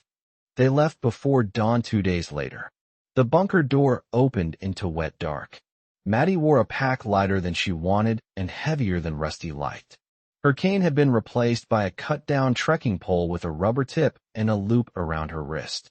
Rusty carried the main pack: rifle, sidearm, knife, hatchet, radio, water filter, repair tape, medical kit, ammunition, a small pry bar, and 3 empty cloth sacks folded flat.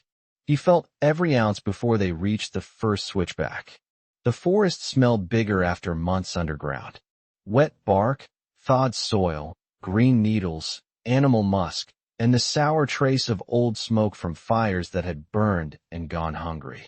The sun had not yet reached the ridge, but the eastern sky glowed behind tree trunks. Birds called in short, nervous bursts. Twice they stopped because Rusty raised a fist. Twice the sound turned out to be water moving under brush, but he waited anyway. Maddy's leg held for the first mile. During the second, her breath sharpened. During the third, she stopped joking. Rusty slowed without announcing it. She noticed and glared, but she did not tell him to speed up. Pain had made her honest in ways pride disliked. At the ridge cache, they hid 2 sealed water bottles, an emergency bar, spare socks, a packet of pain medicine, a tarp, and 20 rounds in a hollow under roots. Rusty covered the cache with bark and mud until even he had to look twice to see the mark. Maddy watched him work with the careful focus of someone memorizing a thing she hoped never to use. "This is where you turn back," he said.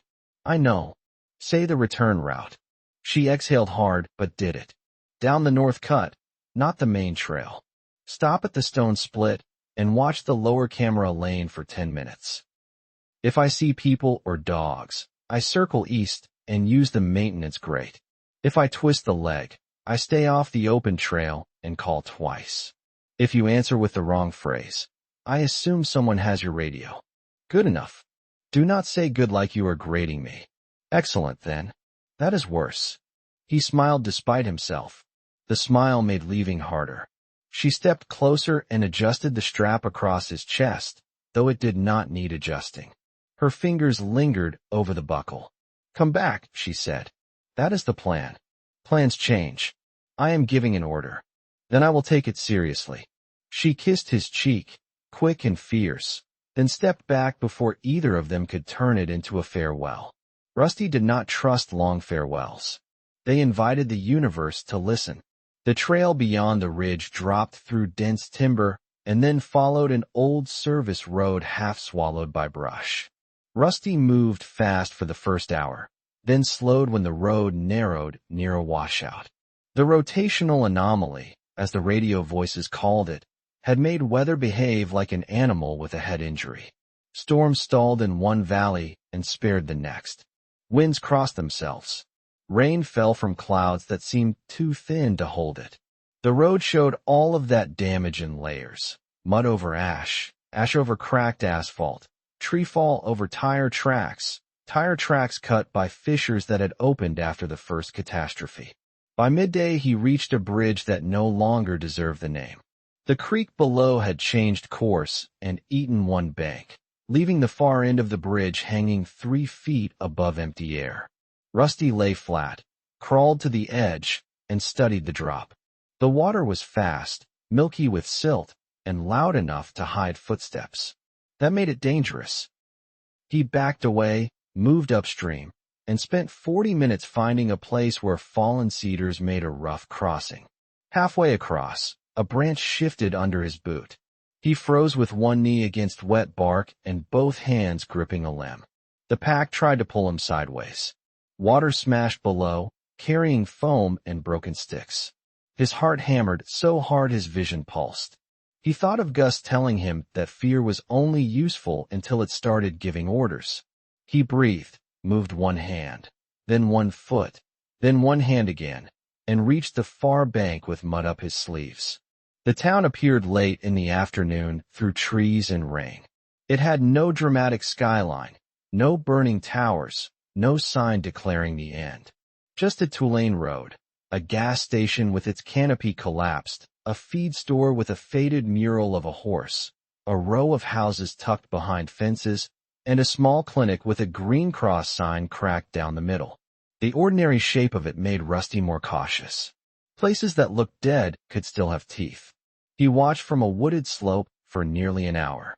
Smoke rose from one chimney near the far side of town. Not old smoke. Thin and controlled. Someone lived there or had lived there recently. Two crows fought over something in the road. A shopping cart lay on its side outside the grocery. No engines. No voices. No dogs in sight, which did not comfort him. He made camp without fire in the timber above town and waited for dark. Hunger gnawed at him, but he ate only half an emergency bar and drank filtered water. The first rule of scavenging was not to arrive desperate. Desperate people opened bad doors. Desperate people saw full shelves where there were traps. Desperate people forgot that hunger could be survived longer than a bullet. After sunset, he moved into town. The gas station had been stripped to rust and broken glass. The grocery had spoiled months ago and then been raided until even the shelves looked embarrassed. He found salt under a fallen rack, 3 dented cans of pumpkin behind a freezer, and a box of water purification tablets in an office drawer under mouse droppings. He took them all. Pride had no shelf in the bunker inventory. The feed store gave more. A back room still held sealed bags of chicken feed, cracked corn, mineral blocks, work gloves, fencing wire, twine, and a half case of canning lids. The grain was not perfect, but some remained dry. It could feed animals they did not have yet or be ground in an emergency if they were willing to pay for it with stomach misery. Rusty marked the heavier bags for later. Carrying them now would slow him too much. At the veterinary shelf, he found syringes, flea treatment, antiseptic, gauze, and 2 bottles of antibiotics locked behind a mesh cabinet. The pry bar made too much noise. He paused after each small wrenching sound, listening. Nothing answered from the street. He wrapped the bottles in cloth and wrote the label details in his notebook because using medicine wrong could kill with the same patience as infection. Near midnight, he heard the dogs, not barking at first, just breathing and nails on linoleum from the front of the store. Rusty killed the small flashlight and went still behind stacked feed bags. Shapes moved beyond the aisle, low and silent except for the click of claws. 3 entered through the broken front door. The pale one was with them.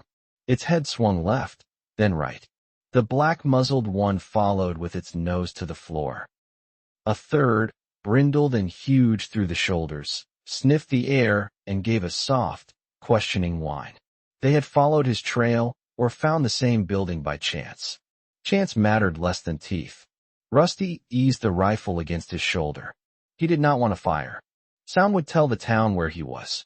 It might bring people, more dogs, or both. The pale dog stepped closer, head rising. It smelled him. Its lips pulled back without a sound. He threw a can of pumpkin hard toward the office doorway. It hit metal and clattered. All 3 dogs spun toward the sound. Rusty moved the other direction, slow at first, then fast when the black-muzzled one snapped its head back toward him. He slipped through the storage door, pulled it shut, and braced a shelf against it as bodies hit from the other side. The door shook. A dog snarled, no longer silent. Another threw itself low enough that the frame cracked near the bottom. Rusty climbed. The back room had high shelving and a narrow transom window painted shut. He used the shelf brackets like ladder rungs, smashed the transom with the butt of his knife, and dragged his pack through first. Glass cut his jacket. A tooth scraped wood below as one dog forced its muzzle through a gap near the floor. Rusty kicked the shelf down behind him, gained the window, and dropped into the alley outside. He landed badly, rolled, and came up with his side burning. No time. The dogs inside went mad at the sound. He ran across the alley, through a yard, over a sagging fence, and into a shed that smelled of gasoline and old grass clippings. He shut the door and crouched in darkness with the rifle pointed at the gap beneath it. The pack hit the alley 30 seconds later. 4 dogs now. Maybe 5. Nails skittered on pavement. They circled, sniffing, whining, testing the shed. One scratched at the door. Another shoved its nose into a gap and inhaled with a wet, hungry sound. Rusty lifted the rifle and waited. Sweat crawled under his collar despite the cold. If they broke through, he would fire until they stopped moving, or he did. He pictured Maddy in the bunker watching empty cameras, counting hours. The image steadied him more than fear did. The dog stayed for 20 minutes. Then a distant sound rose from the far side of town, a human shout, followed by a gunshot. The pack scattered toward it, hunger choosing louder prey. Rusty did not move for another 10 minutes. When he finally opened the shed, the street had gone quiet again. He should have left town immediately. Instead, he climbed to the shed loft, wrapped himself in a tarp that smelled like mold, and waited for dawn with his eyes open. Morning showed him the cost of the gunshot. Near the smokehouse on the far side of town, 2 people dragged a third body from the road into a garage. Rusty watched through binoculars from the tree line. He could not tell whether the dead person had been attacked by dogs, shot by people, or both. The living moved with the frantic efficiency of those who had no time for ceremony. One carried a shotgun. The other had a baseball bat wrapped in wire. The town was not empty. It was hurt in every way except the word he refused to write. Rusty returned to the clinic in daylight because the need for medicine outweighed the risk. He used the rear entrance, avoided the lobby, and found the pediatric room stripped of obvious supplies, but not of everything. A cabinet still held infant fever medicine, sterile pads, alcohol wipes, gloves, 2 unopened thermometers, and powdered rehydration packets. He took them without yet understanding why those items would matter so much later. In the staff lounge, he found a sealed jar of prenatal vitamins behind a stack of outdated magazines. He almost left it. Then he thought of unknown survivors, future trade, and Maddy's rule that medicine had uses before people knew they needed it. He put the jar in the pack. By noon the pack was too heavy. By afternoon it became cruel. He abandoned the cracked corn but kept the antibiotics, salt, purification tablets, medical supplies, canning lids, 2 tools, wire, and as much dry grain as he could carry without losing speed. He left town by the creek route and did not look back when the dogs began calling to each other somewhere behind him. The return took 2 days longer than planned because weather pinned him under a rock shelf for half a day and the cedar crossing shifted, forcing a longer route. On the 4th night, he reached the ridge cache, shaking with fatigue and hunger. Maddy's note waited inside the hollow, wrapped in plastic. "You are late. I am angry. I am also here. Come home carefully." He pressed the note to his forehead for one breath, then packed the cache and started the final miles under a sky full of torn cloud and distant jet thunder. Chapter 29. Teeth at the Threshold. Maddy saw him first on camera 3, and because she had followed the rules, the door stayed shut. Rusty stood in the rain with both hands visible, face turned toward the lens, pack hanging from him like a punishment. He said the first phrase. She demanded the second. He gave it. She made him turn. He turned. He did not complain, though exhaustion had carved his face down to angles and shadow. Only when the inner screen confirmed no one behind him did she open the outer door. He stepped into the corridor and nearly fell. Maddy caught his sleeve with one hand and braced herself against the wall with the other. His pack hit the floor with a sound like a body dropped from height. Mud slid off him in clumps. His eyes looked too bright. "You are late," she said, and hated that her voice shook. "I brought salt," he answered. "That is not an apology. I also brought antibiotics, purification tablets, wire, canning lids, thermometers, rehydration packets, medical supplies, and pumpkin that may have saved my life by being loud." Still not an apology. He looked at her then, really looked, and the brittle humor left him. "I am sorry I scared you." She wanted to stay angry. Anger had kept her upright for 2 days of watching cameras and hearing dogs in the timber. Then she saw the dried blood along his jacket where glass had cut him, the tremor in his hands, the way he favored one side. Anger folded into relief so hard it almost hurt. "Seal first," she said. "Seal first," he agreed. They locked the outer door, checked the corridor, stripped his muddy gear, and carried the supplies to the decontamination mat. Rusty gave his report while sitting on the floor because Maddy ordered him down and he lacked the strength to argue. Dogs in the feed store, people near the smokehouse, a shotgun, a wire bat, and a clinic stripped but not empty. Veterinary antibiotics found.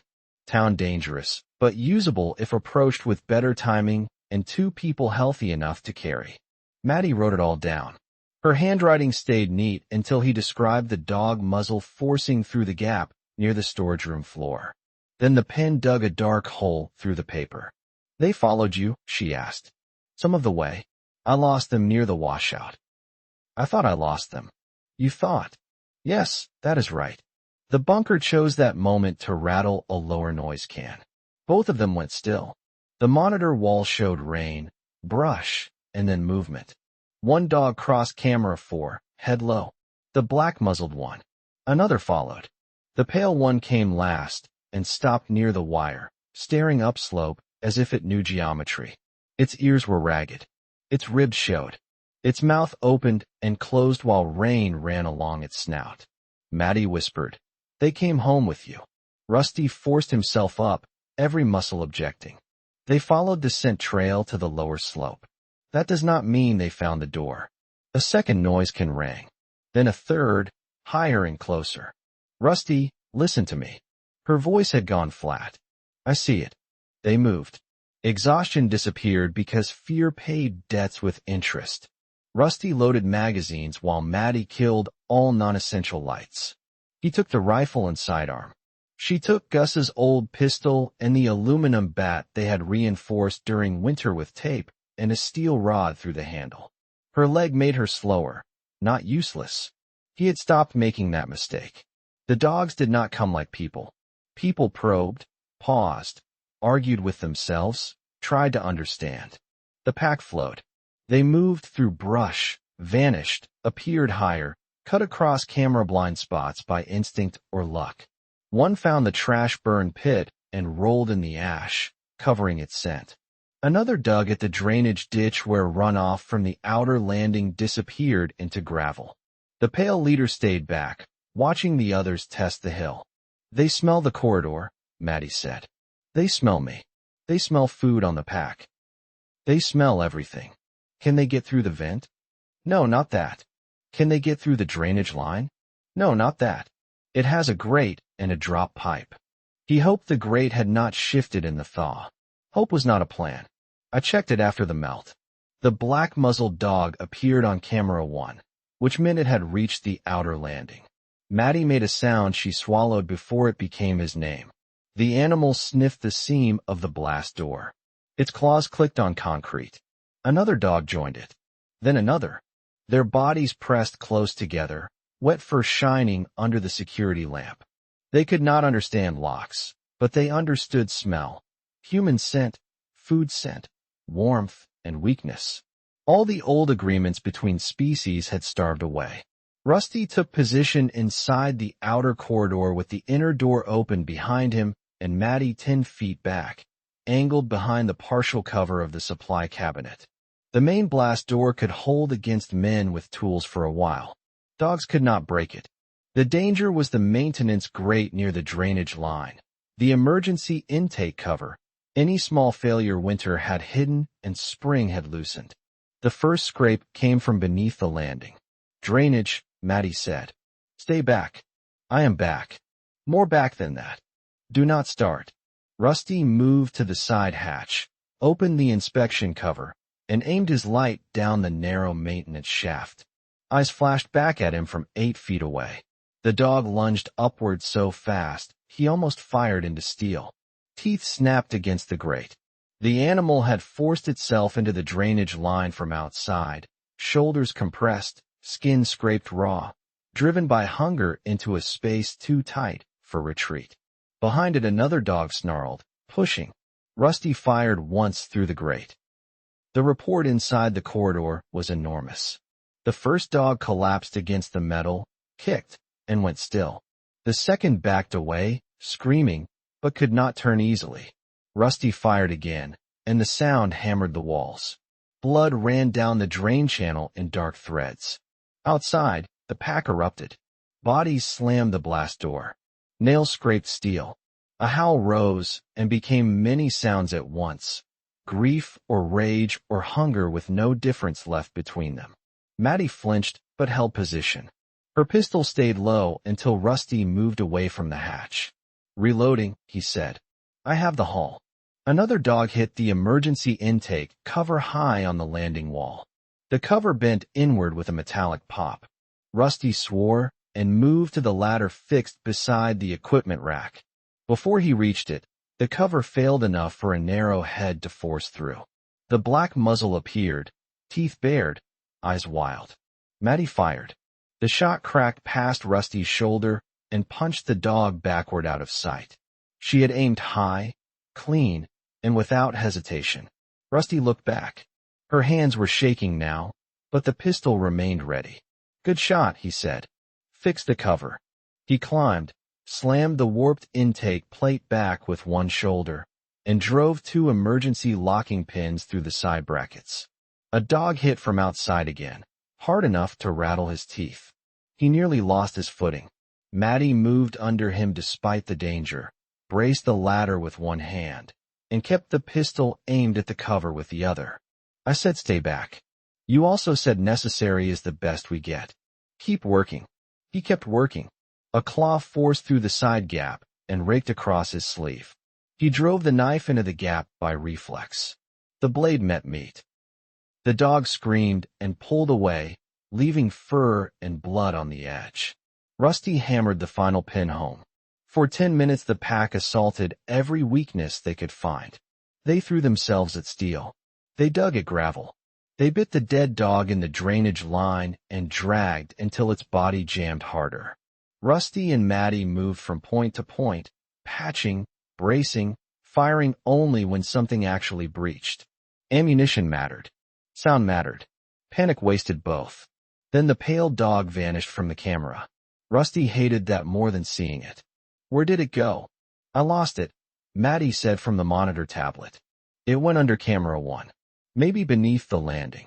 A scrape came from the service crawlspace behind them. They turned together. The crawlspace hatch near the floor, the one Rusty had checked after the thaw, jumped in its frame once, then twice. The old latch held, then bent.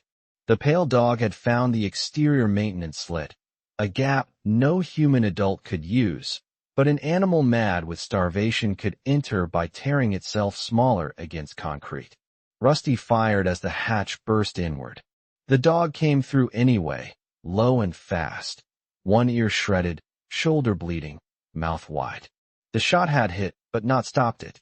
It crossed the corridor in a blur. Rusty brought the rifle around too late. The animal hit him at the waist and drove him backward into the wall. Teeth clamped at his shoulder strap, missed skin, snapped again. Maddy swung the bat. The sound was thick and final enough to turn Rusty's stomach. The dog dropped, rose halfway, and lunged again at her bad leg. She screamed, not in fear but in fury, and swung a second time. Rusty got the sidearm free and fired down into the animal's chest. It collapsed against his boots, legs jerking. For 1 second, nothing moved except steam from the barrel and blood spreading across the concrete. Then the brindled dog came through the same hatch. It struck Rusty high.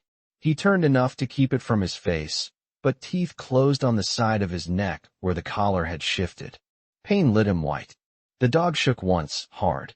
Maddy shouted his name and hit it with the bat, but the animal held. Rusty could not aim the pistol without shooting himself. He dropped it, grabbed the dog's throat with both hands, and drove forward instead of pulling away. Gus had taught him that pulling made tearing worse. Maddy hit it again. Bone cracked. The jaws loosened.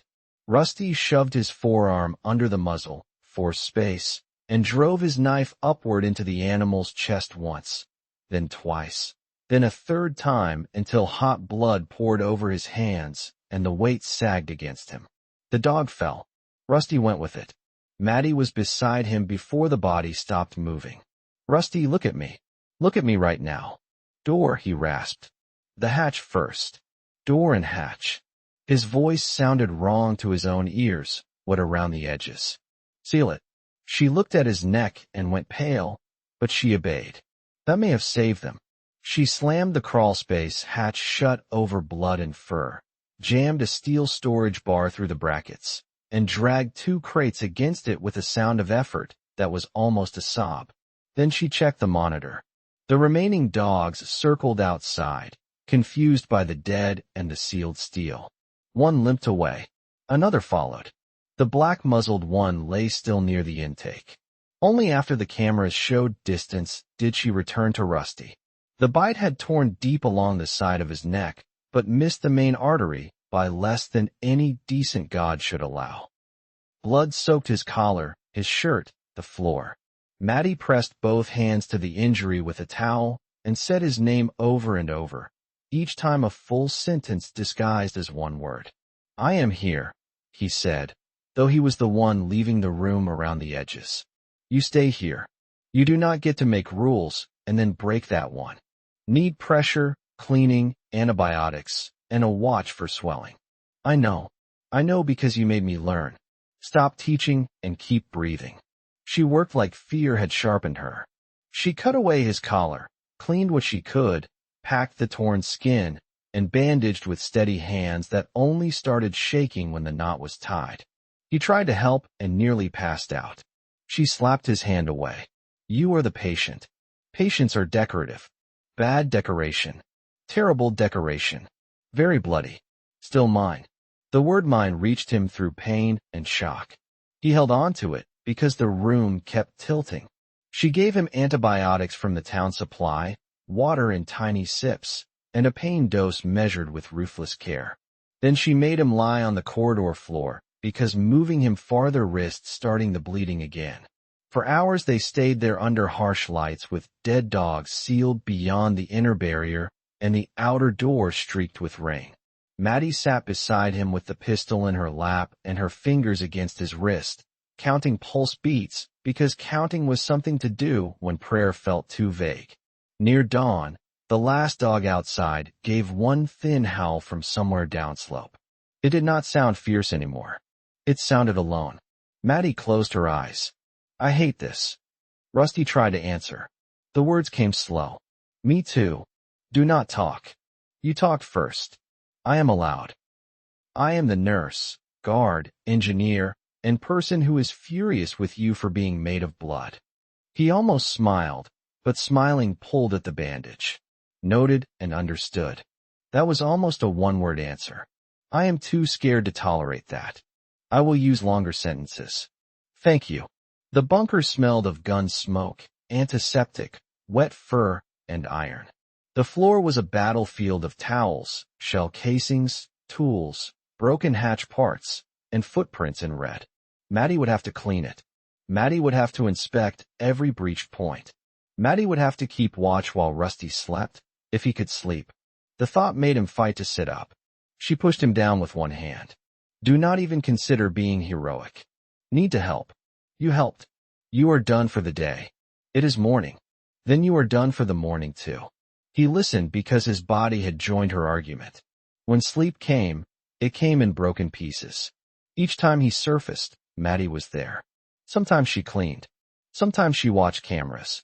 Sometimes she held pressure against the bandage and whispered measurements to herself.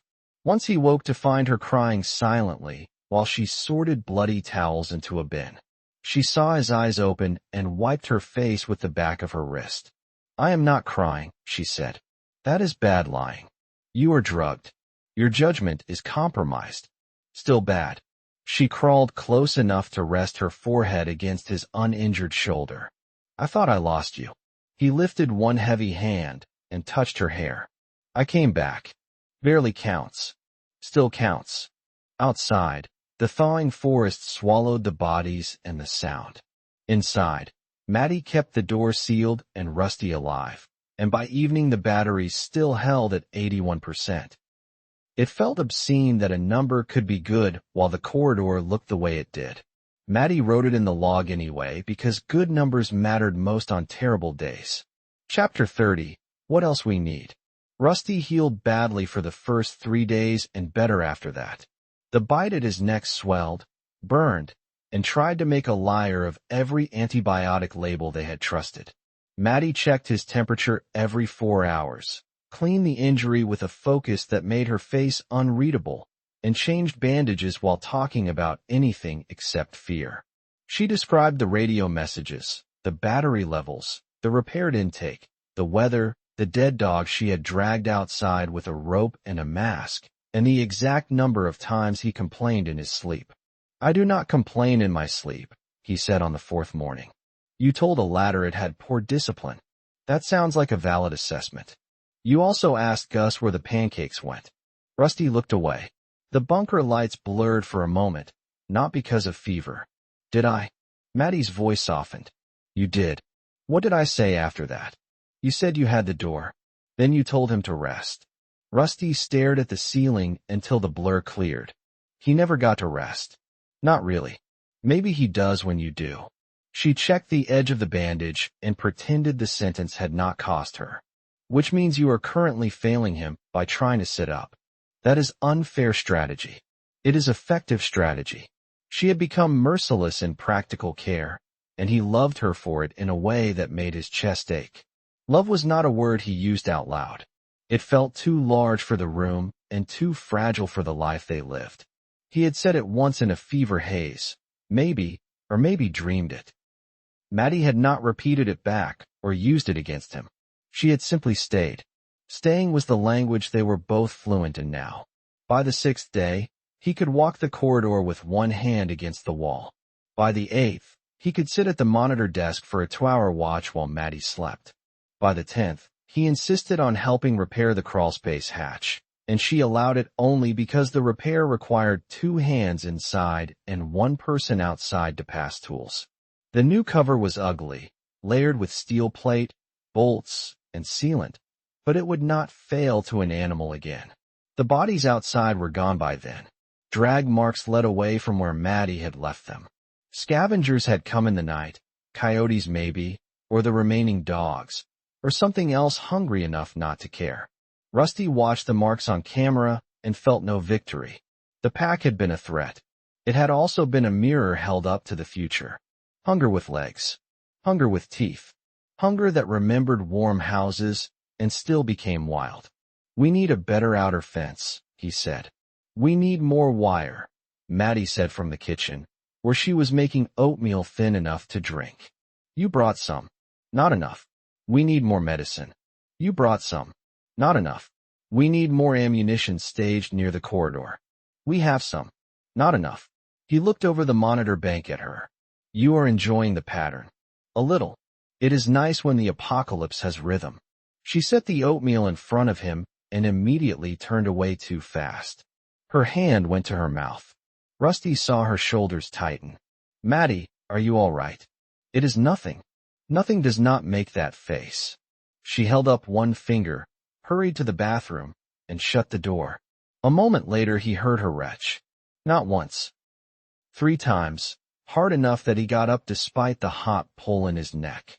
She came out pale and angry at herself, wiping her mouth with a cloth. "Do not look like that." "Like what?"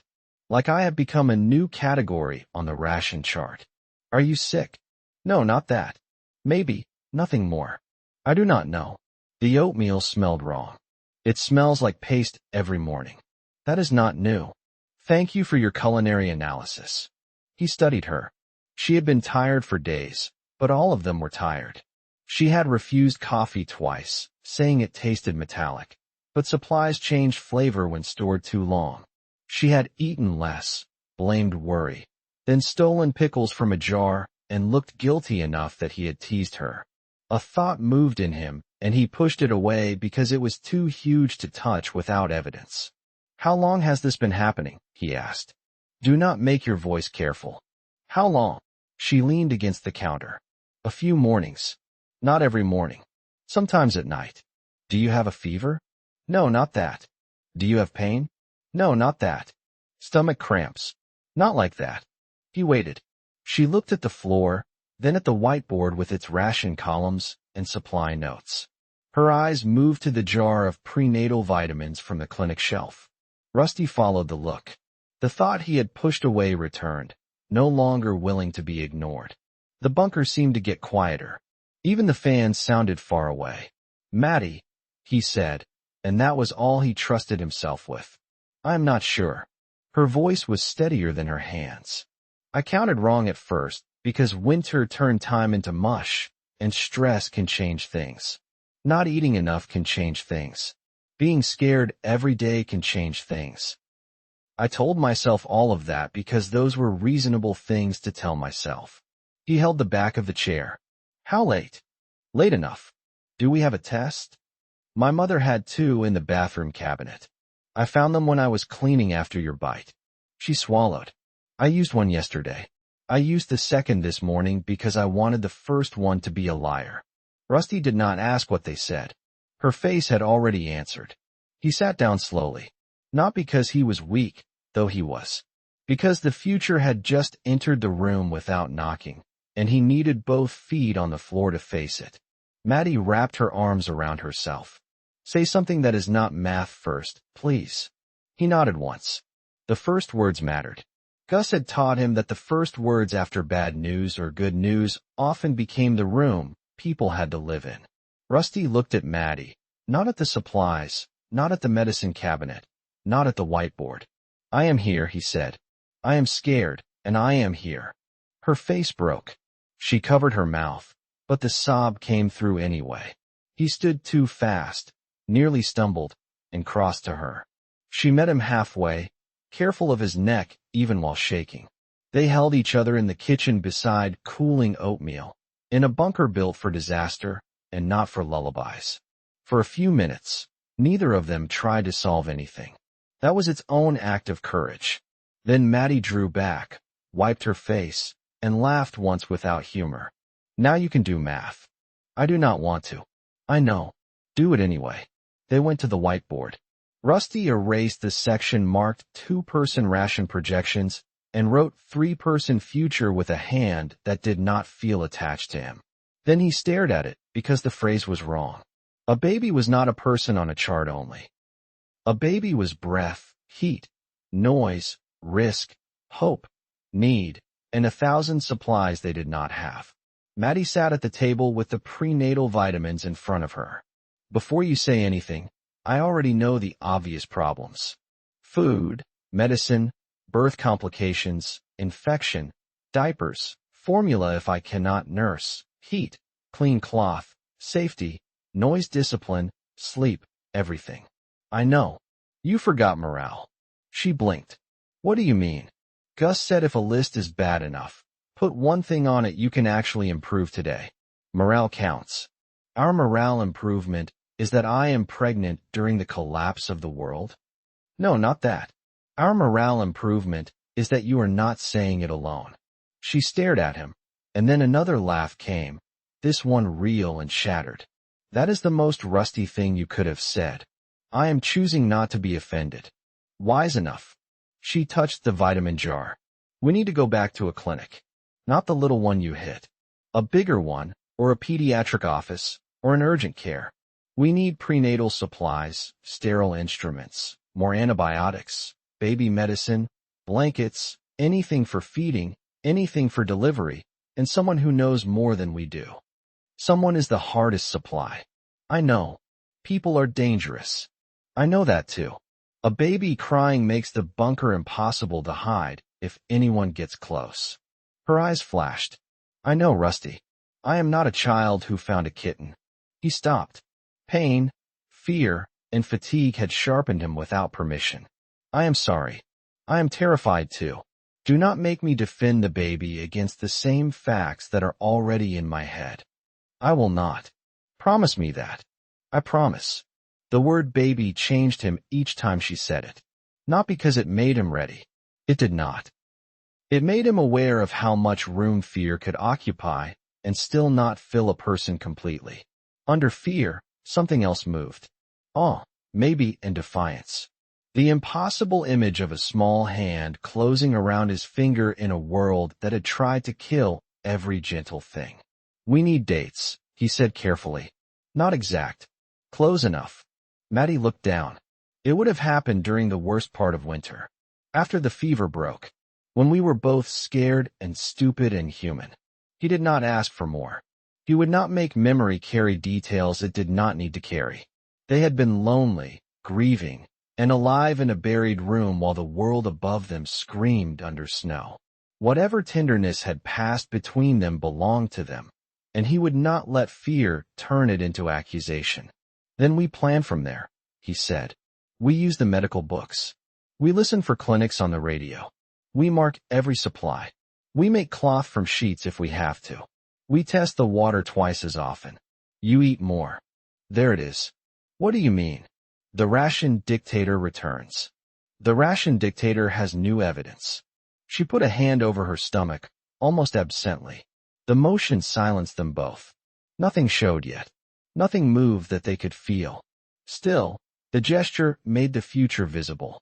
The next days became a different kind of inventory. They found baby blankets in a cedar chest Maddy's mother had stored under vacuum seal, save perhaps for visiting cousins, or perhaps because mothers saw futures even when daughters did not. They found cloth towels that could be cut and boiled. They found safety pins, gentle soap, a small bottle of infant fever reducer from Rusty's supply run, and the prenatal vitamins. They did not find enough. The phrase "not enough" returned with new cruelty. Maddy read aloud from a medical guide while Rusty took notes. The language was calm in a way that seemed insulting. Normal stages, warning signs, nutrition, rest, hydration, clean delivery field, and emergency transport. The book assumed hospitals existed. The book assumed help could be called. The book assumed the world outside the room had not stopped in its tracks and thrown civilization through glass. Emergency transport, Maddy read, then closed the book. To where exactly? The bridge camp with tribute? The town with shotgun people? The sky jets that do not land? We find a person before we need one. Midwife, nurse, doctor, medic, someone. And if finding them brings others, then I make sure the others do not reach you. You say that like a wall. I am trying to become one. She reached across the table and touched his bandaged neck with 2 fingers, gentle as breath. Walls crack. Then we reinforce them. Together, she said. Together, he answered. The radio gave them no midwife that week. It gave them a grain dispute that ended in gunfire, a warning about contaminated river water, 3 repeated coordinates that might have been a trap, and a child singing part of a nursery rhyme before an adult pulled the microphone away. Maddy cried after that one in the shower where she thought the water hit it. Rusty let her have the privacy for 5 minutes, then sat outside the bathroom door, because privacy and loneliness had become too easy to confuse. On the 5th evening after the tests, Rusty asked the practical question he had been circling since the kitchen. What else do we need to scavenge first? Maddy stood at the whiteboard, marker in hand, surrounded by categories that had begun to sprawl into every corner. Prenatal, delivery, newborn, food increase, security, sanitation, trade, emergency exit. She looked small beneath all of it, and somehow stronger than the board. She turned to him.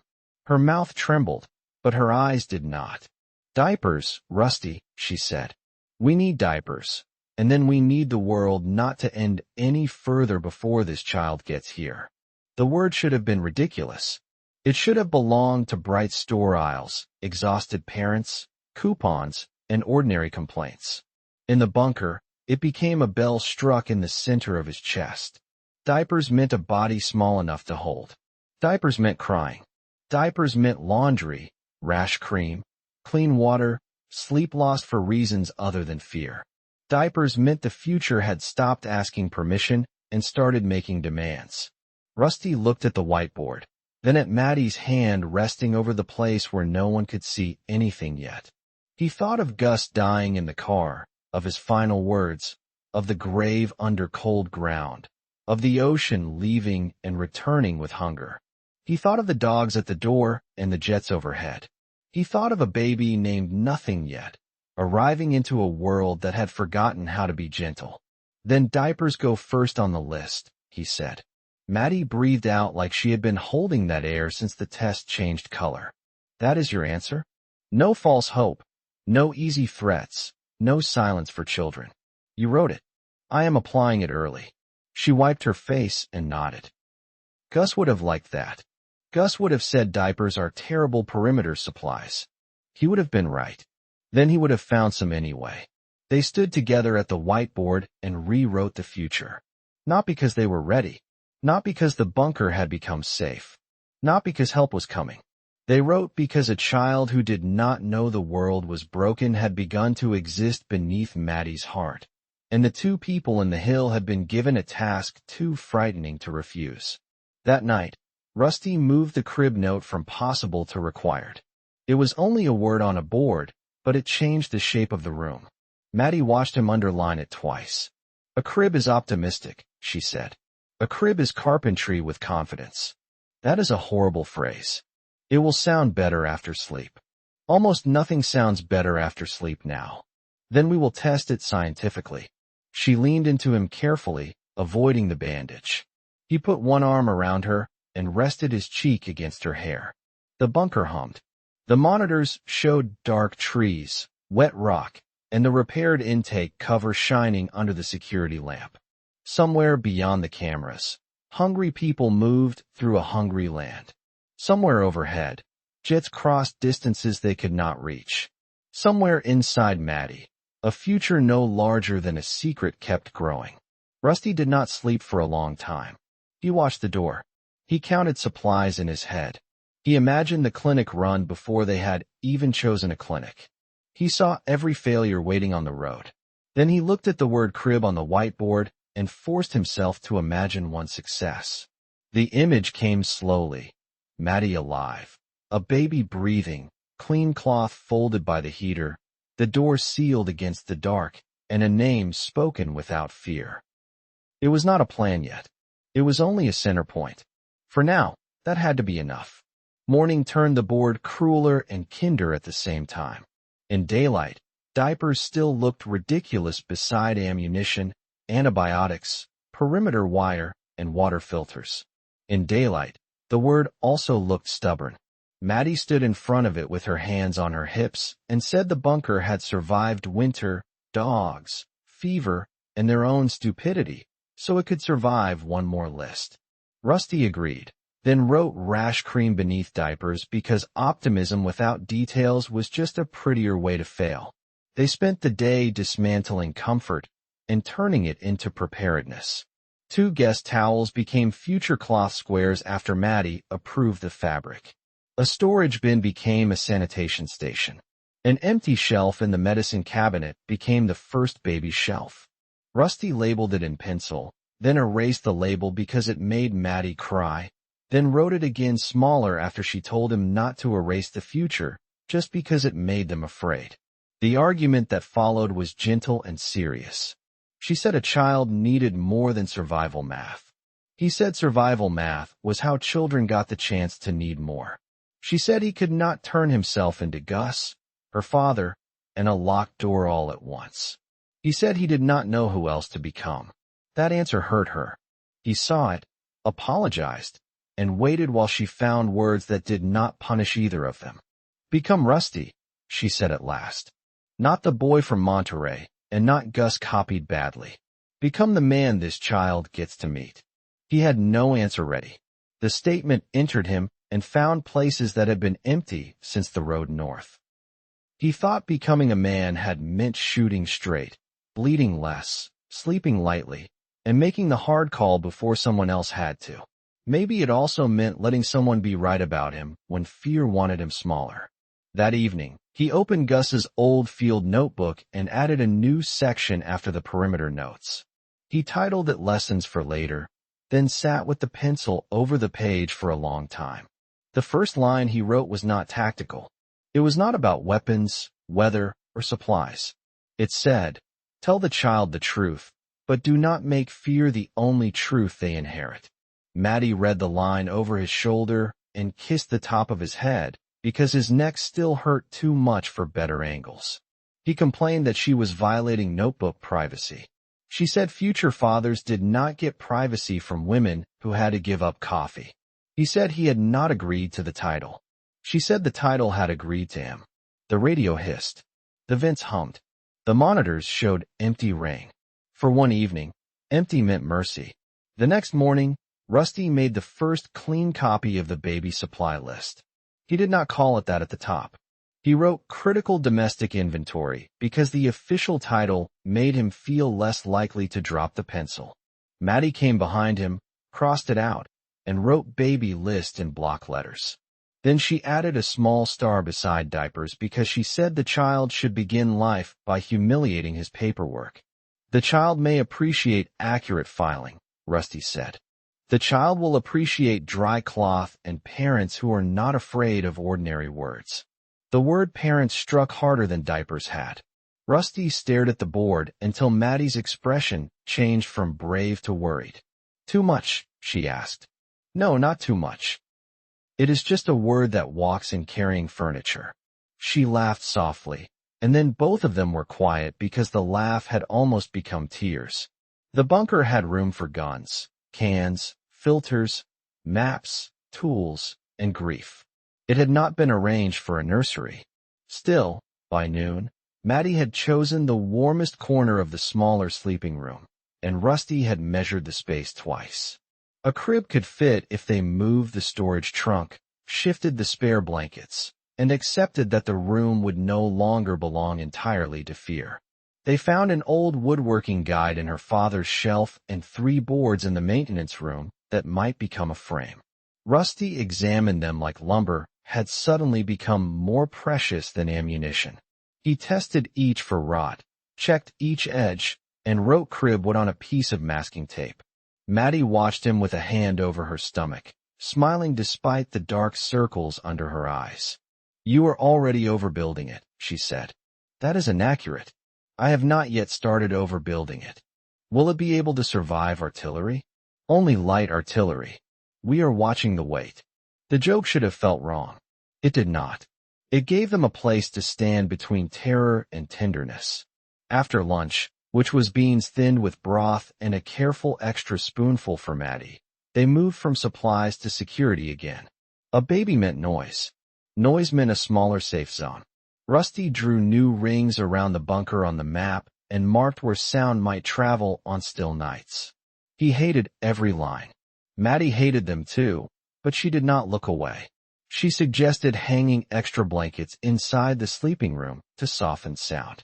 She suggested moving night watches closer to the family quarters after the birth.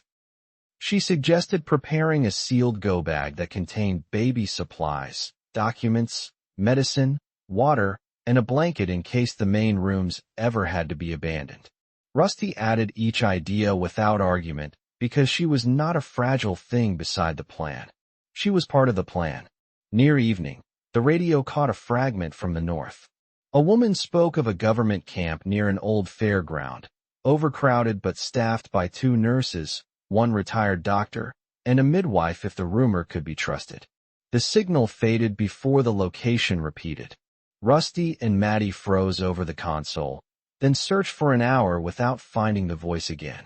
A midwife, Maddy said. A rumor of one. A rumor is more than nothing. A rumor can also be bait. So can smoke from a chimney. You still brought medicine back. He could not argue with that because she was right. He wrote fairground camp, nurses, doctor, midwife, unconfirmed in the radio log. Then he underlined unconfirmed twice, not to deny hope, but to keep it from running ahead and getting shot. That night they ate quietly. Maddy kept one hand near the vitamin jar. Rusty kept looking toward the smaller sleeping room as if boards might assemble themselves into a cradle while he was not watching. The idea of leaving again so soon made his healing neck throb harder. The idea of not leaving made him feel like the walls were shrinking. Before lights out, Maddy took Gus's old notebook from the table and read Rusty's first lesson for later. Tell the child the truth, but do not make fear the only truth they inherit. She read it twice, then handed the notebook back. Add another one, she said. What should it say? Tell the child they were wanted before they were safe. Rusty wrote it carefully. His hand shook only once. When he finished, Maddy leaned against him, and for a while neither of them listened to the radio, the vents, or the far-off weather. They listened to each other breathe. It was not enough to save them. It was enough to make saving them worth the work. Outside, rain began again, patient and cold. It tapped against the outer landing, slid through the trees, and washed old blood from concrete seams Rusty had not yet been strong enough to scrub. Inside, the whiteboard held its impossible list: diapers, crib, medicine, midwife, fence, food, and hope, written nowhere and present in every line.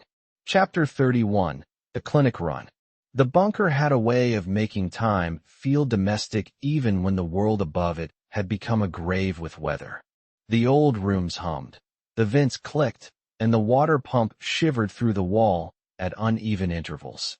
Rusty had learned every sound in that buried place.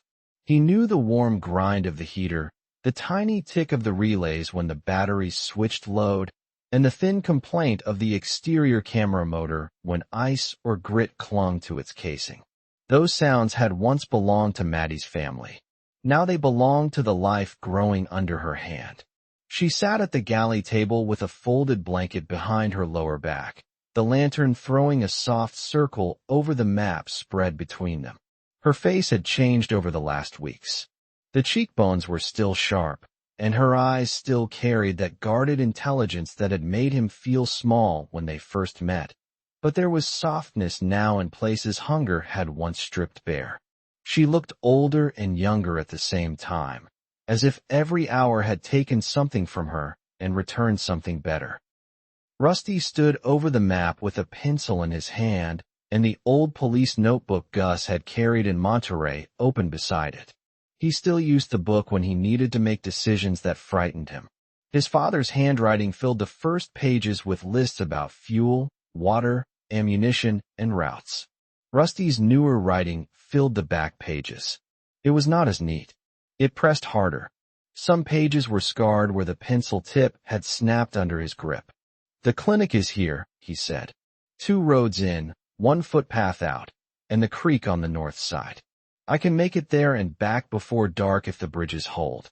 If they do not hold, I still make it back by the next night. Maddy looked at the penciled circle around the small town. "You say that like the roads get a vote. The roads have been voting against us for months. I am used to losing elections." She tried to smile, but her eyes did not leave the map. "You are not making jokes because you feel funny. I am making jokes because Gus used to say fear takes up less space when you give it a chair and make it listen." Did he really say that? No, he said worse things with more cussing. "I cleaned it up for the baby." Her hand moved over her belly. The gesture stopped him every time. It took the sharpest edge out of the room, then replaced it with a sharper one. Their child was not an idea anymore. The baby shifted under her palm. Maddy breathed through the movement and looked away, as if embarrassed by how much hope could hurt. "I hate this," she said. "I know. I hate needing things. I hate that every need sends you outside. I hate that I have to sit here and count the minutes while you go where the hungry people are." Rusty folded the map at the creek line, then unfolded it again because his hands needed work. "We need more than diapers. We need clean blankets, formula in case something goes wrong, cord clamps if they have them, antiseptic that is not frozen, infant fever medicine, and anything for you. Prenatal vitamins, iron, gloves, pain medicine if it is still sealed." "You sound like a nurse." "I sound like a terrified father with a shelf of medical books and no business using half the words in them." Maddy stared at him for a long moment. "You said father." He did not move. The word had slipped out cleanly, without asking him first. He had thought it in the dark while clearing the vents. He had thought it while counting cans. He had thought it while listening to her sleep and fearing any pause between her breaths. Saying it made the bunker feel smaller, then suddenly vast. "I guess I did," he said. "Say it again when you come back." "I will. Do not say it now like a promise you are making to the air. Say it when you are standing in that doorway again with your stupid pack and your stupid careful face." "My face is not careful. Your face has turned into a locked supply cabinet." He bent and kissed her forehead, because kissing her mouth made leaving harder. She caught his sleeve before he could pull away. "Rusty," she said, and her voice thinned around his name. "You do not have to bring everything. Bring enough. Bring yourself first." He wanted to answer with something firm. Gus had always been able to put certainty into a room, even when he had none to spare. Rusty had not learned that part. He had learned angles, fields of fire, tire tracks, water discipline, and how to cut a shirt away without cutting skin. He had learned how to clean a gun with frozen fingers. He had learned how to put a man in the dirt and keep walking because someone behind him still needed shelter. Certainty had never come. "I will bring myself first," he said. "Then I will bring every diaper in that clinic, because I am not losing an argument with a baby." Rusty climbed out with the rifle across his chest, the pack high on his shoulders, and Gus's knife strapped where his hand could find it without thought. He waited beside the camouflaged door until it sealed, and the hill looked like a hill again. Only then did he allow himself to glance back at the place where Maddy waited below. There was no visible seam. There was no sign of her. That was the point, and it was also the cruelty. He moved through the trees without using the main deer trail. The dog attack had taught him the cost of easy paths. The scar at his neck pulled when he turned too fast, a thick band of angry tissue that reminded him how close teeth had come to ending him before the baby ever had a name. The forest remembered the dogs too. Bones lay in the brush where the pack had dragged its meals. Scraps of cloth fluttered on thorn bushes. A child's red mitten rested beside a stump, stiff with old mud. By noon he reached the ridge that overlooked the small town. It had been named Elk River once, though the river had shifted and left most of the lower road dry. A church steeple leaned over the center block. The grocery store roof had collapsed under winter snow. 2 houses had burned so completely that only black chimneys remained, rising like fingers from ash. Farther down, near a school with a cracked playground, the pediatric clinic sat behind a row of dead hedges. The sign still stood, Elk River Family Care. The letters were sun-faded, but cheerful cartoon animals smiled around them, grinning through the end of the world. Rusty stayed in the trees for almost an hour. He watched the windows, the side door, the parking lot, and the road behind him reflected in the glass of a cracked pharmacy window across the street. No smoke. No tracks in the mud newer than 2 days. No birds lifting suddenly from the roof. The town had the abandoned stillness of a place already searched and dismissed. That made him more cautious. He entered through the back after checking the alley for wires, cans, loose glass, or anything arranged with human intention. The door had been forced months ago. Someone had pried the frame and then left it hanging from one hinge. He pushed it with the rifle barrel and waited as it gave a long, dry creak. Nothing answered. Inside, the clinic smelled of mildew, old paper, and the sour rot of medicine spoiled by heat. Exam rooms opened along a narrow hall painted in gentle blues. Murals of whales and smiling clouds covered the walls. The pictures did not make the place kinder. They made it obscene. A small pair of sneakers lay under the check-in counter. Rusty did not touch them. He worked fast. The front shelves were empty, but people had searched like panic, not like inventory. He found sealed gauze under a fallen poster. He found gloves in a cabinet whose latch had jammed. In a supply closet behind a mop bucket, he found 2 unopened boxes of infant diapers, small enough for a newborn, and another half box one size larger. He stared at them longer than he should have. "You win the first argument," he whispered to the child who could not hear him. The whisper sounded too loud. He froze. A board shifted somewhere above him. Rusty lowered the diapers into the pack with maddening care.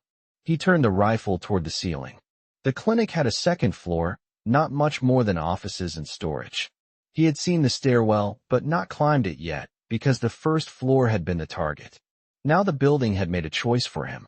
Another sound came, softer this time. A shoe scuff. Then a breath. "I know you are down there," a man called from above. His voice was cracked and dry, but not weak.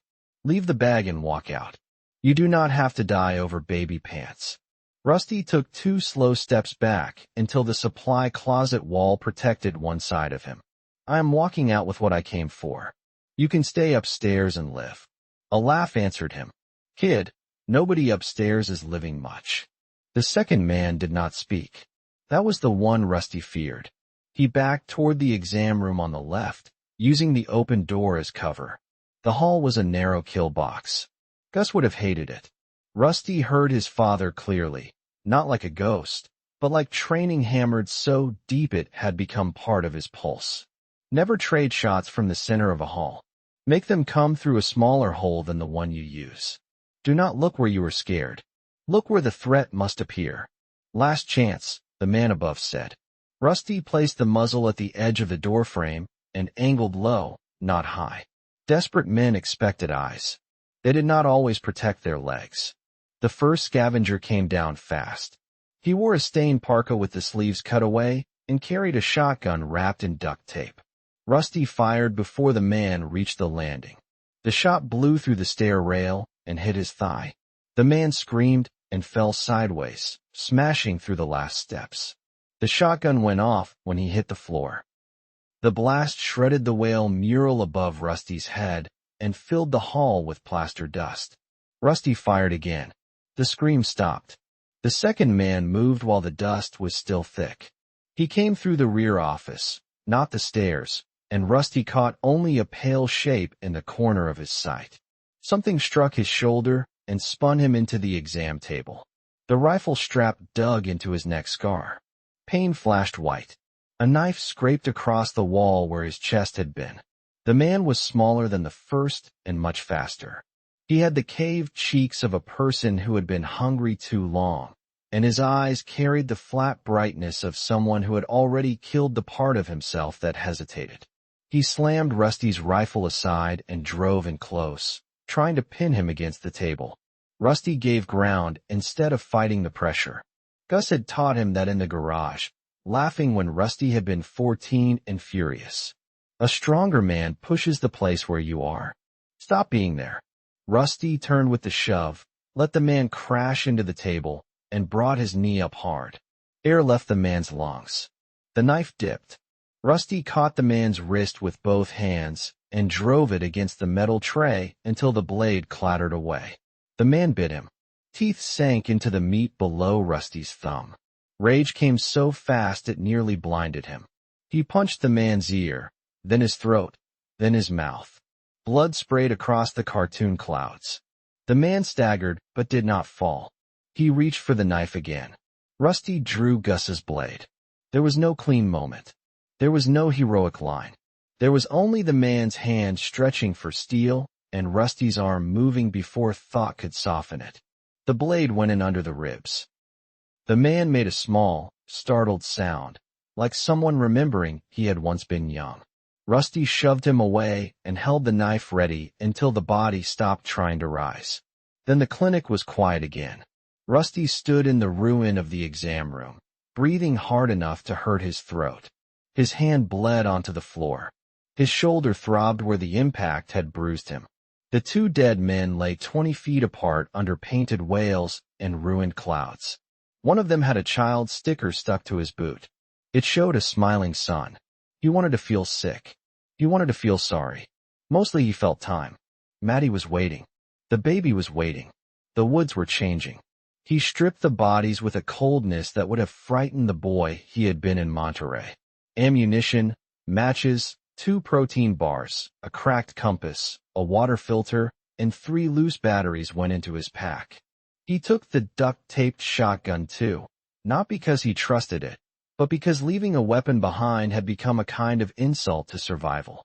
In the upstairs storage room, he found what the men had been guarding. A crib, still boxed, wedged behind old seasonal decorations. The picture on the side showed a clean white frame in a clean white room with sunlight spilling across a clean rug. The sight hit him harder than the fight had. He sat on the floor beside the box for 10 seconds, maybe 30, while blood from his hand dotted the cardboard. "You are too big," he said to the box. "You are stupidly big." Then he took the pieces out and made them small. He cut the packaging apart. He strapped the rails to his pack. He tied the slats in 2 bundles and hung the hardware bag inside his jacket so it would not rattle. He took a faded canvas toy bin from a closet and filled it with sealed wipes, thermometers, infant medicine, and every small useful thing the frantic searchers had missed. When he stepped out of the clinic, the light had shifted. Clouds hung low in the west, not moving, stacked like bruised stone. The air had gone metallic. The stagnant weather did that now. Pressure built in pockets until a storm dropped sideways or froze a valley for 3 days in June. Rusty crossed the street and stopped behind the pharmacy wall. On the road beyond the church, 3 figures moved between houses. They were distant, but not random. One carried a pack frame. One carried a long gun. The third stopped at each doorway and looked for signs. They were migrants. Not raiders yet. Not harmless either. Desperation was not a uniform. It was a temperature. It rose in people until ordinary choices burned away. Rusty watched them until the one with the long gun turned toward the clinic. The angle was wrong for coincidence. Maybe they had heard the shots. Maybe the 2 dead men upstairs had friends. Maybe everyone left in the world had become connected by hunger and noise. He slipped into the alley and began the long way home, carrying the crib like a promise and the blood like a warning. Chapter 32. Blood on the Crib Rails. By the time Rusty reached the first ridge, the town had disappeared behind a veil of low rain that never quite fell. It hung in the air in silver threads, cold enough to sting but too thin to soften the ground. The crib rails rose above his pack like broken ribs. Every branch caught them. Every slope tried to twist them sideways. Each time they scraped bark or tapped stone, he stopped and listened until the woods accepted him again. The bite in his hand pulsed with heat. He had wrapped it in gauze from the clinic, tight enough to slow the bleeding, not so tight his fingers went numb. The man had not bitten deep enough to ruin tendons. Rusty knew that because he could still flex each finger, and because he had read the medical book twice after the dog attack, while trying not to imagine teeth in his neck again. Infection worried him more than pain. The world did not need to shoot him to kill him. A dirty mouth could do the work slowly while he sat 10 feet from antibiotics, guessing wrong. He did not take the direct route. The 3 figures in town had altered the map. He moved west along the ridge, crossed a slope of dead ferns, and descended toward an old logging cut that would add 2 miles, but keep him off the creek trail. It also forced him through a stretch of timber that had burned in the winter lightning storms and never recovered. The trees stood black and bare, their branches hooked against the strange sky. Halfway through the burn scar, he saw smoke. It was not wildfire smoke. This was thin, pale, and disciplined, rising from a place hidden by rock and young brush. Rusty crouched behind a fallen trunk and studied the ground. Footprints marked the ash. 3 people at least, maybe 5. One print had a split in the sole that left a crescent mark at the heel. He had seen that same crescent in the mud near the church road. They had cut ahead of him. A mistake would have been easy. A boy might have turned and run, making noise with the crib rails. A tired man might have tried to slip around without learning the shape of the camp. Rusty did neither. He lowered his pack slowly, laid the rails between 2 logs, and crawled forward on his stomach until the smoke had a voice. Shots were inside the clinic, someone said. A woman's voice, rough with cold. Then Caleb and Nix are dead or hiding, a man answered. Nix does not hide. He does if someone takes the fight out of him. A third voice coughed. We should leave before night. The ridge road is open. The old man said there are cabins east. The old man also said people vanished up here with food. That kid was carrying like he found something. Rusty's jaw tightened. They had seen him. Not enough to shoot. Enough to follow. He inched to a gap between stones and looked down. For people occupied the shallow hollow. One man sat on a stump with a rifle across his knees. A woman fed twigs into a tiny fire shielded by a sheet of tin. A younger man with a scarf around his face dug through a pack. The fourth lay under a blanket, shaped too small, or too thin to judge. They looked exhausted. They looked human. That made them harder to hate and more dangerous to spare in his mind. The man on the stump spoke again. We do not need trouble. We need where he sleeps. You see rails like that. There is a woman. Maybe children. Children mean stores. People with stores do not share unless the numbers convince them. There are no children, the woman said. Not alive up here. There will be if the rails mean what I think they mean. Rusty backed away with the care of a person leaving a sleeping bear. He did not have enough ammunition to solve every hungry camp in the forest. He did have enough information to know he could not lead them home. He took the rails off the pack and left them hidden under a charred log. It hurt more than he expected. The crib had been stupidly large. Now it was stupidly precious.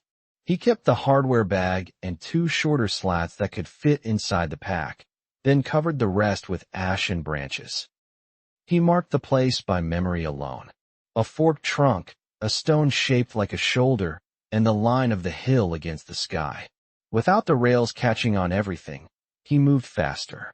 He doubled back along the burned scar, stepped in his own old prints where possible, and crossed a shallow stream by walking on stones slick with algae. On the far side, he cut a strip from his sleeve and tied it around a branch at shoulder height, then smeared blood from his hand on the cloth. A trail for people who wanted to believe they were tracking an injured boy. It led north into a ravine choked with slide rock. Gus would have approved. Gus also would have hated that approval. The pressure in the air deepened as he climbed. Wind came in sudden punches, then vanished completely. Needles lifted from the ground and spun in place without traveling. The dead axis had turned weather into a trapped animal, all muscle and no path. Rusty felt the hair on his arms rise. He left the ridge and descended into heavier timber before the microstorm broke. It hit without rain. A wall of air struck the trees from 3 directions at once. Branches cracked. Dust and old snow whipped through the trunks in a blind sheet. Rusty threw himself behind a boulder and curled over the pack while the forest beat itself apart around him. The wind carried grit that found his teeth. Something large smashed into the slope above and rolled past, a dead limb as thick as his leg. He held still and counted because panic needed numbers. 1 minute passed. 2 more followed. 3 breaths became 4. At 4, the wind stopped as if someone had closed a door. The silence after made his ears ache. He lifted his head. The forest had shifted. A tree lay across the path he had meant to use. Another had split lengthwise, pale heartwood exposed like fresh bone. Beyond the fallen trunk, voices shouted. The camp had been caught in it too. Rusty moved downslope, not toward them, but not fully away either. He needed to know whether the false trail had worked. Through the trees he saw the man with the rifle stumbling along the ravine edge, scarf man behind him, the woman farther back helping the blanket figure walk. They were following the strip of cloth. That was good. Then the blanket figure fell, and the woman's sound changed. Rusty closed his eyes for 1 hard second. He could leave. He should leave. Maddy was not safe because strangers suffered. The baby would not survive because he had a conscience. His hand throbbed. His pack dragged. Night was still hours away, but weather could erase hours now. The woman dropped beside the fallen figure. Tessa, stay with me. Stay with me, sweetheart. A child. Not a bundle. Not a small adult. A child. The man with the rifle turned back, angry. Get her up. She cannot walk, the woman said. Her feet are bleeding again. Then carry her. You carry her. The man stepped toward her. The rifle moved with him. Rusty saw the shape of what would happen before it happened. He had seen that too often now. Hunger made some people cruel. Fear made cruelty efficient. The man's shoulder rolled forward, and the barrel dipped toward the woman as if the gun had become part of his argument. Rusty fired from behind a cedar. The shot hit the dirt in front of the man's boots. Not a miss. A sentence. Drop the rifle, Rusty called. All 3 adults froze. The child cried under the blanket, small and ragged. You from the clinic? The man shouted. Drop the rifle, step away, and live. You killed my brothers. They tried to kill me first. This is not going better for you. The man looked toward the sound, trying to find him. Rusty moved before he could be fixed in place. 3 steps left. Knee against rock. Muzzle through brush. He could hear Gus in him again, spare and cold. Talk from one place. Shoot from another. The rifle clattered to the ground. Scarf Man raised his hands. The woman stayed over the child, her face pale beneath dirt and old bruises. Kick it down the slope, Rusty said. The man did. The rifle slid 10 feet and stopped against a root. Now all of you walk north. The ravine opens into a road. Follow it. Do not turn east. Do not track me. Do not look for the person with the rails. If I see that crescent heel within 3 miles of my home, I will not fire into the dirt next time. The man glared into the trees. We are starving. Everybody is starving. Then let us trade. You were not looking for trade. You were looking for numbers. The woman lifted her head. She needs antibiotics. Rusty swallowed. The word struck directly under his ribs. The clinic pack had 3 bottles suitable for children, maybe safe, maybe expired, but better than rot. He saw Maddy's fever again, saw her lips dry and cracked, saw his hands shaking while he counted pills and pretended math could bargain with death. Please, the woman said. She stepped on glass 4 days ago. It is turning red up her leg. The man with the crescent heel said nothing. That silence told Rusty enough. He was the kind who would take medicine from a child if fear pushed him there. He was also the kind who might carry that same child until hunger ate his last gentle thing. People were not simple, even when the world needed them to be. Rusty pulled 1 bottle from the pack, wrapped it in a diaper to muffle the sound, and threw it to a patch of open ground halfway down the slope. Directions are on it, he said. Keep the cut clean. Boil water. Do not waste those pills. The woman stared at the bottle, then at the trees. Thank you. Do not thank me by following. They left slowly. The man collected the bottle only after Rusty told him to back away and let the woman take it. The rifle stayed against the root until they vanished north. Rusty waited another 10 minutes, then retrieved it. It was old, dirty, and nearly empty, but it was one more weapon they would not point at his door. He did not go straight home. He looped south for an hour, crossed the creek twice, and crouched in a fern hollow until his legs cramped. Only when the forest had settled around him did he return toward the hidden bunker trail. The final mile felt longer than the clinic run itself. His body wanted warmth and food. His mind kept seeing the child under the blanket. He had given away medicine Maddy might need. He had left most of the crib in ash. He had killed 2 men and saved 1 little girl and threatened 3 people who might yet become enemies.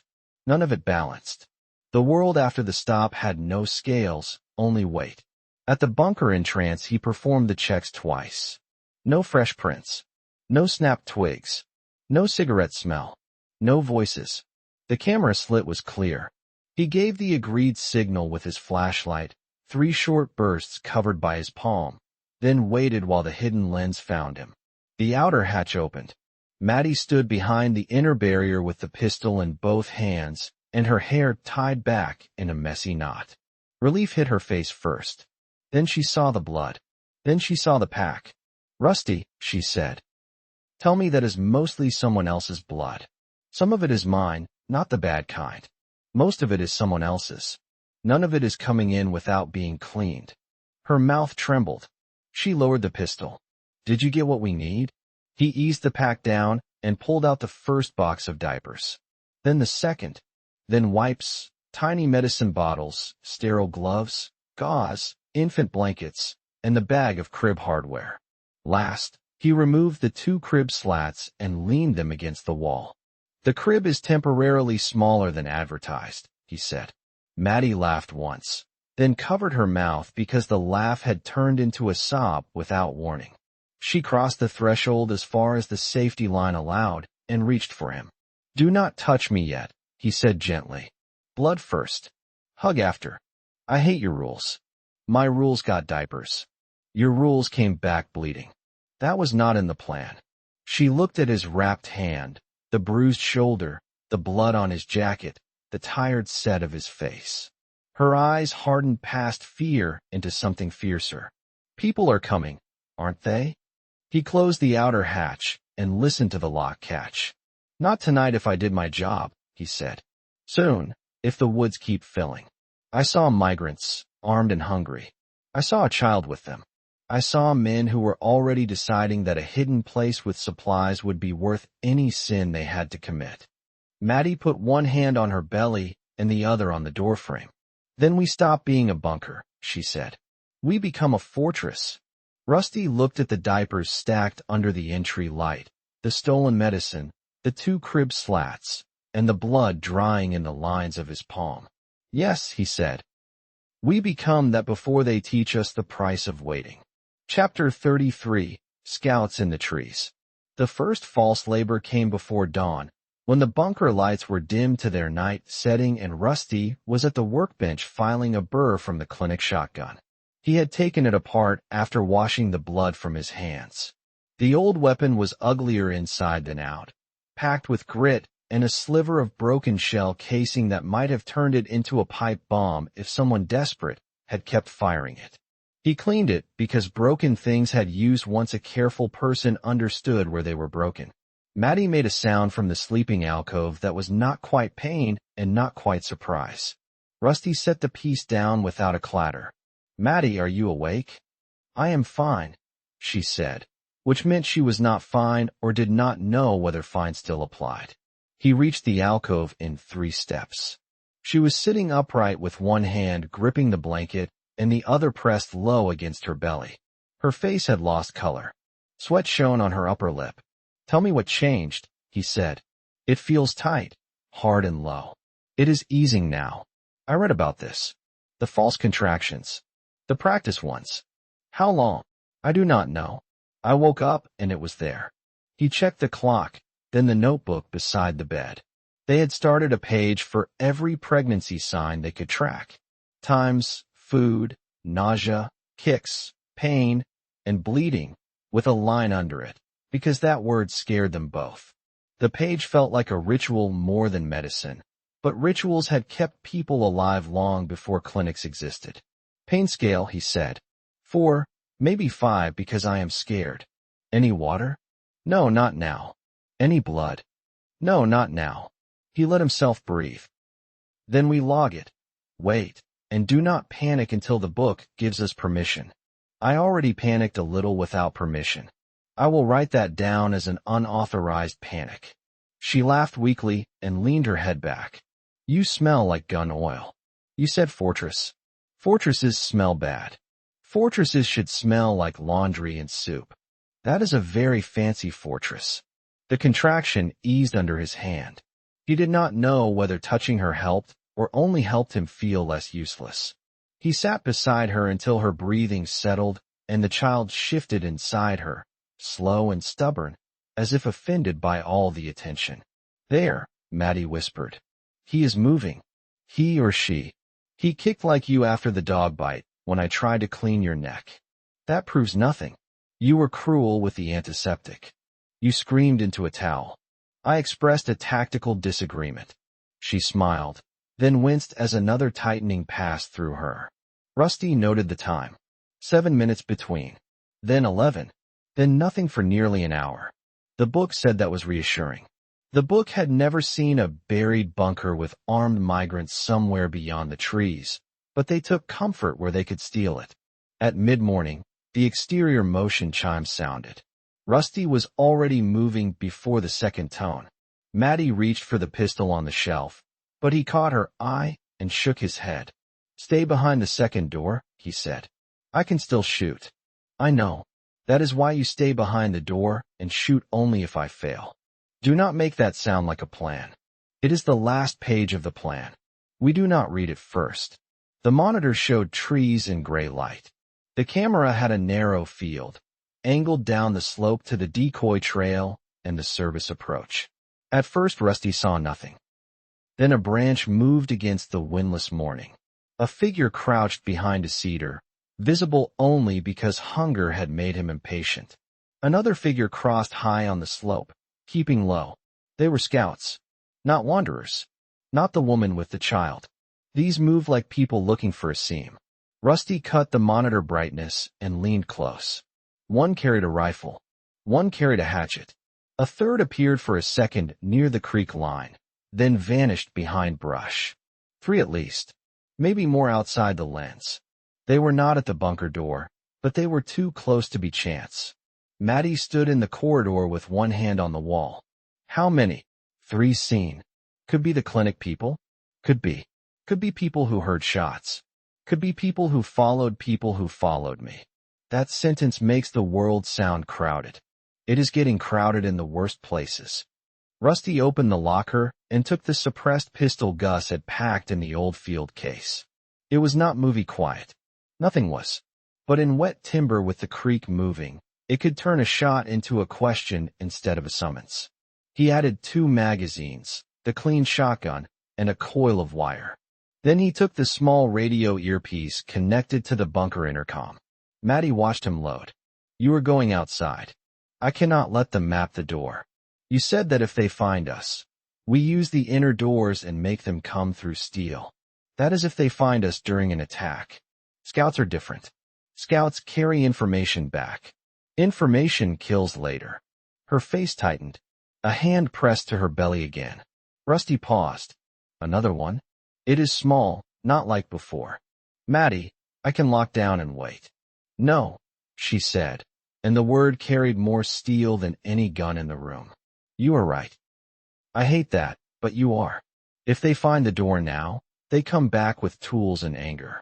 Go stop the scouts. Come back fast. He wanted to touch her. He did not because clean hands mattered, because his emotions did not get to outrank procedure anymore. He settled for looking at her until she understood everything he would not say in front of the camera screen.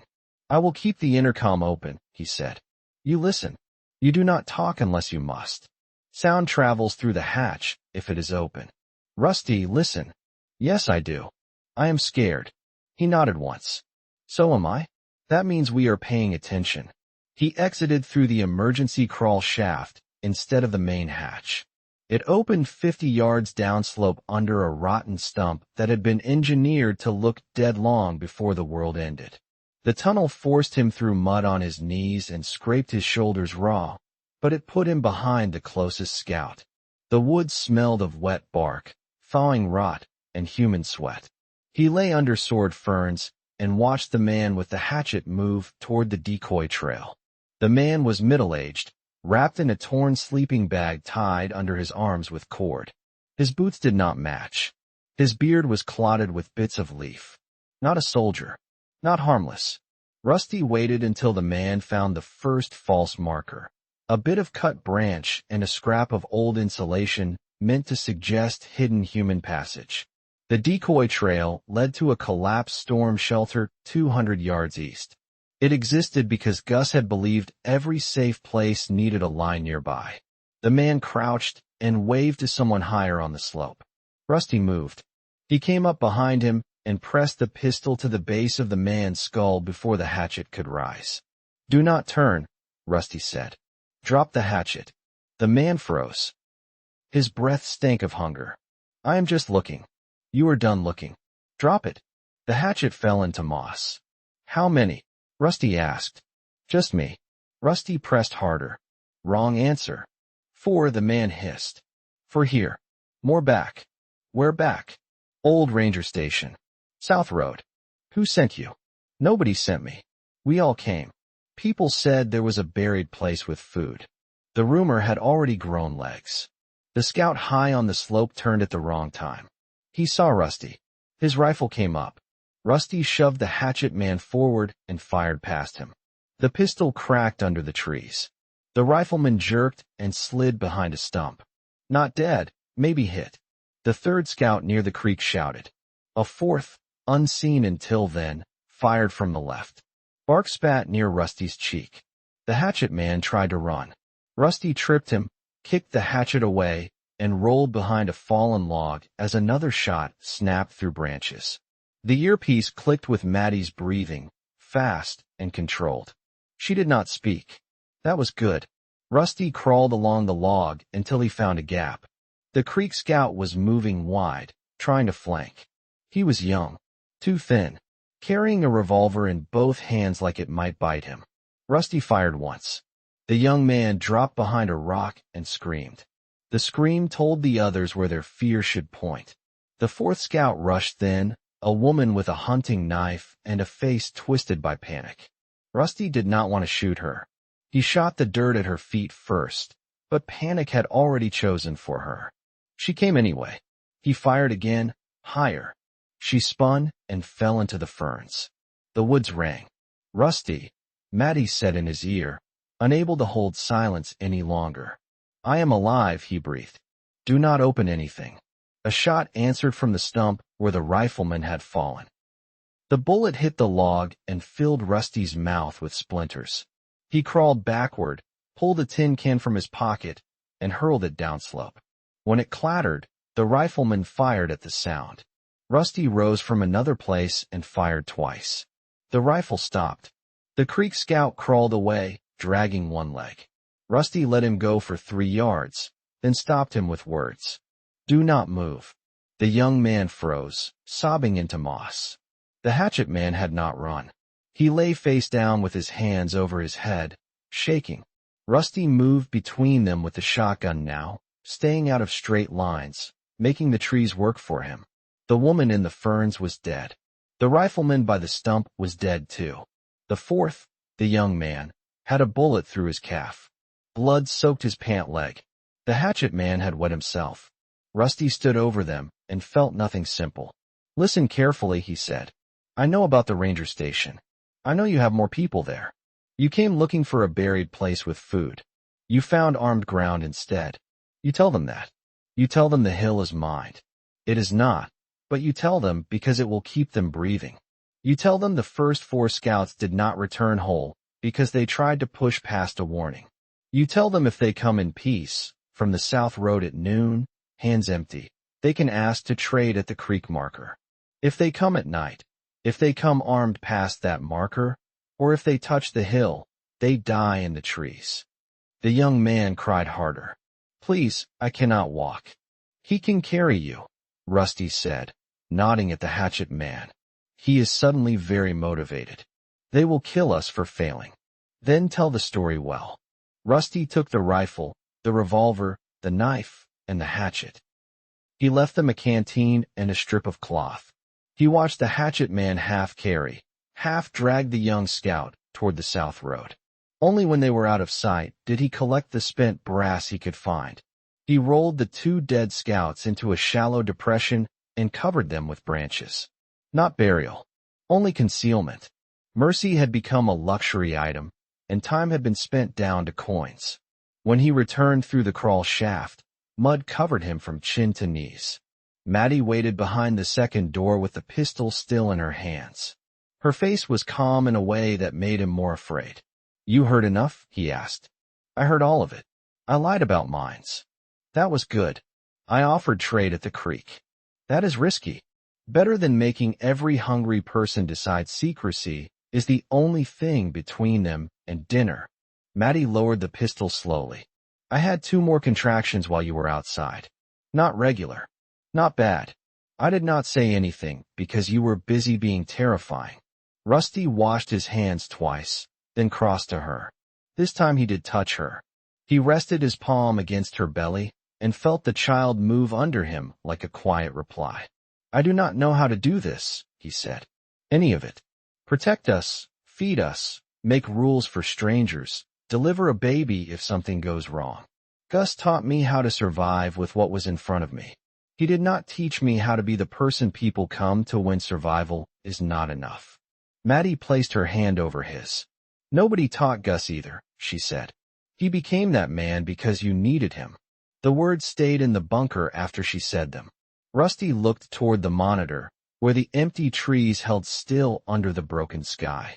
Then we need more than guns. We need help. Maddy's eyes sharpened. The government camp. The radio chatter puts it east of the highway, if they are still there. Medical tent, ration line, maybe a midwife if luck has not starved to death. You cannot leave while I am having these false contractions. I cannot deliver a baby if they stop being false and something goes wrong. You also cannot protect me if you are 10 miles away. If I stay and need help I do not have, protection becomes decoration.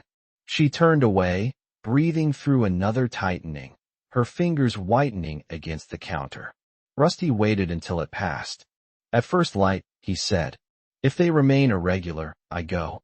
I move fast, take the service ridge, and come back with help or with proof there is none.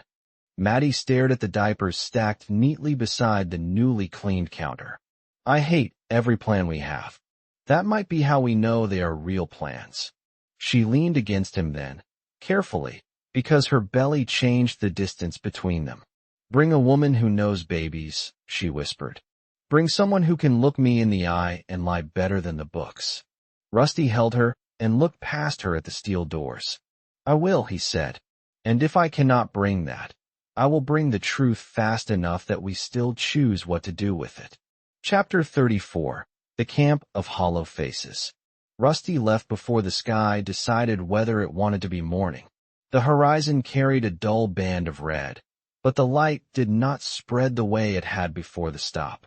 It collected in the low places and left the treetops black. The old world had rotated sunrise into place. This one dragged light around like a tarp over broken glass. Maddy stood inside the bunker door wrapped in Gus's old jacket. She had slept 2 hours, maybe less. The false contractions had faded near midnight and returned twice after, never regular, never strong enough to force the decision they both feared. That made leaving possible. It did not make leaving right. You have the flare? She asked. Yes, I do. Do you have the radio? Yes, I do. Extra socks. You were checking socks before ammunition.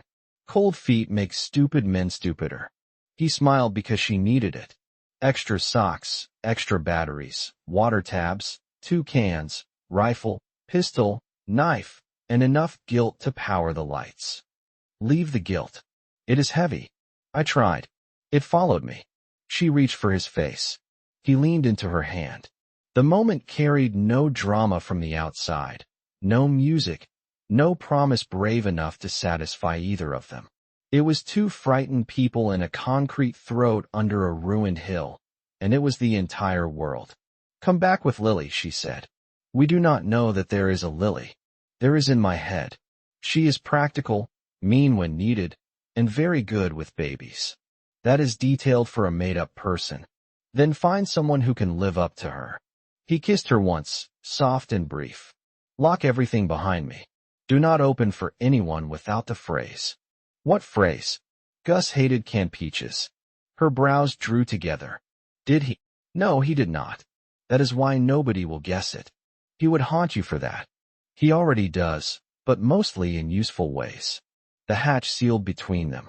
Rusty stood outside a moment longer than he should have, listening to the mechanism bury her beyond reach. Then he turned east. He carried no crib rails this time. No box of diapers. No hope shaped like furniture. The mission had different weight. He needed a person, not supplies, and people were harder to carry. He followed the service ridge above the creek, crossed the south road well above the marker where he had promised trade, and entered country he did not know well. The trees thinned as the land rose. Landslides had torn brown scars through the hills. In one place, the ground had opened in a fissure 6 feet wide, steaming faintly in the cold air. Rusty threw stones into it and never heard them strike bottom. He marked the fissure on the map, not because he planned to return that way, because the map was a conversation with tomorrow, and tomorrow punished arrogance. By mid-morning, he heard engines. The sound was faint at first, more memory than noise. Then it steadied into a rough diesel growl. He crawled the final 100 yards through salal and dead grass until the land dropped toward the old highway. The government camp spread across what had once been a highway rest area, a logging yard, and 2 fields trampled into mud. It was bigger than the radio chatter had suggested and worse than Maddy's fears. Tents sagged under tarps. Military trucks sat in a half-circle around fuel bladders guarded by men in mismatched uniforms. A line of civilians stretched from a ration tent to the far fence, hundreds deep, maybe more. Smoke from cook fires hung low and thick because the air would not carry it away. People coughed through scarves. Children cried without energy. Dogs barked from cages near a medical tent. Not pets, more like alarms with ribs. A painted sign leaned near the gate. Regional Relief, Node 7. No weapons beyond checkpoint. Food distribution at 1400. Medical triage by severity only. Below it, someone had scratched another message into the board with a knife. Severity means almost dead. Rusty watched for an hour. Trucks came in from the east with armed escort, unloaded crates, then left lighter and fast. No one from the line moved when the trucks passed. They had learned that reaching meant pain. A soldier shoved an old man back with the butt of his rifle. A woman screamed at a medic until her voice broke.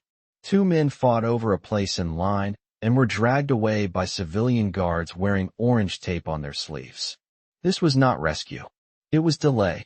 Rusty removed the bolt from his rifle, wrapped the rifle in a blanket, and buried the bolt under a marked rock outside the fence. He kept the pistol hidden because trust had limits, but he made the visible weapon harmless. Gus would have called that a compromise with idiots. At the gate, a young soldier with a beard too thin for his tired face pointed at the blanket. "Is that a weapon?" "Rifle with no bolt," Rusty said. "I am not surrendering it.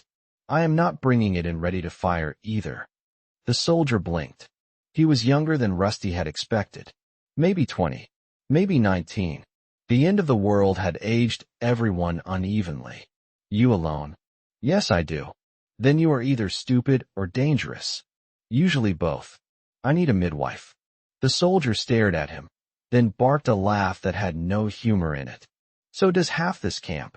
I have food, water, heat, and a safe place." That changed the soldier's eyes. He looked past Rusty to the trees. "You should not say that at a gate." "I know. I said it because I need to get to someone who cares more about keeping a woman alive than keeping a line straight."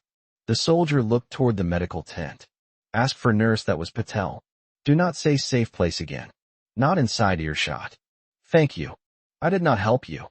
I told you where disappointment lives." "Move now." At the medical tent, a guard in an orange armband blocked him. "Triage only." "I need nurse, that was Patel." "Everyone needs someone. A pregnant woman in the woods is having contractions. She is not in this camp, which means she is one less person in your line if you let me talk for 2 minutes." The guard hesitated, then lifted the flap. 2 minutes. If you start begging for rations, I throw you into the mud. The inside of the tent was a city of pain.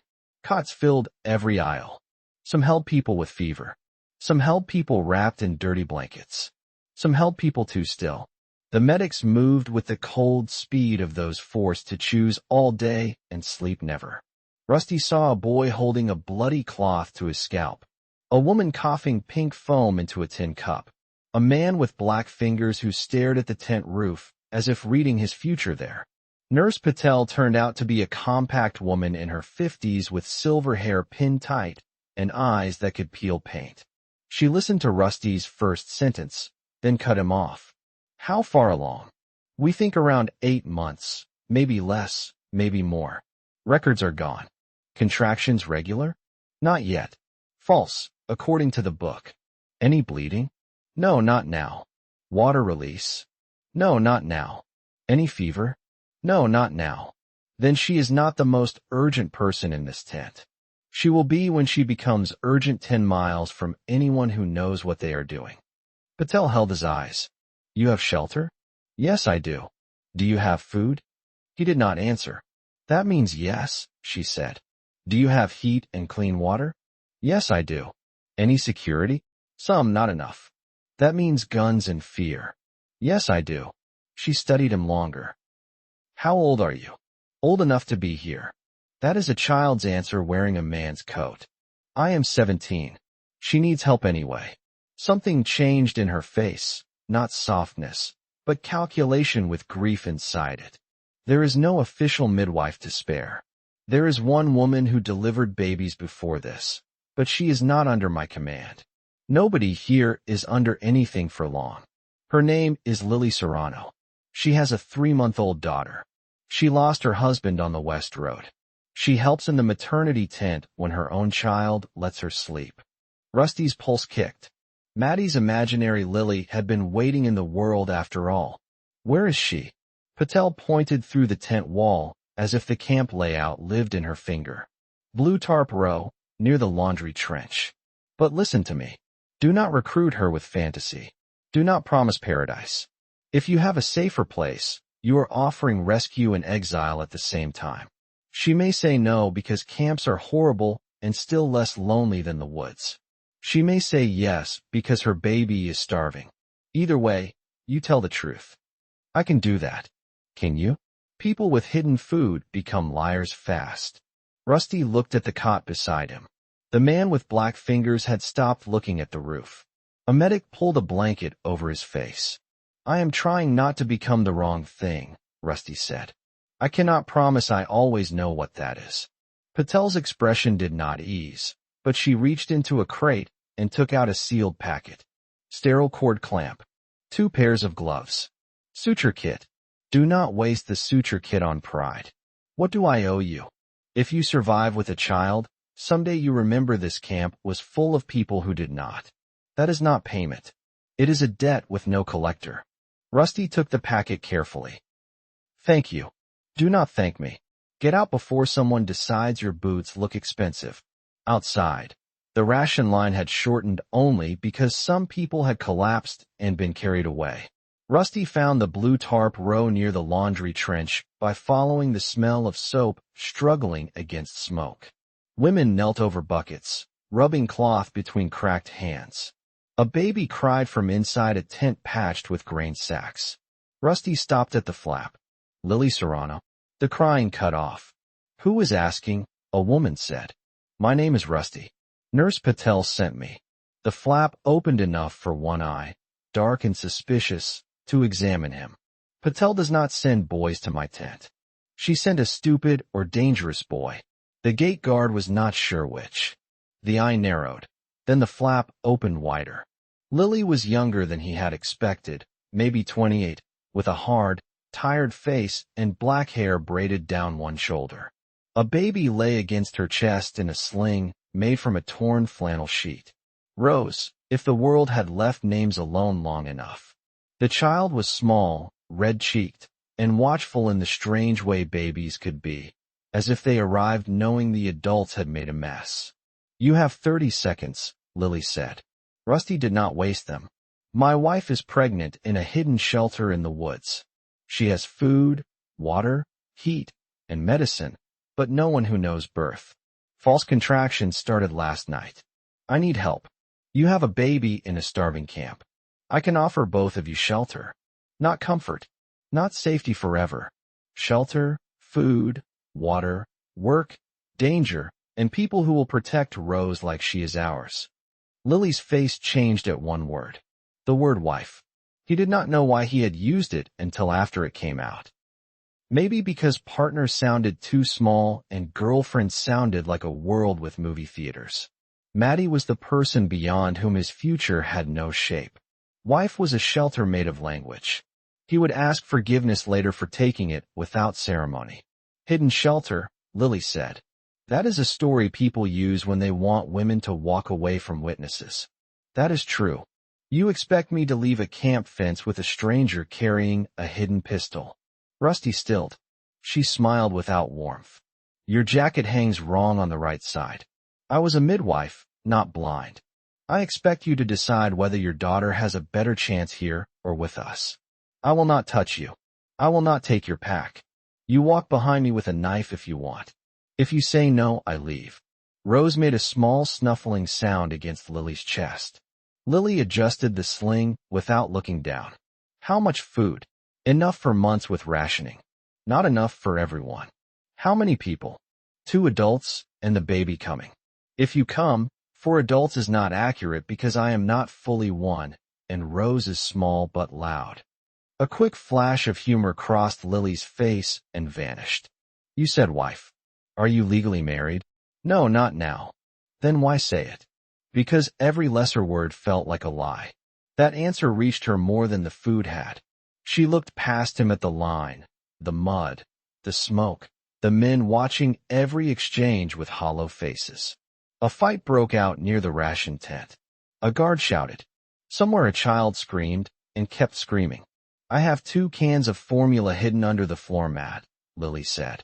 Half a bag of rice, a blanket, 1 knife, and 3 cloth diapers that are never dry for long. Rose has a cough. I have not slept more than an hour at once in weeks. If this is a trap, I will cut you while holding my baby, and I will not apologize. Rusty nodded. That seems fair. I need 10 minutes. Take 9. You are bossy for someone asking a favor. We should leave before the ration line breaks. Lily looked toward the gate, then back at him. You think it will? Rusty heard the mood in the camp, the rising pitch, the thin edge under every cough and curse. Yes, I do. She stepped back into the tent. Then stand where I can see your boots, and do not talk to anyone. He waited in the mud while the camp tightened around him. A man with a shaved head drifted too close, saw Rusty's eyes, and drifted away. A woman asked if he had food. He said no and hated the ease of the lie. At the ration tent, a crate dropped. People surged. The orange armbands shoved back. The line became a wave. Lily emerged with Rose strapped to her front, a pack on her back, and a canvas satchel across one shoulder. Now, Rusty said. They moved for the gate as the first shot cracked behind them. The camp erupted not like a battle, but like a wall giving way after months of pressure. People ran without knowing where. Guards shouted orders no one obeyed. A truck engine roared. Rusty kept Lily close without touching her, using his body to open space when men pushed across their path. Rose began to cry, a thin piercing sound that made Lily's face go white. At the gate, the young soldier with the thin beard recognized Rusty. His eyes flicked to Lily and the baby. Bad timing, he said. It was about to get worse. The soldier opened the side gap just enough. Go before command remembers gates exist. Come with us, Rusty said before caution could stop him. The soldier looked back at the camp, where smoke thickened and people surged around the ration tent. For 1 second, he looked like a boy trying to remember who had told him to stay. Then he shook his head. My sister is in there somewhere. Move now. Rusty moved. Outside the fence, Lily did not slow. Rifle bolt, she said. You notice that too? I notice everything when my baby is involved. He dug the bolt from under the marked rock, restored the rifle, and handed Lily the spare knife hilt first. She took it, checked the edge, and said, Your wife chose a strange man. She chose badly at first. I improved under pressure. Behind them, Relief Node 7 shouted, burned, and cracked apart. Ahead, the woods waited with their own hunger. Rusty looked at Lily and Rose, then toward the long road home. We go fast until noon, he said, then quiet until dark. If anyone follows, we do not lead them straight back. Lily tightened the sling around Rose. People will follow. Yes, Rusty said. That is why we make following expensive. Chapter 35, Lily and Rose. For the first mile, Lily moved like a woman escaping a house fire with the fire still at her back. She did not ask where they were going. She did not complain when the trail vanished into brush. Rose cried until she had no energy left, then hiccuped against her mother's chest, tiny fists tucked under her chin. Every sound from the camp seemed to follow them through the trees. Shots, horns, engine growl, human voices collapsing into one long animal note. Rusty led them off the old service road and into a drainage choked with alder. The ground turned slick underfoot. He used stones where he could and fallen limbs where he had to. Lily watched his feet and matched him, even with Rose strapped against her. Her breathing grew harsh, but she did not ask to stop. At the second creek crossing, Rusty raised a hand. Lily froze. The forest behind them held a faint pattern beneath the water noise. Not wind, not branches. Men moving fast and badly. How many? Lily whispered. More than one. Less than a crowd. That is not comforting. I was not aiming for comfort. He guided her under a leaning cedar where exposed roots made a natural cage. Stay here. Keep Rose's mouth covered if she fusses, but do not block her breathing. If you hear me say your name, run east along the creek until you reach a log shaped like a fork. Hide there. How will I know east? He pointed. Water on your left, sun smear behind you. That is insane. The world is not offering normal landmarks. She caught his sleeve before he turned. How old did you say you were? I am 17. You are too young to talk like this. I filed a complaint. Nobody answered. He left her before fear could become conversation. The pursuers came down the drainage in a loose line. 3 men, not soldiers, not starving camp ghosts either. They moved with purpose. The first had a shotgun with the barrel shortened crudely. The second carried a revolver and a coil of rope. The third had a long knife and a pack that bounced empty against his shoulders. They were kidnappers. Not a guess. A category. Men with rope followed a woman with a baby for reasons that had nothing to do with trade. Rusty let them pass his first hiding place. He wanted their backs to him and their attention on the tracks. Lily had stepped carefully, but Rose's sling had brushed damp leaves in 2 places. A good tracker could follow. These were not good, only hungry and cruel enough to be patient. The man with the shotgun stopped near the creek. She came this way. Boy too, said the revolver man. He has gear. Forget the boy. Woman has milk. Baby proves it. Rusty's hand tightened on the pistol. The words removed all remaining uncertainty. The knife man laughed softly. Camp mothers pay for milk. Men pay for mothers. Rusty fired from 10 yards. The first shot hit the shotgun man high in the side and drove him into the creek. He fired as he fell. The blast tore leaves from the cedar above Lily's hiding place. Rose began to cry, muffled but sharp. The revolver man turned toward the sound of the baby.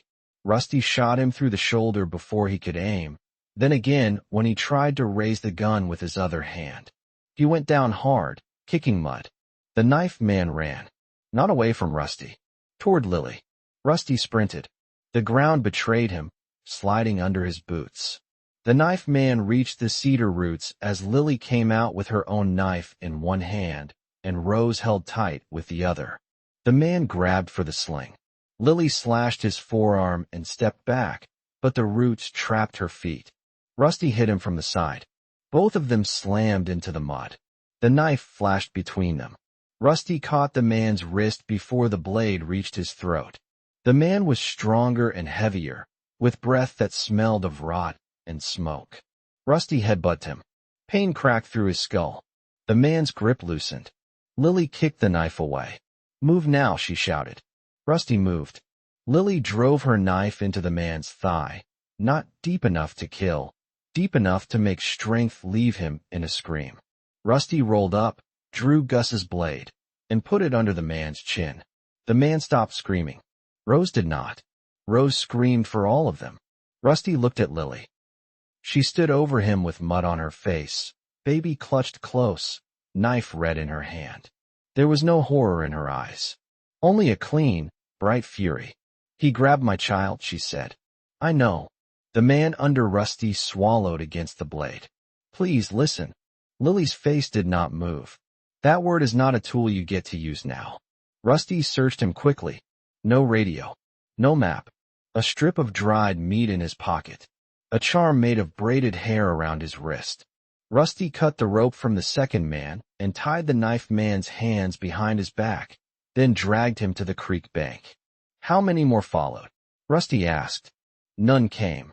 Rusty pressed the blade until a bead of blood slid down the man's neck. People keep starting with the answer they wish was true. Try again. 2 more left after us, the man said. They went roadside. We were faster through the trees. Who sent you? Nobody sent us. Camp broke. Everyone took what they could. We saw her leave. Women with babies trade high.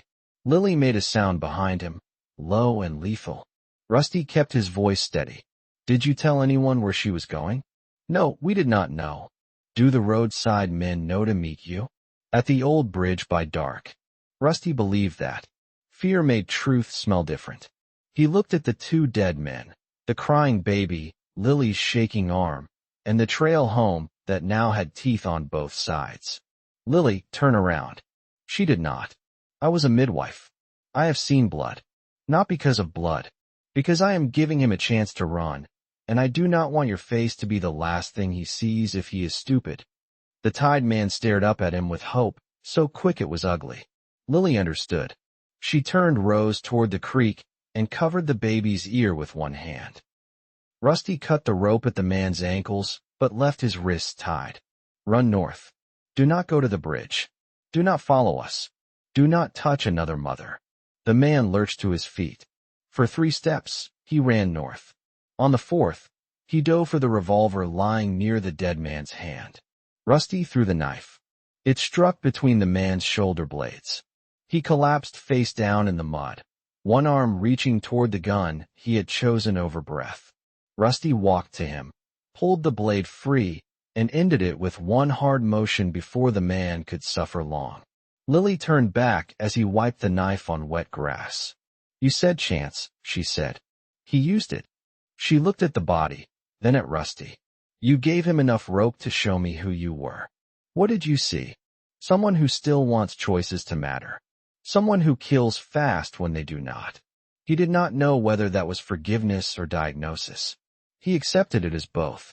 They moved within 5 minutes. Rusty stripped useful supplies from the bodies and scattered the rest downstream. He carried the shotgun and revolver because weapons left behind became questions with bullets. Lily cleaned Rose's face with water she could not spare and whispered to her in Spanish until the baby's cries faded to shivers. Your wife? Lily said after a while. What is her name? Her name is Maddy. Her full name is Madison, but nobody calls her that unless they are trying to sell her something or lie to her parents. Parents alive? We do not know. The bunker was theirs. They were not in it. That is a hard kind of not knowing. Most kinds have gotten hard. Rose slept.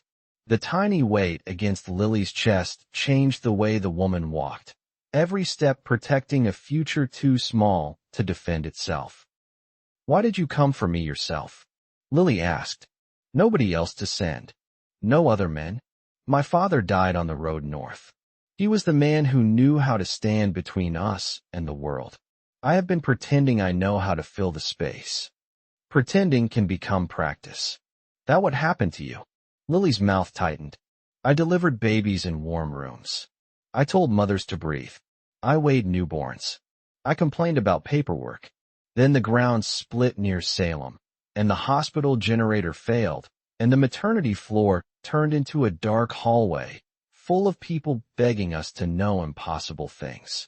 My husband carried Rose for 2 days after the bridge fell. Fever took him into camp. I had milk, so men looked at me like I was storage. Women looked at me like I was salvation. Babies cried when I had nothing left. I am sorry. Sorry is not useless, she said. People say it is, but that is because they expect it to fix what it names. It does not fix. It witnesses. Witnessing matters. Rusty thought of Gus under the stones. Then I am sorry. Thank you. They reached the outer edge of his familiar woods near dusk. The light was going copper under the clouds. He slowed and put a hand up. Lily froze faster this time. The old bridge lay half a mile south. Voices carried from that direction. 2 men arguing. The roadside pair had arrived and found no friends. Their anger moved through the trees like heat. Rusty led Lily into a hollow under a fallen fir. We wait. Maddy is waiting too. I know. But if I take you home with 2 men on our scent, I bring a knife to her bed. They waited while dark thickened. Rose stirred, rooted, and nursed under Lily's jacket while Lily stared into the trees with eyes gone far away. Rusty tried the radio once, low power, directional antenna pointed toward the bunker. Static answered. The hills swallowed signal when weather pressed down. Near full dark, the 2 men from the bridge came up the old track. Rusty saw them by movement first, then by shape. They carried flashlights, but used them sparingly. One had a long gun. The other carried a heavy pry bar. They stopped at the blood drag from the creek fight. Derek was here, one said. Then where is he? Dead if he messed with that boy. Boy has the woman. Boy has a place. Then we find it. Rusty closed his eyes briefly. The day had been a long lesson in how mercy could fail to stop a future threat. He could let them pass and hunt them in the dark. He could speak and maybe turn them. He could shoot first. Every choice had a grave attached. Lily whispered, "They will not stop." "I know." Rose is quiet. "I can cover her." "Stay here." Rusty moved to the left, keeping low. He threw a stone far upslope. The men turned. The flashlight beam cut through mist. He fired at the man with the long gun first. The shot folded him into the mud. The man with the pry bar shouted and charged toward the muzzle flash, braver than expected or too angry to count. Rusty shifted, but his boots slid. The pry bar swept through brush and struck his rifle, knocking it from his hands. The man crashed into him. They rolled down the slope, fists and knees finding ribs, stones, roots. The pry bar vanished. The man got one hand around Rusty's throat and squeezed. Rusty's neck scar screamed. He jammed his thumb into the man's eye. The grip broke. Rusty drew the pistol, but the man slapped it aside and bit at his wrist like an animal. A knife point touched the man's ear. "Let go," Lily said. The man froze.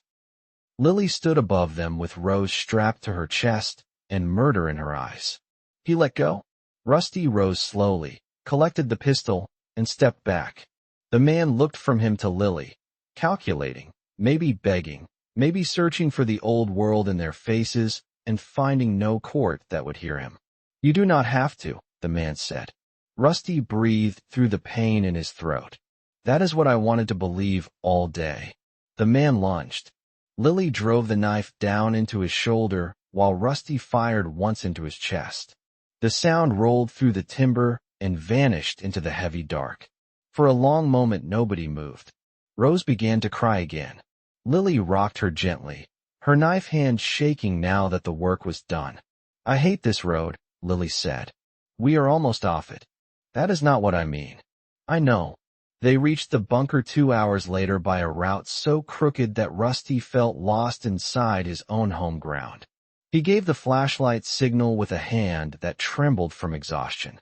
The camera moved. The speaker crackled. Maddy's voice came thin and fierce through the hidden grill. "Say the phrase." Rusty leaned close. Gus hated canned peaches. The lock released. When the door opened, Maddy stood with the pistol braced and tears already on her face. Her eyes went from Rusty to Lily, then to the small bundle at Lily's chest. "You found her," Maddy whispered. Lily looked at the pregnant girl in the doorway, at the gun, at the steel, at the clean light behind her. "I hope so," Lily said. "Because your boy needs sleep, your baby needs better timing, and my daughter needs somewhere the walls do not flap in the rain." Maddy lowered the pistol. "Come in." Lily crossed the threshold with Rose, bringing into the bunker the smell of smoke, milk, mud, and another piece of the human race. Rusty sealed the door behind them and stood with his forehead against the steel for 1 second. He had brought help. He had also brought the road's attention closer than ever. Chapter 36. The Birth of Gus. Lily took command of the bunker within 12 minutes. She did it without raising her voice, without apology, and without asking permission from anyone except Maddy. That was the part Rusty noticed first. She looked around the medical shelf, the sleeping alcove, the galley table, and the supply room, then turned to Maddy as if the bunker belonged to the woman most likely to bleed in it. "Where do you want to deliver if the baby comes tonight?" Lily asked. Maddy blinked. "I get to choose." "You get to choose until your body chooses for you. I recommend the larger room with washable floor, close to water, away from the coldest wall. Then the storage room after we clear it. It has the drain." "That was good. Show me your clean linens." "Rusty, boil water." Not because boiling water fixes birth, but because men are easier to tolerate when carrying pots. Rusty looked at Maddy. Maddy gave him the first real smile he had seen in days. You heard the expert. Carry pots. He carried pots. Lily inspected everything with sharp eyes. She approved the gloves, praised the cord clamp, criticized their towel folding, and made Rusty scrub the storage room floor twice. Rose slept in a laundry basket padded with infant blankets from the clinic. The sight of that tiny child under the bunker light did something strange to the air. The rooms had held survival before. Now they held evidence. Maddy watched Lily work from the chair near the cleared storage room. The contractions had returned after the door opened, still far apart, still uncertain. Lily timed them while asking questions in a calm voice that made Fear feel slightly embarrassed. Any sharp pain that does not ease? No, not now. Any bleeding? No, not now. Headache, spots in vision, swelling in your face? No, not now. Baby moving? Maddy pressed a hand to her side and waited. A slow smile touched her mouth. Yes, I do. That was good. Then tonight may be practice, or tonight may be the beginning. Bodies are rude about schedules. Rusty came back with the pod and set it where Lily pointed. How long can beginning last? Lily looked at him. Long enough for you to regret asking. Understood, I will. You need food. All of you. Birth is work. Waiting is work. Fear is work. Feed the room before the room gets stupid.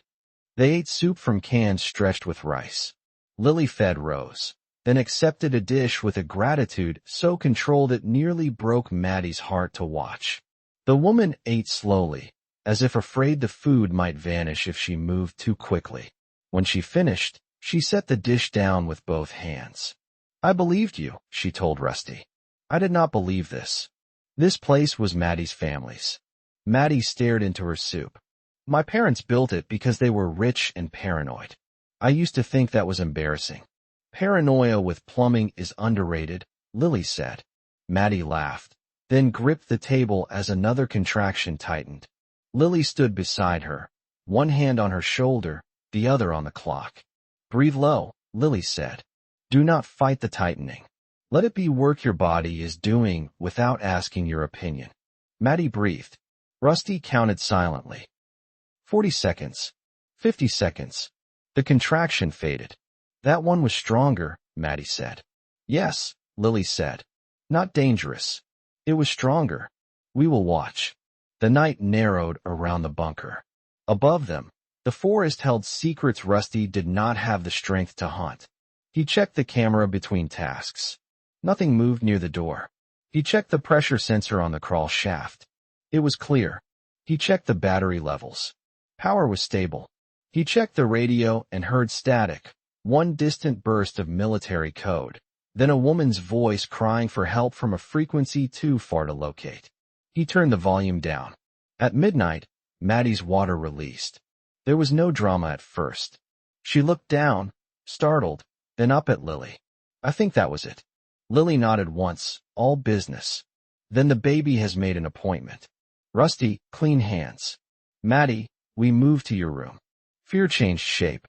It left the corners and came into the center where everyone could see it. Maddy walked slowly, one hand on Lily, one on Rusty's arm. The storage room no longer looked like storage. Shelves had been cleared. The floor was scrubbed. A mattress lay on a tarp with clean sheets over it. Lanterns warmed the walls. Supplies sat on a tray, ordered in ways that made Rusty feel both comforted and accused. What do I do? He asked. You stay near her head unless I tell you otherwise, Lily said. You give water. You wipe her face. You do not stare between her legs like the answer to the universe is hiding there. You do not faint. If you feel faint, sit before the floor humiliates you. I have seen worse. Lily looked at him over Maddy's shoulder. Every man says that before birth corrects him. Maddy squeezed his hand. Stay by my head. Always I will. The hours that followed had no mercy and no clean border. Time became contractions, water sips, cloths, Lily's voice, Maddy's grip, Rose waking and sleeping in the next room, the hum of the vents, and Rusty's whispered lies that were not quite lies because they were made of faith instead of facts. You are doing good, he said. I am not, Maddy gasped. You are. I hate this. You can hate it and still do it. I hate you a little too. That seems medically reasonable. She laughed, then cried out as the contraction crested. Lily leaned close. Low sound, Maddy. Do not spend all your air at the top. Bring it down. Yes, that is it. Again, that is it. Rusty had thought courage was a thing with weapons in it. He had thought it lived in the trigger press, the choice to stand, the refusal to run. Watching Maddy labor tore that childish definition apart. Courage was her body opening around pain while she stayed present. Courage was her asking for water and then apologizing for squeezing his hand too hard. Courage was Lily's steady voice after losing almost everything. Courage was Rose sleeping in a basket while the bunker became a place where life fought its way forward. Near dawn, Lily's calm changed. It did not break. It sharpened. Maddy, listen to me. The baby is lower. When the next contraction comes, I want you to follow your body but not outrun it. Short pushes. Rusty, support her shoulders. Maddy looked at him, wild-eyed and exhausted. I cannot. You can, Lily said before Rusty could answer. Not because it is easy. Because it is happening, and you are not alone in it. The next contraction came like a storm moving through a locked room. Maddy bore down, teeth clenched, face red. Rusty held her shoulders and felt every tremor. Lily guided, waited, checked, spoke. Another contraction. Another contraction. Maddy sobbed between them, then cursed, then apologized to nobody in particular. Do not apologize, Lily said. I have been called worse by women in cleaner rooms. Then came the moment. A cry cut through the bunker. Not Maddy's. Not Rose's. The cry was new, furious, and alive. Rusty stopped breathing. Lily lifted the baby, slick and red and impossibly small, and placed him against Maddy's chest. You have a son. Maddy made a sound Rusty had never heard from her. A broken laugh wrapped around a sob. Her hands came up, shaking, to hold the child. The baby cried against her skin, fists tight, mouth wide, insulted by air and light, and all the ruined world he had entered without permission. Rusty stared until the room blurred. Is he okay? Maddy asked. Lily, is he okay? Lily rubbed the baby's back with a towel. He is loud, pinking up, and offended. That is a strong start. Rusty, Maddy whispered. He leaned close. The baby turned his head toward the sound of him, not knowing him entirely. Say it, Maddy said. He knew what she meant. The promise from before the clinic. The word he had to bring back and earn. I am his father, Rusty said, voice shaking. I am here. Maddy closed her eyes and cried. Lily waited until the cord stopped pulsing, then clamped it and handed Rusty the scissors. His hands trembled so badly, she placed her fingers over his. Here, she said. Between the clamps. Cut firmly. He cut. The small act split his life into before and after. Maddy looked at the baby for a long time. Gus, she said. Rusty's throat closed. Are you sure? He managed. Your father got us here. You got us the rest of the way. He should carry both of you in his name. Rusty touched the baby's dark, damp hair with one finger. Gus, he whispered. Little Gus. You picked a rough neighborhood. Lily checked Maddy, delivered the afterbirth, watched for bleeding, and kept the room moving while the emotion threatened to drown everyone. There was blood. There was pain. There was cleanup and shaking and a needle after all because a small tear needed repair. Maddy endured that too, baby against her chest, Rusty beside her, Lily's hands certain and kind. When it was done, Maddy lay clean under blankets with Gus tucked against her. Her face was drained, but peace had found a place there. Rose woke and fussed from the laundry basket. Lily lifted her daughter and sat heavily in the chair, sudden exhaustion pulling 10 years onto her face. 2 babies, Rusty said softly. The bunker was not designed for this noise. Lily looked at Rose, then at Gus. No place worth saving is designed for quiet only. They let the morning exist for almost an hour without strategy. Rusty made tea from the last of Maddy's preferred mint and a little sugar they had been saving without naming the occasion. Lily drank hers with her eyes closed. Maddy sipped through a straw and watched the baby, as if looking away might let the world steal him. Then the exterior chime sounded. Rusty set his cup down. Lily's eyes opened. Maddy's arm tightened around Gus. The monitor showed the creek marker. 3 people stood there with hands visible. One was the hatchet man from the scout party, pale and sweating. One was the young scout Rusty had spared, leaning on a branch crutch. The third was a woman he did not know. Behind them, farther back in the trees, shapes moved. Too many shapes. Rusty turned up the audio. The hatchet man's voice came through thin and shaky. You said noon at the marker for trade. We came at noon. Lily looked at the clock. It was not noon. The dead sky had tricked them, or they were lying badly. The young scout raised his head toward the hidden camera without seeing it. It is not just us, he called. A man from the clinic found others. He says you have a door in the hill. He says you have a woman, a baby coming, medicine, water. He says he can get in if enough people push. Rusty's blood turned cold. Maddy whispered. The injured one from the clinic. He had spared one there only because he thought injury had removed him from the board. Mercy had not failed. Mercy had returned with a map in its teeth. The woman at the marker lifted both hands higher. We do not want to attack. Some of them do. They are coming behind us. They made us walk first. The camera caught movement beyond them. Men spreading through the trees. Metal glinting. Tools and rifles. A sledgehammer. A pry bar long enough to worry even steel. Gus, newborn and unaware, made a small hungry sound against Maddy. Rusty looked at Lily. Lily looked at the baby, then at the monitor. How much time? She asked. He listened to the distant voices, the careless brush movement, the confidence of numbers. Not enough, he said. Then he opened the weapons locker. Chapter 37, The Final Siege. Rusty did not let the panic enter his hands. That was the first victory, small and invisible. His heart wanted to batter him apart from the inside. Maddy lay in the next room with a newborn against her skin and stitches barely set. Lily stood beside the medical tray with Rose tied to her chest because there was nowhere else safe enough to put the child. Outside, a hungry crowd gathered behind people forced to knock politely on behalf of violence. His hand stayed steady.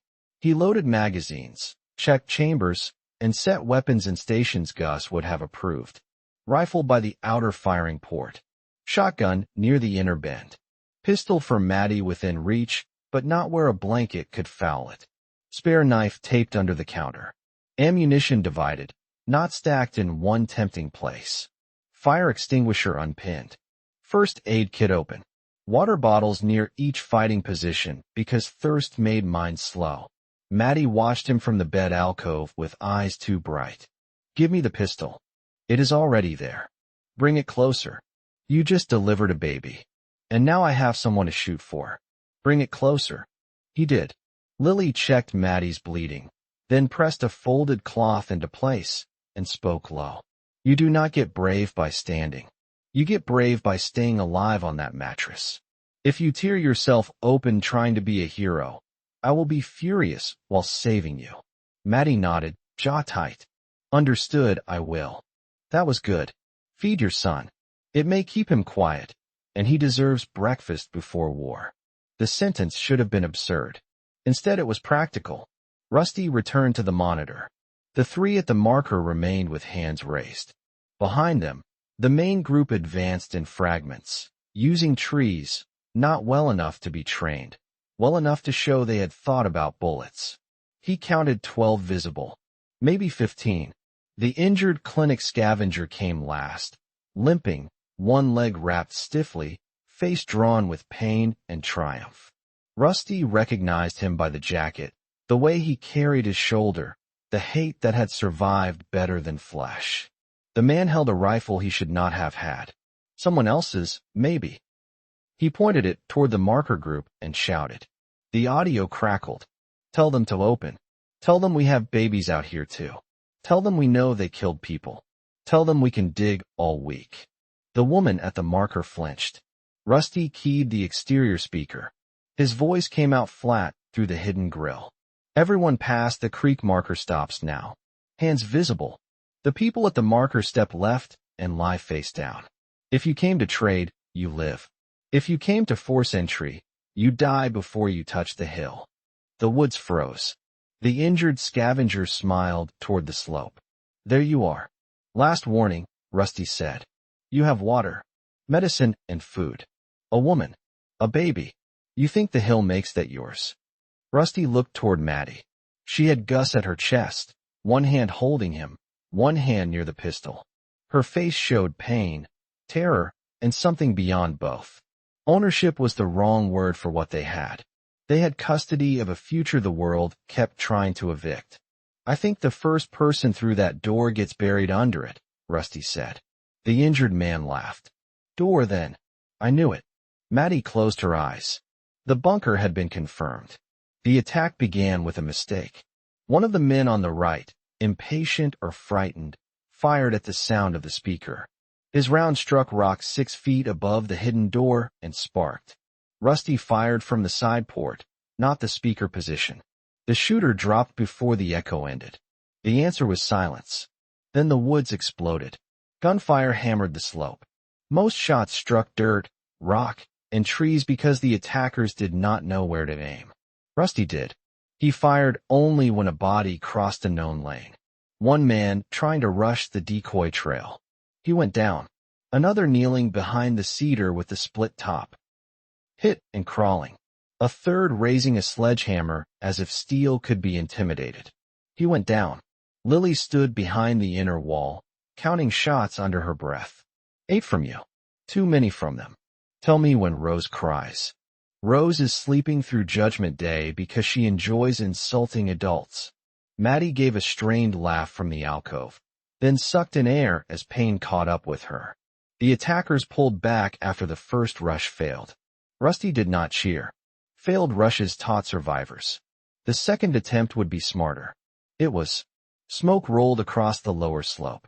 They had lit damp brush and shoved it into the windless hollow, using the stagnant air against him. The camera blurred. The firing lane vanished. Men moved behind the smoke with boards held like shields. Crude, heavy, but enough to make him guess. They are using cover, he said. Can they reach the door? Maddy asked. They can reach the outer rocks. The first blast door is behind the service face. They have to find the seam. A metallic clang answered him. They had found it. The sound hit the bunker like a fist. Maddy flinched. Gus startled and began to cry. Rose woke and joined him, 2 tiny voices rising under the hammering outside.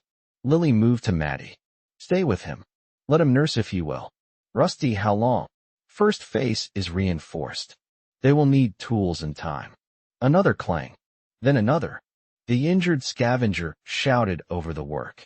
We can hear the baby. Open, and nobody has to burn. Rusty's vision narrowed. They would burn them. He moved to the side cabinet and took the flare gun. Gus had packed it for signal. Rusty had repurposed everything in the bunker in his mind 100 times. A flare in smoke and dry brush was not just light. He opened the secondary vent shield 3 inches, angled the flare gun through the steel sleeve, and fired down the slope. The flare punched into the smoke and burst red. For 1 second the world outside became a nightmare photograph. Men crouched behind boards, the limping scavenger near the service face, smoke twisting around their legs, eyes wide in crimson light. Then the brush caught. Not a wildfire, not yet, but a sudden hungry line of flame between the attackers and their retreat. They shouted. Formation broke. Rusty used the seconds. He fired through the port at legs under boards, at shapes dragging fuel cans, at the man lifting a rifle toward the vent. The smoke that had hidden them now trapped them in confusion. Fire is moving upslope, Lily said from the monitor. Rusty, it is moving toward the hatch. I know. That sounded like a plan with missing pages. Most of my plans have been pamphlets. He closed the vent shield as heat licked the exterior sensor. The bunker could take fire. The intake vents had filters and shutters. It could not take endless smoke if the attackers jammed the system or if heat damaged the external housings. Rusty toggled the emergency ventilation cycle and prayed to all the dead engineers who had built the place. The brush fire pushed the attackers back, but the injured scavenger did not retreat. He stayed low near the service face, coughing, using the chaos to work. Two others remained with him, one with the pry bar, one with a heavy cutter. They had found the maintenance seam. Not the true door, but the outer shield that hid it. Metal clanged. Metal clanged. Metal complained. Rusty grabbed the shotgun and moved to the entry corridor. The outer camera flickered, heat distortion bending the image. He saw the seam give a fraction. "They are breaching the first face," he said. "Not inside yet.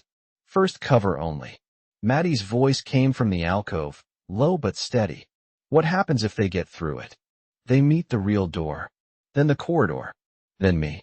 Then us," she said. He did not argue. The outer shield failed with a shriek of tortured metal. The sound ran through the bunker and made both babies cry harder. Smoke and light flooded the exterior camera. Behind it, the real blast door stood exposed, darker and stronger, no longer secret. The injured scavenger saw it and laughed until coughing bent him double. "There it is," he shouted. "There it is." That laugh did something to Rusty. Not rage exactly. Rage was hot and wasteful. This was colder. The man had followed blood, pain, rumor, and numbers to the last thin wall between a newborn and the forest. He had been spared once. He had spent the gift buying a siege.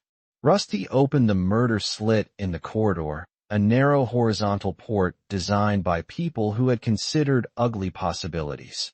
The injured scavenger stood 6 feet beyond it, half hidden by the torn service face, shouting orders.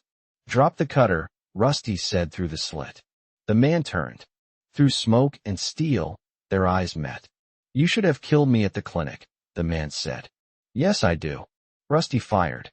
The shot struck center mass and drove the man backward into the smoke. His helpers scattered. One ran downhill into flame-lit brush. The other dropped the cutter and raised both hands, screaming that he quit. The death did not end the siege. It changed its flavor. Leaderless desperation became more dangerous in the short term. Some attackers fled the fire. Some fired blindly at the exposed door. One tried to drag the dead leader's rifle away and was hit by someone else's wild shot. The 3 from the marker stayed face down left of the creek, hands over heads, trapped between sides. Rusty could not hold the port forever. Ammunition was not infinite. Smoke was thickening. Fire was crawling toward the door seal. The first shield was gone, and even if they survived, every person on that slope now knew where the bunker slept. A canister bounced against the outer step. Rusty's stomach dropped. Not a grenade. A fuel can. "Get down," he shouted. Flame whooshed across the exposed entrance as someone shot the can. Heat slapped the door. The rubber edge seals smoked. Alarms began to chirp. Lily swore for the first time since entering the bunker. "That seal cannot fail." "It will not," Rusty said, because the alternative had no use. He activated the exterior wash system. Water jets hidden in the rock face coughed, spat mud, then burst alive. A sheet of water poured over the exposed door and steaming metal. The bunker tank level dropped on the panel. 10 gallons. 20 more. 30 total. The fire hissed and fought. Steam filled the camera. "How much water can you spend?" Lily asked. "Less than they can spend trying to burn us." The jets sputtered. The flame thinned, but did not die completely. Rusty shut the system down before it drank too deep. Then came the third attack, not at the door, but at the vents. Maddy saw it first on the secondary monitor. Top left camera. There it was. Someone near the rocks. Rusty looked. A thin man had climbed above the entry and was stuffing cloth into the intake housing. If he blocked enough flow or lit it, smoke could force them deeper, maybe poison them if filters overloaded. The angle was bad from the firing port. "I have to use the crawl shaft," Rusty said. Maddy's face went white. "No, not now. He is at the vent." "No, Rusty." Gus cried against her. Maddy's own pain pinned her to the bed. The word no carried everything she could not do. Lily stepped forward. I can shoot from the emergency slot if you show me the line. Have you fired? I grew up with brothers and coyotes. I am not a sniper. I can discourage a man ruining my air. Rusty handed her the rifle, adjusted the rest, and pointed to the small angled slot behind the storage shelf. Aim lower than you think. The slot lifts. One shot, then move back. Lily set Rose in the laundry basket beside Maddy despite the baby's protest, took the rifle, and breathed once. The shot cracked through the bunker. On the monitor, the man at the vent jerked away, clutching his side. He slid down the rocks, leaving the cloth behind but failing to light it. I hit him, Lily said, sounding surprised and furious about both. You saved our air, Rusty said. I liked midwifery better. The attackers had enough after that. Fire, water, dead leader, no easy door, and hidden guns turned their courage into math. They withdrew in pieces. Some carried injured friends. Some left them. The woods filled with coughing and curses. Rusty did not fire at those moving away unless they carried a weapon toward the marker group. He could not afford moral purity, but he could refuse waste.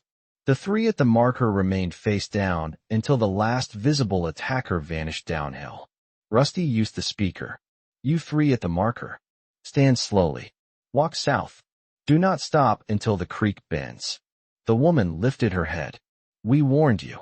That is why you are walking. The young scout with the crutch raised one hand. The camp is gone. People will keep coming. I know. Not all want war. Rusty looked at the exposed door, the smoking seal, the bent outer shield, the water tank gauge, the babies, Maddy's drained face, Lily's shaking hands on the rifle. Then they need a better way to find us, he said. Before the worst ones do it for them. The three left. Nobody inside the bunker spoke for a while. The alarms quieted one by one. The smoke thinned.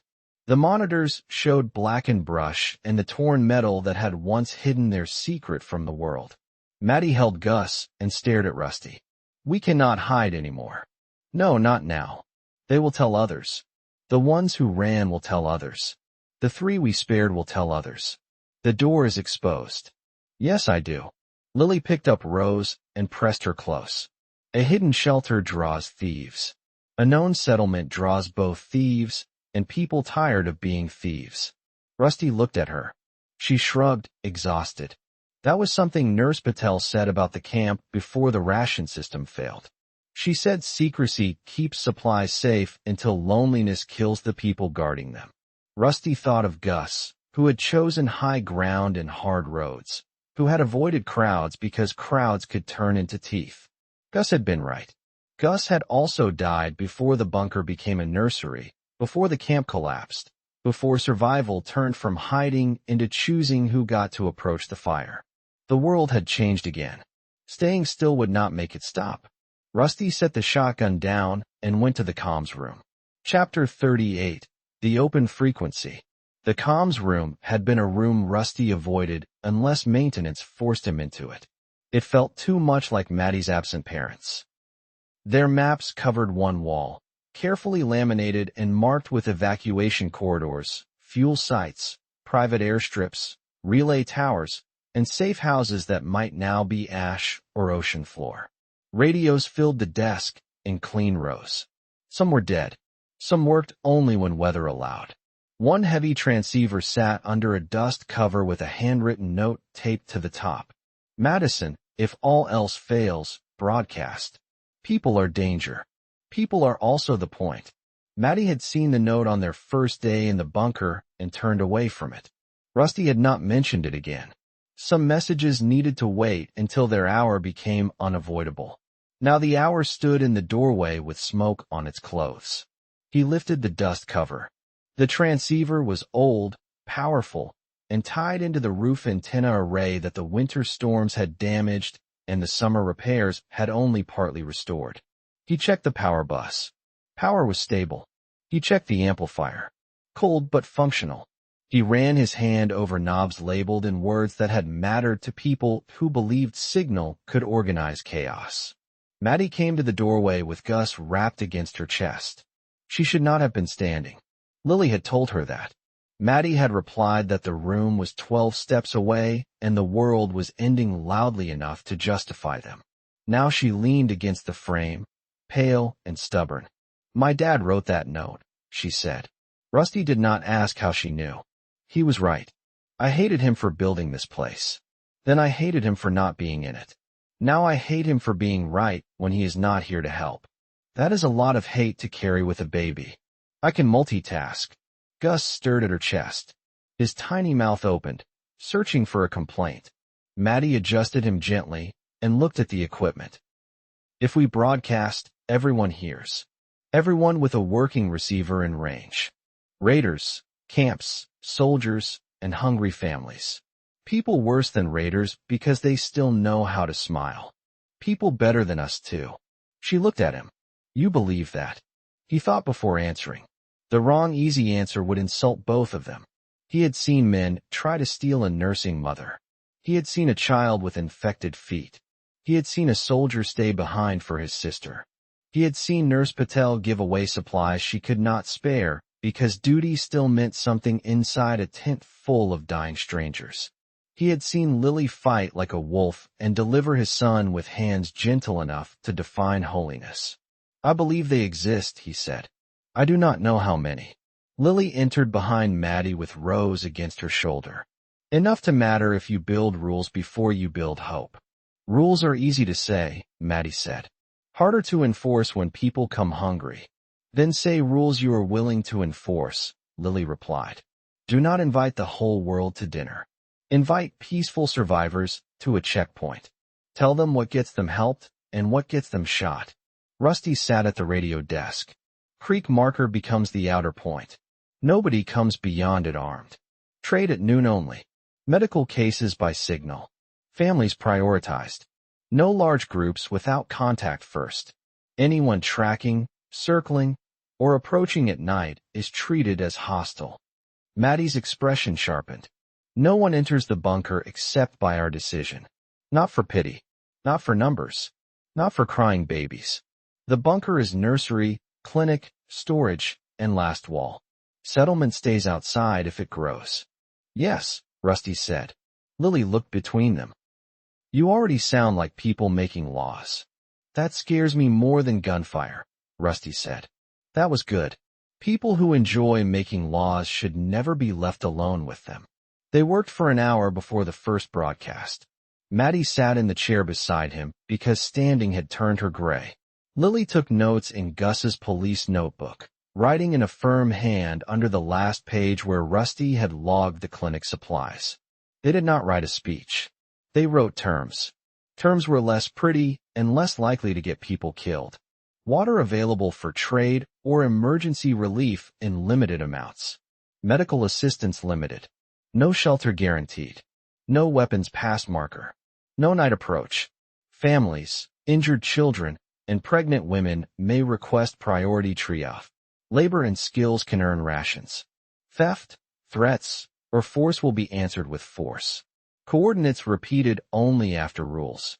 Peace first. War answered. The word war sat at the bottom of the page like a loaded gun. Rusty tuned the open frequency they had heard most often from camps and aircraft. Static filled the room. He adjusted gain, shifted a fraction, and found a carrier tone. Outside, the exposed entrance smoked. Inside, both babies slept, which felt like either blessing or trap. "Are you ready?" he asked. Maddy placed one hand on his shoulder. Lily stood on the other side with the notebook. "No," Maddy said. "Do it anyway." Rusty pressed the transmit key. At first, his mouth dried so completely no sound came. He saw Monterey in his mind. Fog, coffee, Rusty's old headphones, Gus's hand shoving him toward high ground, the ocean standing up like judgment. He saw Gus bleeding in the vehicle, trying to spend his last breath on love instead of fear.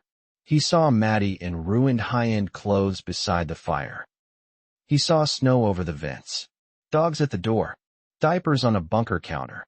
Lily in the mud with a knife. Gus, small and red, crying because he had arrived and expected better. Then he spoke.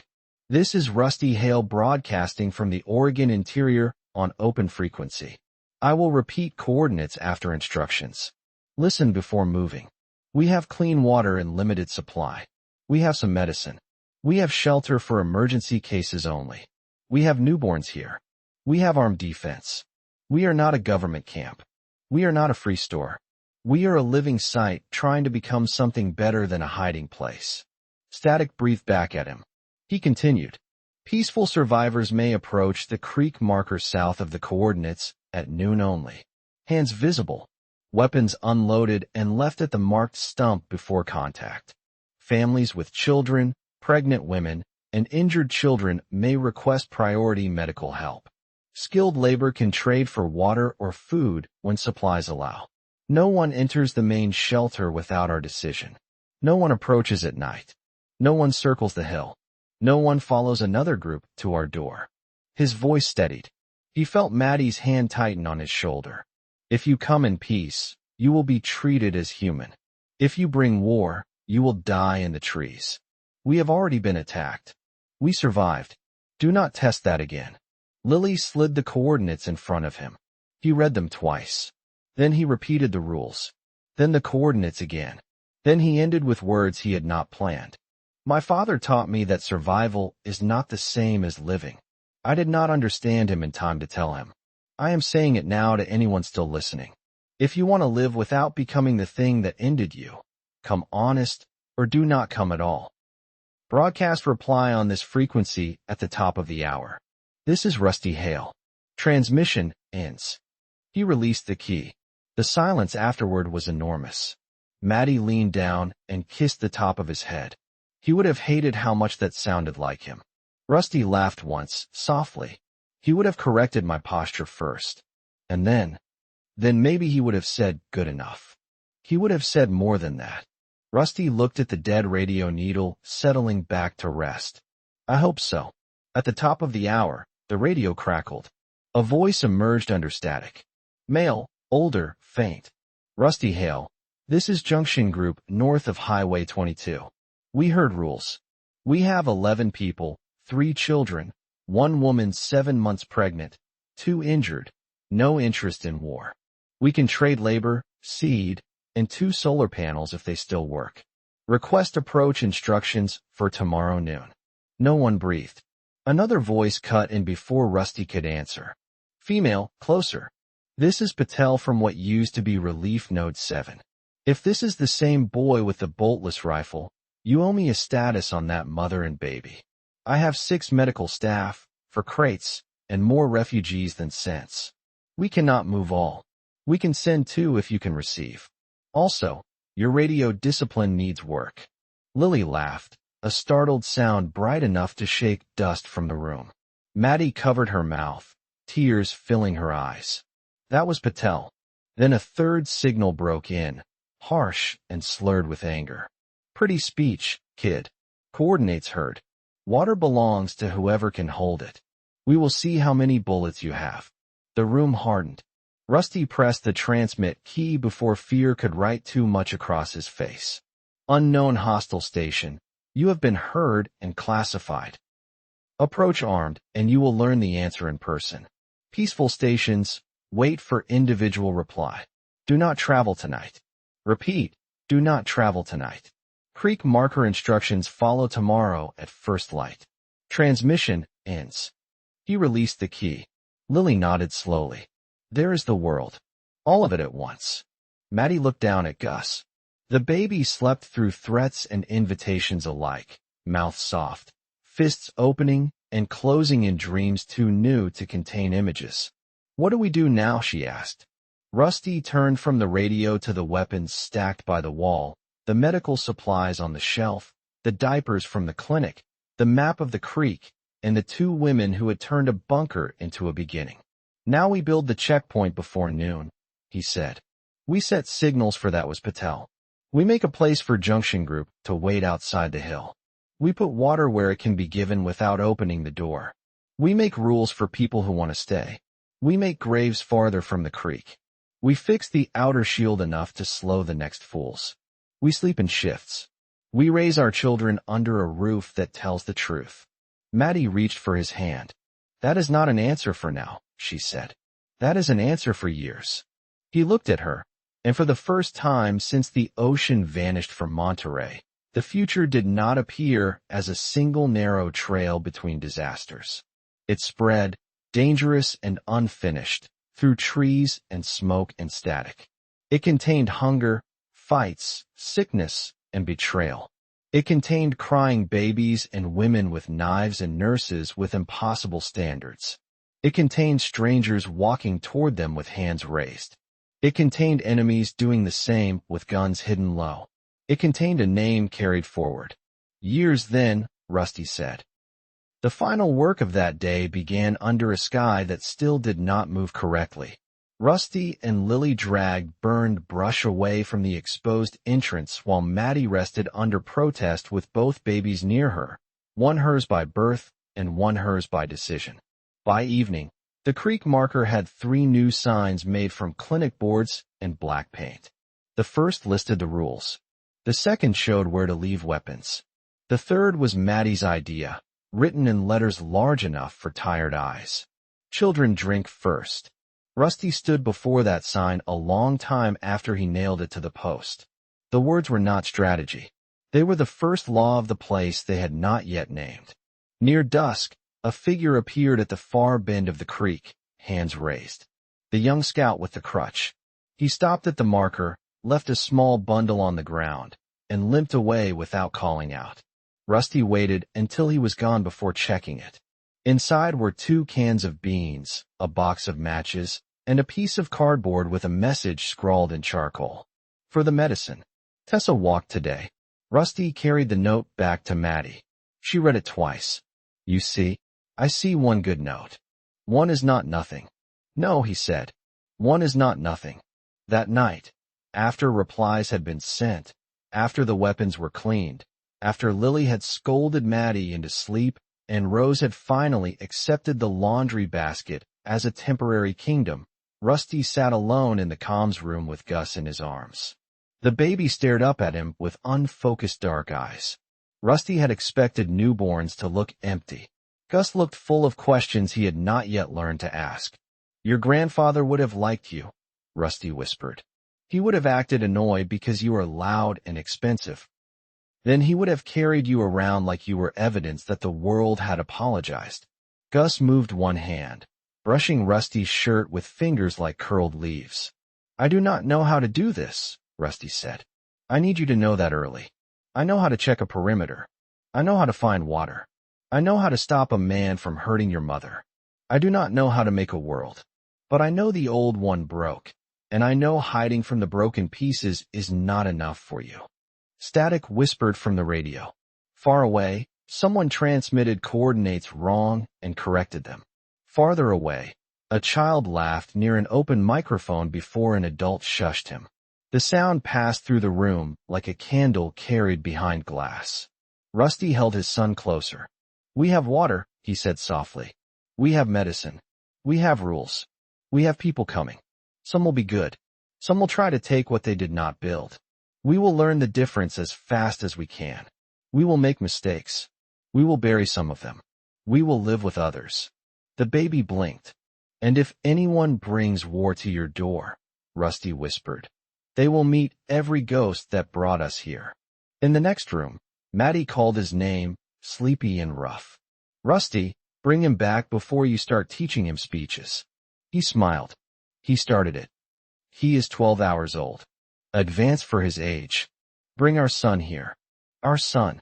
The words moved through him more deeply than fear ever had. Rusty rose carefully, keeping Gus against his chest, and paused at the comms room door. The monitors showed the dark woods, the creek marker, the exposed scar where the outer shield had been, and the first rough sign facing the night. The bunker was no longer secret. The hill was no longer only theirs. The future was walking toward them from every direction. He thought of Gus on the road, saying love with the last strength he owned. He thought of the ocean leaving Monterey, of black water returning, of fire in the trees, of snow over steel, of dogs at the hatch, of Maddy asking for diapers with terror hidden under dry humor. He thought of all the ways the dead had carried the living until the living could stand. Then he went back to the room where Maddy waited. Behind him, the radio kept listening. Ahead of him, his son breathed. Outside, above an earth that had forgotten its old rhythm, the first fragile rules of a new one held through the night.